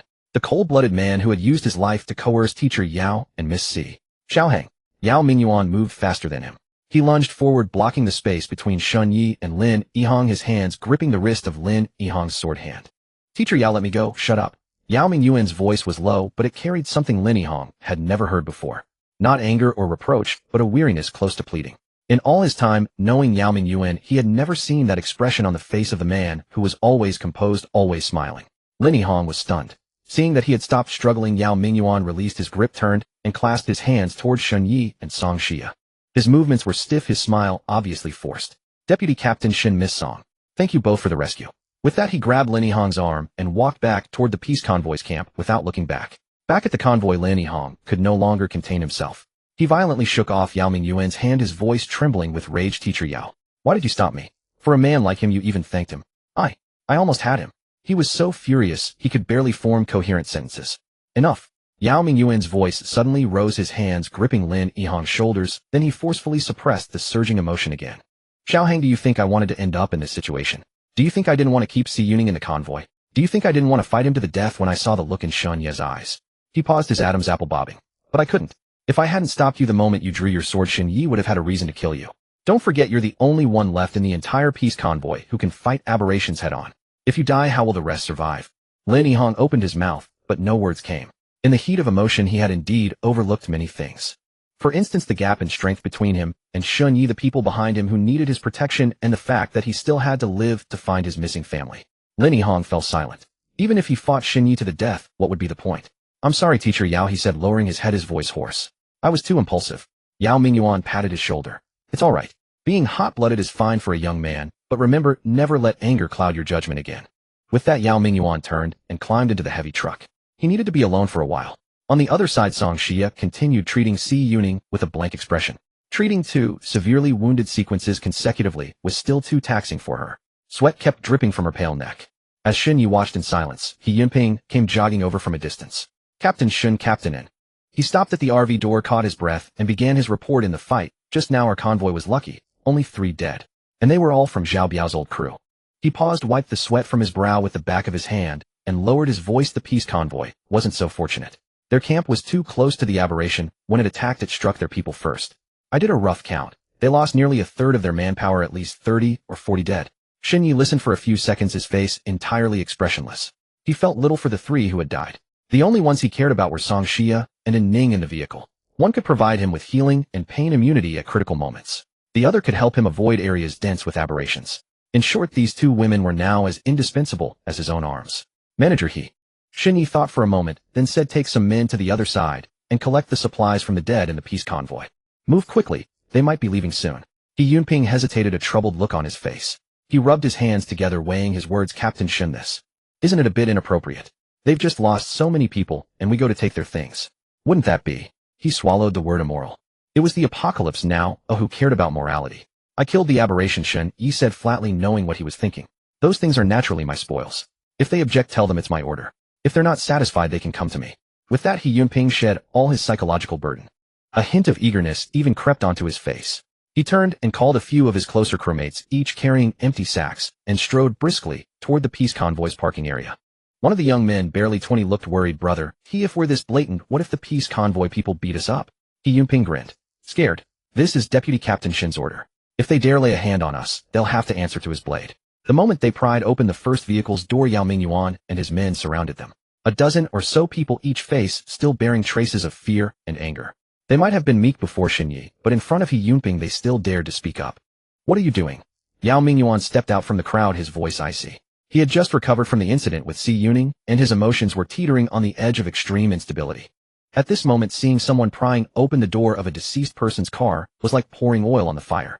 He Yunping, holding 2 potatoes he had just retrieved from the car, wore his signature fake smile and explained unhurriedly, Captain Yao, don't misunderstand. I'm just collecting some spoils of war.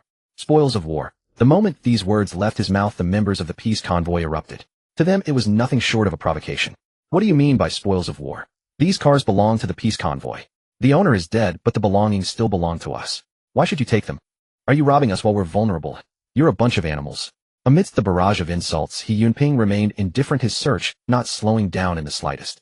An old man with graying hair pushed through the crowd, pointing a finger at He Yunping's nose and shouting, Do you people have any conscience? My son just died in there, his body not even recovered yet, and you're already rummaging through his car. Are you even human? He Yunping's expression didn't change, and his hands never stopped moving. After tossing 2 more potatoes into his sack, he found an unopened pack of cigarettes and half a bag of compressed biscuits in the driver's side storage compartment, both of which he pocketed. Only after finishing all this did he look up, forcing a smile that didn't reach his eyes, at the old man. Sir, we won't take your son's belongings. We only take supplies. As for your son himself, if you wish to collect his remains, we won't stop you. The old man trembled with rage, but was held back by those around him. Seeing no more loot to be had, He Yunping dusted off his hands and reluctantly straightened up. The anomaly was killed by our Dawn convoy's Captain Shen Yi. Without his intervention, you all would be in a far worse state, and I shouldn't need to elaborate. The Dawn convoy doesn't act for free. We naturally take these things, and I advise you not to be ungrateful. Hearing these words, Yao Mingyuan, no matter how composed he usually was, could no longer hold back. His face turned ashen, his eyes behind his glasses blazing with fury as he denounced, What you're doing? How is it any different from those bandit convoys? Of course there's a difference. A voice suddenly rang out from behind the encircling crowd. The voice alone made everyone present instinctively fall silent. Everyone turned to look, and then, as if by an unspoken command, they parted to make a path. No one directed them, no one ordered them. It was pure instinct. The image of that man killing the anomaly that had nearly wiped them all out with a single slash was still replaying in their minds. Shen Yi walked unhurriedly through the gap, a faint smile on his face. He moved slowly like a lion surveying its territory. He knew these people feared him, and he was perfectly content with that. I haven't actively killed anyone, he said, stopping in front of Yao Mingyuan, spreading his hands in a relaxed gesture. How can you lump me in with those bandit convoy scum? Don't confuse the issue, Captain Yao. He paused, his smile unwavering, but the warmth in his eyes was visibly fading. Of course, if you insist on obstructing me. His right hand hung casually at his side, and the ghostly head of his blade materialized from the air.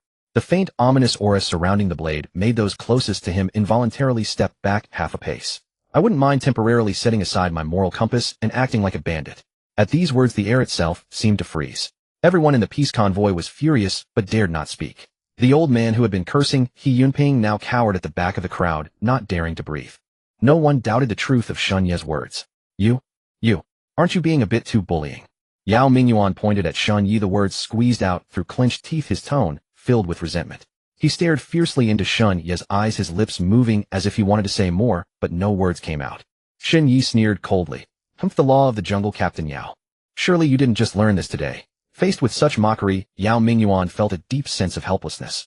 He knew that arguing with this man was futile, it would only trigger the bomb. He turned abruptly and shouted to the peace convoy members, Everyone get in the vehicles. We're leaving now. His voice was hoarse from sheer rage. No one dared question the order. The crowd quickly dispersed, each person running to their own vehicle. Soon the roar of engines rose and fell. Yao Mingyuan took one last look back before climbing into the red heavy truck. Shen Yi was still standing there, his smile gone, replaced by a calm that sent a chill down Yao Mingyuan's spine. Yao Mingyuan finally understood. During the negotiation, why had Shen Yi said he didn't lack supplies? The bastard had already set his sights on these unclaimed goods. From the moment he killed that anomaly, he had already accounted for all the belongings of the fallen peace convoy members as his own. And he, Yao Mingyuan, had been foolishly negotiating with him, even thinking of using supplies to ransom Si Yuning and Lin Yihong. Ridiculous. Too ridiculous. But even if he understood, what could he do? All he could do now was sit in the passenger seat watching the shrinking figure in the rearview mirror, cursing him and his ancestors silently. The red heavy truck traveled about 40 or 50 li into the night. Outside the window was the unchanging darkness of the western Guangxi mountains. No streetlights, and the moon had been obscured by clouds, leaving only a faint halo struggling in the gaps. Yao Mingyuan sat in the passenger seat silent. Shen Xiong was dead, and the truck driver squeezed into the cabin beside him dared not even breathe, gripping the steering wheel in silence, occasionally glancing at the captain's face from the corner of his eye. The once light-hearted atmosphere in the cabin was gone. Suddenly Yao Mingyuan's violet eyes flashed, and his brow furrowed.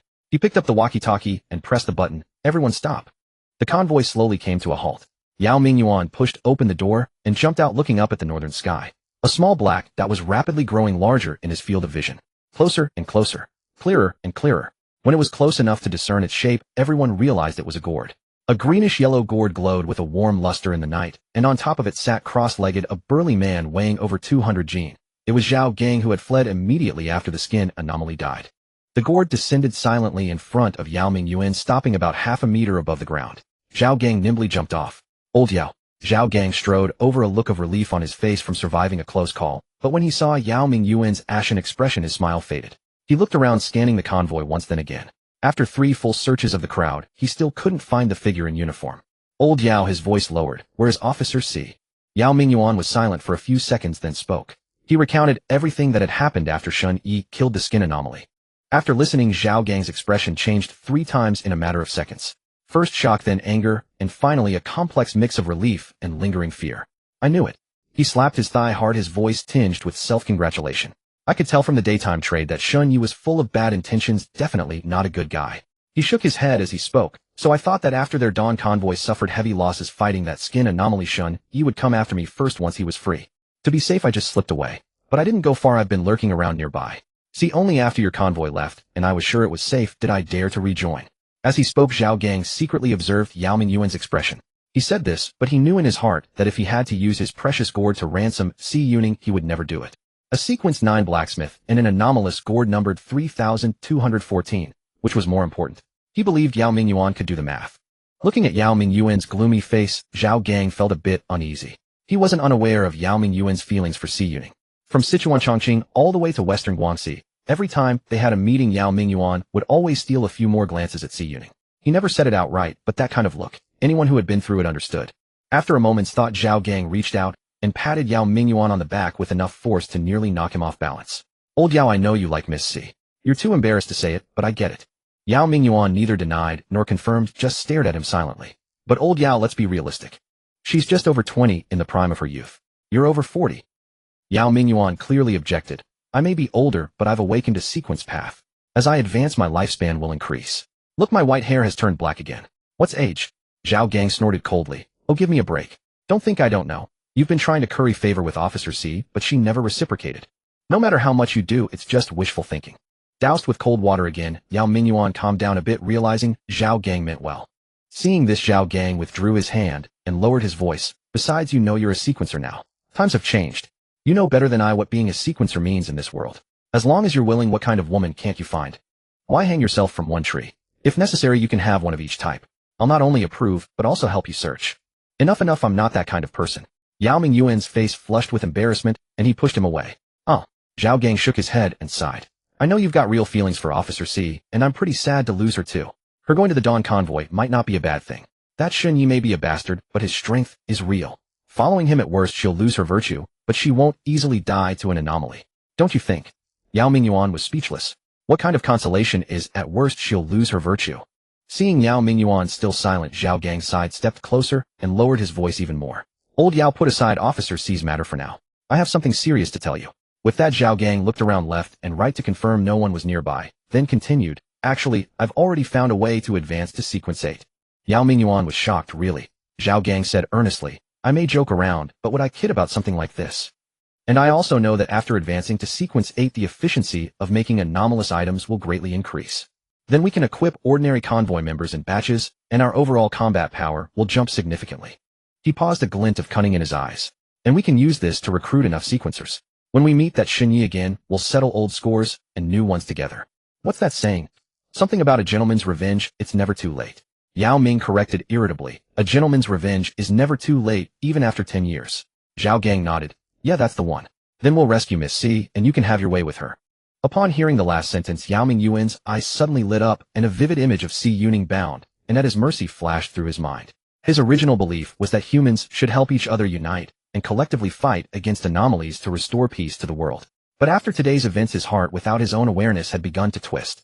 On the other side, after consecutively healing 2 dying sequencers, Song Xia was completely drained, barely able to stand, and nearly collapsed. Fortunately, Shun Yi was quick to catch her. Are you all right? He asked instinctively. Song Xia looked up at him, sensing his concern, and felt a warmth in her heart. She replied softly, I'm fine. Then she looked at Si Yuning on the bed. Her injuries are mostly healed. She should wake up soon. As if on cue, Si Yuning's eyelids fluttered, and she opened her eyes. Staring at the ceiling of the RV, she felt as if she had been reborn.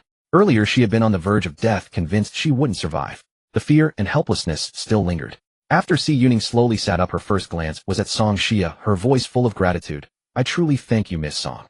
Song Xia nodded, saying nothing. Then Si Yuning turned her gaze to Xinyi. As an enforcer sequence, she could clearly sense the aura of sin emanating from him. That aura made her instinctively repulsed.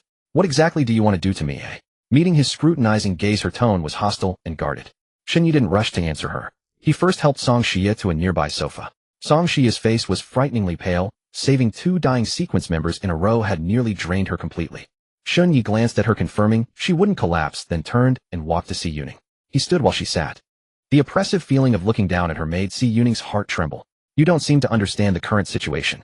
Xinyi's expression was calm, but his eyes held mockery. Your life was saved because I let Song Xia rescue you. If I hadn't nodded, you would already be a half-charred corpse. Si Yuning's pupils constricted slightly. So? Xinyi leaned down slightly, his eyes devoid of warmth, staring straight at her. If you speak to me with that attitude again, I wouldn't mind letting you experience what true death means. A chill ran down Si Yuning's spine. But the next second, she met Xinyi's eyes. Those eyes held only coldness, not the murderous intent from the battle.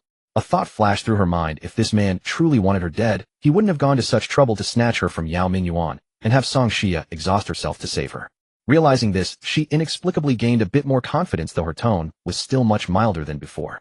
What do you want me to do? Xinyi straightened up and said in a commanding tone, tell me your abilities in detail. Si Yuning was taken aback.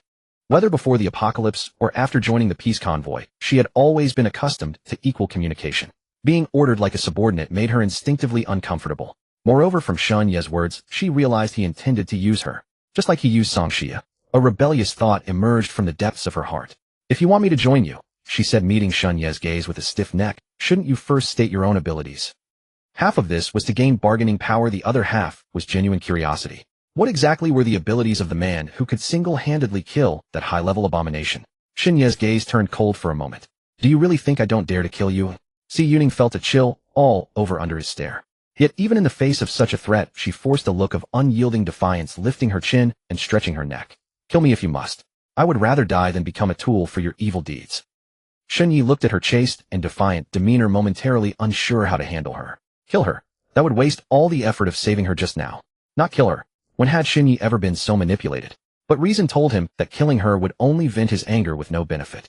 He wasn't a child. Getting angry over pride was too foolish. Forget it. He put away his murderous air and softened his tone. First, tell me your abilities. If you qualify to stay in my convoy, I'll naturally tell you. Besides, who said I want you to do evil, comrade officer? Si Yuning was silent for a few seconds. She could see that this was Xinyi's bottom line. If she pushed further, he might truly turn hostile. Fine. She took a deep breath and began. I am a 9th rank enforcer sequence. This sequence is extremely sensitive to the aura of sin. From the first time I saw you, I could sense the concentration of killing on you, but I don't know why your aura of sin is different from others. I don't know the specific reason either. She paused as if weighing her words. In addition, I have 2 skills. The first is called condemnation. Tell me the specific effect, Xinyi interrupted. Si Yuning gritted her teeth and continued. As the name implies, I speak the crimes the target has committed. If I'm correct, it forms a condemnation field. Within the field, the target is forcibly bound and unable to move. Is there a time limit? Yes, it lasts from 3 to 60 seconds each time. It depends on the target's strength and sin value. The higher the target's sin value, the longer the binding time. The stronger the target, the shorter the binding time. It's a combined judgment. Shun Ye's mind immediately recalled the scene from the battle with the skin abomination. At the time he thought it was rather comical, but its actual effect far exceeded its performance then. Continue. If the crime I name is one the target hasn't committed, I suffer backlash. Moreover, condemnation consumes a great deal. I can only use it 3 times at most in a single battle. Shun Yi nodded. This restriction was reasonable, otherwise it would be too overpowered. The second skill, evil suppressing handcuffs. Si Yuning raised her right hand and a pale golden light emerged on her wrist, condensing into a translucent phantom of handcuffs. During the condemnation field's effect, I can use it to lock the target. Once locked, the target cannot use any abilities. However, currently, I can only conjure 1 pair of handcuffs, and after use it takes time to reconstitute. Shun Yi was silent for 3 seconds, but he quickly thought of a key question. What if the abomination has no hands? Si Yuning was taken aback at first, then replied, putting it directly on the head or body works the same. The handcuffs will resize according to the target's form. This made Shun Yi involuntarily draw a cold breath.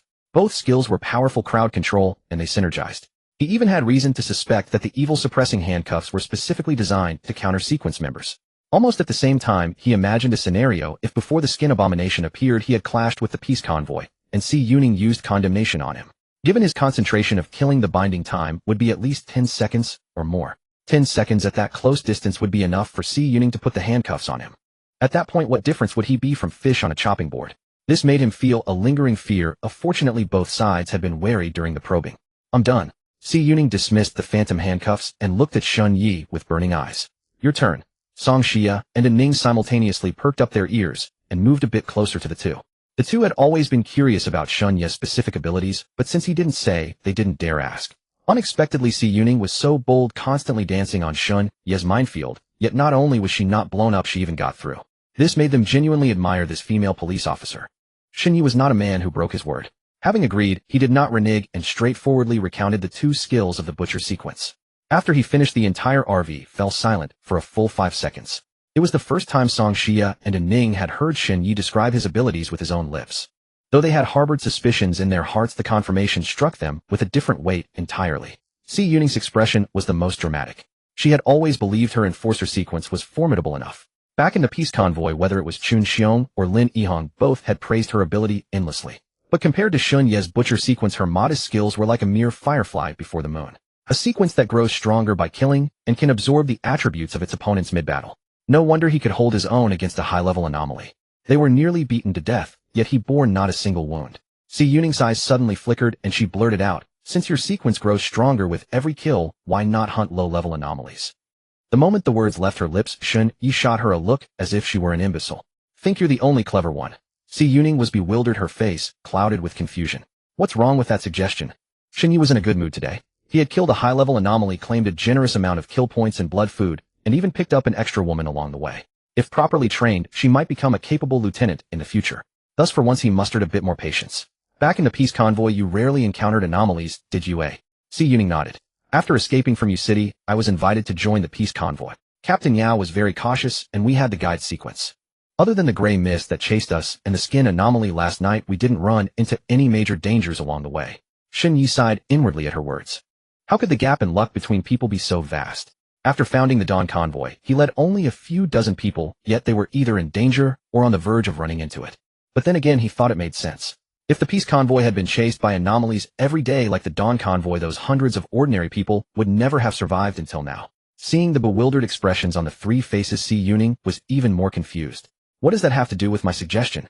This time, before Shun Yi could speak, Song Xia's voice drifted from the sofa. Of course it does.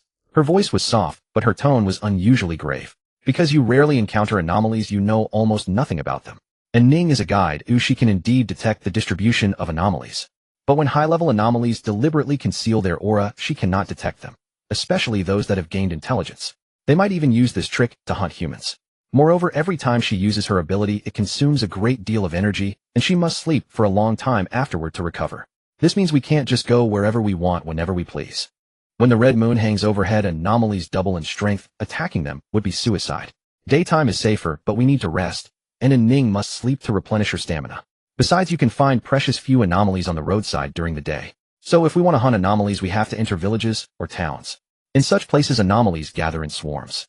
Wherever a swarm of anomalies clusters, a high-level anomaly inevitably sits at the head. She paused, her tone growing heavier. We tried that before. We nearly lost the entire convoy.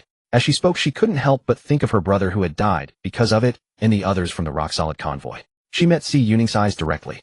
Do you think sending Xinyi alone into a place like that to farm low-level anomalies is any different from sending him to his death? At that moment, Xinyi added, it's like playing a game. Your character's level is low, but the enemy is numerous, and most of them have levels you can't even see. Would you charge in and fight them? Si Yuning was horrified, then shook her head. According to Xunye's analogy, her earlier idea was indeed no different from feeding the enemy. Strolling into a territory of anomalies without having developed in the early apocalypse was practically a death sentence. She had to admit that in the peace convoy, Qin Xiong and Yao Mingyuan had sheltered her far too well. She knew too little about the brutal truths of anomalies. That was why, upon hearing Xunye's ability, she had naively thought of something as simple as farming experience in a game. Xunye suddenly let out a cold laugh. He knew all too well what Si Yuning was thinking. She wanted him to kill more anomalies and fewer people. In truth, even without her mentioning it, he was already aware.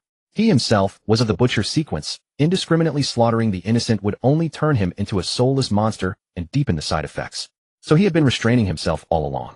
If the other party didn't court death, he wouldn't make a move. Si Yuning asked subconsciously, what are you laughing at? Your question reminds me of something interesting.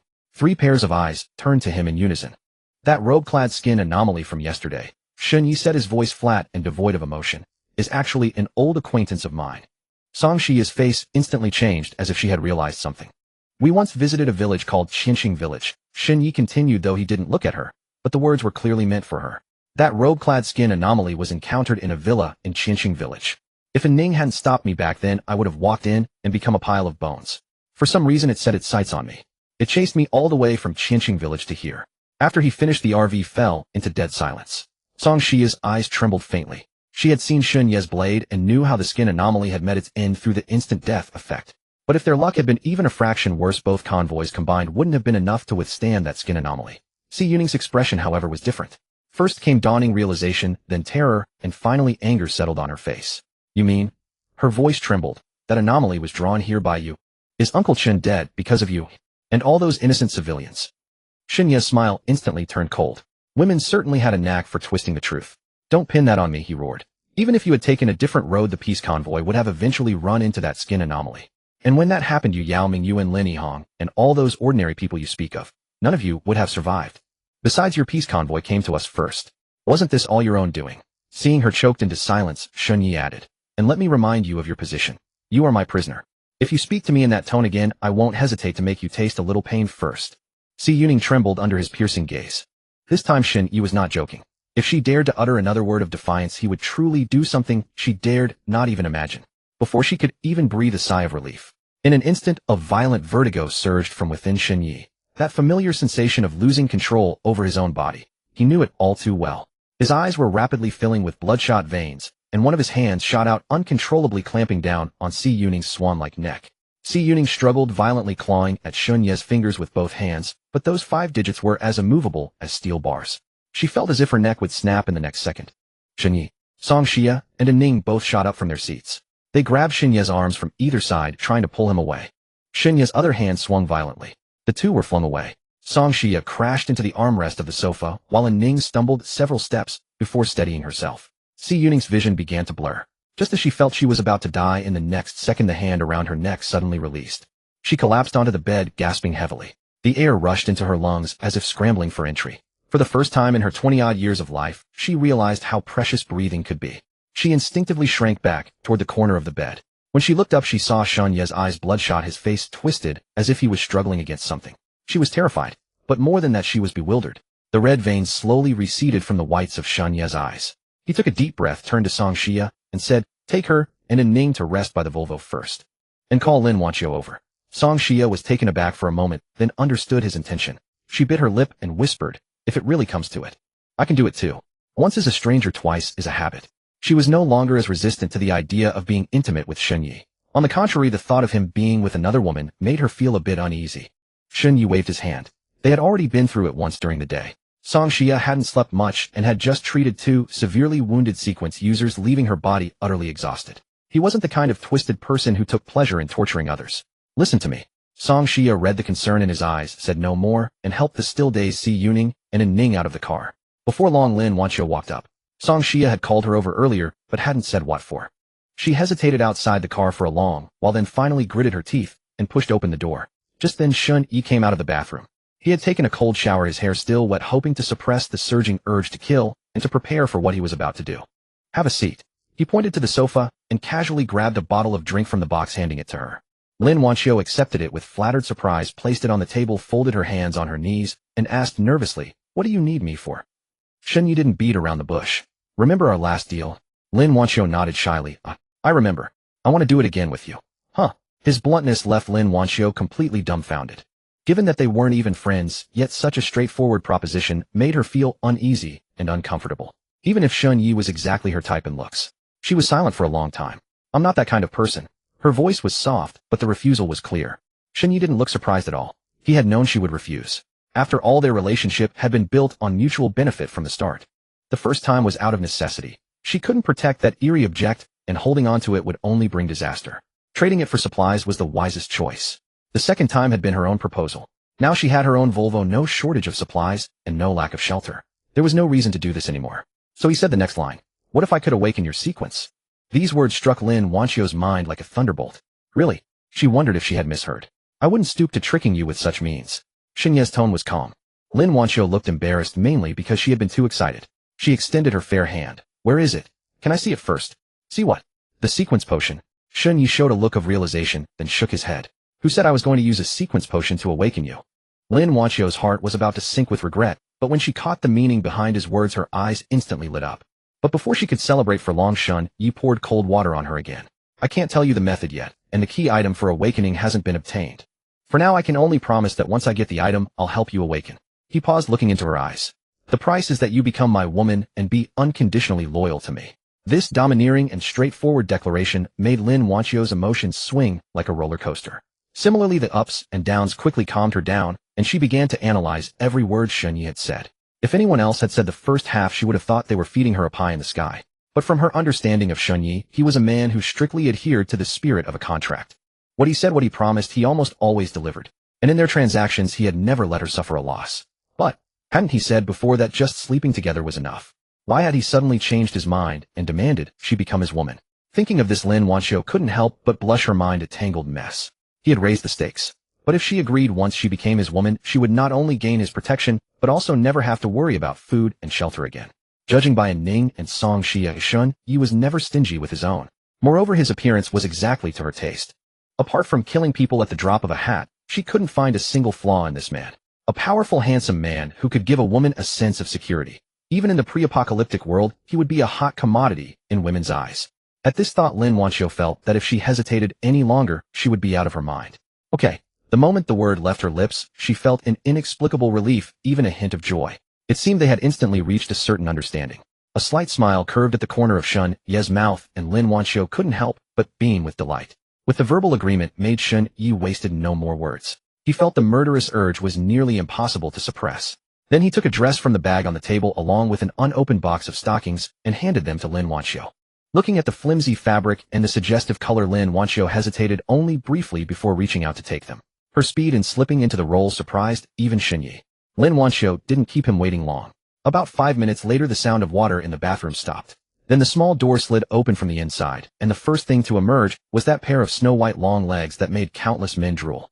Unlike before, those legs were now wrapped in a pair of flesh-colored thigh-high stockings with a white sheen, the elastic band slightly pressing into the soft flesh at the thigh. Far from detracting from the beauty, it added a unique charm. When Lin Wanqiu emerged from the bathroom, Shun Yi's gaze froze for an instant. She had changed into the purple one-shoulder fitted bodycon dress he had carefully chosen. The proud peaks were fully wrapped in fabric, yet the tailored cut accentuated the voluptuous contours vividly. The mystery of concealment sparked more imagination than direct exposure. The dress's ultimate fit revealed her slender waist and full hips without reservation. A figure like this Shun Yi had only seen online before, but he knew those were all painstakingly retouched with filters. Yet the woman with such an incredible physique now stood before him in the flesh. Under Shun Yi's burning gaze, Lin Wanqiu, already embarrassed, grew even more bashful, her cheeks flushing crimson and her ears tinged with a delicate red. Just as she was at a loss, Shun Yi produced a pair of red-bottomed high heels from somewhere and handed them to her. "Put these on." Lin Wanqiu took the shoes, glanced at the slender heels in confusion, but didn't ask further, bending down to put them on. After experiencing the side effect relief once with Song Xia during the day Shun, Yi had discerned a pattern. The so-called fulfilling primal desires requirement was actually tied to his pleasure level. As long as the pleasure threshold was reached, the side effects would automatically dissipate. The reason eating had been ineffective earlier was that he wasn't interested in the food itself, and the flavors in the apocalyptic world were far from appealing, providing no pleasure whatsoever. Having Lin Wanxiu change into this outfit was naturally prepared to heighten his pleasure. Soon the RV was driven to a spot slightly away from the convoy camp. After it stopped, the vehicle began to rock rhythmically. By the time the rocking ceased, the sky had already turned a faint gray with dawn. Shun Yi reclined half-naked against the headboard, while Lin Wanxiu beside him had fallen into an exhausted slumber. Her breathing was steady and deep, with a lingering flush on her cheeks. He gently slid out his arm, which had gone numb from being used as a pillow, dressed, and crept back to the driver's seat. In the rearview mirror, the convoy camp behind remained silent. After the previous night's events, most people had gone to sleep well after midnight, so no one would wake up this early. Still, to be safe, Shun Yi started the engine and drove into a small woodland path beside the road. After a few turns, ensuring the camp was completely out of sight, he stopped the vehicle. Closing his eyes, he sank his consciousness into his body. Kill points 3372. As expected, the kill points had once again breached the 3000 mark. The main contributor to this rapid accumulation was the red-clothed skin ghost from last night. 3000 points. Enough to do something meaningful. Shun Yi opened his eyes and slowly scanned the interior of the RV. This RV had carried him all the way from Yueguang to Yueshi. If not for the urgent need to enhance his combat power earlier, he would have prioritized using blood refinement to upgrade this vehicle.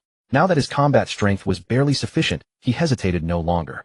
With the thought, the power of the Asura Sequence within him surged forth, manifesting as dark red light patterns spreading from his palm, crawling like living creatures over the entire inner walls of the cabin. Blood refinement.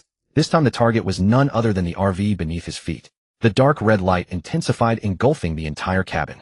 Shun Yi could feel his kill points burning at a visible rate. Then the cabin began to tremble violently. The sound was not like metal clashing, but a low hum emanating from the material itself, as if every steel plate and every inch of interior was being rewoven at the molecular level by some rule-based force. The light lasted for a full minute. When the last trace of red light merged into the vehicle body, a brand new piece of information surfaced in Shun Yi's mind. Abnormal object Nightbane. Type abnormal vehicle. Number 9473. Traits Vimana cabin. The interior space expands to 3 times its original size, with functional zones reorganized. Kitchen, bathroom, rest area, and storage compartment are independently partitioned, with full facility upgrades. The driver's cabin and living area are separated by a sliding door. 8-wheel steel skeleton. The vehicle's exterior is reshaped, overall lengthened and widened. The chassis is upgraded to an 8-wheel drive structure with the frame reinforced to abnormal object grade, capable of withstanding impacts from second-order anomalies without deformation. Maximum speed increased to 300 km per hour. Trample. A rule-level impact force field is attached to the front of the vehicle. While driving, it can inflict lethal crushing on first-order and below anomalies. Second-order anomalies are forcibly knocked back with a brief stun. Solar eclipse fusion. The vehicle's solar panels are integrated into the body surface, transformed into a dark red, energy-absorbing coating. Under sunlight, it continuously recovers energy needed for driving, reducing fuel dependence. At the same time, fuel consumption doubles as a compensatory cost. Side effect. The vehicle uses kill points as its driving core. It automatically deducts 1 kill point per day as maintenance cost. If kill points are depleted, the vehicle will forcibly eject all occupants and enter hibernation until kill points are re-injected to activate. Description. An ordinary RV, after being forged by some mysterious power, has completely transformed into a mobile fortress. On the apocalyptic highway, it is no longer just a vehicle, but also a comfortable shelter. The information faded in his mind. Shun Yi opened his eyes, pushed open the door, jumped down, and turned around to look at the old companion that had followed him all this way. Now the entire vehicle had undergone a tremendous change. The body was nearly twice as long as before, and the height had increased significantly. The original white paint was replaced by a deep dark metallic finish. The front bumper had become a row of steel spikes, each the size of a cow's head. Not only was the defensive capability greatly enhanced, but the offensive power was also incredibly formidable. Moreover, the wheels had changed from 4 to 8, with 4 on each axle. The original rubber tires had been replaced by steel tracks that did not affect speed. These tracks were extremely hard, with qualities similar to the vehicle body, impossible for anomalies below second order to damage. This way, during subsequent escapes, the vehicle could ignore many terrain restrictions. Looking at the windows, the original transparent glass had become deep black, completely opaque from the outside, yet allowing clear vision from within. Walking around the new vehicle, Shun Yi's lips curled up uncontrollably. Despite his mental preparation, the gains from 3,000 kill points far exceeded his expectations. Previously, when encountering obstacles, he had to get out or lead people to clear them. Now he only needed to sit in the car floor the accelerator and let Nightbane plow through everything. Shinyi climbed back into the driver's seat, placing both hands on the steering wheel. A faint pulse came from the wheel, as if the vehicle was responding to his touch. It no longer seemed like a cold machine, but had taken on a kind of life. Could this be the artifact spirit from fantasy novels? With that thought, he lightly pressed the accelerator. The engine emitted a low, powerful roar far more intense than before, like a slumbering beast awakened. The sky was fully bright. Golden morning light filtered through the longan leaves in the forest, falling upon the dark body of Nightbane, silently absorbed by the energy-absorbing coating, leaving only a faint, barely visible dark red glow. Shenyi shifted into reverse, but before returning, he first placed the cyan spiritual crystal dropped by the red-clothed skin ghost last night into a hidden compartment on the door. This small compartment, which appeared only after the upgrade, could only be opened by the Asura Sequence holder. After driving back to the camp, Shinyi felt no sleepiness at all, his mind racing with thoughts on how to explain the vehicle's transformation to them. Where did this massive thing come from? What is this thing? It doesn't look like a car, nor like a tank. I have to say this design is truly imposing. Look, there's even a car door here. Could there be someone inside? By midday, a steady stream of ordinary Dawn Fleet members had gathered around Night Sha, each of them clicking their tongues in astonishment, their eyes filled with surprise and curiosity. One particularly bold soul even kicked the vehicle's body. What he got in return was the feeling that the bones in his toes were about to shatter, while Night Sha's body showed nothing but a single dust mark. What's happening? Driven by the commotion, Song Xia and Ning and Si Yuning, who had just been captured, pushed through the crowd and came over to take a look. After seeing Night Sha in its entirety, all three of their expressions mirrored everyone else's, pure astonishment. What on earth is this thing? Where did it come from? And Ning recovered her composure, first turning to look at He-Human beside her. This middle-aged man, who had once prided himself as the second-in-command of the Dawn Fleet, aside from the fleet leadership, had long since lost all his former grandeur. Earlier, after Shenyi had killed everyone from the Bloodhawk fleet, he had acquired a large number of unmanned vehicles. These vehicles were originally Shenyi's war spoils, but since he already had an RV of his own and couldn't use or take all these vehicles with him, he simply distributed them to others. Of course, they weren't free. Those who took vehicles would receive half the usual share of supplies during distribution, and that reduced half would naturally end up in Shenyi's hands. Many of He-Human's former passengers had thus obtained their own vehicles, no longer needing to depend on him. Now, facing Ning's question, he immediately put on an ingratiating smile and replied deferentially, "Captain, and I was the first to discover this thing. When I saw it, it was already parked here, but as for what it actually is, I'm not sure either." "Then what about Shenyi? Has anyone seen him?" The moment He-Human finished speaking, Song Xia asked, looking around as she did so. To this question, many faces wore a look of bewilderment. The moment they woke up, they had all been captivated by this massive thing. Who would have the presence of mind to worry about where that killer was? Some even hoped in their hearts that the killer had left on his own, or better yet, been killed by the aberrations. After all, being in the same fleet with someone like that meant being on edge every single moment, terrified of saying the wrong thing or making the wrong move lest it bring about fatal disaster. Just then, a faint mechanical sound came from the steel beast behind them. Everyone turned their heads in unison. The side door of Night Sha slid open silently, and an exceptionally refreshing cool breeze rushed out from within the cabin, washing over their faces. After so many days in the apocalypse, air-conditioned cold air had long become a luxury beyond reach for ordinary people. Suddenly enveloped by this coolness, several people's faces unconsciously displayed expressions of pure enjoyment. Once the door was fully raised, a figure stepped out from within. A casual t-shirt, cargo pants, and a pair of slippers on his feet. Who could it be but Shenyi? The faces of those who had just been wishing he would be killed by aberrations turned pale with fright. Shenyi's gaze swept across the crowd, pausing for less than half a second on those pale-faced individuals before moving on without saying a word. "You're awake." He looked at Song Xia and the other two, his tone as placid as ever. "This car." Song Xia's gaze bypassed him, landing on Night Sha behind him. She hesitated, as if wanting to say something. "Come inside and talk." Shenyi stepped aside to clear the path, tilting his head slightly toward the three. The three exchanged glances until finally Song Xia took the first step forward with, and Ning close behind. Si Yuning hesitated for a moment, then followed as well. The moment the door sealed shut behind them, the cacophony outside was completely shut out. The cabin was so quiet that only the faint sound of the air conditioner's ventilation remained. And Ning was the first to raise her head and take in her surroundings.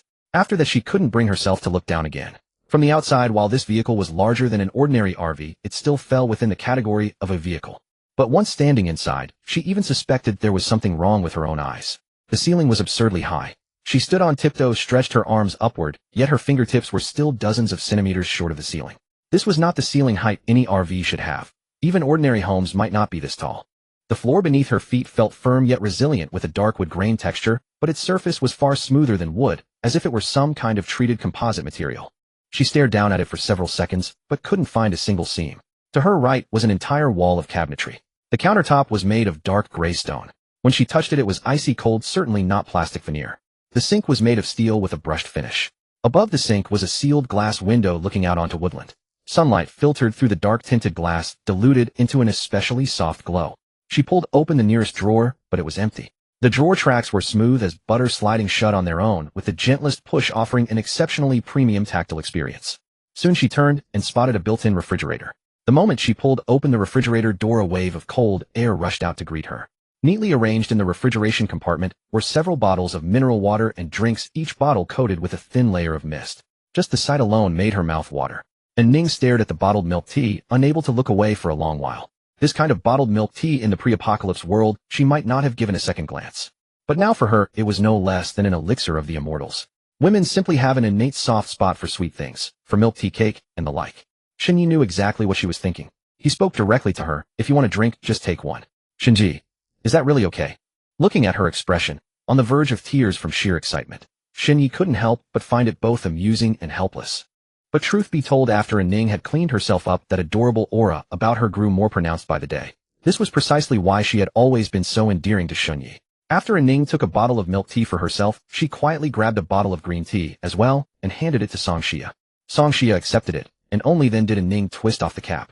The ice-cold, sweetly fragrant milk tea slid down her throat, and Ning gave a slight shiver, her expression one of pure, unadulterated bliss. It feels like a dream. Songxia did not respond to her. She also twisted off the cap and sipped while surveying her surroundings. She rarely showed her shock on her face, and this time was no exception. But her silence said everything. Her gaze fell upon the bathroom door, which gave her a sense of both familiarity and strangeness.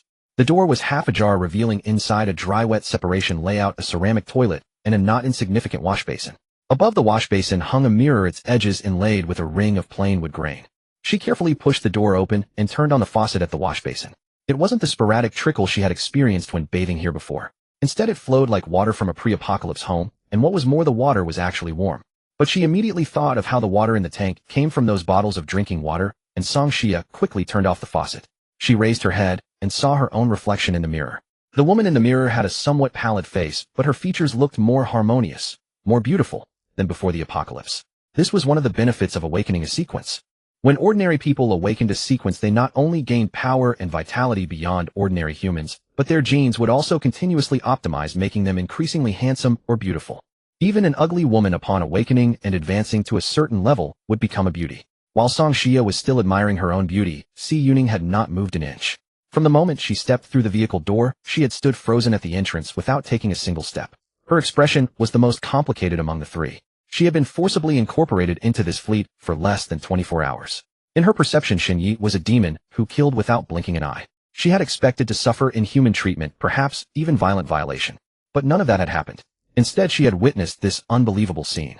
This demon, in the span of a moment, was actually living more comfortably than a pre-apocalypse 5-star hotel suite. In that instant, a thought had actually sprouted in her heart. If only I could live here. But upon seeing Shun Yi, she immediately banished this unrealistic fantasy from her mind. Shin Yi leaned against the doorframe of the driver's cabin, arms crossed, taking in all three of their reactions. Where did this vehicle come from? After the tour, Songxia finally asked the question that had been weighing on all three of their minds. Shin Yi didn't answer immediately. Instead, he took a bottle of red wine from the refrigerator and sat down, pouring himself half a glass. After taking a sip, he spoke with an unruffled composure. The moment that cyan stone touched the vehicle body, it melted into it by itself. Then the entire vehicle began to transform. By the time I came to my senses, the RV had become what you see now. He paused, then added, "It's now called Yisha. It's a Gui Wu vehicle. That cyan gemstone. Is it the one that dropped from the red-clad leather Gui you killed last night?" Songxia pressed further. Can a gemstone automatically transform an ordinary vehicle into a Gui Wu? Si Yuning couldn't help but murmur. Because before she lost consciousness, she had clearly seen that stone being just like what Zhao Gang described as a Ling Jing, except for the different color. If it truly was a Ling Jing, how could it have such powerful functionality? This question Shin Yi didn't answer. He merely shrugged. The meaning was clear. He also didn't know what was going on, but the result was right there in front of them. Songxia stared at him for 2 seconds, then didn't press further. She wasn't foolish, of course. She wouldn't believe everything completely. A stone that dropped from a Gui Wu, somehow capable of upgrading an RV into this level of Gui Wu vehicle. Such a thing sounded wrong no matter how you looked at it. But since Shin Yi had offered this explanation, it meant he had no intention of saying more. Songxia understood restraint. If someone wanted to share their secrets with her, they naturally would. When Ning came out of the bathroom, her face still carried the refreshing coolness of freshly washed hands. She hadn't heard the previous conversation and didn't ask, simply and quietly sitting down on the sofa. Yuning hadn't sat down from the beginning, her eyes retaining their original vigilance. Just then the closed door at the end of the corridor suddenly opened. All four turned their heads in unison.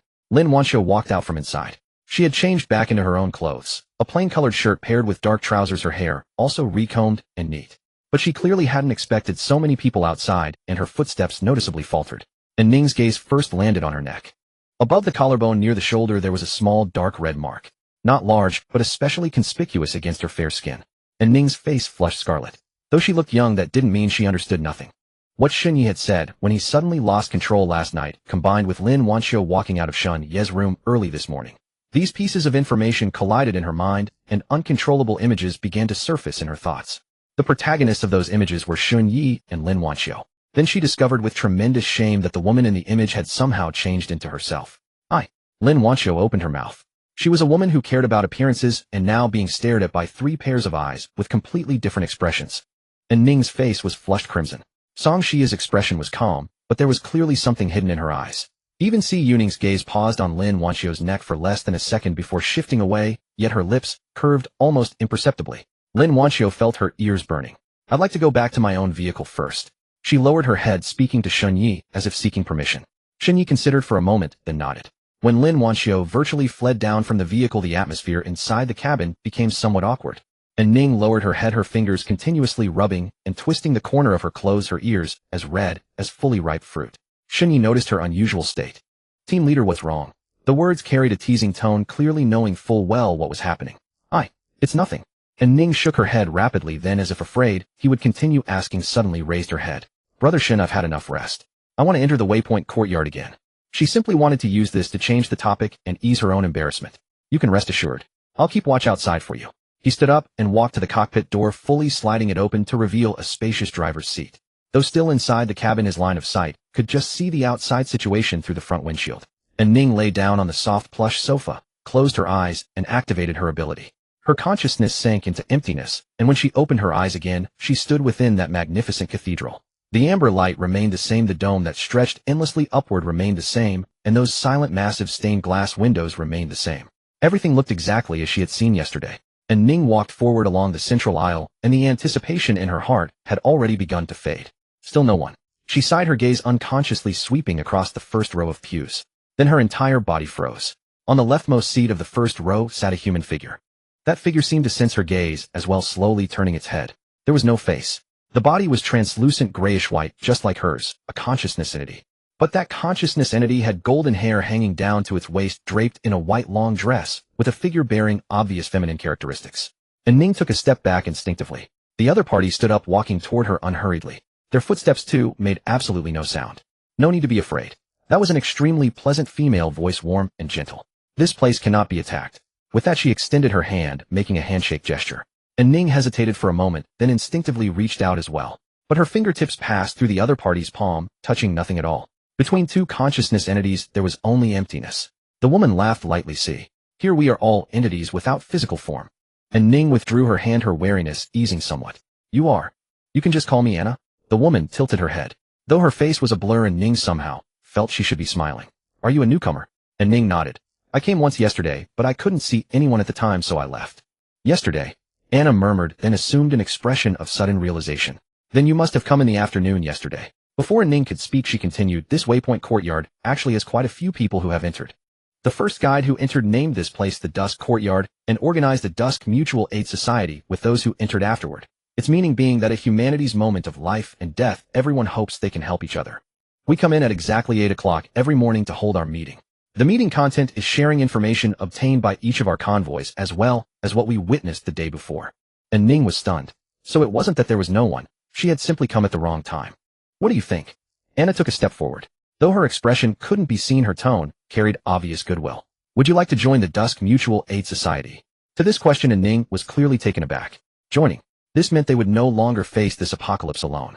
It also meant she could hear more news brought by guides from all directions. The Dawn Convoy's information sources would no longer be limited to Shun Ye's reconnaissance and her own perception. Moreover, if she didn't join, it would be equivalent to crippling one of her skills. Once bound to the road guide court, it could not be changed. Looking at it this way, the answer was almost certain. I do want to join. And Ning nodded then asked, but are there any requirements or thresholds for joining this Dusk Mutual Aid Society? Anna shook her head. There are no thresholds at all as long as you're not from those bandit convoys. She paused, her tone becoming more serious. If you conceal your identity and are later discovered to be from a bandit convoy, the entire Dusk Mutual Aid Society will jointly hunt you down. You should understand that here one person represents one convoy. And Ning nodded solemnly. I am not from a bandit convoy. Then there's no problem. Anna's voice regained its lightness. But before officially joining, you need to think of a code name for yourself, because people here will almost never reveal their real identity in reality. Like me, Anna is not my real name. It's just my code name here. And Ning thought for a moment. Then I'll be called Dawn. She raised her head, looking at Anna's faceless face. Dawn? Anna repeated, as if savoring the weight of these two words, then nodded. Welcome to the group, Miss Dawn. With that, her consciousness form began to fade. Anna's voice also became elusive, as if coming from very far away. See you tomorrow. The words fell, and her figure completely dissipated into the dim golden glow. And Ning stood in place, gazing at the spot where Anna had vanished, falling silent for a few seconds. Then she closed her eyes, allowing her consciousness to return to reality. Upon opening her eyes again, what greeted her was the warm light inside the Night Fiend carriage, and Shun Yi sitting on the edge of the driver's cabin doorframe in silhouette. How did it go? Shun Yi didn't turn around, but clearly already sensed her awakening. And Ning sat up from the sofa, rubbing her somewhat heavy temples. The drowsiness was already setting in, but much milder than last time. Just slight sleepiness that she could endure. I met someone. She spoke, her voice carrying an irrepressible excitement. Shun Yi turned his head, raising an eyebrow. And Ning recounted everything from her visit to the road guide court, the Dusk Mutual Aid Society, the 8 a.m. meetings, Anna, and the codename she had chosen for herself. Everything without omission. After listening, Shun Yi was silent for a few seconds. This Mutual Aid Society, he said slowly, seems quite interesting. His tone carried a hint of excitement, even a desire to see it for himself. And Ning nodded vigorously. She knew Shun Yi was right. In this apocalyptic era of extreme information asymmetry, whoever controls more intelligence controls the initiative for survival. Tomorrow at 8 a.m., I want to go take another look. Shun Yi looked at her, and couldn't help but reach out and ruffle her hair. All right. After that, the three of them discussed the questions to ask tomorrow, and all the possible scenarios that might arise. This conversation lasted until the afternoon. Gurgle. After the conversation, a sudden stomach growl rang out among them. They looked at each other, and finally Song Xia revealed an embarrassed expression. Whether it was in Ning Song Xia or Si Yuning, they had all woken up and come to Shun Yi's new recreational vehicle, and until now had been essentially on an empty stomach. This situation was entirely understandable. With today's major vehicle upgrade plus and Ning possibly gaining a wealth of useful intelligence from the Dusk Mutual Aid Society, Shun Yi was in an exceptionally good mood. How about this? Let's celebrate. You all can have lunch in my vehicle today, Shun Yi said with a bright smile. It wasn't that Shun Yi was being generous, but the spoils obtained from the Blood Eagle convoy had already filled his storage area. Last night, He Yunping had also delivered another batch of spoils obtained from the peace convoy.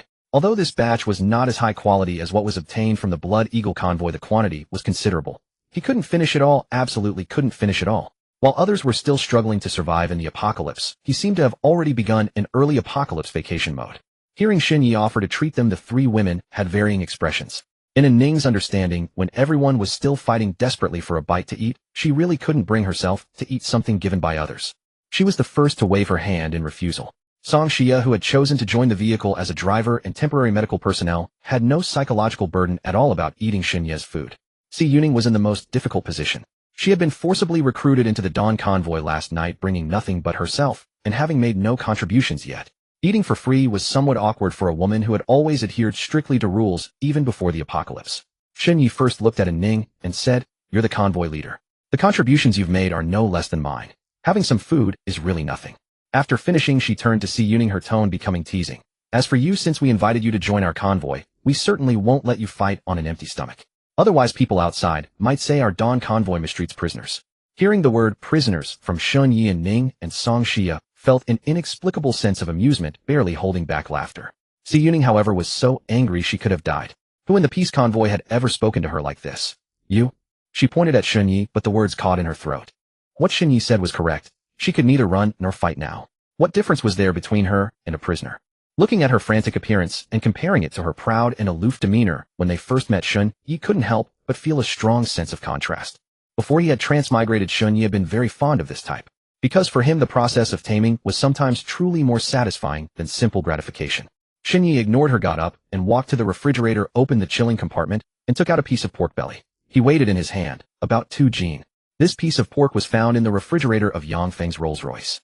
Although it had been frozen for half a month, it still looked quite good. As for freshness, that was simply an impossible luxury in the apocalypse. Just this piece of meat, if traded for a mysterious item, convoys would probably compete to exchange with him. But he couldn't wait any longer. He was simply too hungry. The other three women widened their eyes in disbelief upon seeing what he held in his hand. Even Song Xia, who had never been particular about food, found herself unconsciously swallowing as she gazed at the raw meat in Shun Ye's hand. It was meat. After the apocalypse, she had barely even laid eyes on any, let alone tasted it. Shen Yi turned to face the three women and asked, "Which one of you knows how to cook?" Startled by this sudden question, all three women froze for a moment. Seeing that the other two showed no response, Si Yuning finally whispered two words, "I can." Before the apocalypse, apart from apprehending criminals, she had spent most of her time at home experimenting with various cuisines. "Alright, I'll leave the cooking to you then." With that, Shen Yi turned and walked toward the storage area, where he retrieved some eggs, sausages, and seasonings before dumping everything into the kitchen. These eggs were from before the apocalypse. If they weren't eaten soon, they would start hatching into chicks. Unfortunately, there wasn't a single leaf of vegetables or any fruits. Such things were truly once-in-a-lifetime treasures in this post-apocalyptic world. About half an hour later, wafts of fragrance began drifting from the carriage. Unable to sit still any longer, Shen Yi rose and headed toward the kitchen. At that moment, Si Yuning was preparing stir-fried sausage with cured meat, while an earthen pot beside her continued to emit irresistible aromas. The moment the lid was lifted, an even richer fragrance rushed forth. Gazing at the braised pork and potatoes endlessly rolling in the meat broth, Shen Yi, undeterred by the heat, reached in and grabbed a piece, popping it directly into his mouth. So fragrant. The braised pork had been stewed until perfectly tender, melting in the mouth with a rich, non-greasy flavor that surpassed even what Shen Yi had tasted at high-end restaurants in his previous life. Tisk, Officer C. I never expected you to actually have such skills. It seems that snatching you from the peaceful convoy was my wisest decision. There, your culinary talents would only be buried like a pearl covered in dust. While the words sounded like a compliment, Si Yuning sensed something off about them. Sure enough, when she heard Shun Ye's next words, she understood why the remark felt strange. How about you stay on my vehicle as a chef from now on? When you're free, you could also warm my bed for me. 3 meals a day guaranteed. Hearing this, Si Yuning's hand stirring the wok froze mid-motion. She turned her head and stared intently at Shun Yi, who was reaching for another taste. Her expression was a mixture of shame and fluster. I refuse to be your chef, and as for warming your bed, you can forget it entirely. Get out. Get out of here. And so Shun Yi was kicked out directly. Though Si Yuning knew he was only trying to provoke her, her heart inexplicably raced, almost causing her to forget to turn off the stove. Once the meal was ready, Shun Yi had Ning summon Lin Wanqiu. The 4 women gathered together, each distinctly unique in style, their only commonality being their striking beauty. Against such a backdrop, the dishes on the table seemed to become even more appetizing. This scene stirred something new in the depths of Shun Yi's mind. The meal stretched from afternoon until dusk. Not a single drop of sauce remained on any of the plates. As the sun hovered on the verge of setting, Shun Yi turned his gaze toward Ning, who was lounging on the sofa, to aid her digestion. With merely a glance, Ning understood exactly what Shun Yi wanted her to do. Immediately, those adorable large eyes of hers emitted a faint purple glow as she scanned the surrounding area. The satisfaction that had graced her face moments ago after the meal was replaced by solemnity. Brother Shin, we must leave tonight. Those things are coming again. Shin Yi nodded, well aware of what she meant by those things. He called for He Yunping and instructed everyone to prepare. The vehicle would depart shortly. Upon hearing they would be leaving, many expressed reluctance. There was a waterfall nearby, which made this place considerably cooler than other locations. Once they departed here, their vehicles would quickly transform into scorching ovens. Despite the reluctance, no one dared disobey the team leader's orders. Compared to becoming sustenance for the horrors, enduring some heat was certainly the preferable option. As night fell, the gray mist that had vanished the previous night reappeared as scheduled. After driving for over 2 hours, a fine drizzle suddenly began to fall from the sky. Before Shen Yi could even prepare to extend his hand outside the window to savor this long mist coolness, the radio beside him suddenly crackled with a burst of static. Following that, Ning's voice emerged from within. Brother Shin, something's wrong. I can sense a dozen or so presences of horrors on the road ahead. Not only that, but the gray mist behind us has accelerated. Hearing this news, the passenger seat occupant Song Xia also wore an expression of panic. In the past, they could have changed routes to evade, but now their right side was a precipice, while their left was a cliff hundreds of meters high. Apart than moving forward, there was simply no other path available. As for stopping to let Shun Yi eliminate the horrors ahead first, the time spent stationary would allow the gray mist behind to instantly overtake and devour them. Upon learning of this wolves at the front, tigers at the back situation, nearly everyone wore expressions of dread. Shin Yi, what do we do? Shin Yi did not respond. Instead, he picked up the walkie-talkie and said, Lin Wanqiu, pull your vehicle slightly to the right and let me take the lead. Though puzzled by Shun Yi's words, Lin Wanqiu complied out of trust. She steered the steering wheel as far right as possible, pressing the vehicle against the guardrail, barely creating enough space for Shun Yi to overtake. There was no alternative. The Nightshaw vehicle was simply too massive, its width nearly double that of the original RV.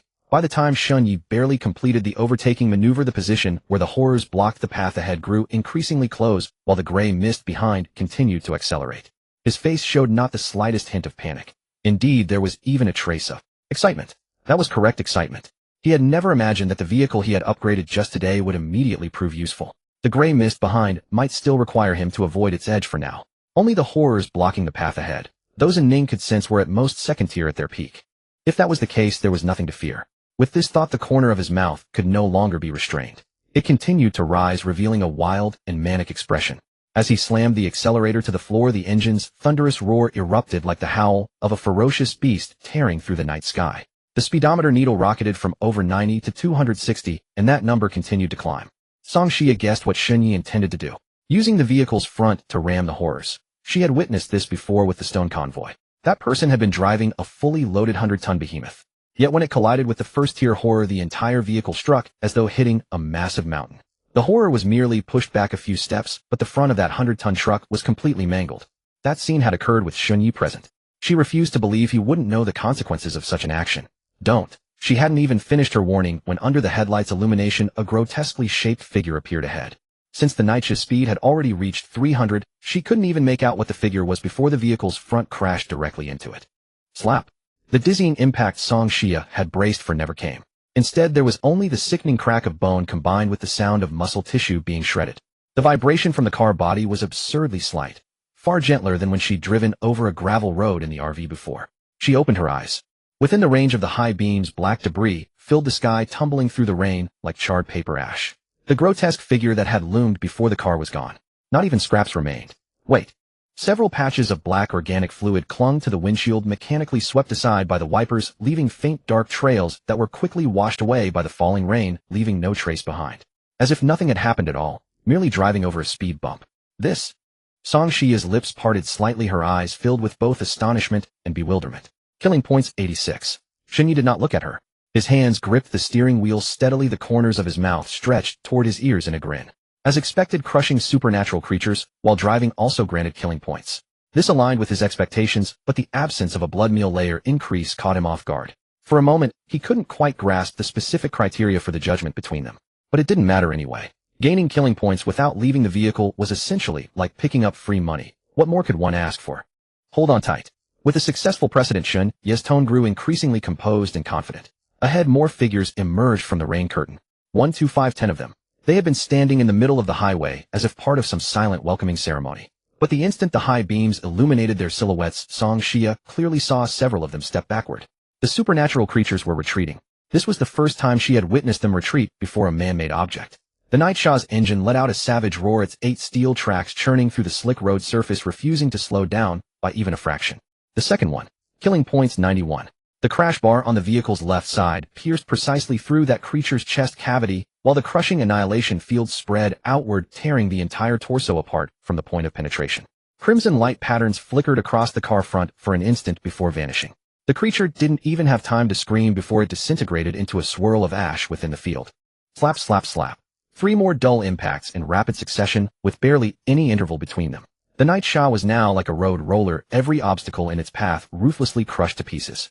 This is impossible, Song Xia murmured, recalling the scene of her brother fighting desperately against a first-tier creature, nearly losing his life.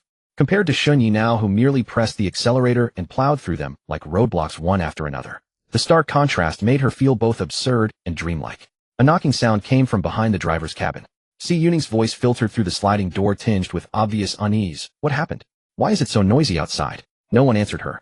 A figure appeared ahead, nearly twice the size of any creature they had encountered before. It occupied almost half the lane.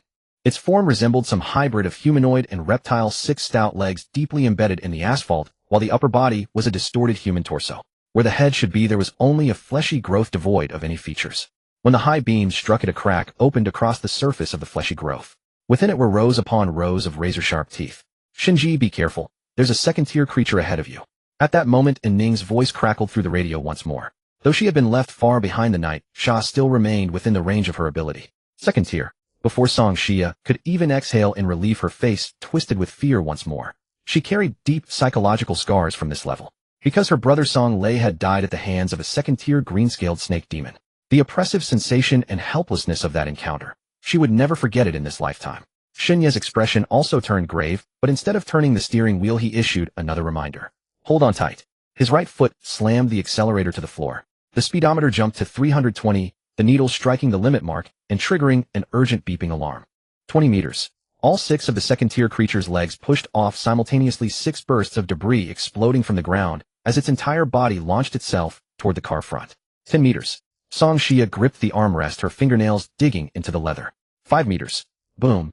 This time Song Xia felt the impact. Not the slight muffled thud from before, but a deafening metallic collision, as if 2 high-speed locomotives had crashed head-on. Her body was held fast by the seatbelt, lurching forward before being yanked back. But that was all. No rollover. No deformation. The windshield didn't shatter. She lifted her head and saw the second-tier creature being hurled backward. Its 6 legs carved 6 deep furrows into the road surface, stones and mud exploding outward on both sides. The crack on the fleshy growth widened to its maximum, emitting a piercing shriek.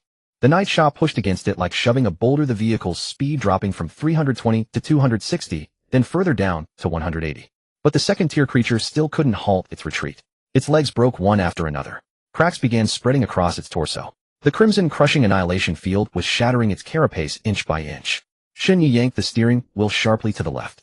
The night Sha's front turned at a slight angle, slamming into the second-tier creature from the side. It tumbled and crashed through the highway's right guardrail, vanishing into the darkness below the cliff. A dull thud echoed from behind. It had probably struck the cliff bottom. The carriage fell completely silent for 3 full seconds.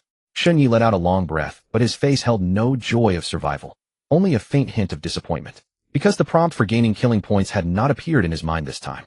This meant the second-tier creature was still alive. Shenyi leaned his head out the car window and glanced backward. At such high speed, the rest of the convoy and the gray mist had been left far behind. At that moment, the radio crackled again, with a Ning's voice. "Shinji, are you alright?" Within her perception range, Shun Ye's signal and the second-tier creature's signal had suddenly pressed together. Then the second-tier creature's signal had vanished entirely. This only intensified her concern for Shun Yi. Shin Yi picked up the radio, his voice resuming its usual cold detachment. "I'm fine.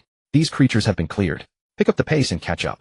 With that, he tossed the radio onto the dashboard and casually grabbed the water bottle beside him, unscrewing it for a drink. On the other side, the gray mist had already chased to within less than 200 meters of the convoy's tail. Upon hearing that the anomalies had been cleared by Shun Yi, the vehicles at the very back finally dared to floor the accelerator and catch up with the ones ahead. After those vehicles caught up, Song Xia snapped out of the shock from earlier and looked down at her hand. Her fingers were still trembling slightly, clearly still shaken. "This is definitely not the effect that green gem could produce," she said, her voice steadier than expected. Shin Yi did not deny it. Obviously nothing could be hidden from this woman. Song Xia was just like that. Once in danger, her mind always raced. "As expected, you made up another story to deceive me." Shin Yi looked at her puffed-up expression, unable to do anything about him, and could not help but curl his lips. However, he still did not answer, just pretended to drive seriously. Before long, led by Yisha, the Dawn convoy finally traversed the last stretch of road blocked by anomalies. Ahead, the highway stretched straight into the darkness, with only fine rain and empty tarmac left in the high-beam headlights. The gray mist behind was left far behind as the convoy sped forward. He Yumping's voice came through the walkie-talkie, panting, "Brother Shun, we have shaken that thing off." His tone was excited. After all, in that situation, the most terrified were ordinary people like them. There was no other reason. Ordinary people were truly powerless against anomalies and the gray mist. Then came a Ning's voice, "Brother Shin, we are safe for now. There is no aura of anomalies within 10 kilometers ahead." Only then did Shun Yi slowly release the accelerator and gradually reduce speed. Song Xia leaned back in her seat, closed her eyes, and took 2 deep breaths. When she opened her eyes again, Shun Yi had already parked the car by the roadside. He unbuckled his seatbelt, pushed open the door, and jumped out. The rain was still falling. Fine rain droplets hit his hair and shoulders, but he paid no attention. He simply walked around to the front of the car, knelt down, and wiped a handful of black residue off the bumper with his finger. Beneath the residue, the dark metal body was completely intact, not even a single scratch. Shin Yi stood up, looking at the row of bullhead-sized steel spikes on the front of Yisha. Each one was stained with debris from anomalies washed by rain, dripping down the tips and pooling into a puddle of black water on the road. 3,000 kill points, he muttered to himself. Damn worth it. At the same time, he could not help but wonder. Yisha was still an eerie vehicle numbered over 9,000. How far ahead must the numbers be for the 3-headed strange bird he encountered earlier and the giant tortoise Yao Mingyuan mentioned? Moreover, that fat guy's gourd. Yao Mingyuan said its number was over 3,000. Either that statement was a lie or the gourd had some astonishing effect he did not know about. Inside the carriage, Si Yuning finally opened the sliding door and leaned out halfway. She glanced at the cockpit, saw Song Xia slumped in the passenger seat pale-faced, and noticed the layer of black residue, smeared messily by the windshield wipers. What did you just encounter? Song Xia opened her eyes, looked at her, and said only 4 words: anomalies blocked the road. Upon hearing this, Si Yuning's face turned pale, showing that she had encountered such a situation in the peace convoy, and suffered considerable losses. Similarly, she quickly regained her composure, and looked out the window. What about those anomalies? Shen Yi drove this thing, and ran them all over. Song Xia patted the edge of the bed, imitating Shen Ye's tone. How is that possible? She knew that Yisha was an eerie vehicle, and earlier Zhao Gang and the team also had one. But she had never seen an eerie vehicle ram anomalies to death. It was too unbelievable for her. Even though she looked incredulous, Song Xia did not want to explain much to her. She did not like this woman who had just joined the convoy at all. Before this, she already had enough rivals, and now there was one more. She sighed silently in her heart, then looked up at Shen Ye's back, unsure of what was on her mind. On the other side, Shen Ye's joy did not last long. Upon checking, he found that the fuel tank which he had just filled not long ago was almost empty again. Then he added the remaining 2 barrels of oil from the storage room, only to find it was less than half the tank. He had realized that this Yisha was indeed powerful, but also a voracious eater. Not only did it consume a lot, but it also digested quickly. However, with his current strength, facing a small dungeon, like a gas station, would certainly be much easier than before, and refueling would not be a big problem. Back in the car, he checked the time, and found it was only midnight. After instructing, he's zipping to find a few people to take turns keeping watch. Shen Yi went to bed and lay down. It must be said that this upgraded big bed was indeed more comfortable than before. Not only was the softness greatly improved, but the key was its size. It could easily accommodate 4 or 5 people at once. Unfortunately, there was no suitable bed warming made available at the moment. As he thought about this, Shen Yi drifted off to sleep without realizing it. When he woke up again, it was already daylight. But outside the window, it was still overcast. The light rain from last night had continued until now. Suddenly, he felt an itch on his arm, and subconsciously reached out to scratch it, but the more he scratched, the itchier it became. Soon a red patch appeared on his right forearm from scratching, covered with densely packed raised blisters. Sensing something wrong, Shen Yi began to frown. Could a sequencer even contract a skin disease?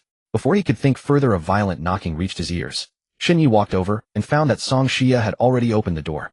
Outside the door stood a woman in her 30s of average appearance, wearing glasses. She had on a floral print shirt, and a pair of ill-fitting men's trousers. Song Xia remembered her. This woman was named Li Wenhui. Before the apocalypse, she was a high school teacher. When they first fled, she had no vehicle, and had to rely on He-Human. The couple were law-abiding people. Later, when they besieged the Blood Eagle convoy, the couple contributed a lot, so they were awarded a small car when dividing the spoils. Li Wenhui had been anxious, but upon seeing Shen Yi, she could not help but show fear. Although she had never spoken to Shen Yi, she had seen and heard plenty of this demon's heroic deeds. But at this moment, she did not care about anything else. She knelt down before Song Xia, letting the muddy yellow water on the ground stain her trouser legs. "Captain Song, please save my husband. He is really about to die." Her voice was choked with tears, and her tears mingled with the rain as they streamed down. If it were not an emergency, she truly would not have dared to ask Song Xia for help in front of Shen Yi. Song Xia did not look at Shen Yi. She stepped forward, bent down to support Li Wenhui's shoulders, and said, "Sisterly, get up and speak. Where is your husband?" Li Wenhui was stunned. She had expected to kneel for a long time, even prepared herself for rejection. After spending these days in the convoy, she knew all too well the gap between sequence holders and ordinary people. She was an unawakened ordinary person, and her husband was also an ordinary man. How could she possibly ask a sequence holder for help? Especially with Shen Yi standing right there. That man's reputation in the convoy was something she knew better than anyone. In my car. It's the silver gray sedan up ahead." Song Xia nodded, then glanced back at Shen Yi. He raised an eyebrow without a word and followed. He had no particular impression of low-level members like Li Wenhui, but the way she hesitated before speaking made it clear she was terrified of him. He was long accustomed to such reactions. The rain continued to fall. Fine droplets struck the muddy ground, splashing up yellowish mud. The air was thick with a damp, earthy odor mingled with the lingering diesel exhaust from the convoy camp. Following Li Wenhui, they trudged through the mire to the silver-gray sedan. As the door swung open, a stench mingling blood and rot assaulted their senses. Shen Yi frowned. That odor was off. Not the usual smell of a wound, but something more nauseating with a cloying sweetness. A man lay on the back seat, clad only in a pair of shorts, the rest of his body completely exposed. The skin on his upper body and thighs was a mass of bright red, as if scalded by boiling water. The inflamed area was covered in dense blisters and bumps, large and small, layered upon one another, leaving scarcely a patch of intact skin. Some blisters contained turbid yellow fluid, others had turned dark red, as if capillaries had ruptured. The scratched areas were even worse. Blood and pale yellow pus mixed together, forming a sticky film on the skin's surface. In several places, the wounds were so deep that subcutaneous tissue was visible, red and white muscle fibers exposed. And in the most severely damaged areas, Shun Yi saw tiny white things wriggling.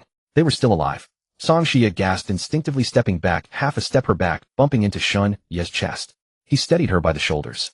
What did he do last night? Her voice remained relatively calm, but the slight tremor betrayed her tension. Li Wenhui, wiping her tears, spoke in fragments. Her husband Lu Dehai had been assigned to the first watch by He Yunping last night. Around early morning, a light drizzle began. The rain was not heavy, so he dismissed it, standing through the entire shift exposed to the rain. As soon as he lay down in the car, he complained of itching. Li Wenhui thought it was a minor issue, maybe mosquito bites or a skin allergy, and told him to endure it and sleep. If I had known it would turn out like this. If only I had known. Lu Dehai had scratched himself for the entire latter half of the night. In her drowsiness, Li Wenhui heard him scratching continuously, the rustling sound of nails scraping against skin filling most of the night. By the time she fully woke at dawn, he had already become the wreck she saw now. He was still conscious, but too weak to speak in complete sentences, only able to force out a few broken words from his throat. Itchy. So itchy. Unbearable. And the like. Song Xia took a deep breath and raised her right hand. A warm, soft, milky white light glowed in her palm. The light detached from her hand, drifting slowly above Lu Dehai's body, then spreading like water, enveloping his entire upper torso. The radiance of holy healing. Li Wenhui watched anxiously from the side. Shen Yi held his breath involuntarily. The light flowed over Lu Dehai's skin, and the scratched wounds began to heal at a visible rate. Torn skin knit back together, pus-oozing wounds scabbed rapidly, and even the deepest gashes gradually closed. Lu Dehai's previously twisted, pain-ridden face relaxed slightly, and a half-moan escaped his throat. It was working. Li Wenhui's eyes instantly reddened. She clasped her hands together, her lips trembling as if mumbling something. But Shun Ye's gaze remained fixed on the blisters. The wounds healed, but the blisters persisted. Those dense protrusions showed no sign of receding under the holy light. Instead, as if stimulated, their surfaces began to quiver slightly. It was as if something inside the blisters had heard the commotion outside and was eager to emerge. Some blisters had even swelled further, their thin skins stretched nearly translucent, revealing vague movements within. Not enough. Song Xia gritted her teeth and intensified her output. The milky white light grew denser, almost wrapping Lu Dehai entirely in a cocoon of light. Her arm began to tremble slightly, and beads of sweat trickled down her forehead. 1 minute. 2 minutes. Her forehead was drenched in sweat, her complexion visibly paling. Her body swayed slightly. Shen Yi lunged forward, reaching out to steady her shoulder from behind. Stop for a moment. Song Xia did not persist. She withdrew her hand, and as the radiance of holy healing faded, her legs gave way, and she collapsed against Shen Yi. Most of Lu Dehai's wounds had indeed healed, but not a single blister had diminished. Some were still oozing clear fluid. Worse still, new bumps had sprouted beside the first few scratched blisters. This is definitely not an ordinary skin disease, Song Xia said, panting, her tone utterly professional. Her eyes fixed on the tiny wriggling white sprouts at the wound sites, she continued, he's probably infected with some aberrant fungus. Catching her breath, she explained the mechanism. Once infected, the person would feel an unbearable itch. That itch was incomparable to ordinary skin conditions. It burrowed from beneath the skin, as if something was crawling through your veins. No matter how strong the will, no one could resist scratching eventually. When the blisters were broken, blood would contact the air, awakening the fungus from its dormant state, which would then voraciously absorb the host's nutrients. Once the nutrients are drained, the entire body will be completely parasitized by the fungus. By then, she didn't finish, but Shen Yi understood. It would become a walking corpse, the kind of zombie from apocalyptic movies. Shen Yi suddenly glanced down at his right forearm. Since a moment ago, there had been a faint, elusive itch on the inner side of his forearm. He thought it was psychological, but now the itch grew more distinct and concrete. He rolled up his sleeve. On the inner side of his forearm was a palm-sized red patch, edges blurred with several raised blisters already forming at the center, identical to those on Lu Dehai. His pupils dilated sharply. Song Xia followed his gaze, and her expression changed instantly. You? It was there when I woke up this morning, Shun Yi said, lowering his sleeve, his tone deliberately calm, though his heart was racing. But Song Xia could see his right hand flexing unconsciously. That was his way of restraining himself from scratching.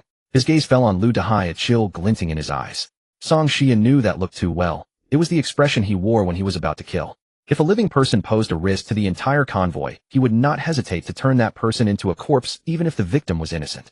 And now that he himself was infected, keeping Lu Dehai alive served no purpose. No, she said, grabbing his wrist firmly, her fingers digging in. She whispered in his ear, killing him won't help. Once he dies, the fungus inside will complete parasitization at a faster rate. The corpse will rise, and it will be harder to deal with than when he was alive. Shen Yi stared into her eyes for 2 seconds, the coldness in his gaze gradually receding. In the end, he merely pulled down his sleeve to cover the red mark. Just then, hurried footsteps echoed from outside. A young man stumbled over rain mingled with sweat on his face. He rushed to the sedan, bracing his hands on his knees and gasping several times before he could finish speaking. Captain Song. Human has been injured. Then he caught sight of Lu Dehai lying on the bed pointing as he said, Human has grown that thing too. And Wang Xuedong he's also got it. They all have those red spots and blisters. Song Xia and Shun Yi exchanged a glance. Human, Wang Xuedong, Lu Dehai. 3 people. All were on the first night watch. And Shun Yi turned his gaze toward the fine rain still falling outside the car window, rainwater sliding down the glass, leaving curved trails. Those rain threads looked no different from usual, transparent, harmless, taken for granted. But now he knew something lurked within. Something had happened. Brother Shin, I might have a way. And Ning's voice came from behind. She had followed without anyone noticing, standing at the edge of the crowd, her small face still carrying the drowsiness of just waking, but her eyes already sharp. I can go to the Waypoint Court. The members of the Dusk Mutual Aid Society might have a solution. Shinyi glanced at her. It was almost 8 a.m., precisely the meeting time Anna had mentioned. Back to the car first. He pulled Song Xia up abruptly, then shouted toward He Yunping, find a few people to carry the wounded together. Isolate them and don't let anyone else touch them. Also, no one is to stand in the rain. There's something wrong with it. He Yunping nodded hastily and turned to make arrangements.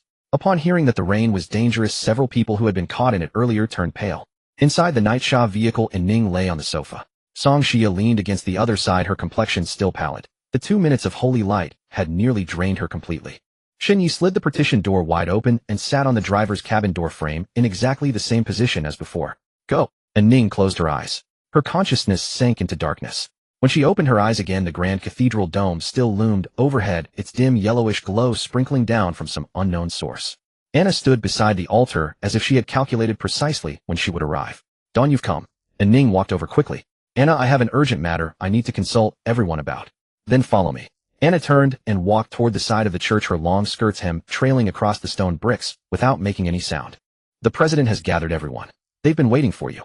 There was a small door on the side of the church that Ning had never noticed before. The door was not large. 2 people could pass through side by side. Beyond the doorway was a corridor of moderate length, at the end of which stood a room. The room was small, with a round table in the center. The tabletop was dark old wood, polished, smooth, and gleaming with no visible seams. 6 figures sat around the round table, including Anna and Ning. That made exactly 8 people. All 6 consciousness entities turned their heads simultaneously. And Ning instinctively stepped back half a pace, but Anna gently patted her shoulder. Don't be nervous. The figure sitting directly across from the table stood up. He wore a hooded cloak and was a head taller than the others, his consciousness form also more solid and substantial than the rest. Though he had no features, and Ning could sense his gaze upon her. Everyone, this is the new member Anna encountered yesterday. His voice was steady and magnetic, as if he was accustomed to speaking before an audience. Dawn. Scattered applause sounded around the round table. It was not perfunctory. Each clap was sincere. And Ning felt her face growing warm, though she had no face here. Welcome to the Dusk Mutual Aid Society, Miss Dawn. The hooded man bowed slightly. I am Doctor, the first guide to enter this Waypoint Court, and the founder of the Dusk Mutual Aid Society. He gestured to his left, and a slender male consciousness entity stood up, Polaris. Then to his right, where an equally delicate, but distinctly female consciousness entity rose, Spirit. The remaining 3 figures rose in sequence. Gray Falcon, Iron Bear, Cigar, including Anna and Ning, 3 women and 5 men. Doctor sat back down, his hands crossed on the tabletop. Though his consciousness entity, like the others, was translucent and gray-white, and Ning felt his movements seemed more real, as if he stood closer to this world than the others. According to the rules of the Dusk Mutual Aid Society, any new member must share a useful piece of information or detailed intelligence on mid-tier anomalies or above before being qualified to participate in subsequent meetings. His voice was unhurried. I will personally verify whether this information is valid. Of course, if other members possess more accurate intelligence, they may refute it on the spot. And Ning nodded. She and Shun Yi had already discussed this yesterday afternoon. Exactly what to say and what to keep to themselves, all arranged in advance. The information I wish to share is about a high-tier skin ghost. She recounted everything about Xinqing Village, the pursuit by the red-clad skin ghost, and every ability the anomaly had displayed during the battle. From the red mist that could trap people to the terrifying regenerative power that allowed instant recovery after decapitation or severed limbs, and the ability to drain victims dry upon contact. She told them everything. When she finished, she specifically added, that skin ghost has been slain by a sequencer from our convoy. The room fell silent for a moment. Then Doctor's consciousness form leaned forward, his voice carrying obvious astonishment. You killed a 3rd-tier skin ghost. It wasn't me, and Ning corrected. It was a sequencer from our convoy. Doctor was silent for about 6 or 7 seconds before scanning everyone in the room. With this, I would like to add a crucial piece of intelligence that you likely do not know. Once an anomaly reaches 3rd tier, only 7th tier or above sequencers can kill it. Everyone was stunned once more. When anomalies reach 3rd tier, their life form undergoes evolution. Additionally, I mentioned before that currently known anomalies are divided into three types: those that invade through spatial rifts, those born from anomaly contamination, and those that retain partial human consciousness, but whose bodies have already become anomalies. Skin ghosts belong to the category of anomalies formed from human corpses contaminated by anomalies. Their combat power is much weaker than the other two types, and their advancement is also more difficult than the others. However, once they advance to third tier, their life form still evolves. No matter what type of attack they use, Sequence 9 and Sequence 8 sequencers cannot deal effective damage to this life form. It's like an ordinary person facing a first-tier anomaly. Even with heavy firepower, you can't kill it. He paused, then continued, it's somewhat akin to high-dimensional beings striking at lower dimensions. No sooner had the doctor finished speaking than Beiji Xing, seated to Ning's right, suddenly spoke. His voice was somewhat hoarse, so for sequence bearers below the 7th rank, encountering an anomaly above the 3rd rank means only death. The despair in his words was palpable even without seeing his expression. The doctor pondered for a moment, then nodded. Either use a special anomalous object to counter with a higher rule, or run, or die. There is no fourth option. And Ning's heart gave a heavy thump. He even knew about using anomalous objects to counter. The information this doctor possessed far exceeded what they could access at their current stage. All right, Miss Dawn has passed the assessment. The doctor gestured toward Ning. According to the rules, a new member who passes the trial may ask a question first. Everyone present must answer truthfully if they know the answer. Similarly, when others ask questions later, if you know the answer, you must also contribute the information. And Ning hesitated for barely a moment. My convoy encountered a strange disease, one that even the healer sequence in our team couldn't handle. She then briefly recounted the events of this morning. After she finished, the first to speak was not the doctor, but the elf. That slender feminine consciousness had a surprisingly clear and melodious voice. Is your convoy currently in the Wu City area of Guishi province? And Ning was a little surprised, but quickly nodded. Our convoy passed through there a few days ago as well. The elf explained, we encountered an anomaly blocking the road there. Our entire team fought it, and we were also caught in the rain. Nearly 80% of our people contracted that strange disease. We also had a healer sequence in our convoy, but they were equally baffled by the symptoms. What happened next? And Ning pressed, since the other had brought it up, there must be a solution. We were forced to the edge of the city and found a blue chest in a residential building. We opened it with a spirit crystal and obtained an antidote potion.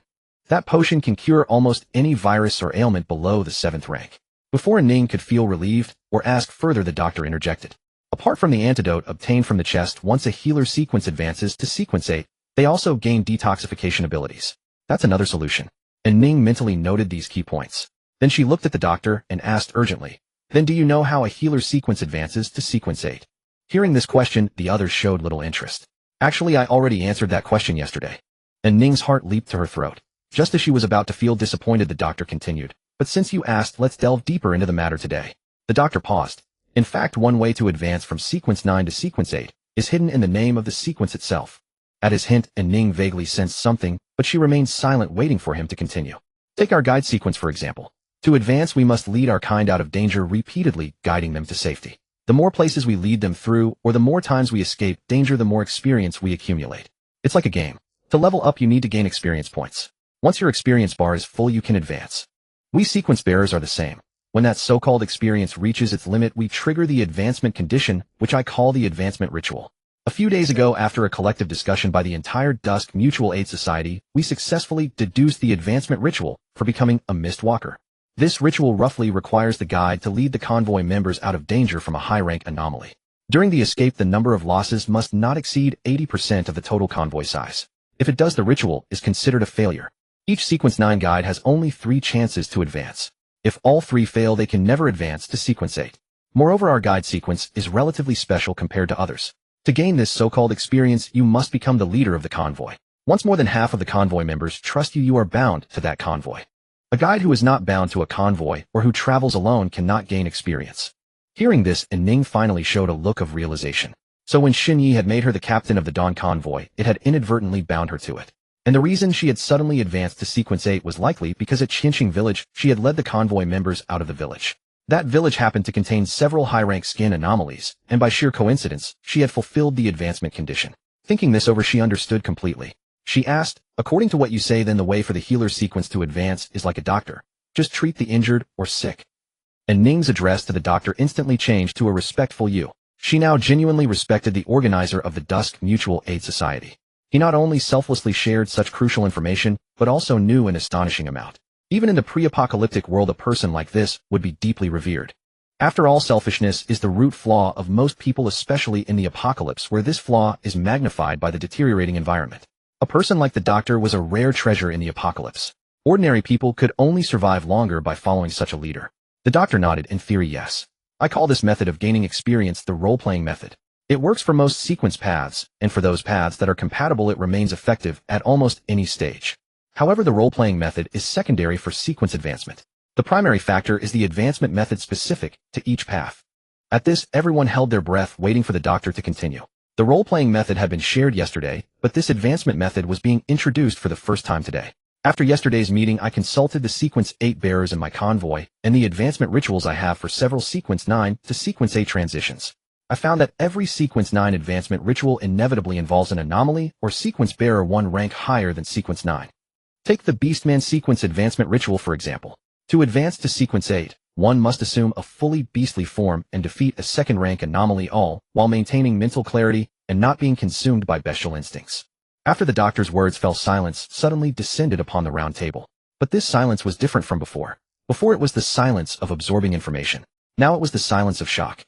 No one's attention was on the doctor's reasoning about the advancement ritual. Instead, they were all pinned in place by those 5 words he had casually dropped. Several Sequence 8s. Several.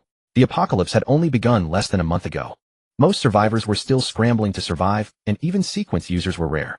Many convoys didn't have a single Sequence 9, still using human lives to fill the bellies of the anomalous beings. And yet the doctor's convoy already had more than one Sequence 8.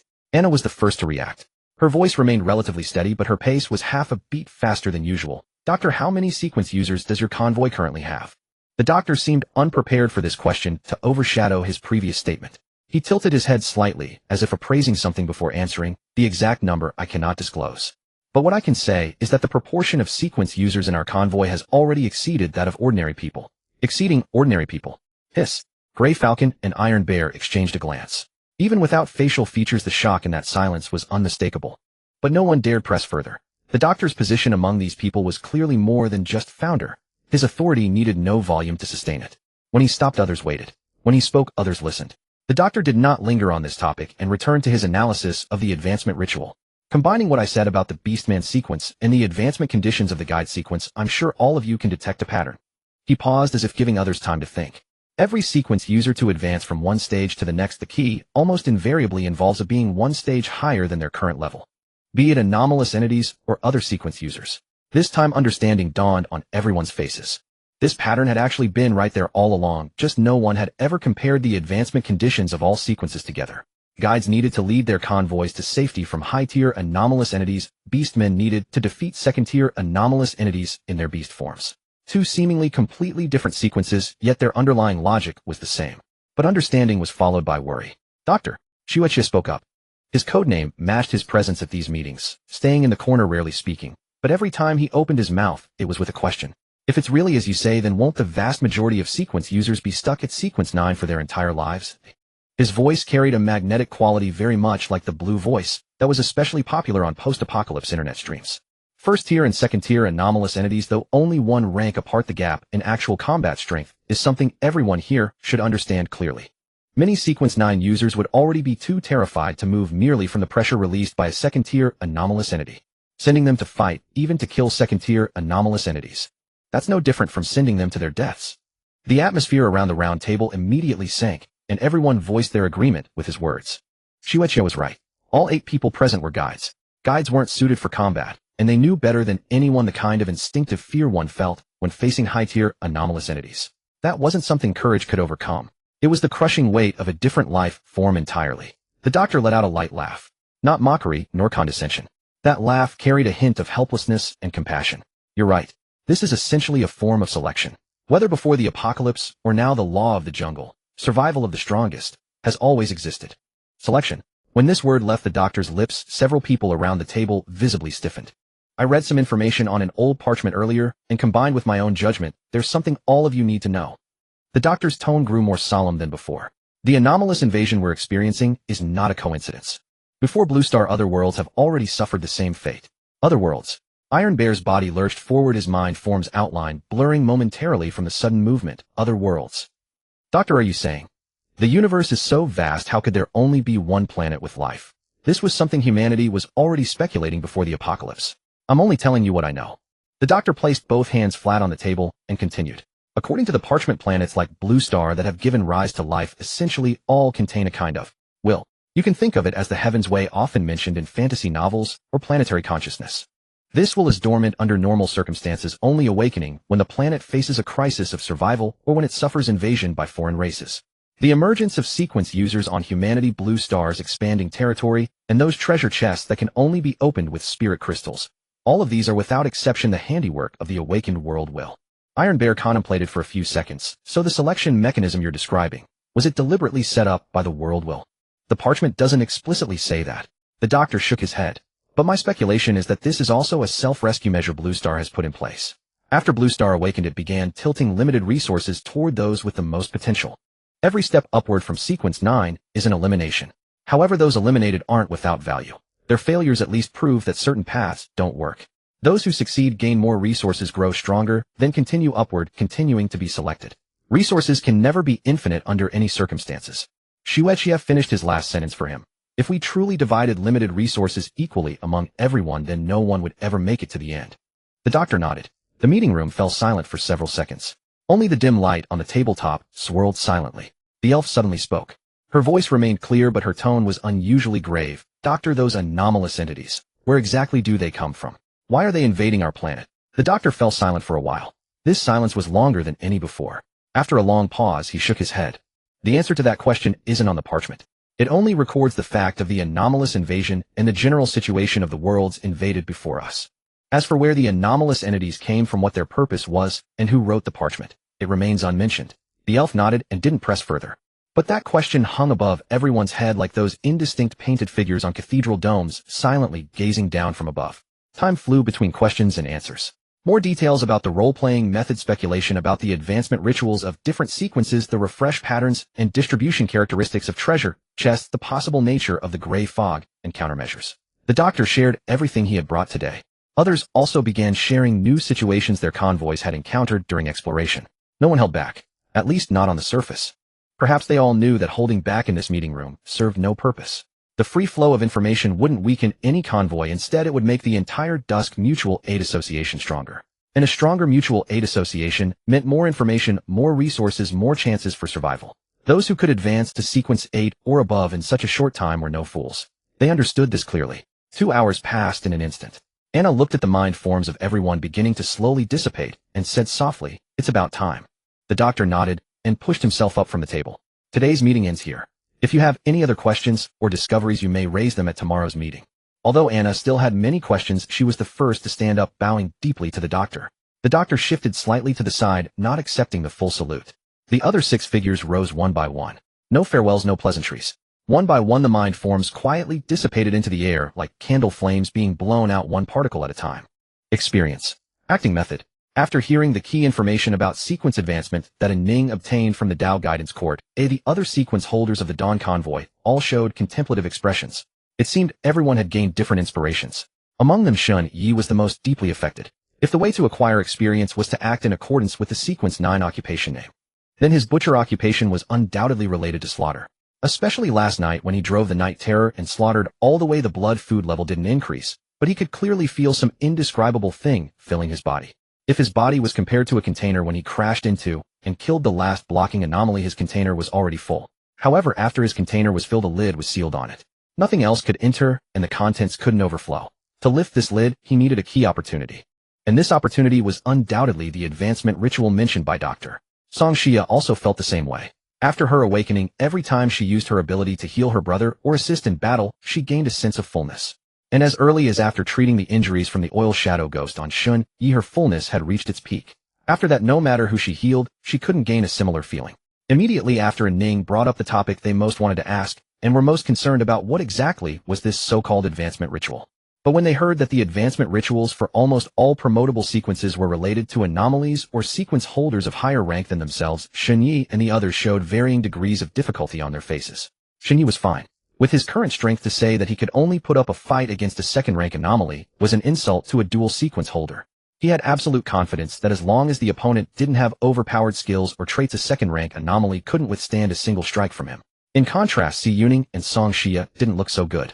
Strictly speaking, both of them belonged to support sequences. How could they kill anomalies above 2nd rank or sequence holders above 8th rank? And Ning seemed to sense their concerns, just like how she felt when she heard the doctor talk about this in the guidance court, that it was very unfair or impossible. Then she looked into Song Shia's eyes, gave a faint smile, and continued in a soothing tone, "Sister Song, don't worry. The doctor later told me that for team sequences like ours that lean towards support, the advancement ritual conditions are not as strict as those for battle sequences like Brother Shen's. Although our advancement also cannot avoid high-rank sequence holders or anomalies, we don't need to face them directly. As long as we perform our functions to the utmost, we can meet the advancement conditions." Hearing this, Song Shia felt as if she suddenly understood something. A lock seemed to quietly open in her mind, letting her know how to advance to sequence 8. She was about to be delighted, but after realizing the specific conditions, her expression froze. To advance, she had to assist one or more sequence holders above 2nd rank to defeat anomalies of 2nd rank or above and completely heal the injuries they sustained in the battle after it ended. If that was the case, where could she find a 2nd rank battle sequence? The next second, her gaze turned to Shun Yi, her eyes becoming burning and intense, as if she wanted to devour him. Shun Yi was also startled by this demeanor and leaned back. "What are you doing?" Song Shia then realized her lapse, quickly adjusted back to her normal self, and said in a very soft voice, "After Ning finished speaking, my mind automatically unlocked the advancement requirements for the healer sequence 8. Shin Yi and Si Yuning were also immediately shocked by this. In contrast, Ning's expression remained calm, because when she had asked the doctor about the specific conditions for healer sequence 8 during the meeting, the doctor said that as long as she spoke those words, her teammates would naturally know the specific conditions. If they didn't know, it would prove that her experience hadn't reached the advancement standard. "It can work like this. Why don't I have it?" Shun Yi was stunned, then turned to look at Si Yuning. Si Yuning was dazed for a while, then shook her head. "I don't either." Among the three, she was the most bewildered upon hearing this news. She neither knew how she gained experience, nor had any clue about her advancement conditions. Enforcer. Now that order had collapsed, where could she enforce the law? But she was well aware of her current situation. Shin Yi and the others allowing her to listen in was already a sign of great trust. If she asked, it would be inappropriate. Seeing someone else in the same boat, Shin Yi felt a bit more balanced. As for automatically obtaining the specific advancement conditions like Song Xia, he wasn't disappointed either. After all, combining the information he had obtained and his own feelings, he could guess about 70 to 80% of the advancement conditions. Then Ning went on to reveal all the information the doctor had obtained from the parchment. About the world-will anomaly invasion and the screening process, she basically repeated it word for word. However, Shin Yi did not show much interest in this. Instead, he was extremely shocked to learn that the doctor's convoy was already in the pioneer stage. While others were still scrambling to survive, they were already at the stage of counterattacking the city. No wonder the doctor was so interested in specific information about anomalies, even high-rank ones. But at this stage, counterattacking the city seemed impossible, no matter how you looked at it. Of course, they wouldn't lie about this. Otherwise, how could they have obtained so much information? Similarly, Shun Yi respected such people. They were too righteous and selfless, casually revealing such important information in a meeting, claiming it was for all of humanity. Shun Yi asked himself honestly, he couldn't do that. Want information? Then trade with me on equal terms, otherwise no way. Not directly robbing, it was already his moral bottom line. Song Xia glanced at Shin Ye's arm. At that moment, the anomalous fungi were about to cover his entire arm. She couldn't help but ask the question she was most concerned about. "And Ning, did you ask about the treatment for these strange diseases?" And Ning nodded. "I almost forgot to tell you. There's a woman in the Mutual Aid Society with the title Elf. Her convoy passed through our area at night and was also infected with this anomalous fungus. She said the treasure chest in the city can yield antidote potions, and the doctor added that the healer sequence 8 also has the ability to detoxify and treat this anomalous fungus." As soon as she finished speaking, a knock sounded outside the car again. The car door opened, and standing outside was He Yunping.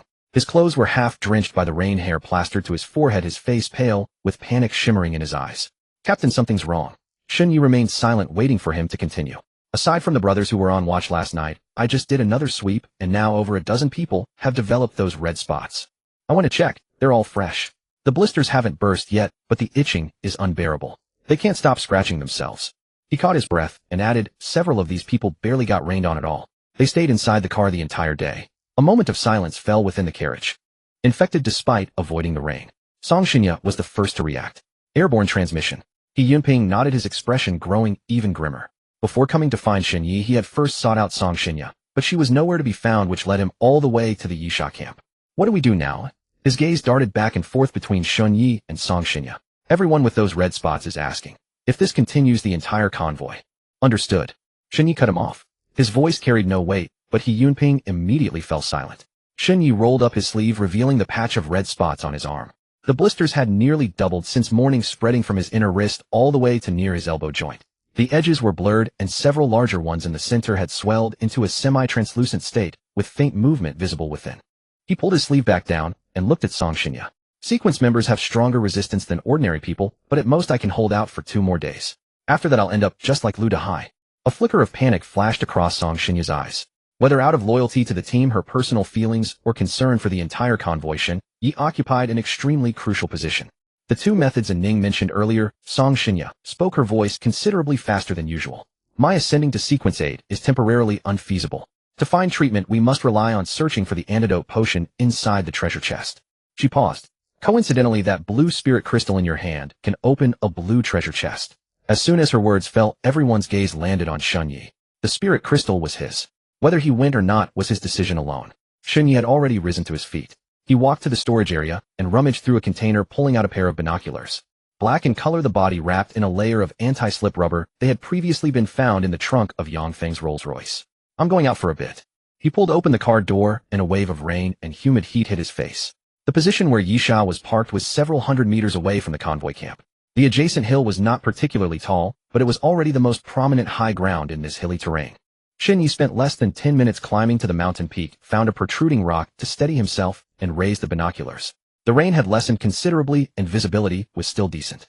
The national highway beneath his feet stretched westward like a gray-white ribbon, cutting through several abandoned farmlands, bypassing 2 low hills, and then converging with another provincial road beside a river bend. After the 2 roads merged, they continued westward for roughly 20 li, where a blurry silhouette of buildings appeared at the horizon. That was absolutely not a village, because that silhouette was far too large. Tall and short buildings pressed tightly together, with several clearly exceeding 20 stories, resembling a row of silent tombstones within the grayish rain curtain. At the city's edge, a few towering office buildings and residential towers could still be seen, distinctive markers of an urban core. Shin Yi lowered his binoculars, then raised them again for another look. Confirming that the city's scale was not particularly large, he descended the hill and called He Yunping over. There's a city 20 li ahead. Does anyone know about it? He Yunping thought for a moment, and said that during his previous trading with the peace convoy he had encountered someone fleeing from that direction who had casually mentioned it. That city was called Xiqing. Before the apocalypse, its permanent population had been nearly 1 million, a small county under the jurisdiction of Wushi. That person also said that Xiqing's 3 yellow chicken was particularly famous. He had traveled all the way from another province specifically to taste authentic 3 yellow chicken. But he never got to eat the chicken. The apocalypse arrived first. By the end of his words, He Yunping himself found it absurd and let out a dry chuckle, but quickly restrained himself. Because Shin Yi had not smiled. 1 million people. Shin Yi's brow furrowed briefly, then smoothly relaxed. But Song Shinya standing beside him caught that frown, and her heart sank along with it. Everyone present understood what a city of 1 million people meant. Based on the death rate estimated after the apocalypse descended, at least 1,000 anomalies would emerge from a population of 1 million. With 1,000 anomalies gathered in the same area, there would inevitably be high-tier ones among them. Third order was the absolute minimum. Of fourth order, or even higher, was not out of the question. Earlier, a single third-order red clothing leather anomaly had nearly cost Shin Yi his life, and that had been when it was isolated outside the village. Now they were actively entering a city that might be packed with several anomalies of that leather tier level. Brother Shin, how about we change locations? He Yunping also realized the gravity of the situation and asked tentatively. Maybe there's another city further ahead. Do you know how far the next city is? He Yunping choked. He had overlooked something earlier. Now in the apocalypse, the distance between cities had been infinitely stretched. For the next city, they had absolutely no idea how far they would need to travel to reach it. Shin Yi put away his binoculars and walked toward the Yisha. Setting aside the fact that we don't know where the next city is, who's to say it wouldn't be even more dangerous than Xiqing? The current situation has already deteriorated to its absolute worst. I want to take a chance. After saying this, he pulled open the car door, jumped into the driver's seat, and tossed the binoculars onto the passenger seat. Song Shinya followed promptly. I'm going with you. Shin Yi glanced at her, but said nothing. And you? Shin Ye's gaze passed over Song Shinya and landed on Si Yuning, who was standing behind. Si Yuning hesitated for a moment, then instinctively stepped back half a pace. Me? I'm not infected. I'm not going to die alongside you. I need your strong crowd control. Shin Yi looked at her, his tone unmistakably not open to negotiation. Si Yuning's lips moved as if to protest, but she swallowed her words back down. She could plainly see that Shun Yi was not seeking her opinion. If Shun Yi couldn't survive, she harbored no doubt whatsoever that this demon would kill her first with a single strike. Just the 3 of us. Si Yuning attempted one more resistance. But after asking the question, she realized she sounded rather foolish. As for the others in the convoy, apart from Ning, they were all ordinary people. Going with them would serve no purpose other than being a burden. Moreover, the more people there were, the more likely they were to attract the attention of anomalies. Bringing them along would only harm them. and harm herself. And Ning, affected by side effects, was already asleep in the back seat of the Volvo. After making his arrangements, Shun Yi started the Yisha once more. Time waited for no one. He needed to exit through the city before dark. In less than 20 minutes, the Yisha came to a halt at the outskirts of Xiqing. Shun Yi did not turn off the engine. He merely released the accelerator, letting the engine idle. Looking through the windshield, the two passengers inside the carriage simultaneously held their breath. Xiqing was unlike any place they had passed through before. Those small towns, villages, and gas stations, even though they had also been crushed by the apocalypse, at least retained traces suggesting people had just left. But Xiqing was different. Along both sides of the main road entering the city, every building's exterior wall was covered with a layer of gray-black substance. That gray matter was continuously corroding the wall's glass and doors and windows. Almost all vegetation in the green belts had withered and died. The highway surface was scattered with extensive vehicle wreckage. Many car seats had been torn out and flung dozens of meters away. Seatbelts still buckled, yet nothing remained on the seats. A city that had once housed 1 million people now showed absolutely no corpses. Not even a single fragment of human bone could be found. There was simply no direct evidence whatsoever proving that anyone had died here. Yet precisely because of this, it sent chills down their spines. Could there still be living people here? Song Xinya's voice was faint, a mixture of countless emotions entwined within it. Perhaps there are, perhaps there aren't. Xinyi himself dared not draw a definite conclusion. Squeak, croak, from the depths of the previously silent city emerged several horrifying, strange cries, startling the two women with the sudden commotion. Are we really going to go in? Si Yuning's voice trembled slightly. Just one sound was enough to inspire such terror. What must the source of that sound be? She simply dared not imagine further. But Xinyi paid her no mind, and started the car once more, slowly driving forward. The moment the Nightshade's body crossed the first building on the outskirts, it was as if it had passed through an invisible magnetic field. Suddenly Song Xia in the passenger seat felt a wave of nausea accompanied by a suffocating sense of fear and oppression. Si Yuning in the back seat experienced the same sensation. Seeing Song Xia covering her mouth and nose with a pained expression, Shun Yi asked with concern, "What's wrong?" "Nothing, it's just that this place feels so oppressive, so nauseating. There's even a stench that makes me physically ill." "A stench?" Shun Yi leaned over Song Xia to look out the window. The windows were closed and the glass was a special upgraded material that made it impossible for any odor to seep in. Shun Yi sniffed hard, but could only detect a faint fragrance emanating from the girl's body. "Why can't I smell anything?" Song Xia slowly lowered her hands. "It's okay, I'm probably just having a physical reaction to this scene." Shun Yi nodded and said no more. The Nightshade, instead of delving deeper into the outskirts, began to circle the perimeter. Suddenly Shun Yi's heart jolted. He instinctively looked up through the windshield at the rooftop of a residential building. He had a distinct feeling that someone was watching him, but when he looked up, all he saw were dark clouds and an empty eaves. Soon the Nightshade stopped in front of a convenience store. The sign above the door was shattered by the ravages of the apocalypse, leaving only a faintly discernible character, "Convenience." As soon as the door opened, a nauseating stench hit him, a mixture of decay and various waste gases that nearly made him vomit the bread he had eaten for breakfast. After he recovered, Si Yuning had already gotten out of the car and stood behind him, surveying the devastation around them. Just as Song Xia was about to step out, Shun Yi stopped her. "Stay in the car." With that, he pulled a black pistol from the large pocket of his pants and handed it to her. This gun was confiscated from Yang Feng's woman. During the ambush, she had emptied the magazine, and it took him considerable effort to trade for 2 compatible bullets from a scrawny man in the peace convoy. Song Xia instinctively wanted to refuse. "I don't know how to use this." "Take it. In this place the threats aren't just the anomalies. Keep it for protection." "What about you?" Shinya's lips curled slightly. The ghost head in his right hand reverted to its true form, and he gave it a light flick in the air. "That thing is not as useful to me as the blade in my hand." At this, Si Yuning's eyes lit up. "If she doesn't want to give it to me, I'm a good shot. I even won first place in a shooting competition in the team before." Shinyi looked her up and down, then snorted coldly. "In your dreams. You're a captive now. You don't get to make demands." Doused with cold water, the smile on Si Yuning's face vanished instantly, and she glared at Shun Yi with fury. Shun Yi had no intention of entertaining her further. His arm was growing itchier, and he needed to find the antidote quickly. He strode to the store entrance, but instead of rushing in, he took out the life compass and activated it with a drop of blood. As soon as the life compass was activated, the beads on it blazed with a crimson light, the color as red as blood. At the same moment, the nauseating stench vanished. Shin Yi was not surprised by the detection result. He had done this precisely to block out the smell, ensuring he wouldn't be distracted in an emergency. Then both of them stepped into the convenience store. The store's door had long since been damaged and removed, and most of the contents had been looted. But Shin Yi wasn't here for supplies. The two searched the first floor meticulously, but found no treasure chests or anything of value. "Let's check upstairs," Shin Yi whispered. Staring at the dark staircase, Si Yuning instinctively hesitated. But Shin Yi had already started climbing, and she had no choice but to follow. They quickly reached the second floor, which appeared to be the owner's living quarters. There were two intact doors on either side of the stairwell, both unlocked and slightly ajar. Shun Yi didn't rush to push them open. Instead, he looked down at the floor. In the dim light, Shun Yi could barely make out a chaotic mess of footprints on the ground. Judging by the outlines, they seemed to be human footprints covered with a grayish-white mucus that resembled pus. This discovery made both of their hearts race. Si Yuning unconsciously moved closer to Shun Yi. He raised his blade using the tip to poke the lock and gently pushed the door open. The room inside was spacious with a sofa, coffee table, and a TV, clearly a living room. Just then Shun Yi felt a poke on his back. He spun around to find Si Yuning, her face pale, with terror, poking him with her little finger. Before he could show his anger, he saw her other hand pointing toward a small door. Following her gaze, Shun Yi noticed a pane of glass above the door, and on it a dark silhouette that looked very much like a person. A person? How could there be someone here? Just as he was about to step forward, Si Yuning grabbed his hand and shook her head. Shun Yi assumed she was just scared and gently shook off her hand. What he didn't know was that Si Yuning had sensed the evil aura emanating from the shadow and was trying to stop him. But she knew that thing was alive, yet she dared not speak. Just as she reached out again, the door moved first. The glass door slowly swung inward as if pushed by the wind, and the dark figure inside soon revealed its true form. It was a standing figure, head bowed, with sparse hair, dressed in a tattered men's suit. It was barefoot, its feet exposed. Its skin was a grayish white, and every inch of its body was either skin and bones or covered in blisters. The pus from the burst blisters dripped constantly onto the floor.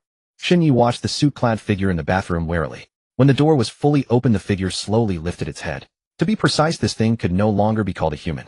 Its forehead was covered with two blisters the size of ping-pong balls, its eyes bulging and devoid of any living spark. The most disgusting part was its right cheek, where a piece of flesh was missing and a dark green liquid oozed from the gap. Wasn't this just a zombie from the movies? That was Shun Yi's reaction. But in the blink of an eye, the zombie left a faint afterimage at its original spot and vanished. Shun Yi's internal alarm bells rang loudly. While Si Yuning was still in a daze, he had already turned and raised his blade in a defensive stance. Clang! The moment he completed the move, a grayish-white skeletal hand slammed down heavily toward his head, but it was deflected by the blade's edge with a metallic hum. The palm, now reduced to a mere skeleton of bones, was less than 5 centimeters from his skull, its sharp phalanges stained with dark red bloodstains. Had he reacted half a second slower, those 5 finger bones would have mercilessly pierced through his cranium. Shun Yi broke out in a cold sweat. The next second, the zombie's other hand clawed at his chest, and he barely dodged again with a sideways twist. His combat suit, however, was not so fortunate. A large chunk of it was torn away, exposing his solid abdominal muscles. Si Yuning, standing nearby, did not merely gawk. She immediately retreated to create distance, giving Shun Yi ample room to maneuver. After narrowly evading those 2 attacks, Shun Yi realized this creature was nothing like the zombies in movies. Its speed was extraordinary, and its bones were unnaturally hard. Had it been any other fiend, the hand that ambushed him would have been severed by Guisho's blade. But Shun Yi was no pushover. After dodging, he immediately drew his knife and swung at the zombie's neck. He struck with lightning speed, yet even with the boost from multiple layers of blood feast, the blade missed. The reason was simple: the zombie was faster. While evading the attack, it instantly appeared before Si Yuning, its sharp bone claws thrusting toward her head. Si Yuning lacked Shun Yi's speed and reflexes. She was utterly unable to dodge. Just as she thought she was about to die, Shun Yi predicted the assault. Within half a second of his blade missing, he spun around and delivered a side kick that struck the zombie's flank. Not only did the zombie's ambush fail, but Shun Yi's kick sent it flying heavily. It crashed into the television, leaving a human-shaped indentation in the wall. "What are you waiting for? Get your act together." Taking advantage of the pause, Shun Yi shouted at Si Yuning, who was still immersed in the relief of survival. The shout jolted Si Yuning fully awake. It wasn't her fault. Compared to Shun Yi's combat experience, she was nothing but a green recruit. Shun Yi didn't care whether she had snapped out of it. He immediately turned back to focus on the fight. But when he looked, only the human-shaped dent remained on the wall. The zombie was no longer there. "Watch out." Si Yuning's voice came from behind. Shun Yi's scalp tightened, and he instinctively tilted his head to the right. A gray-white bone claw grazed his ear, the wind from its tips making his eardrum ache. Same trick again. This time Shun Yi didn't rely solely on Guisho's blade to block it. Using the momentum of his sideways turn, he angled his blade upward in a slant, the trajectory precisely intercepting the zombie's retracting arm. The blade cut through the gray-white skin on its forearm, splattering a few drops of dark green liquid on the floor with a faint sizzling sound. It was effective, but the next moment Guisho's blade struck the bone beneath the skin. Clang! Another metallic ring echoed. The recoil from the blade traveled from the tiger's mouth up to his shoulder, numbing his entire right arm. It felt like hacking at a steel bar with a kitchen knife. The knife was fine, but his wrist was about to be shaken apart. At that very moment, an intense itching erupted on the inside of his right forearm. The sensation came on violently and urgently, as if something had suddenly exploded inside his blood vessels. Shun Yi gritted his teeth, veins bulging on his forehead, but that half second of distraction was enough. The zombie opened its mouth and lunged at him. Inside that mouth, there was no tongue, no saliva. Only 2 rows of yellowed teeth and a mass of dark green pus. The distance was too close. Shun Yi had no time to raise his blade to block, nor even to retreat. Just then a clear, urgent female voice rang through the room. Guilty of murdering multiple innocent civilians and intent to continue violence. Sentence confirmed. Now I hereby arrest you in accordance with the law. Boom. An invisible force pressed down like a giant unseen hand from above. The zombie's teeth halted less than 2 centimeters from Shun Ye's neck. Its mouth hung open, its entire body frozen, as if sealed in amber, utterly motionless. Shun Yi couldn't move either. His body remained in a backward-leaning posture, his right hand still raised in midair, his left hand supporting him on the floor. He could feel his muscles straining, but the force in the air locked them all in place. This was Si Yuning's condemnation. He had known that condemnation could forcibly control a target, but he never realized it was an area of effect skill. Shun Yi struggled to move, his eyes glancing sideways toward Si Yuning. She stood in the center of the living room, her right hand still extended forward. Fine beads of sweat glistened on her forehead, clearly indicating the toll maintaining this magnetic field took on her. Yet a slight smile tugged at the corner of her mouth, a rare curve on her perpetually cold, beautiful face. She was smiling. Shun Ye's heart skipped a beat. The next second, Si Yuning unfastened the gleaming handcuffs from her waist and walked toward them. The handcuffs swayed gently in her fingers, the metal rings clinking with a crisp sound. Shun Ye's eyelid twitched. An uncontrollable thought flashed through his mind. If Si Yuning took this opportunity to get back at him, first locking the cuffs on him, then no one would leave this room alive today. She wasn't stupid, as she probably wouldn't do that. But Shun Yi was still nervous because he knew exactly what he had done to her, forcibly taking her from the peace convoy, treating her as a captive, making her cook, and even wanting to take her to bed. Though he had said it in jest at the time, who could guarantee she wouldn't take it seriously? Si Yuning walked up to the 2 of them and stopped. Her gaze lingered on Shun Ye's face for a second, then shifted to the zombie, its mouth frozen open in midair. To be honest, she had hesitated for just a moment. Just a moment. Cuffing Shun Yi here, leaving him frozen with the zombie, then going downstairs and driving away, that would not have been a bad choice. But she quickly suppressed that thought. There was only 1 pair of handcuffs. If she cuffed Shun Yi once the magnetic field dissipated and the zombie broke free, both she and Song Xia would die here. Si Yuning slapped the handcuffs directly onto the zombie's wrists. A stronger wave of rule-based force radiated from the cuffs. The zombie's gray-white arms were forcibly bent, straightened, and pressed together by an invisible force, as if an unseen jailer was twisting its hands behind its back. The silver handcuffs flew through the air and snapped precisely onto the zombie's wrists. Click. The cuffs closed. At the same instant, the invisible magnetic field vanished. Shun Ye's body lurched forward, nearly crashing to the floor. He caught himself with one hand, took a couple of deep breaths, then turned to look at Si Yuning. What were you smiling about? The curve on Si Yuning's face had long disappeared. She stared at him expressionlessly. You misread me. At the same time, the zombie regained its movement.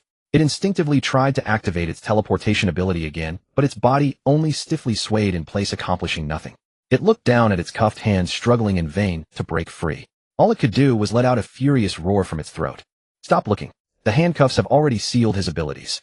Si Yuning said to Shun Yi, who was still on high alert. Just then another figure appeared at the living room entrance.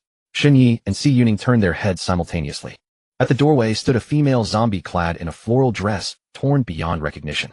Half of her face was caved in, and as she walked, her left leg dragged along the floor, leaving a dark trail behind. Unlike the suited zombie, her movements were stiff and sluggish, her eyes devoid of any intelligence, holding only pure hunger. From the moment she appeared in this room, the slaughter mark had locked onto her completely. Si Yuning instantly showed a panicked expression and turned to glance at Shun Yi. They hadn't even fully dealt with the suited zombie, and now another one had arrived. They were only at the edge of Shi City, and it was already this dangerous. If they ventured deeper, she dared not continue that thought. After locking onto her target, the female zombie opened her mouth and ran towards Shun Yi, who was closest to the door. Though it was called running, it was more like a twisted, fast walk at a speed comparable to an adult's sprint, far slower than the suited zombie. In Shun Yi's gray-tinted vision, her speed was even slower. He grew impatient, stepped forward to meet her, and swung his blade in a horizontal slash. The blade entered from the left side of her neck and exited from the right, as if cutting through tofu. The female zombie's head flew off, rolled twice on the ground, and stopped only after hitting the coffee table leg. Her body took 2 more steps before collapsing heavily. Kill points 32. A warm current surged into his body. The itching on his arms slightly subsided, but soon returned with renewed intensity. Shun Yi looked down at the black blood on the blade. So weak. Completely different from the suited zombie from earlier. He turned around and looked at the suited zombie, still struggling with its head down against the handcuffs. Once cuffed, its ghostly teleportation ability was indeed rendered useless, but its body remained absurdly tough. Shun Yi walked up to it, raised his blade, and struck again. Clang. Once again, the sensation was like chopping steel. The blade left only a shallow white mark on its shoulder blade, not even fully cutting through the skin. A thought suddenly flashed through Shun Ye's mind. The news Ning had brought back from the doctor that morning. Aberrations of the third order and above undergo a life form evolution. Sequence 9 and Sequence 8 operatives, no matter how they attack, cannot inflict effective damage on aberrations of the third order and above. From this perspective, the earlier red-skinned skinwalker kept regenerating, while this suited zombie was impervious to blades. Two different evolutionary paths, but the essence was the same. Attacks of the first and second orders were ineffective against it. But could it truly not be killed? A glint of sharp light flashed in Shun Ye's eyes, and a sinister smile curled on his lips. He raised his foot and kicked the zombie to the ground. The zombie fell on its back, its cuffed hands pinned beneath its body, struggling to turn over, but Shun Ye pressed his knee against its chest. Then he raised the ghost head blade and chopped down again and again. Clang, clang, clang.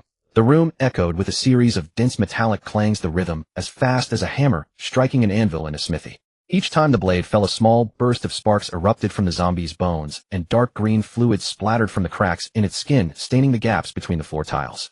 Si Yuning stood to the side, utterly bewildered. She had no idea what Xinyi was doing. If the blade couldn't cut through, why not try a different approach or retreat first? There was no need to stubbornly hack at an unbreakable bone. But he just kept striking one blow after another, as if venting his anger on the zombie. She opened her mouth to say something, then closed it again. Xinya's expression was off. His eyes were focused and calm as he chopped, devoid of the frenzy of bloodlust, ruling out the possibility that he was venting his anger. But what exactly was he trying to achieve? She couldn't figure it out. She could only stand quietly by, too afraid to explore alone in this perilous place. He himself had lost count of how many strikes he had made. His arm had gone from aching to numb. The tiger's mouth of his hand split open and healed, and split open again. The hilt of the ghost head blade was stained with blood seeping from his palm. Yet the position of each strike never changed, always precisely hitting the white mark on the shoulder blade, like driving a nail, chiseling away blow after blow. Si Yuning finally couldn't hold back. She took a step forward, ready to speak. Just then a sudden change occurred. Countless red threads burst out from the blade of the ghost head.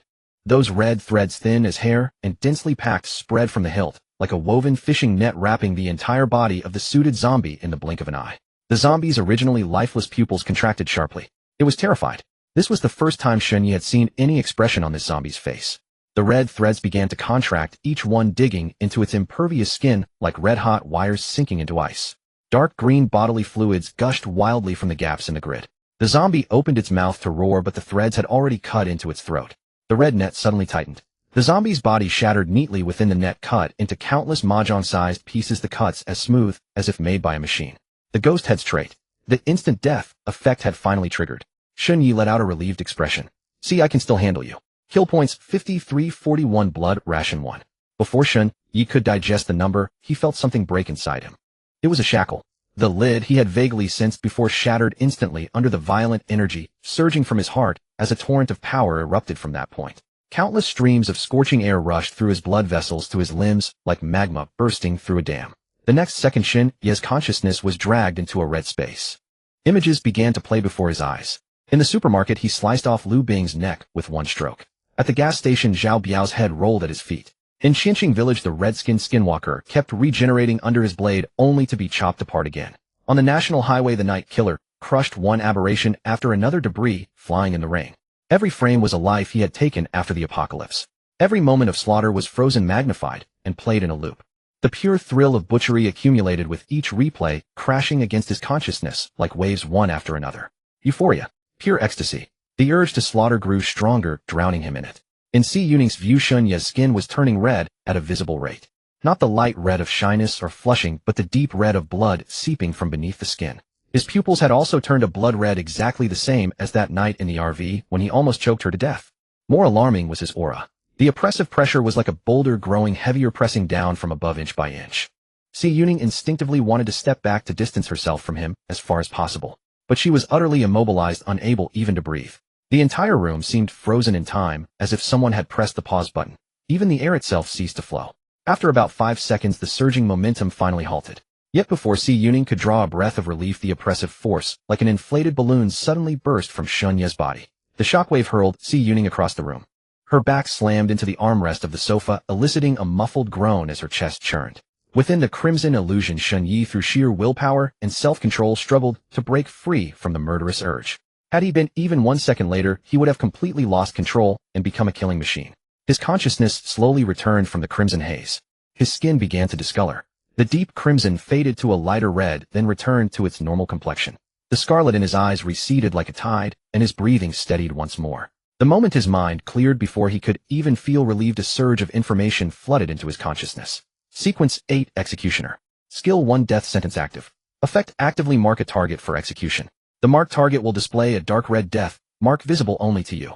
Your next attack against the marked target will deal at least double damage up to a maximum of 8 times with a random multiplier. If this attack kills the target, death sentence refreshes immediately. If the target is not killed, death sentence enters a 15-minute cooldown and forces the target into a bleeding state. While bleeding, the target's attacks against you are reduced by 20%. Any target in a bleeding state will have their self-healing completely nullified, and they cannot become the target of healing. Skill 2 Blood Scent Tracking Passive. Effect: you can detect all living beings within an 800-meter radius that are wounded, bleeding, or in a state of fear, precisely pinpointing their location and general condition. Damage against bleeding targets is increased by 10%.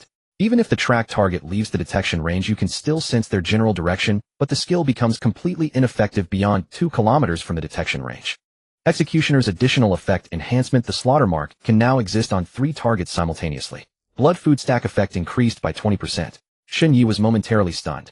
Then a smile crept across his lips, impossible to suppress. He had ascended to Sequence 8 just like that. He looked down at his hands. The red patches on his skin remained. The strange fungus had not disappeared with the ascension, but the itching had become less unbearable. The power within his body had multiplied more than tenfold, every muscle fiber brimming with explosive energy, giving him the illusion that he could cleave a mountain with a single strike. Of course he knew it was an illusion. He wasn't that arrogant. But splitting the entire building in 2 should be within his capabilities. And wasn't the death sentence skill too brutal? Guaranteed critical hit, cooldown, refresh on kill. It felt like taking down enemies one by one in a game. The skill gave him the sensation of playing an online game. Blood scent tracking was even more outrageous. Any target within 800 meters that was injured or harbored even a shred of fear toward him would be precisely detected in terms of location and condition. And it was a passive skill with no cost and no restrictions. Whether for pursuit or hunting anomalies, it was a divine ability. You ascended. Si Yuning's voice came from the sofa. She propped herself up on the armrest, her tone laced with disbelief. The lingering aftershock of the shockwave still hung in the air, making her voice tremble slightly. Shen Yi did not answer, but the irrepressible smile on his face said it all. Just as Si Yuning was about to ask something else, the zombie fragments on the floor began to slowly turn to dust. Gray-white powder drifted silently through the air, leaving behind a finger bone with a dark golden luster and a green spirit crystal on the floor. The surface of the spirit crystal was as smooth as a mirror, with green light slowly flowing within. At the same time, the silver-white handcuffs on the floor transformed into a stream of silver light that rose from where the zombie had dissipated and flew precisely into Si Yuning's forehead. The handcuffs of justice had returned. The moment the cuffs returned, Si Yuning's body trembled slightly. She could clearly feel a surge of fullness rising within her, exactly as the doctor had described, the feeling of accumulating experience. She was stunned for a moment, then a wave of uncontrollable joy welled up from deep within her heart. Back in the peace convoy, she had only used the condemnation skill, almost never relying on the handcuffs of justice. As a result, she had never been clear about how to gain experience. It turned out that the enforcer's method of role-playing was to subdue the target first and then pass judgment. It wasn't about capturing or pursuing. It was about the act of law enforcement itself. Subduing combined with the completion of judgment constituted a complete enforcement process. In Shen Yi's perception, Si Yuning's fear of him had not yet fully dissipated. That fear within the range of blood scent tracking was like a faint red mist lingering around her body, as clear as a candle flame in the dark night. At such close range, nothing about her condition could escape his perception, including the moment the handcuffs of justice returned, when her aura had suddenly surged upward by a significant margin. She had also grown stronger. Shen Yi withdrew his gaze, bent down, and picked up the finger bone and spirit crystal from the floor. The finger bone felt icy to the touch, almost twice as heavy as steel of the same volume. Its surface bore faint dark golden patterns that did not appear natural. Anomaly item: dark gold finger bone. Type: anomaly. Material: number none. Description: a drop from a third-rank anomalous zombie. Material is hard and sharp, suitable for crafting anomaly items. Another anomaly material. He still had the king snake green scale from before, intending to trade it, but had never found a buyer. Yet as the number of members in his convoy grew, his mindset began to shift. Shen Yi even started thinking how wonderful it would be if his own convoy had a blacksmith sequence, preferably a beautiful woman. Compared to the desperate struggle for survival at the beginning, his mentality had changed as he grew stronger. Surrounded by beauties, Shen Yi even entertained the idea of building a convoy of beautiful women. The other drop was a green spirit crystal similar to the one dropped by the red-clothed anomaly, but this one was slightly larger. Comparing the kill points dropped, Shen Yi could basically confirm that the color and size of the spirit crystal were directly related to the rank and strength of the anomaly. He pocketed both items and turned to look at Si Yuning. But she was no longer where she had been, as she had run into the bathroom, where the suit-wearing anomaly had been hiding. Shen Yi, come quickly, there's something here. Hearing her voice, Shen Yi immediately turned and walked toward the bathroom. As soon as he entered, following the direction Si Yuning was pointing, he saw an iron chest glowing with a green light. Shen Yi stepped forward and crouched to examine the iron box. It was modest in size, roughly the dimensions of a shoebox, its surface composed of an alloy he had never seen before. He reached out to lift it, but the box was immovably heavy as though rooted to the ground. At the center of the lid was a recess, perfectly sized to fit a spirit stone. He pulled out the green spirit stone he had just acquired and held it against the recess. It fit flawlessly. The moment the spirit stone dropped inside, a flash of emerald light surged, and within seconds the entire lid silently disintegrated into fine particles of luminous dust that drifted away on the breeze. Inside the box lay only a single ring. It was silver gray with a broad face, completely devoid of patterns or inscriptions, almost unimpressively plain. But when Shen Yi lifted it, its weight and texture were nearly identical to an ordinary ring. Anomalous Object XM Ring. Category: Anomalous Artifact. Serial None. Abilities. Contains 100 cubic meter independent storage dimension. Time within the space is absolutely frozen. Living beings cannot be stored. Side effect: automatically consumes 5 gene of food daily as maintenance fuel. When food supplies run low, the ring seals itself automatically and will not reopen until sufficient provisions are restored. Shen Yi rolled the ring between his fingers. 100 cubic meters. Equivalent to a small warehouse. All the supplies he had seized from the Blood Eagle caravan, the spoils he Yunping had delivered, and today's fresh haul of provisions could all fit inside with room to spare. The frozen time meant nothing stored inside would ever spoil. But 5 gene of food every day. He did a quick calculation.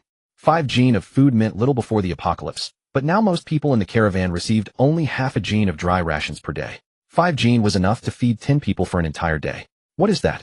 Si Yuning noticed Shen Yi staring at the ring without saying anything and leaned over to take a look. Shen Yi slipped the ring into his pocket. I'll explain when we get back. He stood up and swept his gaze across the bathroom once more. Aside from the box, there was nothing else. The antidote wasn't here. Let's check another room. The two exited the bathroom and turned toward the door on the opposite side of the hallway. This room was far smaller than the living room they had just searched, containing only a single bed, a wardrobe, and a desk. All the drawers had been pulled out and ransacked. The wardrobe doors stood open and clothes had been torn from their hangers and strewn across the floor. Several dark stains pooled on the ground, identical to the marks found on the highway outside. This had been the female zombie's hiding place, and survivors had already been here, turning the room upside down before him. Shen Yi made a full circuit of the room, even lifting the mattress to check underneath. Nothing. The third floor was the same. 2 rooms, 1 living room. All searchable spaces had been thoroughly scoured. In one cabinet, half a bag of moldy rice remained, proving that whoever had searched here hadn't even finished taking the food before leaving. Either they had been in a hurry or they hadn't made it away in the end. The moment Shen Yi pushed open the stairwell door on the 4th floor, the walkie-talkie at his waist crackled to life. Shen Yi, are you okay? It was Song Shia's voice. Her tone was more urgent than usual. What's wrong? Come down here. Someone's at the car. Shen Yi's brow furrowed.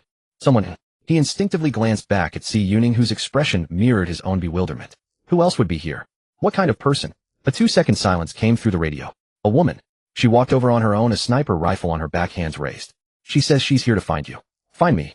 Shen Yi was momentarily taken aback, but quickly composed himself. Stay alert. I'm coming down now. Shen Yi clipped the walkie-talkie back to his waist and turned to head downstairs. Si Yuning followed closely behind him, her footsteps echoing through the empty stairwell. Pushing open the convenience store door, he found the light rain still falling. Yesha remained parked in its original position, its body gleaming under the wash of rain. Song Shia stood beside the car door, one hand holding an umbrella, the other gripping the pistol Shen Yi had given her, the barrel pointed toward the ground. A woman was crouched on the ground. She wore a combat uniform so filthy its original color was unrecognizable, with cuffs and knees worn bleached white, and a tear on her left shoulder crudely sealed with tape. Her hair was a tangled mass obscuring most of her face, leaving only a sharp chin and cracked lips visible. Her hands were raised above her head, fingers splayed, palms empty. At her feet rested a sniper rifle noticeably longer than a standard model, its entire body jet black, the barrel etched with irregular dark patterns that caused rainwater to bead and slide away on its own. An anomalous object. Shen Yi recognized it immediately. He walked up to the woman and looked down at her. She also raised her head, peering up through her disheveled hair. Her eyes were strikingly bright, a brightness rarely seen in the apocalypse. Who are you? Qingwan. The woman's voice was hoarse, as though she hadn't had water in days. Ranger Sequence 8th Stage, Night Shadow Slayer. Former deputy captain of the Dragon Rise Caravan. She had disclosed her identity with characteristic brevity. At the mention of Dragon Rise Caravan, Shun Ye's brow furrowed slightly. He had heard that name before. You were the ones who spread the news about the official shelter established in Crane City to the north. Yes. Qinghua nodded, then shook her head. And it wasn't just us. All officially sanctioned caravans received orders from above to spread that information along their routes, gathering survivors and directing them northward.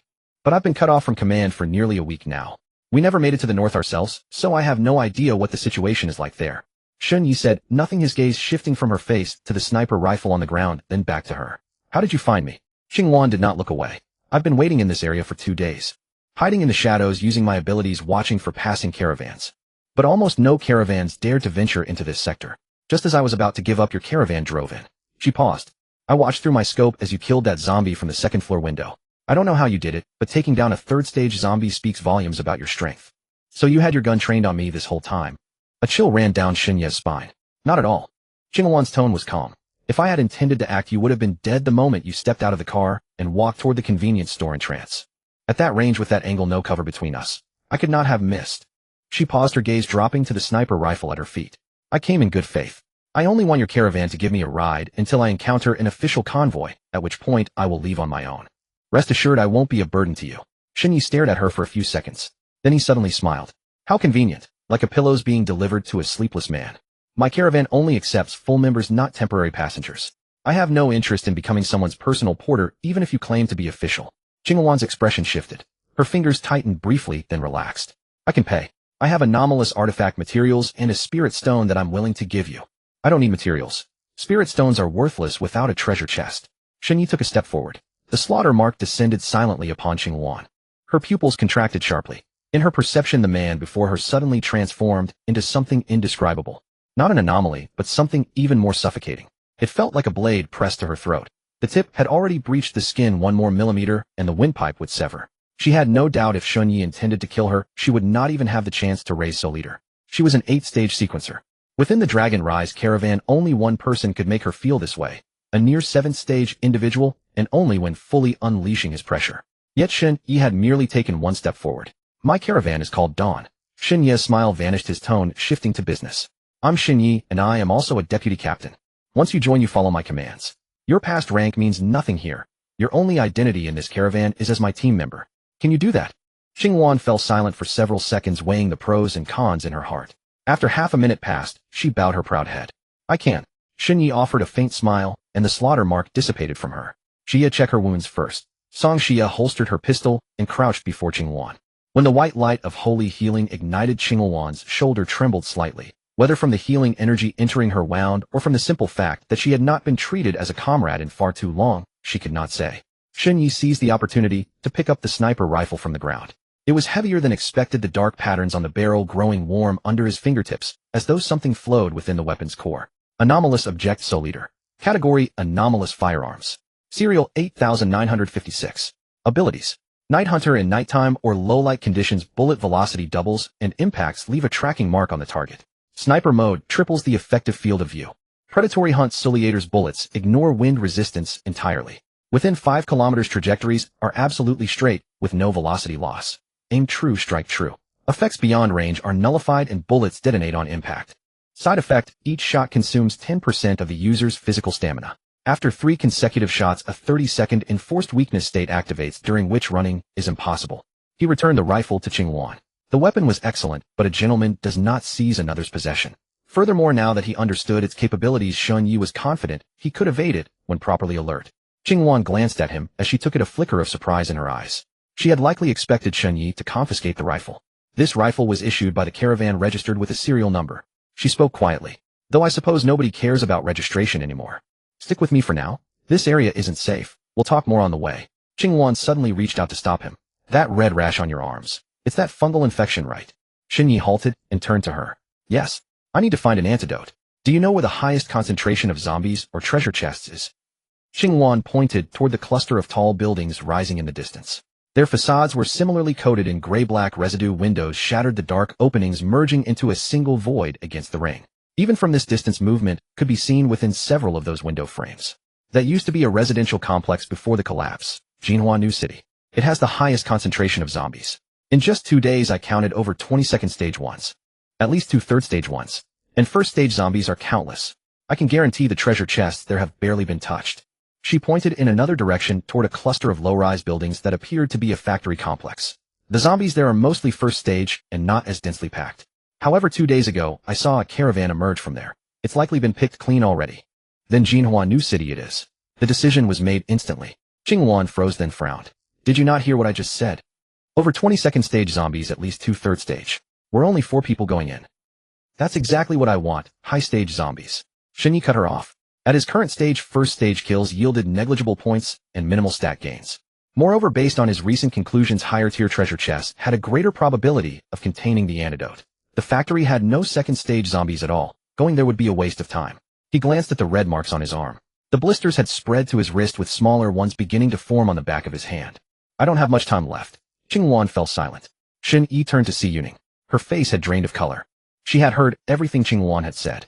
20 plus second stage, at least 2 third stage, and that was a minimum. She couldn't even fight a first stage zombie. What difference did it make going to such a place versus walking into certain death? I don't. Before she could finish, Shen Yi had already grabbed her wrist and was pulling her toward the residential complex. His fingers gripped her wrist like iron bands. She struggled twice, but couldn't budge an inch. Let go. Shen Yi, do you hear me? I don't want to go. What are you afraid of? I'm at the front. We just took down a third stage zombie together. Another one is just extra prey for us. As he spoke, Shen Yi suddenly glanced at her with a mischievous grin. Unless you don't want to advance. The words seemed to carry some kind of magic, making Si Yuning recall that powerful surge of energy she had felt after they had jointly dispatched the suited zombie. But she wasn't foolish and quickly snapped back to reality. That doesn't mean I should go walk into certain death. Who said I'd let you die? When have I ever abandoned a teammate? Hearing this, Song Xia, who had been trailing behind, couldn't help but suppress a smile. Truth be told, Shen Yi could be brutally ruthless at times, but since he had become part of their group, he had never once left her or Ning behind, a quality almost impossible to find in most people. After all, in the apocalypse, the selfish survived longest. Si Yuning wanted to protest further, but Shen Yi's strides were too swift. She was practically being dragged along. Rain lashed against her face, mingling with a few unidentifiable drops. Perhaps tears, perhaps something else. Song Xia had caught up. She said nothing, maintaining a half-step distance behind Shen Yi the entire way. Her hands clutched tightly to the pistol, now down to its last 2 rounds. You? Qinghuan watched the 3 of them walk away, gritted her teeth, and called out, wait for me. She hurried to catch up and fell into step on Shen Yi's other side. I'm coming with you. Since I've already agreed to join the caravan, I cannot simply stand by and watch you throw your lives away. Shen Yi glanced at her, the faintest upward curve touching his lips. Bringing Qinghuan into his ranks beyond her being an 8th-stage sequencer, he valued something else, the soldierly discipline she carried. In the apocalypse, that kind of pure, uncorrupted quality was the hardest thing to find and the most difficult to corrupt. As they reached Yesha, Shen Yi came to a halt. He glanced back at the steel beast parked before the convenience store, then toward the dark, windowless buildings of Jinhua New City in the distance. Leaving it here meant it might be picked apart by nearby zombies by the time they returned. He clenched his jaw, pulled the XM ring from his pocket, and slipped it onto his left index finger. The moment the ring settled onto his finger, the face tightened slightly, as if verifying his identity. Immediately, a wave of icy energy spread from the ring across his entire palm, and instinctively, he pressed his hand against Yesha's door. The next instant, Yesha vanished. The entire process took no more than a second. Only 8 tracked impressions remained on the ground. Si Yuning's eyes widened. Song Xia's umbrella tilted in her grip.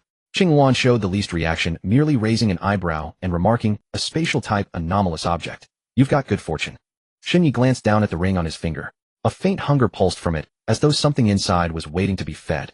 Let's go. He turned and headed toward Jinhua New City. Hardly 100 meters and 3 zombies burst from behind an overturned bus on the roadside. Under the overcast sky, with the sun completely obscured by clouds, and without the red moons blessing their speed, was noticeably slower than the ones they had encountered on the highway the night before. One of them stumbled mid-run, its left leg bone having previously fractured and healed at a crooked angle. Shen Yi moved to intercept his ghost saber, carving 3 arcs through the ashen air. 3 strikes. 3 heads hit the ground. Kill points 28, kill points 31, kill points 26. One after another, bizarre zombies lunged forth from every corner. Fortunately, they were all first rank. Shen Yi's footsteps never faltered as he cleaved through them one by one, cutting through the horde like a knife through water. This display left the 3 women behind completely stunned. As he approached the residential complex's entrance, the blood scent tracking skill suddenly triggered. Within his perception, more than a dozen red light dots were scattered throughout the building above and below, each representing a wounded, corrupted being. They were pinned on an invisible map, every detail rendered visible from their positions and injuries to their exact postures.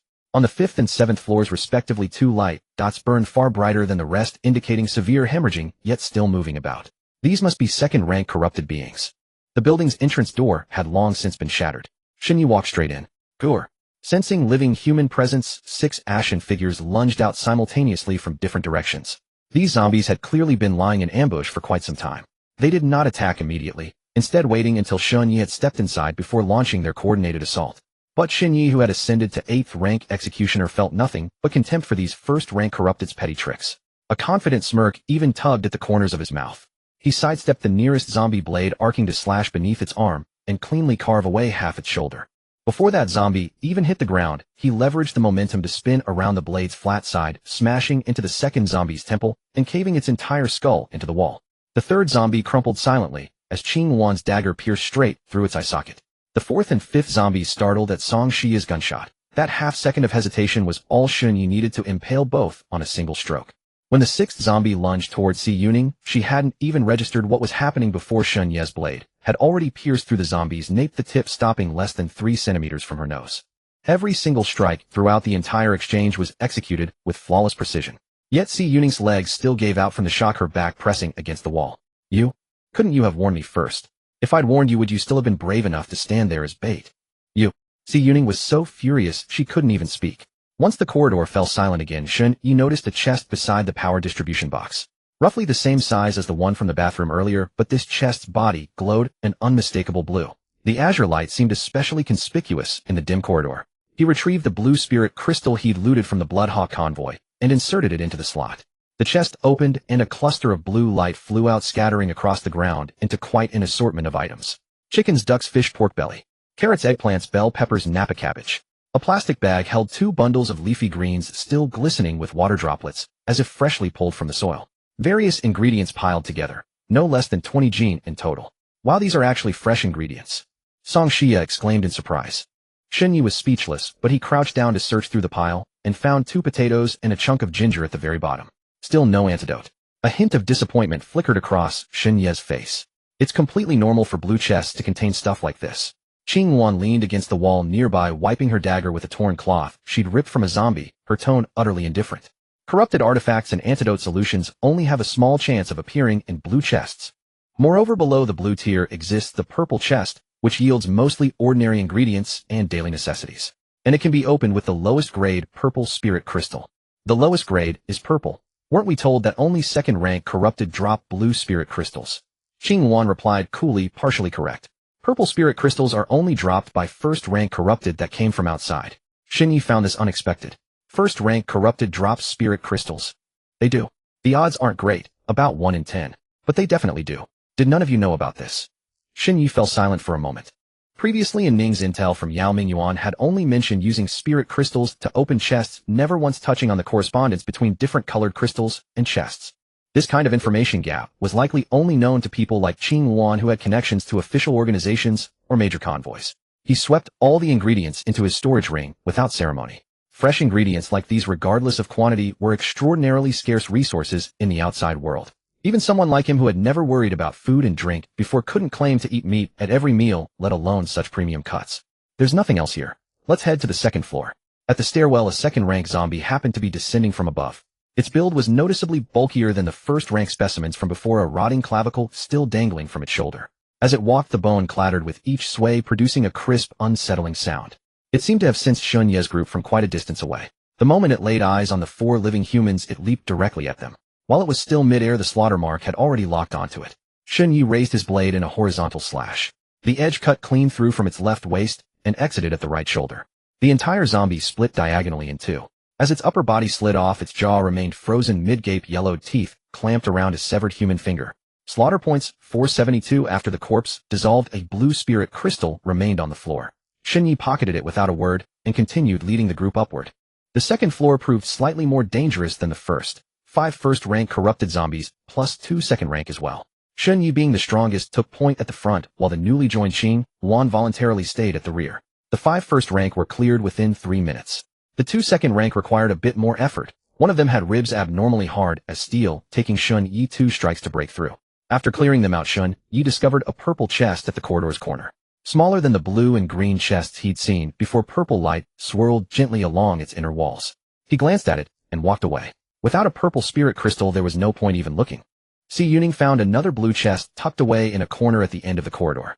This time it yielded several vacuum-sealed packs of cured meat and an enormous smoked ham, roughly another 20 gene combined. Once the second floor was swept clean, the group's confidence visibly grew, especially Si Yuning, whose unsteady gait had stabilized and who even dared to search for chests alone. But Shun Yi felt a pang of frustration. Nearly 50 gene of food now packed his ring, various meats, vegetables, and dry rations piled into a small mountain. Yet not a single bottle of antidote had appeared. Soon the group reached the fourth floor. This level held only 6 first rank and 1 second rank. Shun Yi cleared them solo in 2 minutes. His reward was a blue chest, which this time contained an assortment of exquisite clothing, garments for men and women, young and old, in every conceivable style. Watching these items, Shun Yi couldn't help but twitch. Well, damn. So besides antidote solution, anything and everything can drop from blue chests. For a moment, Shun Yi wondered if his luck had been entirely depleted after obtaining the storage ring. How else could he be this unfortunate? Seeing these fashionable, beautiful clothes, Song Xia and Si Yuning were absolutely delighted. The love of beauty was universal human nature, and women especially had little resistance to such wonderful things. Especially now in the aftermath, no new clothes to speak of, not even clean ones. While the two of them carefully selected their favorites, Shun Yi noticed Qing Yuan still clad in that tattered combat suit. "Aren't you going to pick something?" The question visibly surprised her. "I can choose too." "Of course. You're a member of my convoy now. Besides, if you don't take the extras, they'll just go to waste." Hearing this, Qing Yuan finally approached, selecting 2 sets of well-fitting civilian clothes. She handed them to Shun Yi, who stored them in the ring for the time being. They continued deeper into the 4th floor, searching for more supplies and any signs of the precious antidote solution they so desperately needed. When the 4 of them reached the stairwell on the 5th floor, Shun Yi abruptly halted. He sensed it. The staircase beneath his feet seemed to be trembling. Rhythmically, one after another, the vibrations descended from above. Dust shook loose from the gaps between the stair railings, settling on their hair and shoulders. With each tremor, the light bulbs in the corridor swayed gently, their filaments emitting a faint hum. Suddenly, a massive silhouette loomed on the landing at the turn of the stairs. The first thing that came into view was a pair of bare feet, each as large as a wash basin, with stubby toes and nails caked with mud and blood. Above them were legs entirely devoid of skin, the exposed muscle fibers resembling a skinned bullfrog, with dark red blood vessels writhing like earthworms on the surface. Its upper body was bare, the massive muscles clearly defined, exuding an overwhelming sense of power. This zombie had shoulders nearly 2 meters wide, its sheer bulk blocking the entire stairwell. Its head was lowered so Shun Yi could not see its face. He only saw the muscles on the back of its neck contracting and expanding as if breathing. The next moment, unlike the previous zombies that attacked on sight, it raised its head and revealed a smile. The skin on its face was intact, making it look more human than the common zombies they had encountered. Suddenly, an aura erupted from its body, pressing down on the 4 of them, making it hard to breathe. 3rd tier. Qing Yuan's body tensed up, her hands beginning to tremble uncontrollably. "It's this one." Those 3 words were spoken softly, but anyone could clearly sense the anger and fear intertwined within. Qing Yuan stared fixedly at the 3rd-tier zombie before her, which stood like a small iron tower. Just 2 days ago, she had witnessed her 2 closest comrades being torn apart alive by this monster, powerless to stop it. Without hesitation, she raised the Zuihin in her hand, aiming the muzzle at the zombie's head. "No." Shun Yi reached out and pressed down on the barrel. "The sound of your gun is too loud. It will attract zombies from this entire building and even the neighboring ones." Qing Yuan clenched her teeth, but chose to obey, lowering the gun. The muscular zombie suddenly tilted its head. The movement was slow, like a curious child teasing a bug. But in an instant, its expression twisted into a vicious snarl, and its body began to move. Its speed was an order of magnitude greater than that of the suit zombie. In Shun Yi's pupils, the 2-meter-tall figure filled his entire field of vision in a flash. A fist the size of a sandbag came crashing down with the sound of wind. Even before the knuckles arrived, the force of the punch made his scalp tingle. He barely managed to raise the guaisho in front of him. Boom! Shun Yi felt as if he had been hit head-on by a high-speed train. His feet left the ground, his entire body flew backward, and his back smashed through the wall between the corridor and the adjacent room. Bricks and cement fragments exploded. His body passed through that wall, shattered the coffee table in the room, and finally slammed into the opposite wall, cracking a large section of the plaster. "Shun Yi!" Song Xia exclaimed, the first to rush through the hole he had made. The dust cleared. Shun Yi knelt half upright in a pile of broken bricks, his right hand gripping the guaisho blade stuck in the floor, struggling to support himself. The back of his clothes were completely shredded brick, dust and blood mixed together, smearing his skin. Every inch of his body burned with intense pain. The next second, Song Xia crouched before him, and the white light of holy light of healing enveloped his upper body. The wounds cut by the bricks closed and scabbed within seconds. At the same time, a faint golden pattern spread from her palm, covering Shun Yi's shoulder. With the Inspire buff, the pain on Shun Yi's body lessened considerably. "Fortunately, no ribs are broken," Song Xia said softly, her voice laced with relief. "But there's a slight fissure in the left shoulder. It's already healing." The right forearm has a more severe muscle strain. Full recovery will take another 10 seconds. Yet before she finished speaking, Shen Yi stood up. Real combat was no turn-based game. The anomaly would not wait for you to recover for 10 seconds. Through the hole in the wall, he saw the muscular zombie, standing in the corridor, tilting its head as it stared at the human-shaped gap in the wall, as if admiring its own handiwork. It did not pursue. It seemed to revel in the pleasure of toying with the weak. Shen Yi had seen that expression before. In his past life as a mercenary, the true experts wore the same look after eliminating a novice. It was not contempt, but habitual indifference. This zombie's strength far surpassed any anomaly he had encountered. Its intelligence was almost completely human-like. Xia fall back first.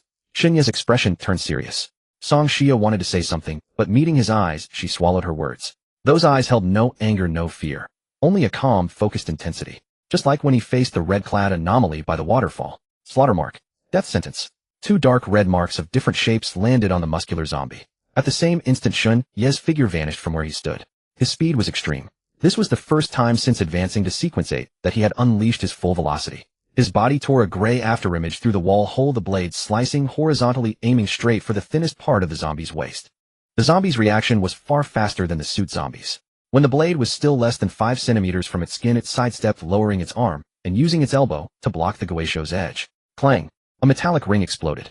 Shen Yi felt a numbing shock in his tiger's mouth, but this time was different from cutting the suit zombie. The blade was not deflected entirely. Under the enhancement of death sentence, the blade embedded nearly 2 millimeters into the bone, and a dark green liquid seeped from the wound.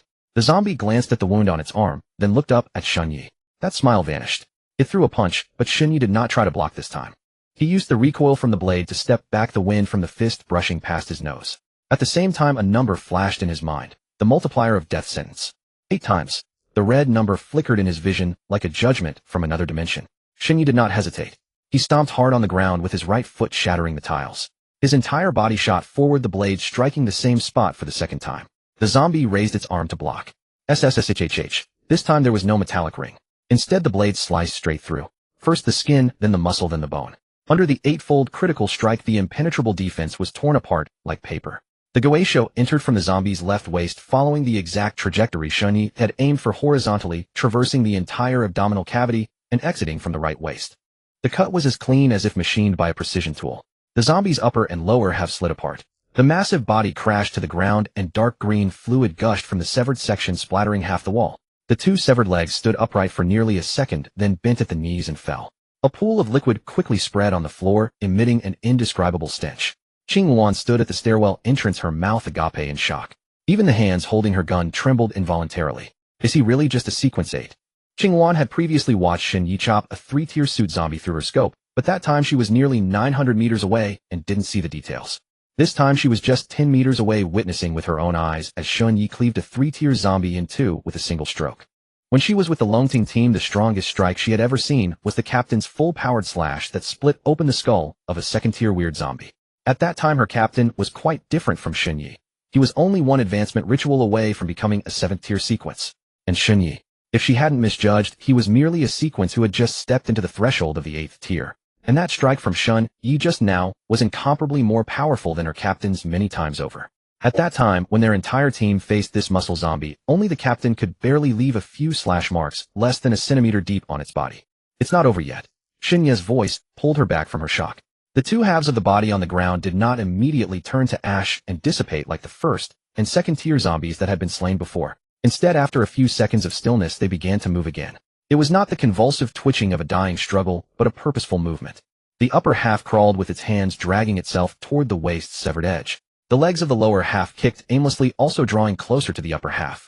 From the severed sections, tiny strands of muscle tissue extended like countless earthworms, poking their heads out of the cut, swaying in the air, searching for the other half. The same regeneration method as the Hongyi Piguai, but not as fast. Moreover, before reaching the 7th tier, the instant death effect of the ghost head had not been triggered. Even if his strike were more powerful, he could not kill this weird. Thinking this, he suddenly turned to look at Si Yuning, who was still in shock. Officer Si. Si Yuning shuddered with a start, but the next moment, she already knew what to do. She ran from behind the stairwell, her steps much steadier than last time. As she passed by Shen Yi, she glanced at him, but said nothing. She crouched beside the 2 halves of the zombie, pointing her right hand at the regenerating section. You have killed multiple enforcers and harmed many innocent civilians. The charges are established. I will arrest you in the name of the enforcer. Boom. The moment her words fell, the sin-breaking field descended. The two halves of the zombie were frozen less than half a meter apart. The protruding flesh threads hung in midair as if frozen in water. The fingers of the upper half still maintained the posture of clawing the ground, their tips embedded in the gaps between floor tiles. Without hesitation, Si-Yuning unclipped the evil restraining handcuffs that materialized at her waist and slapped them onto the wrist of the zombie's upper half. Click. The handcuffs snapped shut. The field dissipated. The upper half of the zombie shuddered violently. It tried to continue crawling toward the waist, but the bound hands were completely powerless, merely scraping the ground in place. The legs of the lower half kicked twice. Without guidance from the upper half, they merely scratched aimlessly on the floor. Xinyi walked up to it and raised his blade. Xingwan, the zombies upstairs and downstairs have heard the commotion and are heading this way. Block the stairwell for me. Xingwan asked no further questions, drew her dagger, and walked toward the stairwell. She had previously witnessed Xinyi kill a 3-tier weird with his 9th-tier power, so she had some inkling about the horizontal blade in his hand. Seeing that there was no longer any worry behind, Xinyi took a deep breath and swung his blade. Clang! It was still that feeling of cutting through steel rebar. But this time it was different.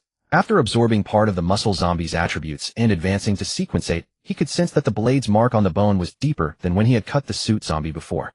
Moreover, the tier gap between him and the 3-tier weird had narrowed. The probability of triggering instant death, theoretically, would be higher. Clang. The second strike. A clearly visible crack appeared on the zombie's shoulder. Clang. The third strike. The crack kept expanding, extending toward the chest. The muscle zombie was now as if undergoing torture. With each strike, a mournful howl erupted from its head. There was no longer any contempt for this weak human in its eyes. But no matter how it roared, the frequency of Shun Ye's strikes remained unchanged. A hint of madness even appeared on Shun Ye's face. Under the influence of the sequence's side effects, he seemed to somewhat enjoy the feeling of tormenting a defeated foe. Soon the sound of Qingluan pulling the trigger came from the stairwell. Whether it was because the zombies surging from upstairs and downstairs were increasing, she couldn't withstand the pressure and finally couldn't help using that sniper rifle. The firing sound of the Soul Chaser was very soft. Unlike the explosive roar of an ordinary sniper rifle, it was more like a subdued moan.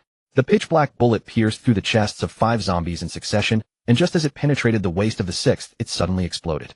After the bullet exploded, flames mixed with the blue electric spheres contained within. These spheres attached to the zombies, constantly roaming and wreaking havoc, and several were instantly burned to char.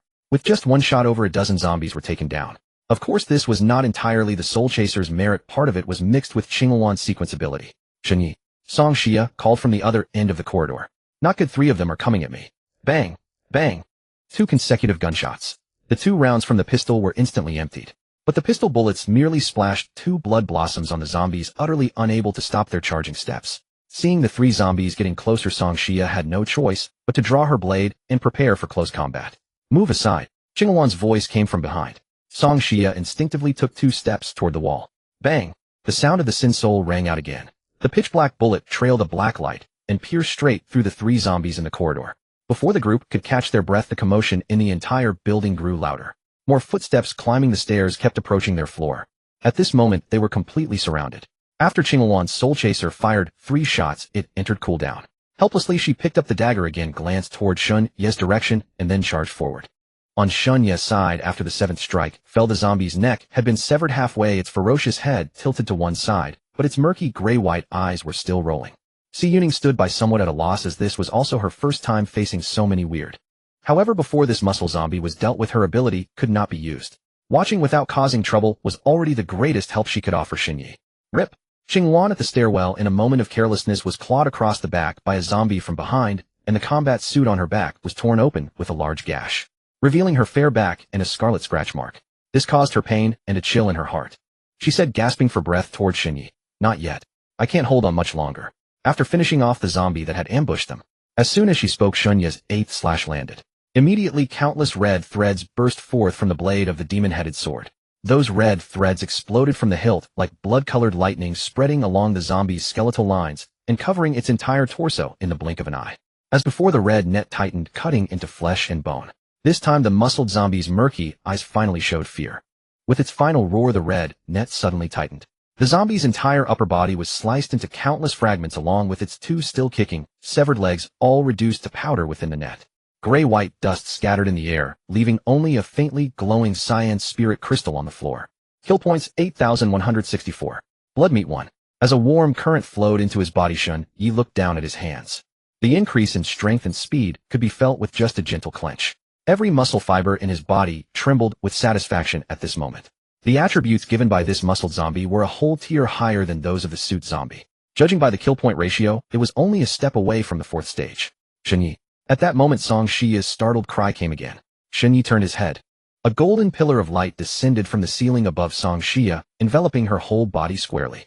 The golden light was soft and bright, making her long dark brown curly hair seem ignited in the radiance, each strand shimmering with an amber luster.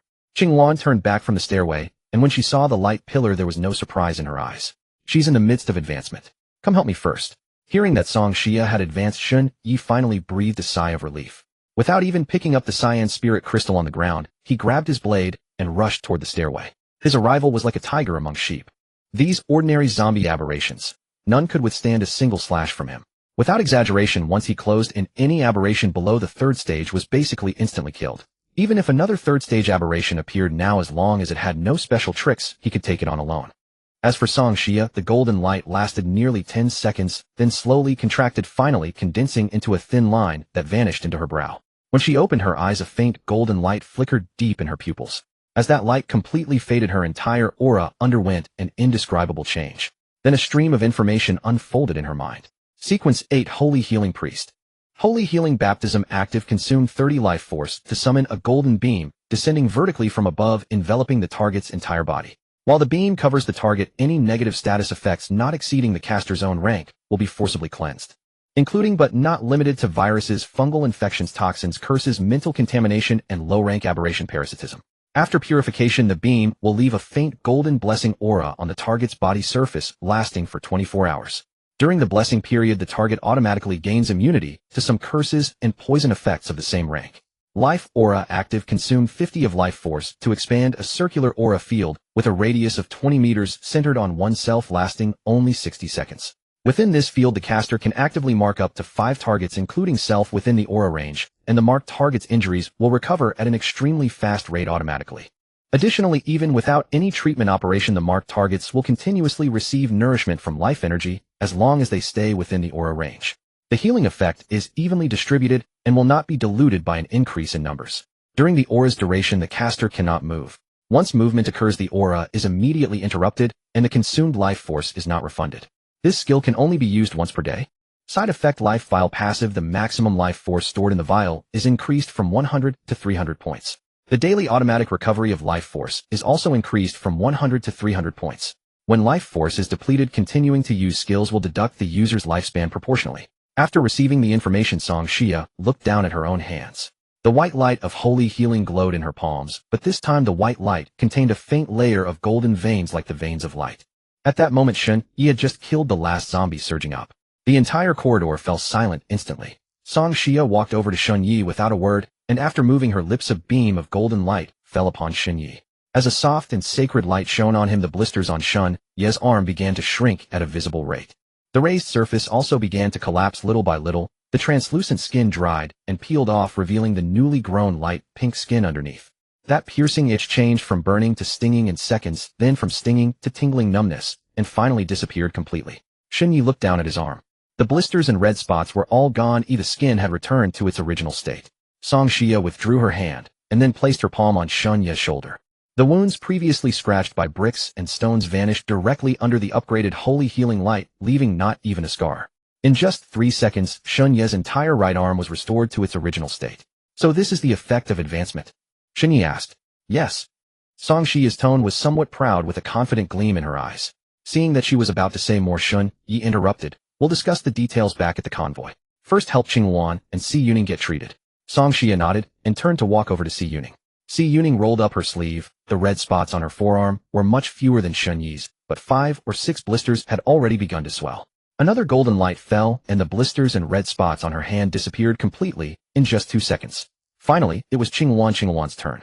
Qingluan herself had no fungal infection, but earlier in the corridor a zombie had clawed her, and now her entire back was bleeding profusely. After the holy healing light covered her, the wound completely healed in over 10 seconds. Thank you. Qingluan's voice was very low, with a tone of awkwardness, as if she hadn't said those words in a long time. Just then the sound of zombie footsteps came from downstairs again. This time it was denser than any previous wave. Just by listening one could tell there were no fewer than a dozen. It was probably attracted by the roar of the muscled zombie before its death. Shun Yi picked up the cyan spirit crystal from the ground.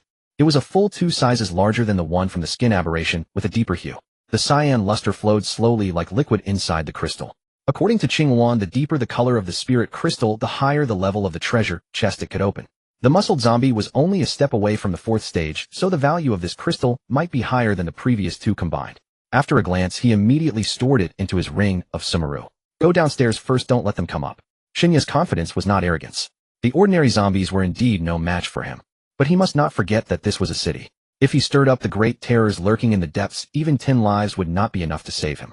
If the water hadn't come in, the best decision now would be to quit while ahead and make a swift retreat. The stairway was now packed with zombies. He had to break through quickly. The longer he delayed, the more anomalies would surround him. The fastest way to leave now was definitely not by the conventional path. Shinyi turned and walked to the window, glanced at the distance that would make ordinary people's legs tremble, and without a second thought leaped down. With his current physical condition, the height of a 5-story building was nothing. Even upon landing, the concrete floor was dented with 2 small craters from his feet. After seeing Shun Yi jump down, Qinghuan also flipped over the window without hesitation. Song Xia and Si Yuning on the other hand hesitated. Jump quickly, I'll catch you. Shun Yi looked up at Song Xia. Out of trust, Song Xia closed her eyes and jumped down, caught by Shun Yi's arms. It's too high, I can't do it. Si Yuning was still hesitating. On one hand, she feared Shun Yi wouldn't catch her, on the other, she had acrophobia. Her legs were trembling now. If it were any higher, she might even faint. Seeing the zombies already rushing in, she steeled herself, closed her eyes, and jumped. However, it was Qinghuan who caught her. Just as Si Yuning was about to breathe a sigh of relief, Song Xia pointed at a dark mass at the end of the road and exclaimed, "Look!" The group turned to look simultaneously, and upon seeing the sight, their eyes widened. That was no dark mass. It was countless zombies surging forward like a tide. Bang, bang, bang. The sound of countless glass shattering rang out. Many zombies crashed through windows from surrounding buildings and jumped down, converging toward them. Run, it's a zombie horde. Qinghuan cried in alarm. Shinyi immediately snapped back to reality. He pressed the Sumeru ring against the ground. With a flash of silver-gray light, Yisha reappeared on the road. Get in. The group dared not hesitate and scrambled into the vehicle. Is this an anomaly vehicle? Qinghuan sat in the passenger seat. As soon as she got in, she kept observing, especially when she heard the roaring engine of Yisha. She voiced the doubt in her mind. You've seen one? Shinyi asked back. This woman was more knowledgeable than he had expected. Once, Qinghuan nodded and explained, before the Dragon Sur convoy evacuated from Yangqing, I saw one. It was even larger than yours, about a full circle bigger. But the owner of that vehicle died right before our eyes. It was a 4th-rank anomaly that caught up and flattened it with a single slap. There seemed to be a family of 6 inside at the time. No one survived. Upon hearing this, Shun Yi was slightly startled. He then couldn't help asking, how strong was that 4th-rank anomaly you saw? Qinghuan was silent for a few seconds, as if retrieving a memory she was reluctant to touch. It was the first day of the apocalypse. I only saw it from a distance through binoculars. I remember it clearly. That 4th-rank anomaly was shrouded in a layer of gray mist, making it impossible to see its exact form. Every time it moved, it claimed hundreds of lives. Not by biting or tearing. Wherever it passed, people simply fell. No wounds, just fell, then turned into piles of dry bones. Her voice was low. I was already a 9th-rank sequencer at the time, but its pressure, even from nearly a kilometer away, almost suffocated me within half a minute. That sense of oppression was on a completely different level from 3rd rank. And the attack methods of a 4th-rank anomaly are far more unpredictable than those of a 3rd rank. Its strength is not just 10 times greater. With a 3rd rank, you could at least see its shadow. A 4th rank is something you die from without even seeing how it struck. Her voice carried despair, infecting the others. Even after she finished speaking, no one in the vehicle made a sound. Outside the window, dense masses of zombies had surged to within 10 meters of Yisha. The foremost ones even reached out their hands, their gray-white fingertips scraping against the window glass with a screeching noise.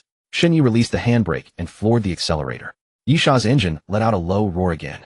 Its 8 steel tracks crushed the ground, and the whole vehicle, like a steel beast breaking free from its chains, charged straight into the zombie horde.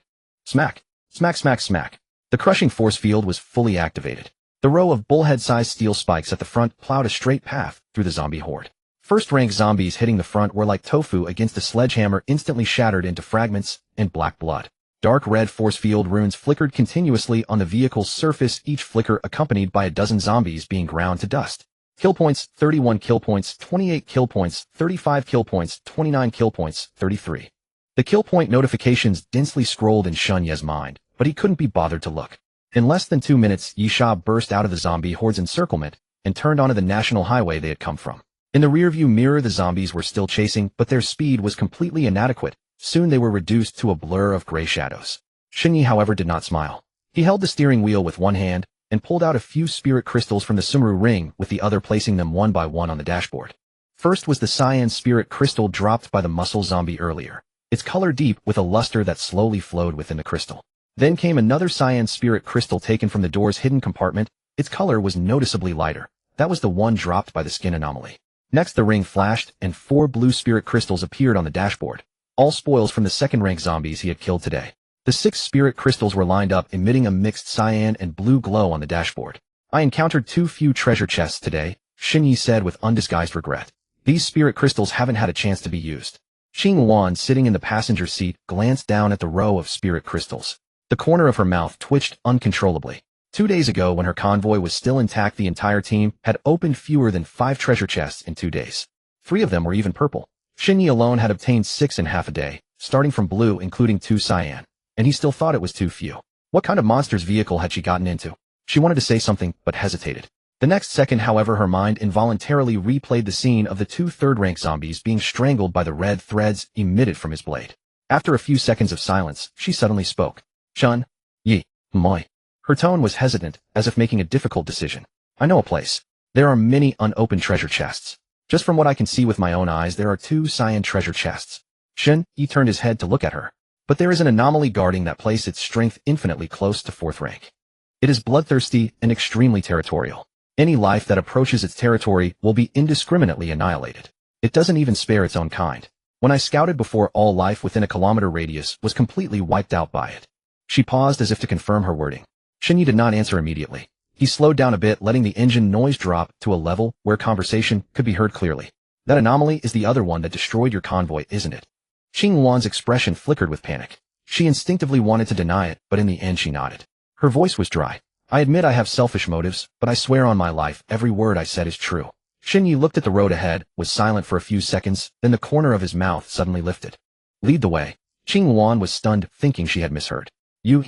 I said show the way. Xinyi interrupted, his tone firmer this time. Qing Wan stared at his profile for 2 seconds, then turned and pointed east. We need to enter through the east gate. First we'll take the path outside the city wall to circle around. That area is an old district, half demolished before the apocalypse, with the remaining buildings dating back to the 70s and 80s. Xinyi turned the wheel, and Yesha veered onto a narrow path mostly buried under wild grass. He hadn't agreed to this out of kindness. Qing Wan was a rare talent.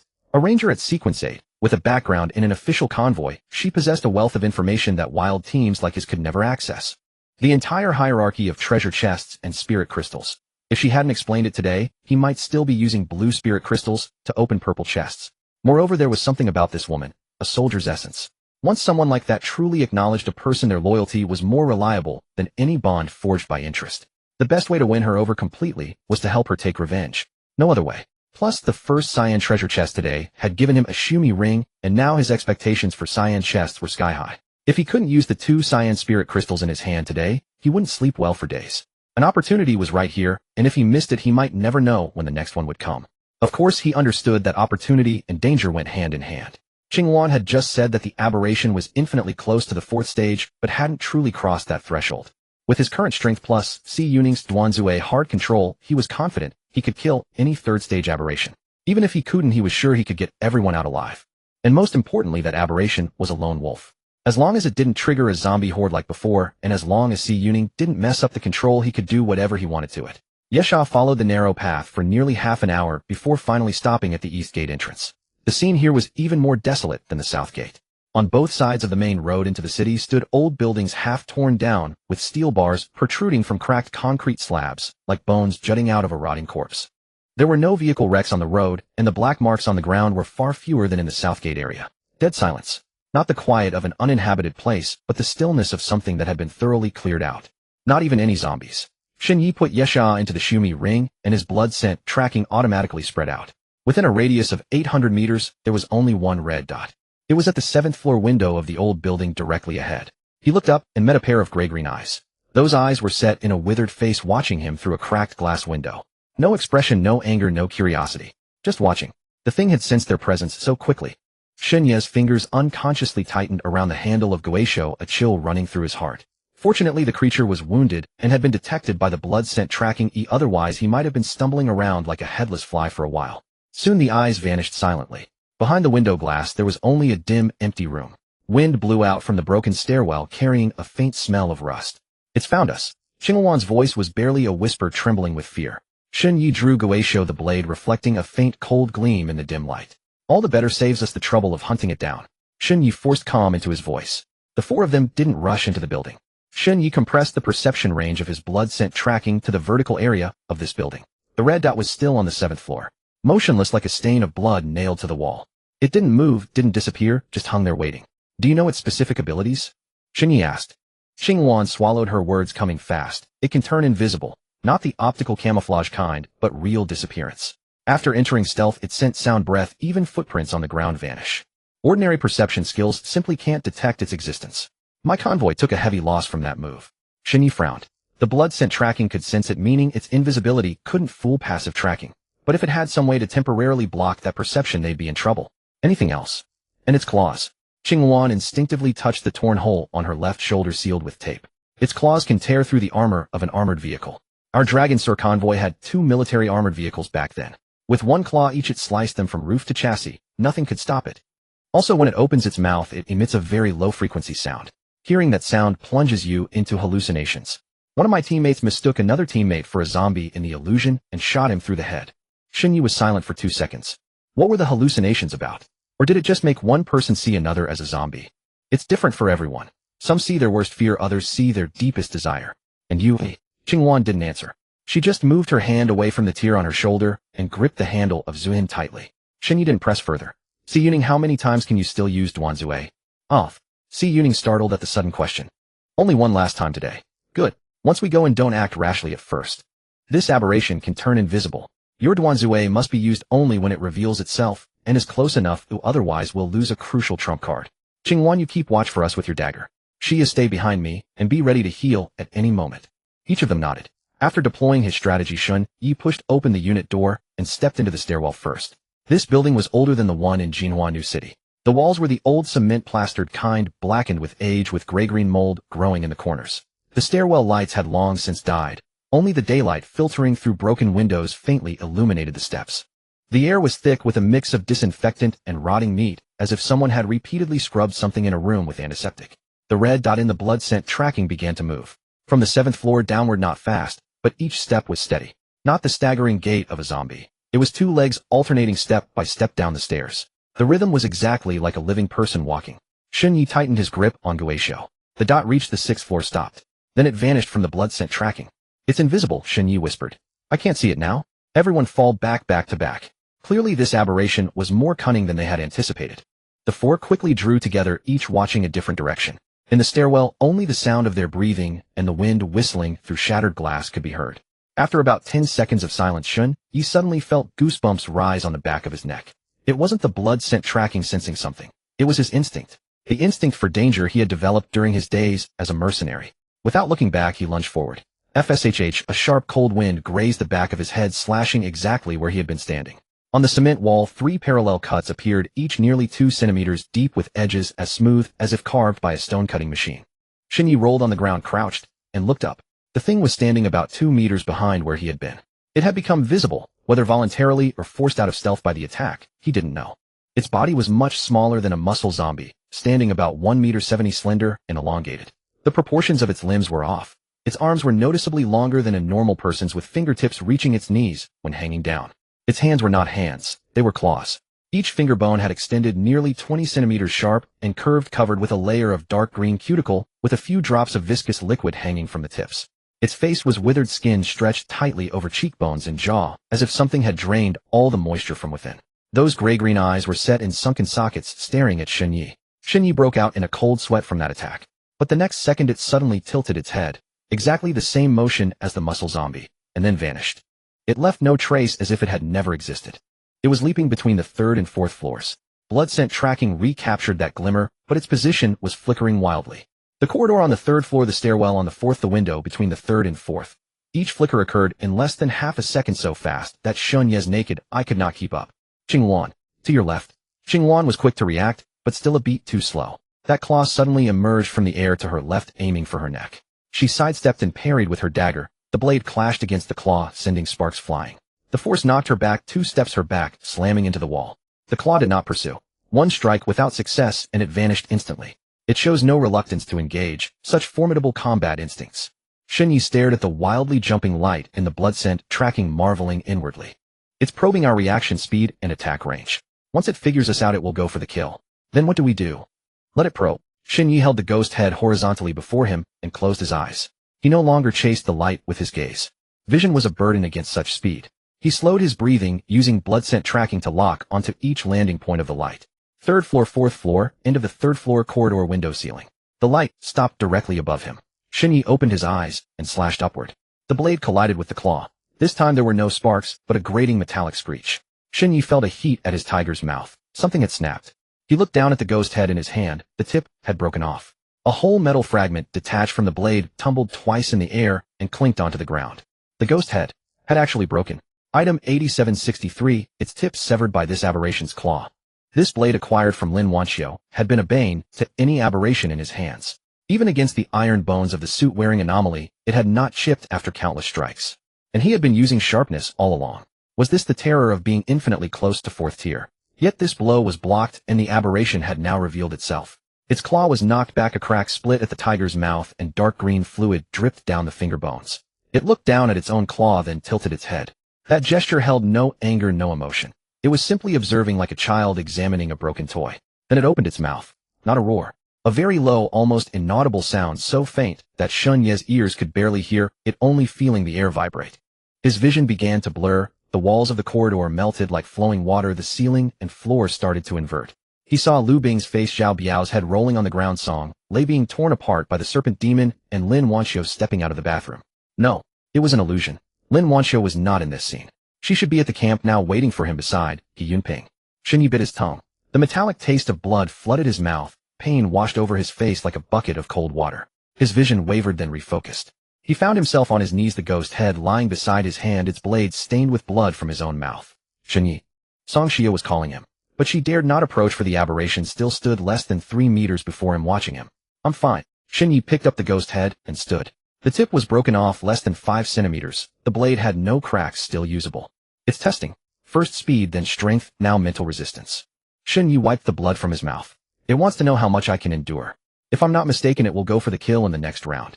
Qing Luan straightened up from the wall, her fingers gripping the dagger, completely numb. She knew Shen Yi was right. Her teammates had died exactly like that 2 days ago, first probed, then figured out, finally pierced through the heart by a claw. Shen Yi rose. He twirled the broken ghost head in his hand, then gripped it again. The blood on the blade from his tongue was still wet. Officer C. W.H. What? Its next attack will likely target you. Shen Yi's voice was low and rapid. It has already tested my speed, strength, and endurance. If I were it, I would next go for the one who looks weakest. And you look very weak. Si Yuning's face paled, but this time she did not go weak in the knees. What do I need to do? Make it reveal itself. Shen Yi calmly laid out the next tactic. The moment it attacks, it will come out of invisibility. In that instant, your conviction can lock onto it. Once it's immobilized, even for a second, I can mark it with my imprint. Then it'll be my turn. How do you know it will attack me? What if? No what if, because it's smarter than any aberration we've encountered. It's cautious and observant. That's its strength and also its weakness. Shen Yi glanced at Qing Luan, then at Song Xia. Qing Luan had already fought it as Song Xia had stood in the back the whole time, without revealing any ability. Only Si Yuning had remained quietly in the corner, doing nothing. From this aberration's perspective, she was the weakest and most harmless. And a predator always prioritizes the weakest in the pack. Si Yuning took a deep breath, then stepped to the side out of the protective circle. Her back pressed against the cold wall, lips pressed into a line, fingers trembling slightly, but she did not run. Silence for about 5 seconds. Then a sharp gust of wind burst out of thin air. The claw emerged from the air to Si Yuning's right, aiming straight for her neck. Its speed was too fast for her eyes to turn.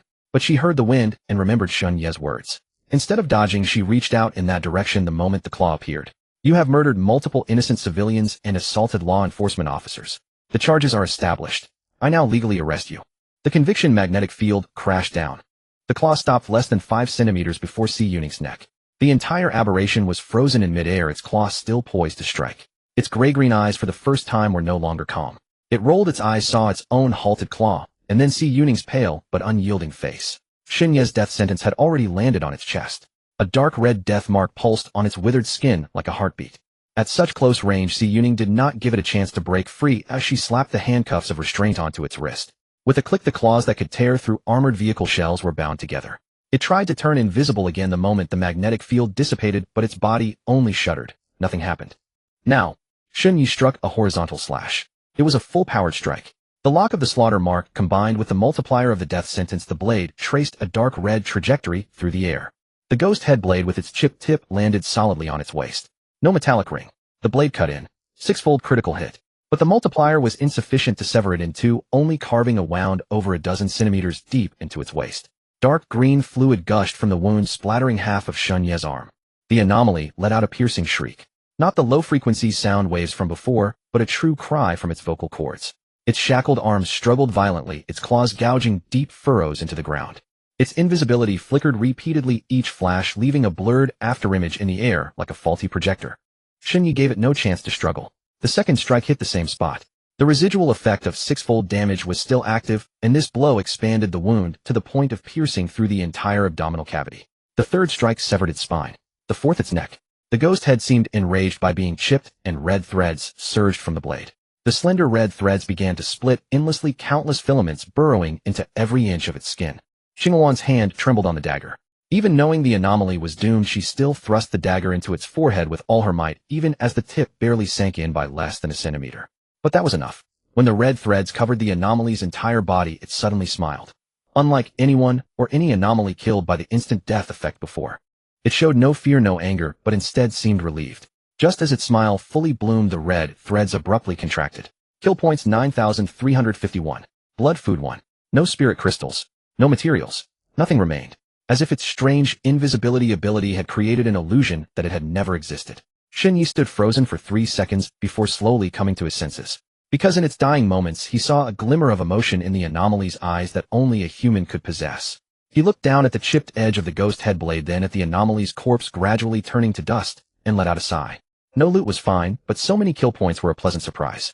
Nearly 10,000 points plus a host of attributes. This trip was definitely not a loss. Sweep the building. He put away the ghost head blade. Before dark, find all the chests. The room on the 7th floor was clearly its lair, and such a high-level anomaly guarding a place must have a treasure. The room door was open. In the corner lay torn clothes and backpacks, left by survivors who had died at its hands. By the window sat a blue chest. Opening it revealed several boxes of drinks and a pile of snacks. Cookies, chips, chocolate stacked together, estimated at over 30 pounds. Shun Yi stored everything into his ring of Shumi. Si Yunin found a cyan chest in the next room. Shun Yi took the cyan spirit crystal dropped by the skin anomaly and inserted it. The chest opened, revealing a piece of clothing. Neatly folded, the fabric was dark gray with a texture between silk and metal. Anomaly object 1,000 faces. Type anomaly armor. Number 7,841. Traits. Adaptive form can freely change its appearance, color, style, size, at the wearer's will. Extremely strong defense, attacks below the 3rd tier cannot penetrate. Fatal guard automatically blocks 1 fatal blow at a critical moment. After activation, cracks appear on the armor's surface. Use a cyan or higher spirit crystal to repair the cracks and reset the block count.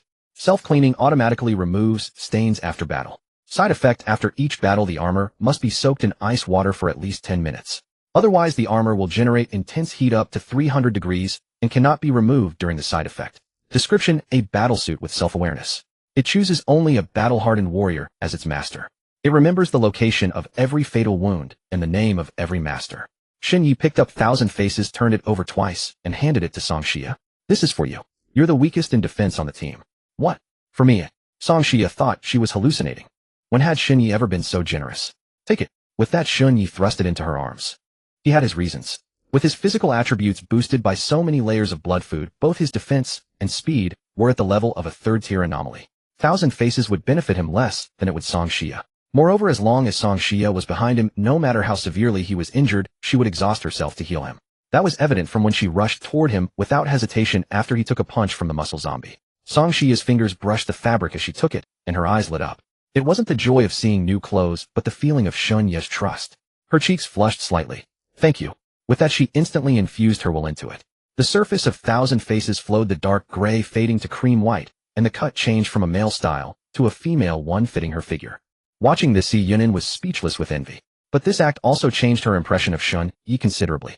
So he wasn't a selfish, killing-only demon after all. At that moment, Xingluan walked up from the corridor, holding a fire axe taken from the wall, with black bloodstains on the blade. Her complexion had recovered somewhat, at least her hands were steady. There's another chest on the rooftop.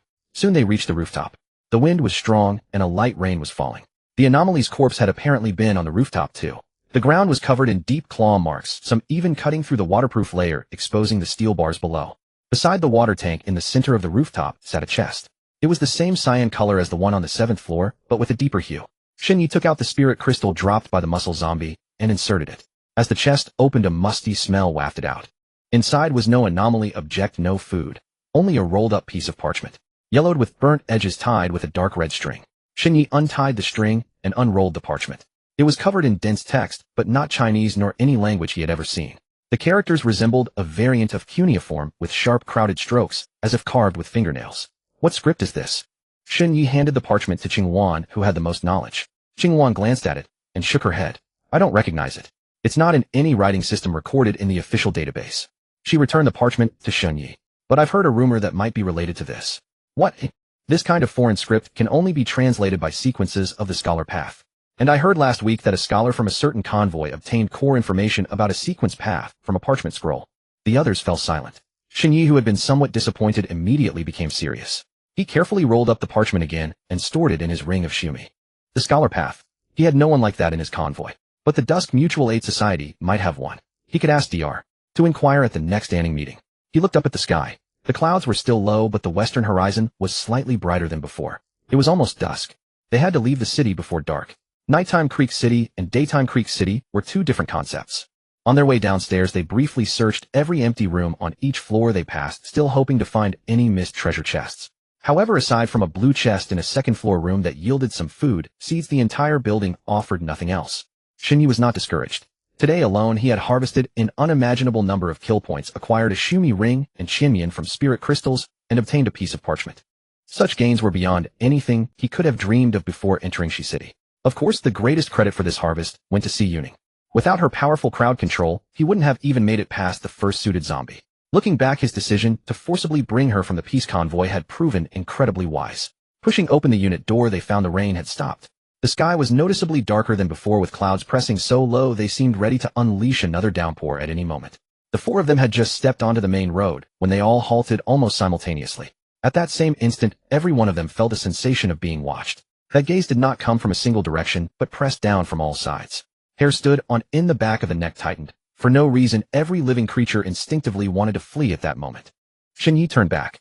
In the distance toward the center of Shi City, a patch of gray mist was spreading along the streets. It moved swiftly, as if alive, branching and advancing along every road, engulfing everything in its path. Wherever the mist passed, the outlines of buildings were swallowed completely, not even a shadow remained. It's a high-rank aberrant, Qingwan said in a low, rapid voice. Gray mist is the omen before they appear. We're being targeted. Shinyi stared at the gray mist from several kilometers away. His blood-scent tracking gave no response. But his instincts screamed in alarm. A primal, almost instinctual wariness. Without a word, he pressed the shumi ring against the ground. Yisha emerged from a silver-gray glow. Before the engine had fully started, he had already pulled open the door. Get in. Hurry. The four of them scrambled into the vehicle. Shinyi floored the accelerator, and Yisha's 8 tracks tore 8 black scorch marks across the asphalt, launching the vehicle forward like a projectile. In the rearview mirror, the gray mist continued its pursuit. It was always slightly slower than Yisha, but never completely shaken off. Only when Yisha burst out of the East City entrance did the mist gradually slow and finally stop. It paused there for a few seconds, then began to recede, slowly converging back toward the city center. No one spoke in the cabin. Si Yuning slumped in the back seat, her clothes soaked through with cold sweat. Qingwan held Zhui Han in her arms, breathing heavily. The oppressive aura emanating from whatever was wrapped in that gray mist. She had felt it once before on the first day of the apocalypse. If she could help it, she never wanted to feel it again. Shinyi did not slow down. He turned Yisha onto the small path they had taken earlier, drove along the old road outside the city for nearly 20 minutes, and only then turned back onto the national highway heading south.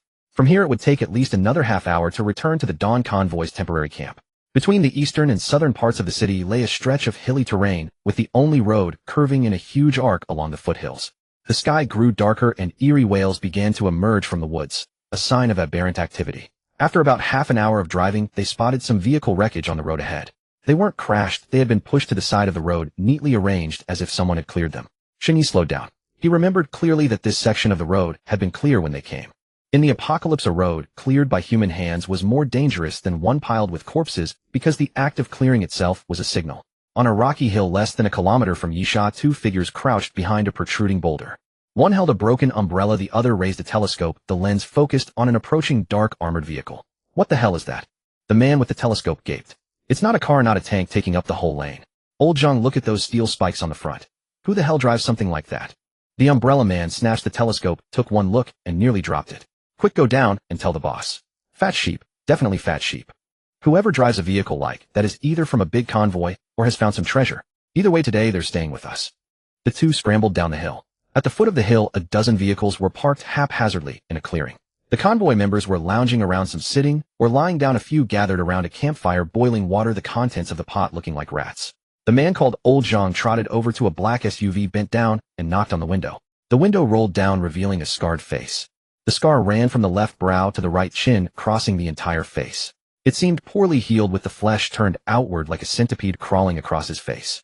Boss, something big is coming from the south. Just one vehicle, but it looks like an armored car covered in steel spikes. I'd bet it's either an aberrant vehicle or a modified heavy truck. The scarred man narrowed his eyes. How many people? I can't tell. The windows are blacked out, but it's just one vehicle. At most 4 or 5 people. The scarred man rolled up the window, pushed open the door, and got out. He wasn't tall, but his shoulders were extremely broad, his neck almost invisible, his head seemingly welded directly onto his collarbone. His hands were in his pockets with faint wisps of black mist coiling between his fingers. Block the road with the cars. Tell the brothers to arm up. Today we open for business. The dozen or so men sprang into action far faster than their lazy appearances suggested. 4 abandoned sedans were pushed into the middle of the road, forming a makeshift barrier. Everyone carried machetes or iron bars, a few held homemade spears with sharpened rebar tips. Their eyes glowed faintly red in the dim light. Not from bloodshot, but the pupils themselves were luminous. As Yisha rounded a bend, Yi spotted the row of cars blocking the road from afar. A scarred man stood beside them, arms crossed, with a dozen armed people behind him.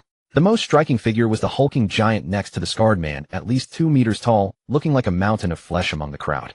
A bandit convoy, Qing Wan said coldly. They cleared this road specifically to ambush passing convoys. Shen Yi did not slow down. He didn't even take his hands off the steering wheel. Yisha's speed continued to climb, the roar of the engine echoing through the valley. Are you planning to just ram through? Qing Wan's tone carried a hint of uncertainty. What else? I'm in a hurry to get back for dinner. I don't have time to play house with them. Shen Ye's tone was lazy and casual, showing no regard for the so-called bandit convoy. Just as Yisha closed to within 50 meters of the obstacle, the road suddenly changed. Not gradually, but in an instant. The asphalt seemed to corrode from below, turning into a bubbling black swamp. Black mist surged from the ground, thick as ink, covering the entire lane and both shoulders. Shen Yi had no time to brake. Yisha's front wheels sank straight in. It wasn't a slow sinking like into mud, but as if a hand had grabbed it from below. The 8 tracks spun wildly, the crushing force field output at full power, dark red light patterns flickering frantically over the vehicle's surface, but to no avail. The black swamp was not a physical obstacle, it felt more like a restraint on a rule-based level. The more you struggled, the deeper you sank. Shen Yi let off the accelerator. Smart, came a hoarse voice from outside the window.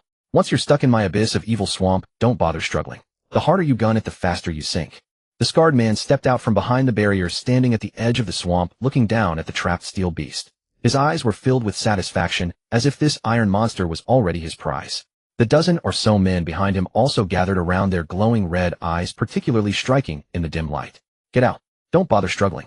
The scarred man's tone was casual, as if he had said the same line countless times. Open the door, and let me see what goodies you've brought. Shen Yi turned off Yisha's engine. He took the ghost headblade from his Shumi ring. The broken section of the blade gleamed coldly in the cabin light. He pushed open the door, vaulted onto the hood, then leaped onto the gravel beside the road that hadn't been covered by the swamp. His knees bent slightly on landing, making almost no sound. The scarred man squinted, sizing him up. Such agility marked him as no ordinary person. But he wasn't too surprised. It would be strange if the driver of a vehicle like that were an ordinary man. There should be a few more inside, don't hide. I'm in a good mood today, we can talk. The scarred man tilted his chin toward Yisha. I don't want bloodshed today, and I hope you know what's good for you. Si Yuning was surprised. He could sense the number of people inside the car, even through the window. The 3 women exchanged glances, then got out one by one, and stood behind Shen Yi. When the dozen or so men behind the scarred man saw Song Xia and Si Yuning's faces, the red glow in their eyes brightened noticeably.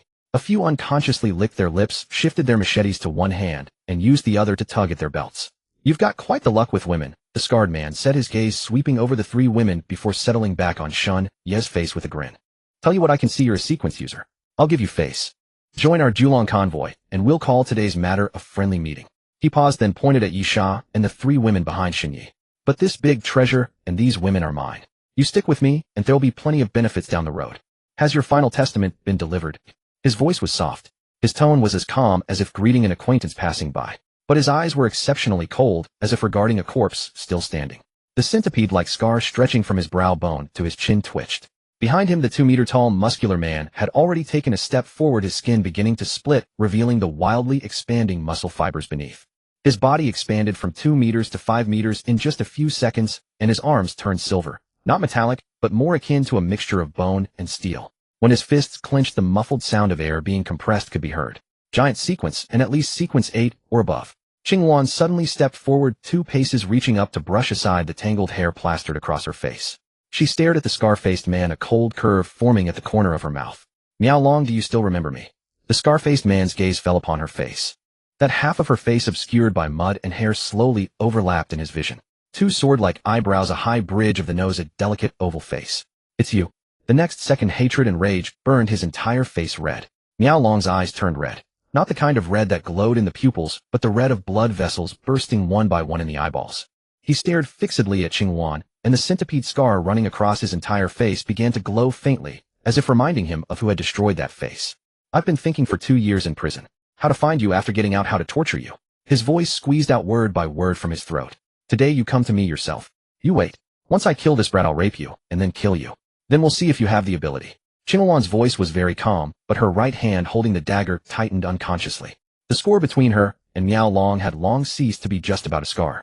He was a major criminal she had arrested before the apocalypse, and the last one. On the day the apocalypse descended, she was supposed to attend his execution. But what arrived first was not a bullet, but the anomaly. However, Miao Long now was not what he used to be. He was already an apostle of sin at sequence 8. Without Shun Ye's help, she truly had no certainty of victory. While she was still considering how to kill Miao Long, Shun Ye had no time to wait for them to continue reminiscing. His figure vanished from the spot. After advancing to sequence 8, his speed had become so fast that an ordinary sequence user's naked eye could not track it. Miao Long didn't even see Shen Ye's step, he only felt a gust of wind sweep past his neck, followed by a flash of black light. Ghost head slashed diagonally from Miao Long's left shoulder, the broken tip of the blade cutting cleanly along the collarbone tangent, piercing through to the right waist. The blade was too fast, so fast that Miao Long remained standing for nearly half a second after being split in two. As his upper body began to slide down, his eyes were still fixed on Qingwan.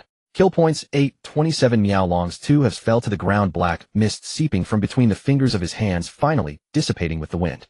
This scene left the scene instantly silent. The underlings behind Miao Long were all dumbfounded. Their boss, a sequence 8 of the criminal sequence, an apostle of sin.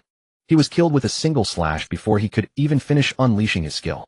It wasn't that Miao Long was weak. It was that Shun Ye was too fast. Today he had killed 3 third-order anomalies in Xiqing. He had lost count of the second-order anomalies equivalent to sequence 8 that he had cut down.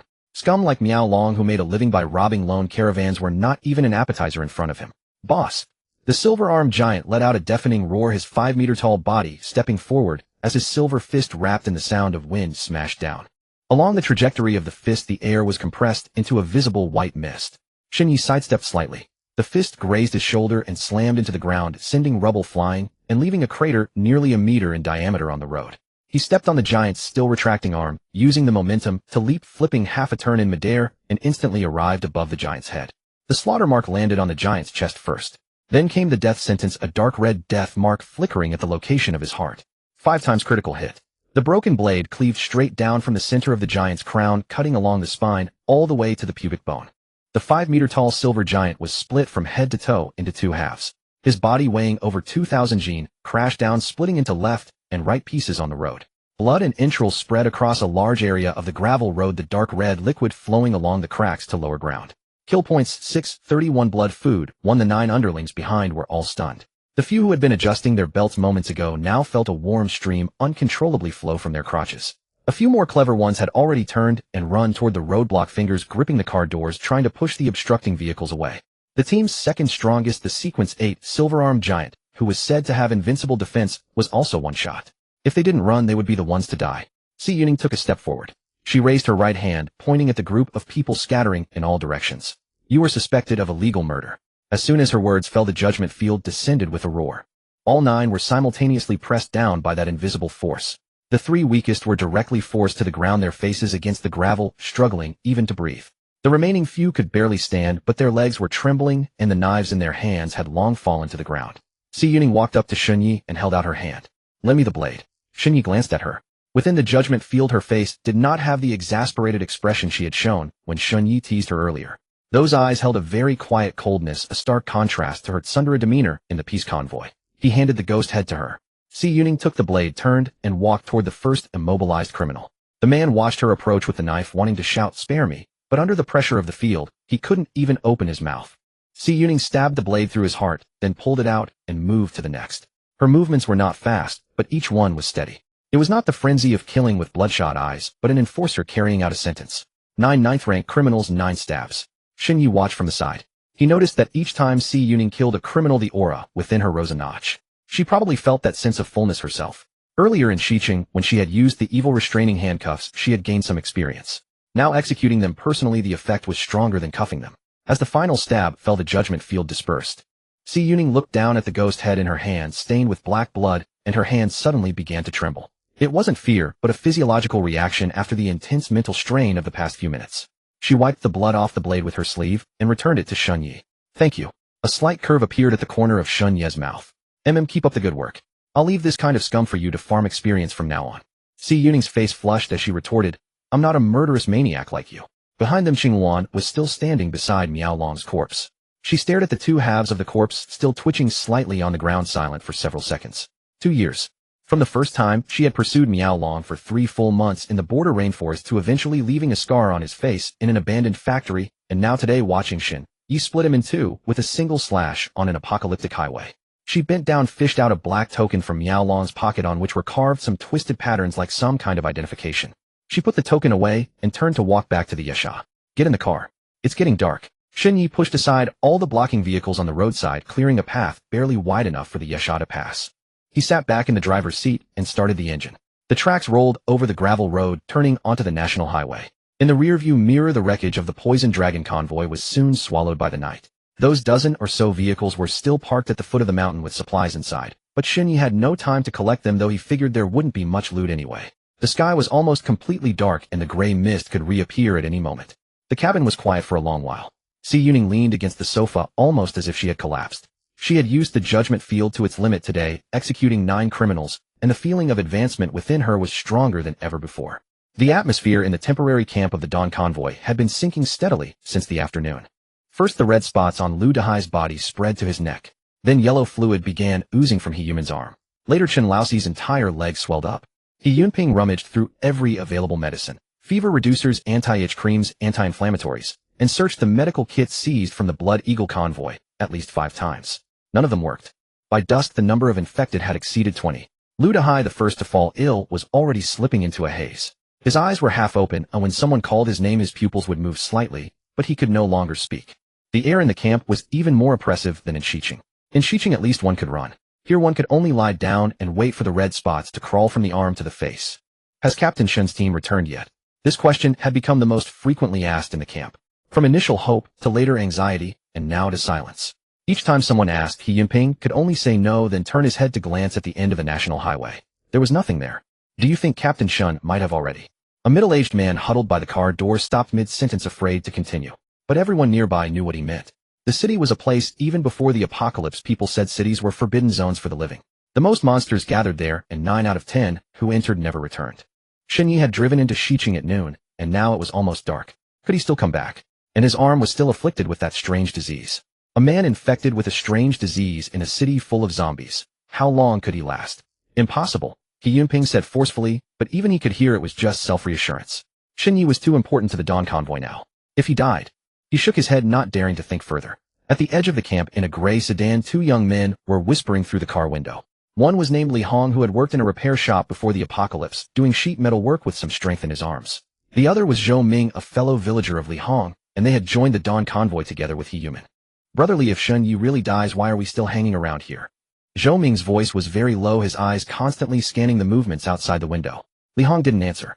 He was thinking. He looked at the Volvo in the distance where Lin Wanxiu sat, with the sleeping in Ning. That car had enough supplies to last his group several weeks, and it also contained a 2-way radio. The vehicle was also one of the best conditioned in the entire convoy. Most importantly, in Ning was a pathfinder able to sense danger and find safe routes for the convoy in the apocalypse. Lin Wanxiu needed no introduction. Her face and figure had already been the subject of his dreams many times. And the most crucial point was that these 2 women seemed to have no compatibility. Thinking of this, a lewd grin suddenly appeared on Li Hong's face. "I want to pull a job." Li Hong blurted out this sentence, and Zhou Ming was taken aback. We'll hijack that Volvo. Captain and can guide the way. Lin Wanxiu is also in the car, and there's plenty of supplies on board. Now that Shun Yi is dead, those women of his will eventually need to find a protector. If we don't strike now, once the convoy disperses, those 2 plump prizes will fall to someone else. If this job succeeds, we can have 1 woman each, or we can swap. Zhou Ming was startled by his words and hurriedly covered his mouth. Are you crazy? If that killer Shun Yi comes back, won't he skin us both alive? Li Hong shook off his hand. Come back, my ass. Didn't you see that bastard He Yunping's face just now? He doesn't even believe Shun Yi can come back. This is probably for real. Li Hong licked his lips, the greed in his eyes impossible to conceal. Besides, even if Shun Yi does come back, we'll have already fled. The world is big, how can he find us? Zhou Ming the bold starved the cowardly. Do you want to stay here forever as a low-level team member living day by day in uncertainty? Under Li Hong's persistent persuasion, Zhou Ming was clearly tempted. He was silent for a long while. He recalled Lin Wanxiu's face and then Ning's docile appearance. In the apocalypse, one wouldn't live many years anyway. Why not take a gamble? That's true, but with our few people, I'm afraid we can't even get past He Zipping, can we? His question was clearly in agreement. Li Hong's smile widened. That's easy. Just call Wang Chong and Ma San over. They're close to us, and they're bold. Tell them the benefits are big enough, and they'll definitely do it. In less than 20 minutes, Li Hong had gathered 5 people. They squeezed into a car, and Li Hong explained the plan over and over. First, send someone to knock on the car window. Find an excuse to make Lin Wanxiu open the door. Once the door is open, the rest will swarm in. As long as they control and Ning, the car is theirs. The plan was not clever, but it was enough. There were few people in the convoy who could take charge. Shun Yi was not there, Song Xia was not there, and the remaining He Yunping was an ordinary person who hadn't even awakened a sequence. He had only 2 or 3 men at his disposal. Move. Lin Wanxiu sat in the driver's seat of the Volvo, constantly fiddling with a spring knife that Shun Yi had given her. But her attention was not on the knife, she was gazing at the road ahead, lost in thought. Knock, knock, knock. Someone tapped on the car window. She snapped back to reality and turned her head. It was a young man with an unfamiliar face, looking rather anxious, unarmed, and wearing a sincere expression. Sister Lin, brother, he sent me to tell you something. Could you roll down the window for a moment? Lin Wanxiu didn't move. She stared at the man's eyes for 2 seconds, then picked up the 2-way radio from the dashboard. Brother, did you send someone to find me? He Yunping's voice came through the radio, clearly puzzled. No one from my side is coming to you. The young man had forgotten about this. His face changed drastically. Damn it. He pulled a hammer from his waistband. At the same time, 4 other men rushed out from behind the nearby cars. Some carried fruit knives, some iron rods, and one was barehanded, but with a brute's build. Open the door, or I'll smash it. Hearing the commotion from the radio, He Yunping ran over with 2 men from a distance. But he only had a tire iron in his hand. The 2 men following him were so sick their hands were shaking, and the other had come running without even a weapon. Several people were locked in a scuffle around the Volvo. He Yunping barely swung his tire iron twice before Wang Chong grabbed him from the side, and Ma Sin kicked him in the back, sending him crashing to the ground. The other 2 helpers were also subdued. The dull thuds of fists hitting flesh could be heard even through the car doors. Li Hong walked up to the window with the hammer, looking at Lin Wanxiu through the glass. Last chance. Open the door.